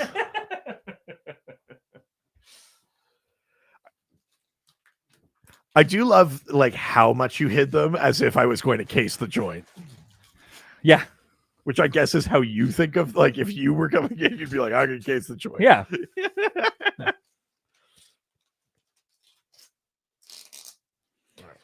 Let's have a look here. Oh, love this. Issue number 1 of Ambush Bug. Oh, yeah. 4-part series. Issue number 1 of Ambush Bug. Very, very cute. I love that. Hey, check it out. I'm leaping tall buildings with a single bound. Stay right where you are. I've got to locate a speeding bullet. Ooh. Call back to like our first ever episode. Second, sorry. Issue number 2. Yeah. We talk about Ambush Bug probably more than we've talked about him since. Very cool. Thank you. Holy shit. Well, there you go. Well, that is it for this week's episode or this day's episode. Why don't you reach out to us on all those social media platforms? You know we're in. That's right. We are Dr. DC Podcast on Facebook and Instagram. We're at Dr. DC on Twitter and TikTok. You can find our subreddit r/Dr_DC. Mm-hmm. You can visit our website, drdcpodcast.com.ca. Send us an email at drdcpodcast@gmail.com. You can send us a phone message call. 208-917-3238 or 208-917-DCEU if you're nasty. Give us 5-star reviews. They help us out a lot. If you're giving them on Apple Podcasts, that's great. That helps us rank up. If you're giving them anywhere else, like on a chalkboard at school or on the back of a business card you handed an important client meeting, just take a little screenshot of that and send it to us. We'll read it on the show. That's right. Yeah. And don't forget, as many of you already on the stream are doing and can do, sign up for our Patreon. Patreon.com/DrDC. There's 3 different levels. There's all sorts of fun stuff you can get, including access to the Discord, our awesome Discord community, bonus episodes, videos, theme polls, etc. But also, you're helping to support us, which is amazing. And like the bonus stuff you're getting, whole other episodes where we watch at least 2/3 of a season of TV and talk about it. Where we definitely watch and read things and talk about them. There's lots of fun stuff. Sometimes we reveal horrifying deep truths about ourselves. Sometimes we're just talking nerd shit, and it doesn't always have to be DC. We go all over the place. So yeah, check that stuff out. Well, that is it for today. Wow. I guess I'll do all the heavy lifting. Check out our other podcast. Oh, there we go. Ghost Facers, a supernatural rewatch. Good work. Drink. Where we're rewatching every single episode of CW Supernatural. We're talking real world monster lore. We're doing behind the scenes production stories and stuff like that. We're into season 4 right now. It's a lot of fun. Go check that out too. Ciao, ciao. Adios. Woo! We need to take a bit more of a longer break. Okay. Because we have got no more chicken wings left. Oh, so we got to just decide something to put the last Or dab make more on? chicken wings. Oh, sorry. I thought you meant we had none left. No. We've got a bunch of chicken wings. Okay. We have none made. Understood. So this is going to be a slightly longer break. Stop in between. Yeah, we're gonna go get some stuff going. We're gonna come back. We'll be back to answer some questions in between episodes and things like that. But for the time being, just enjoy. Have fun. I'll find the sauce. Yeah, we'll find the sauce, the strawberry one that we talked about before. There's only one episode left. We're right near the finish line. We're taking a little bit of a break. I'm sorry, Bruno. I know it's super late where you are, but you do have permission to go to sleep. One more left, though. And we will be right back.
I do need to take that from you though for this because I didn't mention it. I'll give it right back.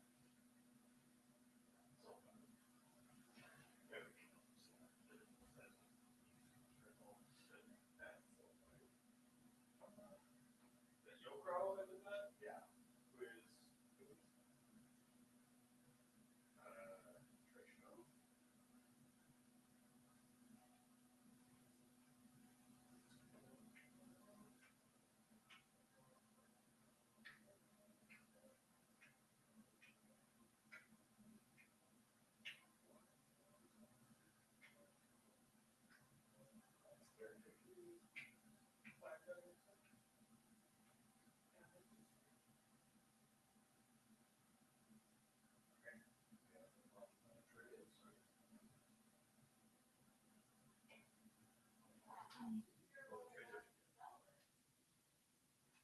Oh yeah. Well, I'm gonna have some appetizers and chicken wings here.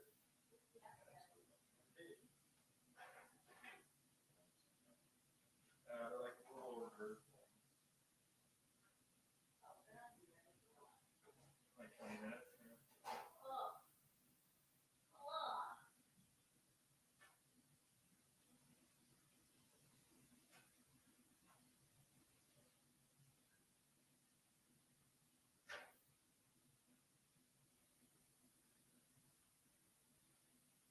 I like shrimp this nail too short and the hot sauce.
So good. Oh yeah.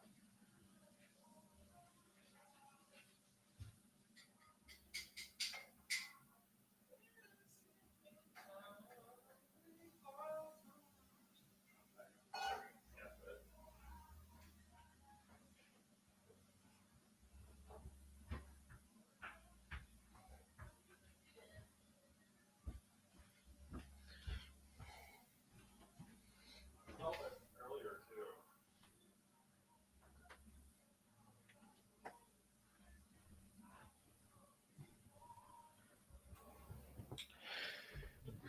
Hello, everybody. All right. Let's have a little look here at what's been happening while I've been gone. Air fryers do beep, Adam Upper. Thank you. It's not a microwave. I love that you guys can hear us so clearly from downstairs. I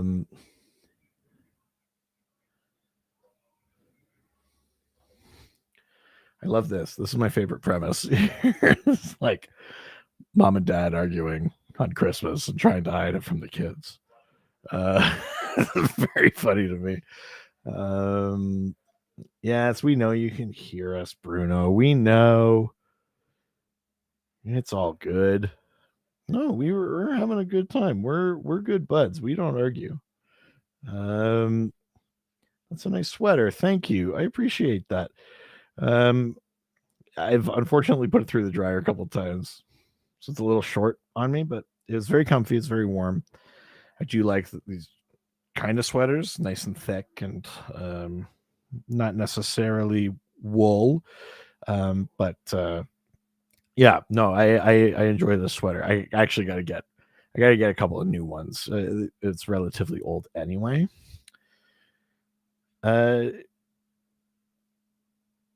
So Bruno here. Is the kitchen downstairs? Yes, we are on the second floor of Richard's house right now. The studio is upstairs. The kitchen is downstairs. So yes, we're making the trip right now, going up and down. So yeah. I don't know how much more about Richard's house I should reveal or want to. Other than he has some really beautifully done but sexually aggressive artwork hanging up in the studio right now. And yes, damn, they are good microphones. I agree, Bruno.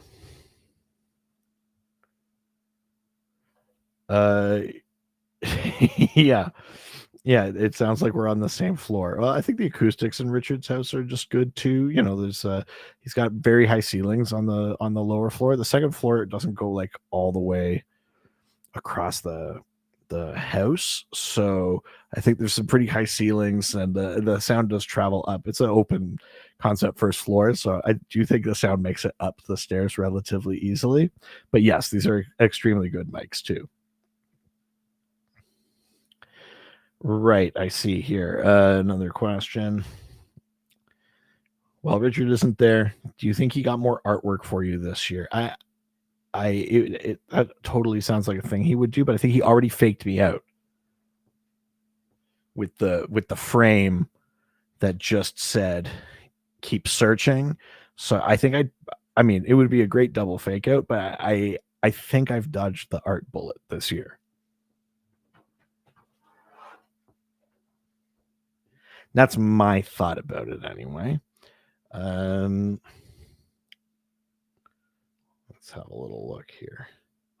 I did get Richard a relatively nice, well, I think it's a thoughtful gift, but Steven Salazar. If we can't see the existing artwork, can we submit our own? I mean, yeah, I guess so. I guess if you want to commit yourself to making explicit artwork of Richard and I, yeah, I mean, you know, we are always honored and thrilled at the stuff that we get or have made by fans. That goes from memes to songs to comics to other gifts, etc. It's always very lovely. We'd of course accept that. I guess depending on how explicit it is would depend on how shareable we would want it to be.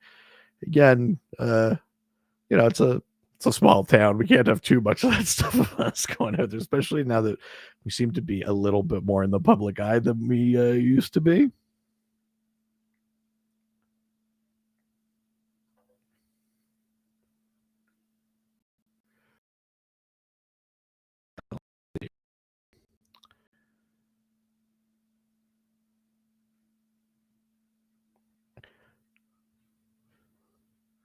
What time is it where everybody is?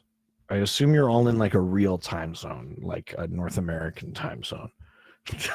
The question directed strictly at Bruno. Yeah, Bruno and Raging G, who were joining us from Europe at various times. Thank you for doing that. That's crazy, crazy late for you guys, but we really appreciate it. Let's see where we are. Yeah, 7:30, 8:24. Well, 1:24 a.m. Yeah, geez, Bruno. Oof. Oof. Buddy. We appreciate you. Yeah. Yeah, a lot of people on Eastern time, looks like here. Well, there you go. I just sent Bruno the sauce over on the Discord. Oh, very nice. Lovely. You can check that out. It's a Yellowbird sauce called Bliss and Vinegar. Bliss and Vinegar. Yeah. Interesting. Instead of piss and vinegar. Oh, I see. Which I don't know if I would want to like directly make a connection to piss and vinegar. Of course. Well, here. since you're here, I'm Mhm. going to go sub out. I'm going to flip our wings over. Oh yeah. And yeah, I'll be back up after that. Oh, okay. You better be charming and entertaining. I've never done that a day in my life. Better. Why start now? Oh, this is still recording.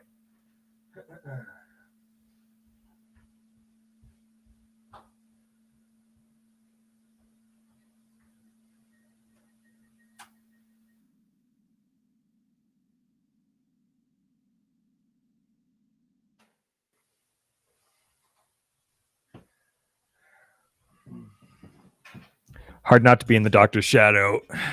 It's sort of casting everywhere.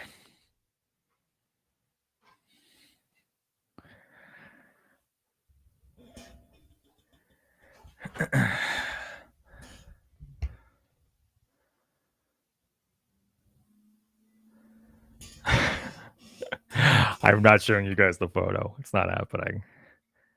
That is for the doctor to do.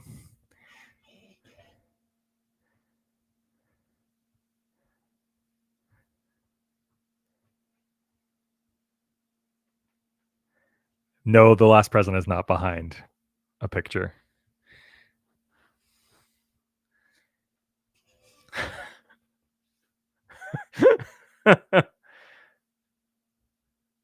Yes, even for the Kirby book, I'm not showing you the art. That is for the doctor to show. That was my gift to him, even though it's now gifted to me and sitting on the wall here.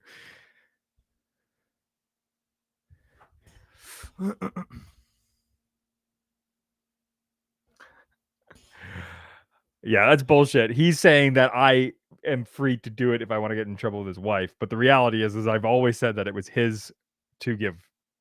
It was his gift. I'm merely holding on to it for him.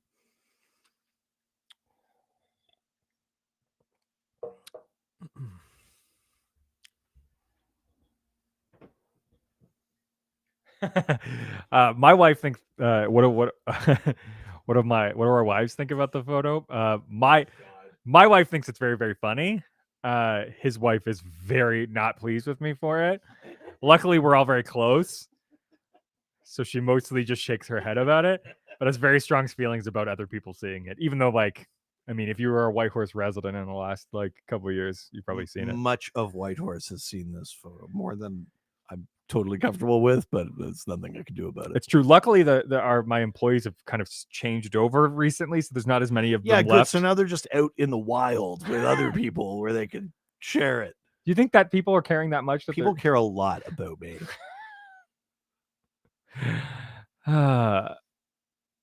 If we could convince Jensen, oh god, I mean, yeah, that'd be hard. If you can convince him to.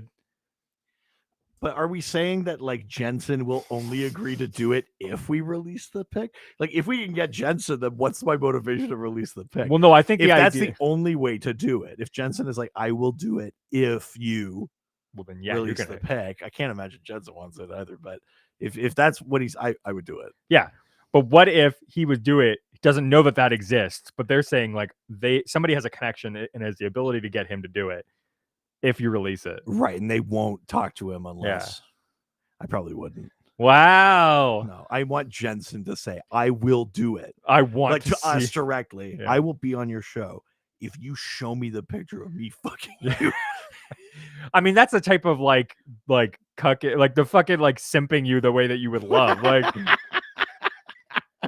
yeah, I think I would do that. Yeah.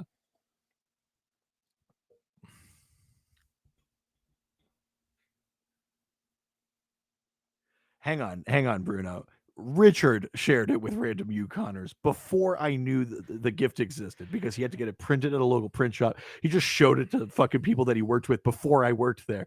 I in no way would have shared that with anyone. So that was all Richard. And now that he knows that there are people with objections to it, he probably realizes he shouldn't have done that beforehand. But yeah, no, it's not. I'm not. There's no precedent like that Yukoners are particularly more privileged to that information than you guys are. It's just that Richard was careless with it until he was told he shouldn't be. And then he was like, oh, you're right. No, it's more of like, oh, this upsets you? Okay, I'll stop. Regret is a strong word. I mean, it's not too much to ask. Look, if I deep faked you doing something, that would be bad. But this is just art. That kind of looks like you, I guess. It looks a lot like me, man. I mean, facially, my body looks great in that picture. Mhm. That's like my dream body. I look incredible in that picture. You'll never know.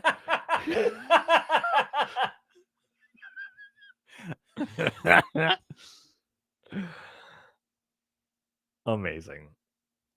I mean, listen, the picture does raise expectations too high, Damiana. Yeah, it does raise expectations too high, but it's also, I think, more just, that's I don't know where I was going with that. Yeah, I guess it just raises expectations. I mean, does it? Can't have that. It's beautiful artwork. It is, but I don't want people to think that's what I look like. Oh no. Yeah, God no. Yeah, man, God, I look good. I got legs too. Woo. I think Jensen might actually look better in real life. than in here. Yeah, that's true. Yeah, Jensen would be like, we can't show this to the people because I don't look as good. Yeah, this is damaging. Yeah, Bruno, just keep. You can just. We actually know what the setup of the picture is. We've said it. I'm not gargling balls. I'm getting taken from behind, and Jensen is giving me a reach around. Yeah. That is the picture. And there's a bit of cum coming out. Yeah, I mean, there's a significant bit of. Yeah.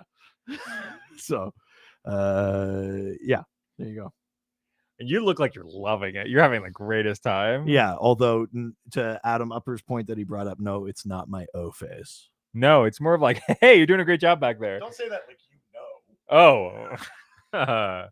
I don't.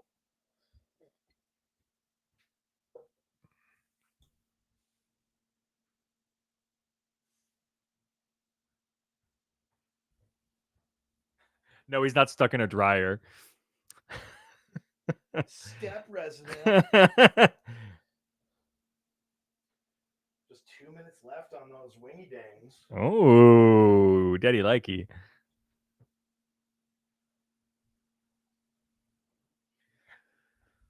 Oh boy, no, I'm not stuck in a dryer in the image, although that's pretty funny.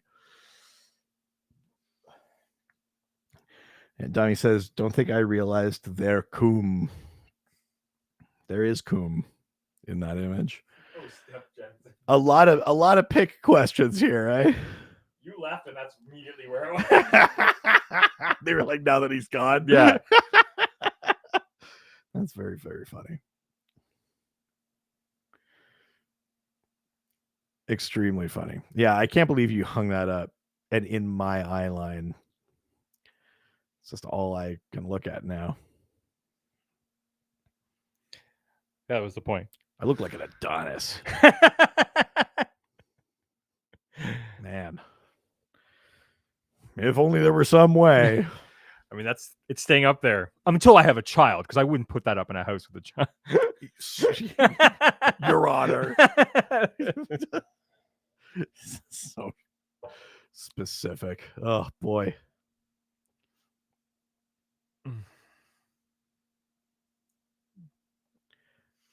Help me, Step Hunter. I'm stuck in a devil's trap. Listen, you're joking. I guarantee you that's how a bunch of fan fiction starts. 1000%. I guarantee you that that's out there. Oh, yeah. Here from Robin Reap. Richard, are you going to bring back your plethora of diverse characters?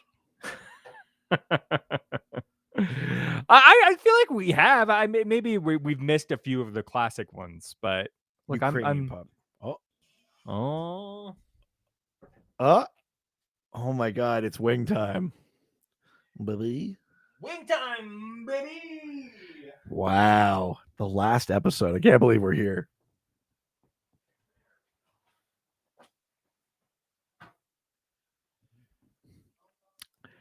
Oh boy! Oh boy! Dial talk. I don't know. I'm not sure what we're talking about with that.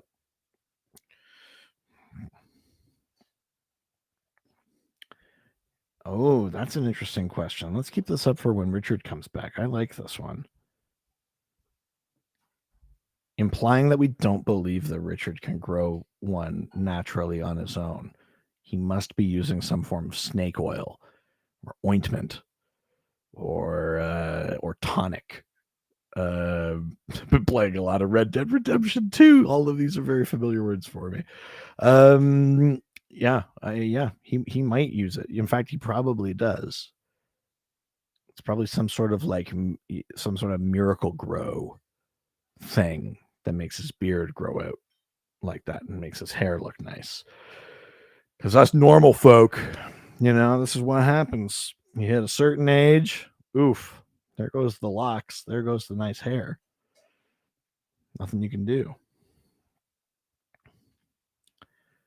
Bruno, I can't believe you're here either.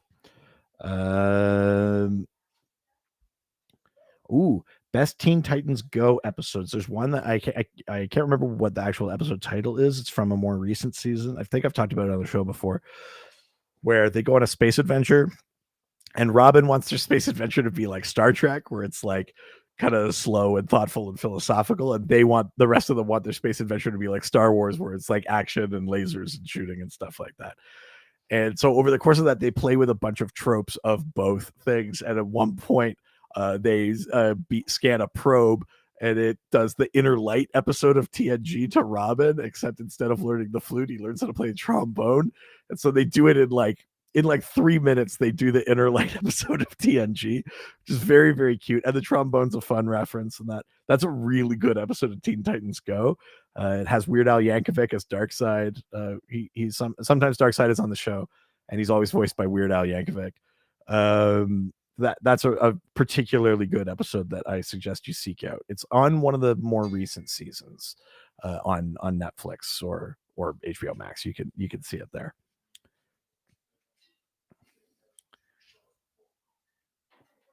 Bruno started going bald in late 20s. I still have a full beard. I also started going bald in my mid to late 20s, and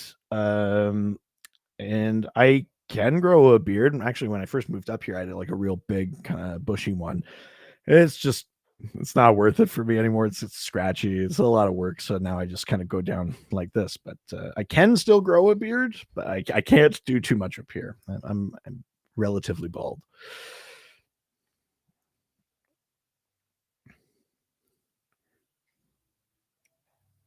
Yokro at Scarebro says, I was bald once after a drunk haircut that gave me a reverse Friar Tuck.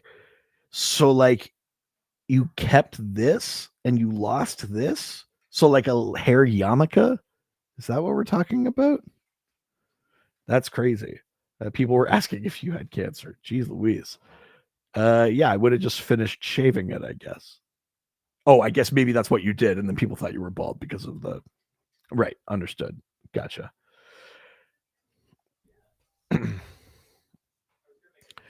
Whoa, Bruno, that was close. You almost didn't praise Richard there, but that was a good save to say that his beard looks good.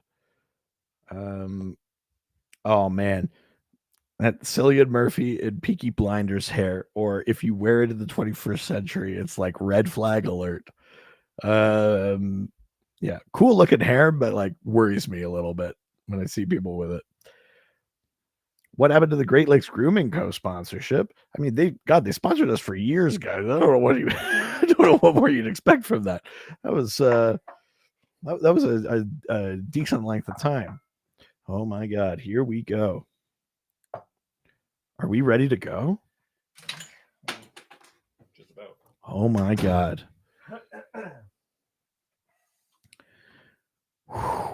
Hey, everybody, it's time. Richard, just before we get started, we got this question here I want you to answer. Richard, how do you grow a beard? Any ointments?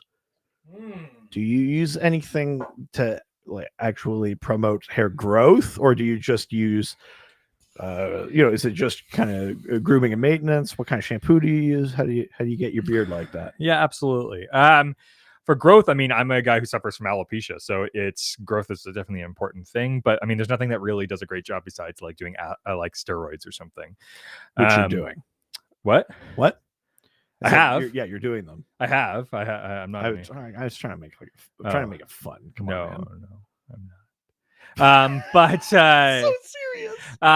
but I think that like there's a bunch of like products and creams out there.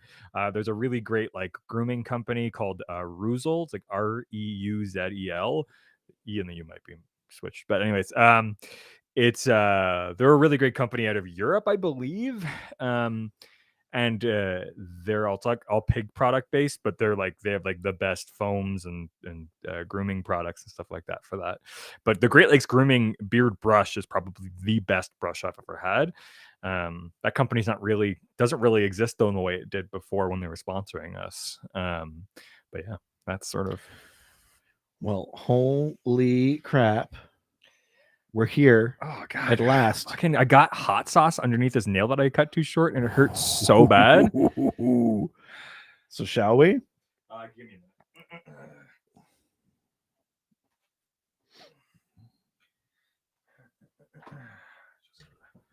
Get the cord and whatnot.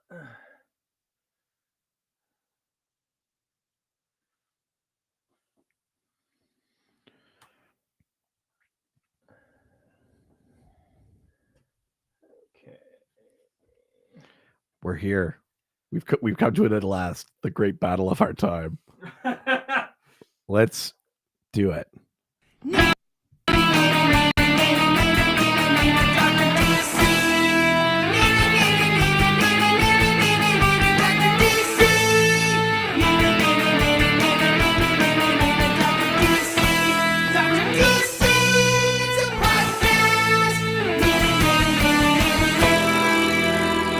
Welcome, residents, to the final episode of DocMas. Holy shit. We're there. We are We in the did it. 12th episode. This is the almost 9th hour Yeah. we've been doing this. I mean, we are in the 9th hour. We're almost at 9 hours total. Yes. Yeah. Holy shit. Yeah. Wild.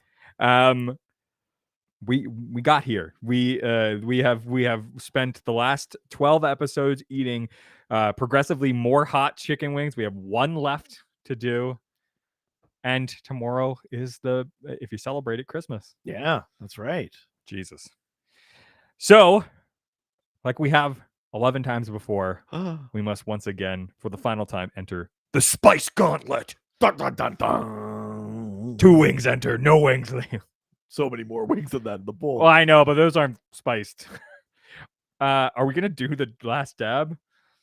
Did you just put it on there? Yeah. We can dab. Yeah. Do you want to dab? We're because we're ripping off hot ones. This is the last dab. It's called the last dab because it's tradition on hot ones to So craven. to put more hot sauce even on doing there. it like he Well, does it, yeah. yeah. I'm not. This isn't new. You put a little dab.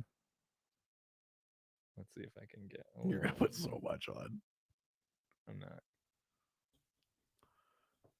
Oh, there you go. Whoo, baby.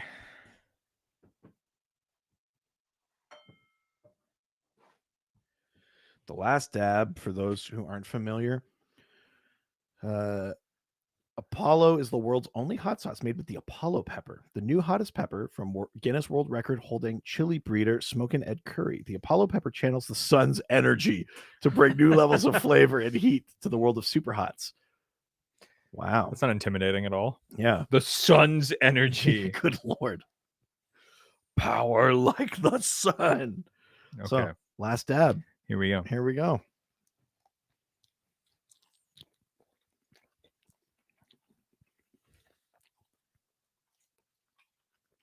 Oh.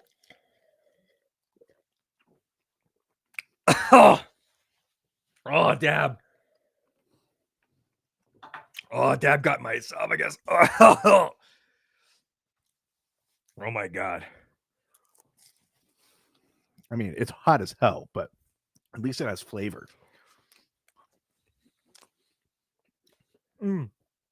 Jesus. Woo. Woo. That is spicy. Yeah. When you take that much to at once. Oh man, Oh yeah, there it is. Yep.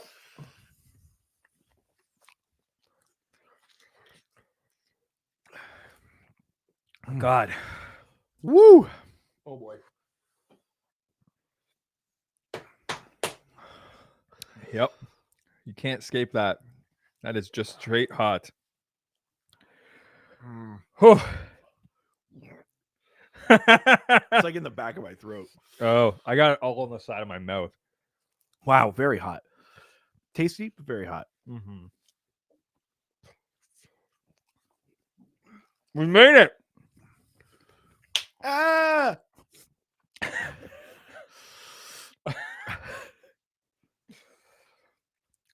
Yeah, that's crazy. Ugh. That is crazy hot. But I'd eat that again before I'd eat the fucking Yeah. Yeah, totally. Oh my god. God, that sucked. Goddamn. Okay, we've gone through a spice gauntlet. Now it's time for prescribed reading.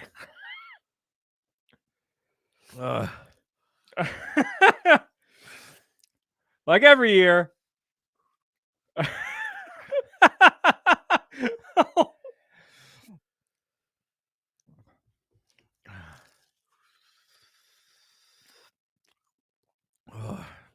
Yeah, we read a comic.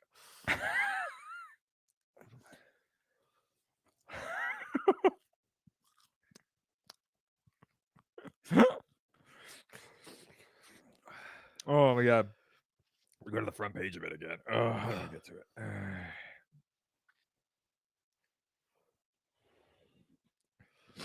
The comic that we read. Can you pass me paper towel? Another episode full of silence. You're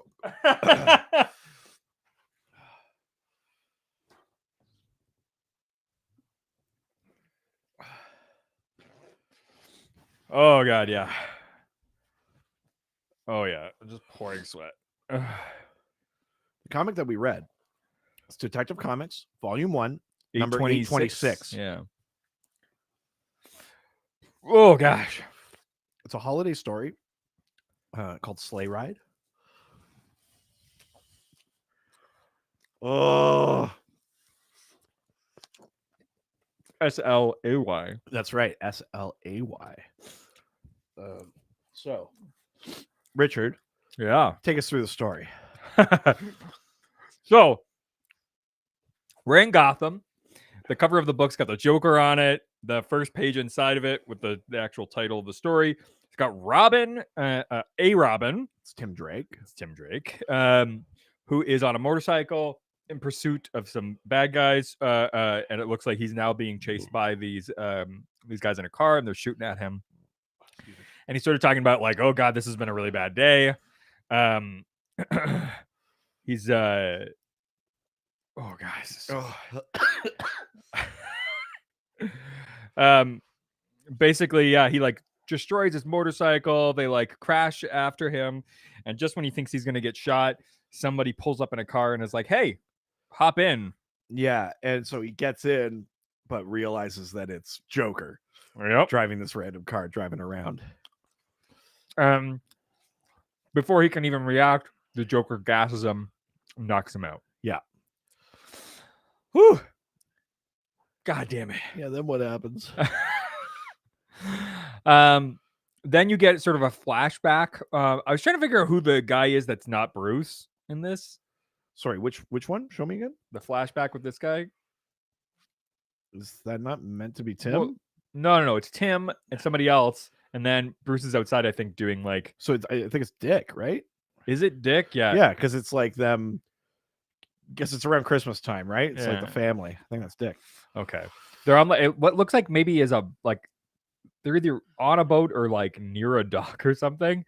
And they're basically just talking about like the Joker. They're talking about the history of the Joker, and they're going like, well, what's his like deal really basically? And they're like, I don't nobody really knows. Some people say that he was a comedian.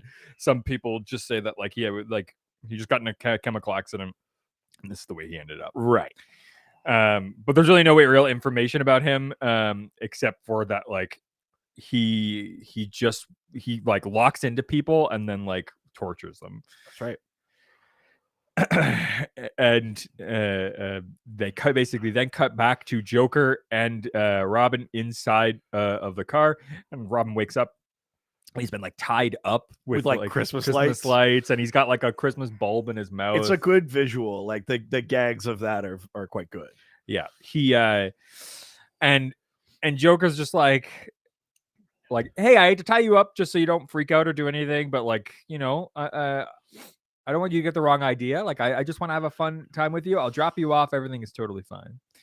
Yeah. Oh God, it's so creepy. Everything about the art, the way it's drawn, the way that he's so like sing-songy about driving around on Christmas Eve or whatever it is. It's super creepy. He's also like sort of Tim is having all this like internal dialogue, which is just like, don't like, obviously he's lying. He's trying to torture you with like all these different really subtle ways. Like he's heating up the seat too much. He's like cranking up the heated seat. I mean, he does make it seem like it's gonna like be burning him, and I'm like, heated seats don't go that high, but in this one they do. Yeah, this heated seat goes to 11. It's a last dab heated seat. Yeah. How hot can you take? But he's basically like, let's just call this a truce. He's like, either way, I'm gonna let you go. Don't worry. And he gives this big smile. And just then he like turns and he's like, soon as we find some safe place, and then he fucking sees some person walk in front of his car and he smashes into the person. Yeah, I like this because there's a ticking clock for Tim Drake, and it's not like at midnight I'll kill you. It's if he doesn't get out soon and stop the Joker, how many people is the Joker gonna kill on this car ride? That's the thing he realizes the Joker's doing now. He's like, I'm gonna tie you up and I'm gonna kill people with you in the car. Yeah. And then he like runs over this dude, and then he realizes that he's still alive, so he backs over him. Yeah, it's messed up. And then some really good like kind of horror for Tim Drake. Oh yeah. And when he realizes that Joker's gonna back over this guy, he looks backwards and sees in the back of the car that he's in, mixed in with a bunch of presents, is like a couple who have that like awful like Joker grin and like the rictus grin. Yes, yeah, that awful that thing. Classic Joker death smile kind of thing. Yeah, exactly. And then he just keeps hitting people, and eventually there's like a cell phone call. And he's like, he's actually calling, like saying there's a hit and run and stuff. Yeah, it's so messed up. And he's like, I'm hungry. Yeah, they go to a drive-through, and he starts like talking really quick, ordering what he wants. And the person's like, you need to slow down. Like, I can't hear you. And he's doing his really long, like, oh, and then I want this, and then I'm gonna have this, and then this, and this. And they're like, that's hold not on, a bad Joker voice. Thank you. Wow, drink. Oh shit. I guess I don't know if impressions count. Whatever. I haven't drank in a while. They're like, sir, stop. Like, I can't understand you. And then he pulls up to the drive-through, and he's like, you fucking idiots. Like, I'm going to kill you. Like, yeah. And basically is just like, because you're fucking insolent, like, I'm going to fucking, like, let me see your manager. Like, you didn't let me tell my story. Yes. So then the manager shows up and he blows the fucking manager's head away. Oh, I know. It's so crazy. It's really well done. It's super creepy, though. And then he's like, I was joking. I'm obviously not going to let you go. He's like, let's ditch the gag. He's like, pulls the thing out of his mouth. And he's like, now watch what I'm going to do. And he decides he's going to go directly for these kids sitting on Santa's lap, and he's going to drive the car directly into them. It's so messed up. And just at the last second, Robin's able to he pulls off. He doesn't actually even do it. Yeah, Robin doesn't save the day at that point. Yeah, it's Joker just does the right thing, I guess. I don't know. Well, he's just doing it just to tease him. Like, these people's lives are in my hands, not yours. There's nothing you can do about it. I might let them live. I might let them die. You just got to watch and hope. And Robin, just in time, is able to get his arms free. Yeah, punches Joker in the face, basically beats the shit out of him. Yeah.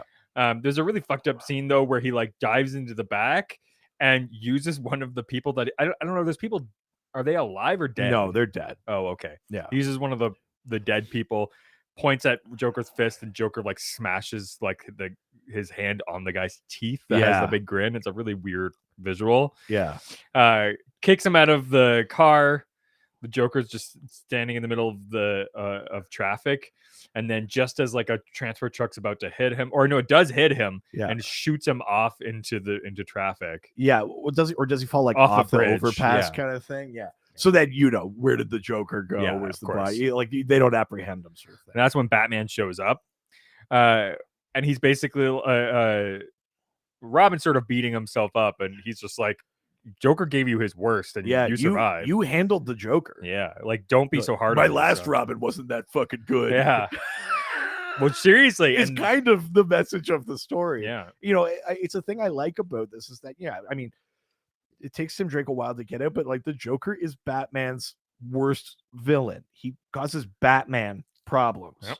He killed a fully trained Robin in Jason Todd. Whatever there is about Jason Todd's personality or being impulsive or whatever, he was trained. Yep. He was working as Robin. Joker is dangerous. Tim handles Joker by himself, and the body got away. We're gonna have to face Joker again, but it's like that's the kind of the best Batman can do at all. Even when they catch him, he gets out again. So I like that issue because it's like Tim on his own. Batman doesn't show up to rescue him. It's not someone else that comes to save the day. It's not like a random bystander or something. Tim does it. He does stop the Joker by himself, and it shows his skill and his composure that in this scary, horrifying situation, he holds it together. He thinks through his process. Here's how I'm going to get out. All these kind of like the training. You see the training. It's great. Yeah. I mean, that's why I kind of go in for like Tim is the best Robin. I like Dick Grayson better as a character, but I think Tim is the best Robin. Yeah, totally. I love it. I think it's a great story. The art is really terrific, really horrifying to juxtapose like the bright Christmas lights and the festive decorations with like these acts of murder that the Joker is committing. It's a truly great single issue in an era that is less and less about single issues. This is a pretty recent story, like early 2000s. Okay, I guess so. Yeah, but 'cause if we're in in 1000 the now, era yeah. of the arc by then. Yeah. So to have this very truly great single issue, to have it like riff off the holiday, it's not like about Christmas, but part of the horror of it is these things are happening at Christmas. It does add to the tension and the scare. Totally. It's a really, really good issue. Yeah, I really liked the story. I thought it was great. Yeah. I figured you'd like this one. Yeah. I mean, I like the juxtaposition of like the Christmas, like love and fancy and all that kind of stuff with like horror. Like I really like that kind of stuff. I think like Fun fact, written by Paul Dini. Yes. One of the writers of the animated series. Mhm. So I think you get a lot of that flavor. Yes. The scare mixed with the like when he pulls up and he goes, I want to tell you about my day. And they go like, sir, just order. And he's like, no. No. Like, that's sort of it's a slightly elevated. They could be a bit scarier because you could actually murder people in this comic, and they couldn't on the show. But all of the elements of what made that animated Joker work are in this. Hamill's Joker feels like it's this. This is why that voice like immediately comes out, right? Yeah, it's true. Not all Jokers feel like they have that voice. This one does. Yeah. It's also sort of stylistically looks like him too. And... Yeah, no surprise. Also, I love the Joker's wearing like a sweater and stuff like that. Like he's like, I'm out for a holiday drive. He's got like a Santa hat and shit. Like it's very like of that Joker as well. But that's I think where Joker works, right? I don't necessarily love, squirty flower, silly, like amusement park trap Joker. I like a Joker where it's like, no, I'm just like everything is funny to me. Yes. I think the absurdity, the cruelty, the nihilism, it's all funny to me. So yeah, I don't need to wear my Joker outfit for this. I'll wear a goddamn sweater. It's Christmas time, and that's funny to me. You're like doing this at Christmas is especially joyful for him. It's not just a normal night out. It's metatextual. I think that's the thing for me is like he takes whatever the concept is and finds the humor in that, which is like that's what I find so interesting. Yeah. But yeah. Yeah, I love that story. I've loved it for a long time. It's a great single issue. What would you rate it on a scale of 5 capes? I'm gonna give it 4 capes. 4 capes. So what to you is the missing element that might have taken it to a 5? I think for me it felt I didn't get enough of like what the Joker's intent was. Right. Like I'm just I think for me like I'm just missing Because you're kind of theoretically, Tim could have not been out on patrol that night, and Joker would be doing this anyway. Yes. We're almost just coming into Joker's night. Yes. And then I would love a bit more of a setup of like what his night was. Sure, yeah. Before jumping in and meeting up with Robin. I think like that's the thing for me that I'm just missing like the intent behind like right. And that's fine. I mean, like Joker can be chaotic. That's the like his purpose. Right. But like where did this come from? What does he want to do? Like I think I just it's just a missing piece that's just like some purpose, I guess. Sure, that makes sense. Yeah, I get that. But it's great. I mean, it's I love that one. I'll give it 5. That's a 5 cape story to me. It's a great single issue. Thank you. Great holiday issue. I love the scare of it, and I love that it's about Tim's competence as Robin, not Batman saving the day. And it's the time of year in that where we get the crack in Bruce's facade, and he's like, "You did good, kid." Yes. Like I like that shit. I'm a sucker for that. My parents were killed in the snow. Do you remember how I told you they were killed? Yeah, fucking Bruce. I remember. Yeah, there you go. All Detective right. Comics Volume 1, number 826. Crazy.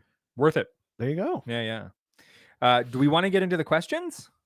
I think there's only one, right? No, we've got a bunch of questions. A bunch on the 12th episode? Yeah. What?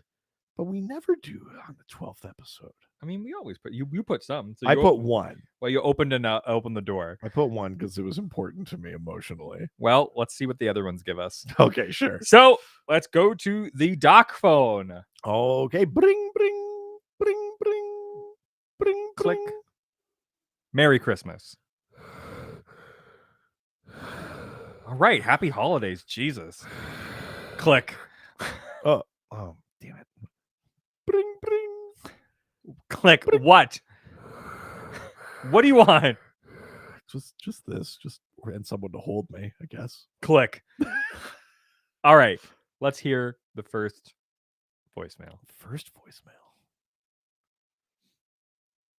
Hello, everybody. Happy DocMas, and I'm here as the HBO Max, provider to reveal what exactly Doc and Richard have been watching. Oh, God. Oh, no. You got your basics, you got your Young Justice, your hot ones. Aquaman, of course, But then we get a little weird. Curb Your Enthusiasm, the sex lives of college girls. Come on, Doc. That is Aren't not you a little me. old for college girls? I have not been watching And then, that. Richard, the reason you stopped watching Doom Patrol is because you got into Barry, and you went back to the old days and started watching Taxi Cab Confessions and Real Sex Documentary. No. Well, Richard. No, that's not. I haven't watched that much. quantity over quality, I guess. Well, happy DocMas, boys. Goodbye. Richard, I'm disgusted.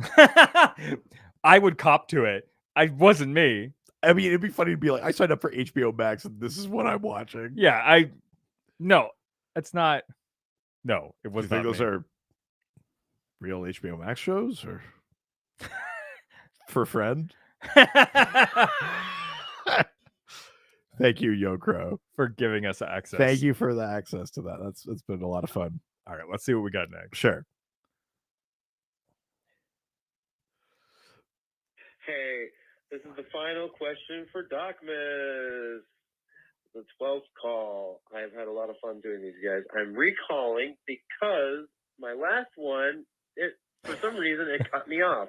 So I guess I have to make it even shorter. My child cut So me to off. sum it up real quick, I just want to take a moment and be real with you guys and just say thank you so much for this past year.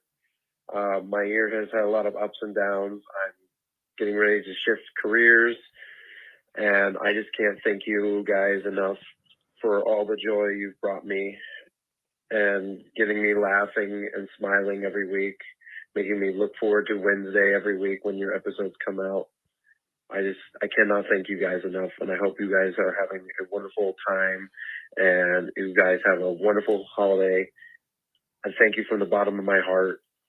And so for my final question, and hopefully the phone won't cut me off, my final question for DocMas is, you guys get to have a hypothetical wish granted, anything DC related. So you, Doctor, and you, Richard, what is your wish for Christmas this year that's DC related? Whether that be a character finally getting a solo film or a character getting a 12-issue series. So thanks again. I love you guys.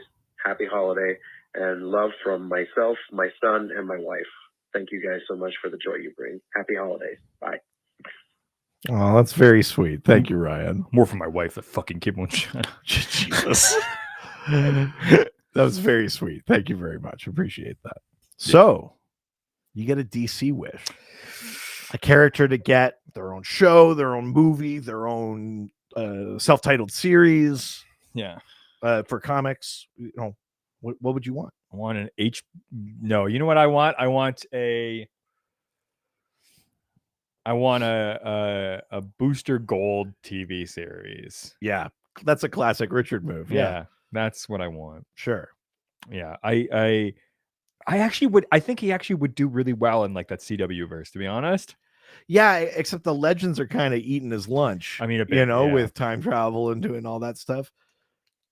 Yeah, it's probably one of those things where they're like, what if we make a Booster movie? You can't use Booster, but like it feels like he should have already been on the show. Yes. Yeah. Yeah, totally. What about you? You know, we talked about it recently, but it just made me think about it. I want a Dr. Fate book. Yeah. I want a Dr. Fate series. Yeah. Totally. I don't that's my set. That was the one I almost said. Like an HBO Max Dr. Fate series. I mean comic book, but Oh. yes, yeah. I mean, I would take, of course, I would take something live action. But let's at least wait for Black Adam to come out, and then maybe we could spin Dr. Fate out of that. Sure. But, like a comic, you know, I want DC's most powerful sorcerer to have his own book. I don't think that's a crazy ask. Definitely not. Especially considering that we want to explore like the. Oops. Oh my God. We want to explore like the new omniverse and multiverse, and how does that affect magic in this new world and stuff. Like I think there's stuff to talk about there. It'd be cool to get a Dr. Fate book. I would like that, especially if it was Khaled Nassour and get a little bit more of that character out there. Yeah. Awesome. All right, let's go to the last voicemail. All right. Here we go.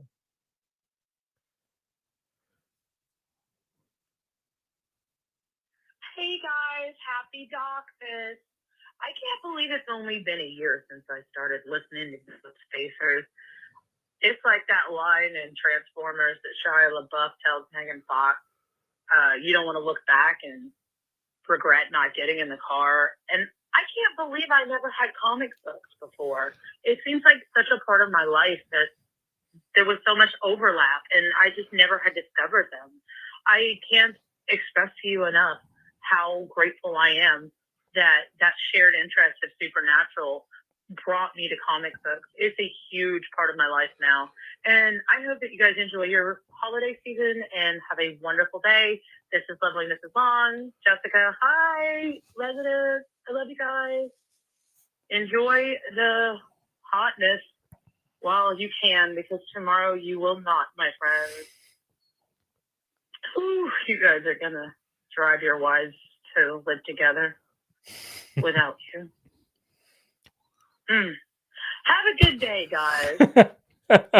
Oh, thank you so much. Lovely Miss Long. Lovely Mrs. Long. Thank you so much. That's a very, very sweet message. We appreciate that. Absolutely. That's lovely. Well, now we just have one final question from the Doc Squad. Doc Well, scored that's a drink. bells. Doc scored bells. Doc scored all the docs.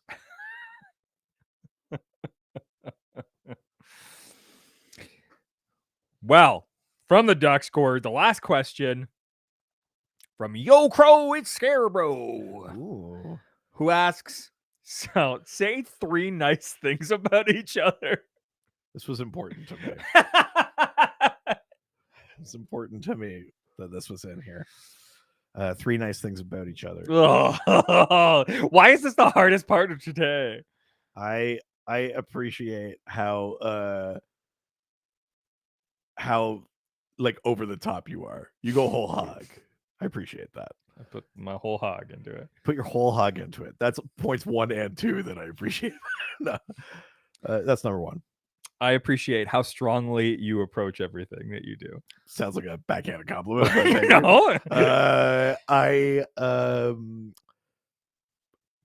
No. You're a good friend. Oh. Yeah. I'm gonna cry. No, don't touch that. You are the smartest person I know. Oh, that's very sweet. Mhm. Oh, geez, Louise. You are a very like brilliant like graphic artist and designer. You're like everything you've ever done. I've been like, oh, God damn it. Yeah. Oh God. You're quivering. I saw your lip quiver. Jesus. You are the closest friend I've ever had. Oh, Yes. buddy. Yes. Yeah, we're buds. Yeah. Ah! Oh, my wrist. Oh, my open wounds. The spice. Oh no. May the spice flow. Yeah. Well, how awkward we got there. yeah. That's probably the most unlistenable part of the podcast. Aw. Well, we're not done yet because it's time for everyone's favorite game. That's right. One more chance. Oh my God. Can you guess the name of the character based on who someone who does not read comic books can describe that character to us? If you don't know how this game works, I send a DC character a photo of one to my wife. She does not read comic books, nor does she care for them. She sends back 4 clues describing what she sees. The doctor does not My know. last chance to win something for you. After I said all those nice things. I know. The doctor does not know. But also, the residents on the live stream don't either. So if they can guess it first, I will send them a signed copy of one of their Doctor and I's combined collection of indie and assorted other books. Also, if the doctor gets this one, I get a signed God, comic I hope you made this easy, man. from Bruno. I think I did, actually. I know for a fact. Do you think you gave me like a gimme for the... I wouldn't say it's a gimme, but I would say that I know for a fact you've read a comic with this character in it very recently. All right. Hit me. 4 clues. First clue. Too many cooks. Too many cooks. Multiplex? No. Billy Numerous? No. Oh, no, we've already done him, I think. No. It's Jonah Hex Quadrilateral. No, it's not Jonah any version. Jonagar Hexagon. That's very cute. Yeah, hit me with another clue. Okay, next clue. Chicken leg. Cock-a-hoop. No. Chicken leg and too many cooks? Yeah.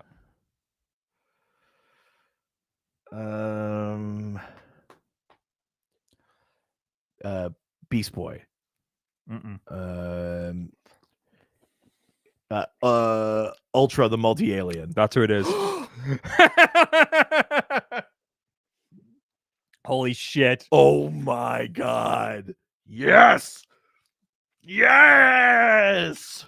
A character you very recently got to see in Mysteries in Space. That's right. Oh my God. Wow. This is your Slumdog Millionaire moment. I finally figured out what too many cooks meant, and it wasn't that they were cooking. No, it's too much stuff going on. Oh man, Ultra the multi-alien. That's right. Wow. Look at I that. did it. I pulled through for you. What a one my to friend. do it on. Yeah. Speaking of friends, it's time for the Christmas gifts. There's a couple that we want to go with here. We did get a So we got one recently. So I got a package last week in the office, and I was like, "Oh, weird! It's my name on it. It's from Amazon, I think. Who would have sent? Like, I don't remember ordering anything to the office." right. And then I opened it, and I was like, "There's a book. Why is there a book sent to me? I don't remember ordering a book." Then I looked at the fucking Which you title. opened in the office again. Yes. And then I opened this book that says, that's right, Diary of a Cum Slut.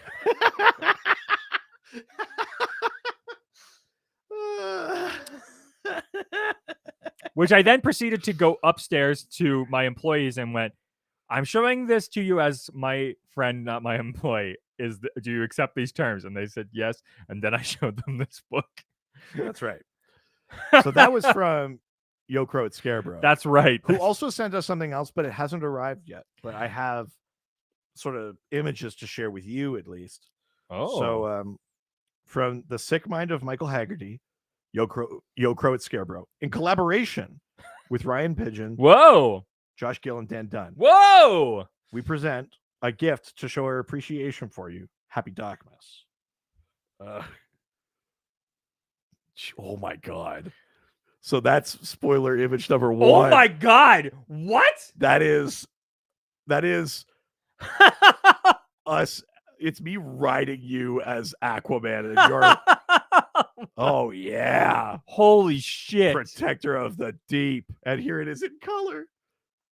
Oh my God. Holy shit. That I am hanging up proudly in my foyer.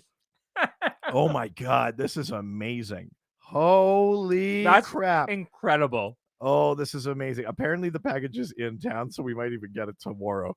That is wild. You're a merman and I'm riding you and you have like a bit in your mouth like a horse and I'm holding the lead. That is, oh man. We'll put this image up on the Docscore. Jesus Christ. So our patrons can see that, but that's truly incredible. Thank you all so much. That's an incredible collaboration. That wins DocMas. We got gifts from Josh Gill as well. So got a card. It's a bird. It's a plane. It's another DocMas gift. Oh shit! Happy DocMas, guys. Ooh. From the one and only Josh Gill. So listen, this is almost certainly for you. The complete Mass Effect comics. Oh fuck! There you go. Oh my God! Holy shit! Holy shit! Oh, look at this. Hey, ass butt. Oh! Look at this engraved wood. Oh my God! It says, "Hey, ass butt." Castiel line from Supernatural. Holy shit! So awesome. And then Book of Bond Cars. Oh my God! History. Holy shit! Wow. Thank you so much, Josh. Jesus That's Christ, amazing. Josh! Every year. All of you guys, thank you so much for that. It's oh my God. You're so good to it. I mean, not only when you send us stuff, but for listening, for subscribing, for participating, for doing book clubs and stuff like that. Yeah, you guys are awesome. It's yeah, you're all so incredibly sweet. And we're so mean to you. I got you something. You did? How many of them did you get me? 3. That was pretty good. Always gotta outdo. So how could I outdo what I didn't know was coming? Ooh, did you? And you wrapped these? I did, so it's not great. There's a lot of tape, and actually, that's made of like multiple pieces of wrapping paper because I didn't get the sizing right. And these got the squares too. Yeah, like the wrapping paper squares. Yeah, like, yes, I did it. Yeah, but that's a way to like make sure you get enough. Yeah. Ooh, I see Funko. Oh shit, Kamala Khan. The right version of Kamala Khan, so the version from the game. Yeah. But yeah, Kamala Khan, I know you've been reading a ton of Ms. Marvel. Oh, yeah. Oh, yeah. Oh, my God. Yes. There you go. Oh, my God. Kamala Khan. There you go. Embiggen. Oh, God, I am. Took that great gift. Oh, My heart is embiggening. oh no. All right. Let's see these. I wasn't worth this much good paper, so. I actually ran out of wrapping paper. I was glad that we had craft paper because otherwise it was going to be like Canadian Tire flyers. So close your eyes. It would just be like a bag with a bunch of tissue paper on the top. Stuff is intense. All right. Okay. Oh shit! Because you've been reading so much Superman I've been and looking at this a specifically so much bunch. Action Comics. That's 80 years of Action Comics. You got me something before I could get it for myself. I know. That's impressive. It's got some like key stuff in there. Oh yes. Yeah. Fuck. Thank you. You're welcome. Oh my god, there's one And more. there's one more. It's not a frame. No. Or Porm is there. look over there, just quickly undress. Oh, I get it in person. That's even better. Ryan Pigeon also got that book. Awesome. Okay. Oh shit! Because you're a sporto now. Ah! Got you a book about the Raptors, their big Yeah. championship season. Fuck you, nerds! Lots I'm of a stuff about jock now. Kawhi Leonard, Kyle Lowry. Yeah. That's all. It's all about the Raps winning season. Oh yeah, and a better jersey too. Yeah. I really like this one. So Oh hell yeah! there you go. Oh yeah, I got sports books now. You're welcome. Well, you know that we're not done. You've got your final gift, which has been in front of you this whole time. Is it literally? No, it's been right here. Just beside you in the chair. Oh, that's fucking so funny. I love that. Oh my god.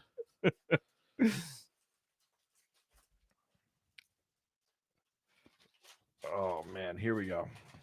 2 books. 2 books in here. Let's see what we got. From Z to A.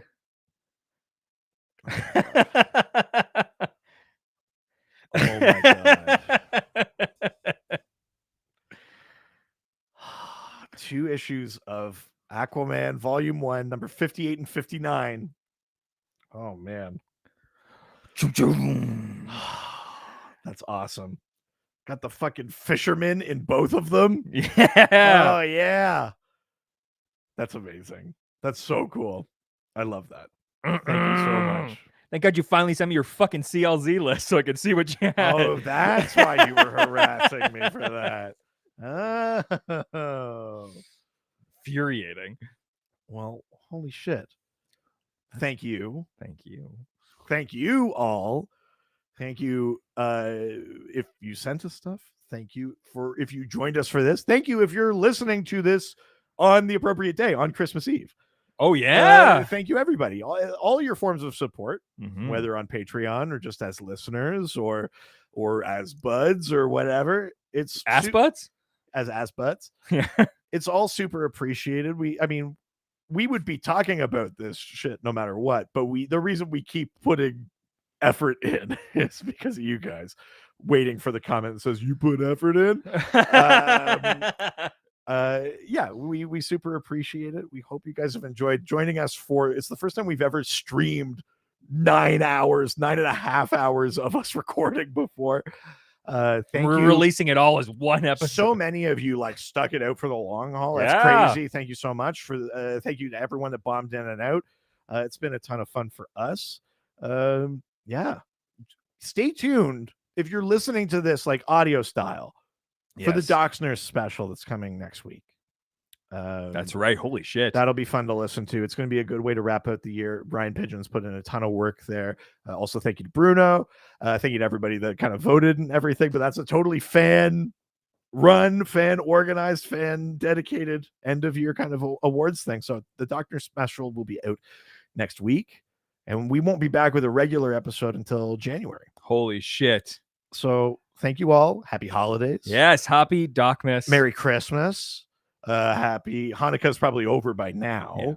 I was trying not to do crazy Kwanzaa, a tip top 10, and a solemn and dignified Ramadan. The whole Simpsons thing.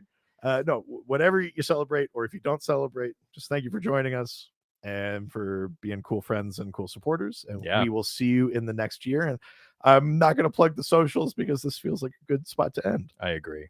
All right. Adios. Ciao, ciao.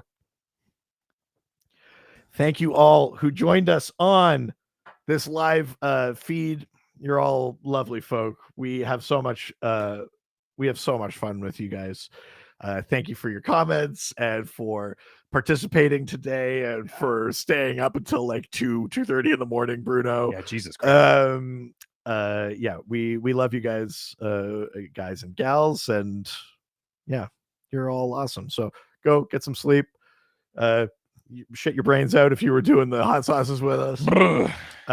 And yeah, we will still have double doses coming out. We're still going to have stuff coming out for the we have to record an episode tomorrow for people on the Patreon. We still have to record the last regular episode of the year tomorrow, so that's still going to happen. There's lots of stuff still coming out, but yeah, thanks for doing this with us today. It was a lot of fun. So have a good night, everybody.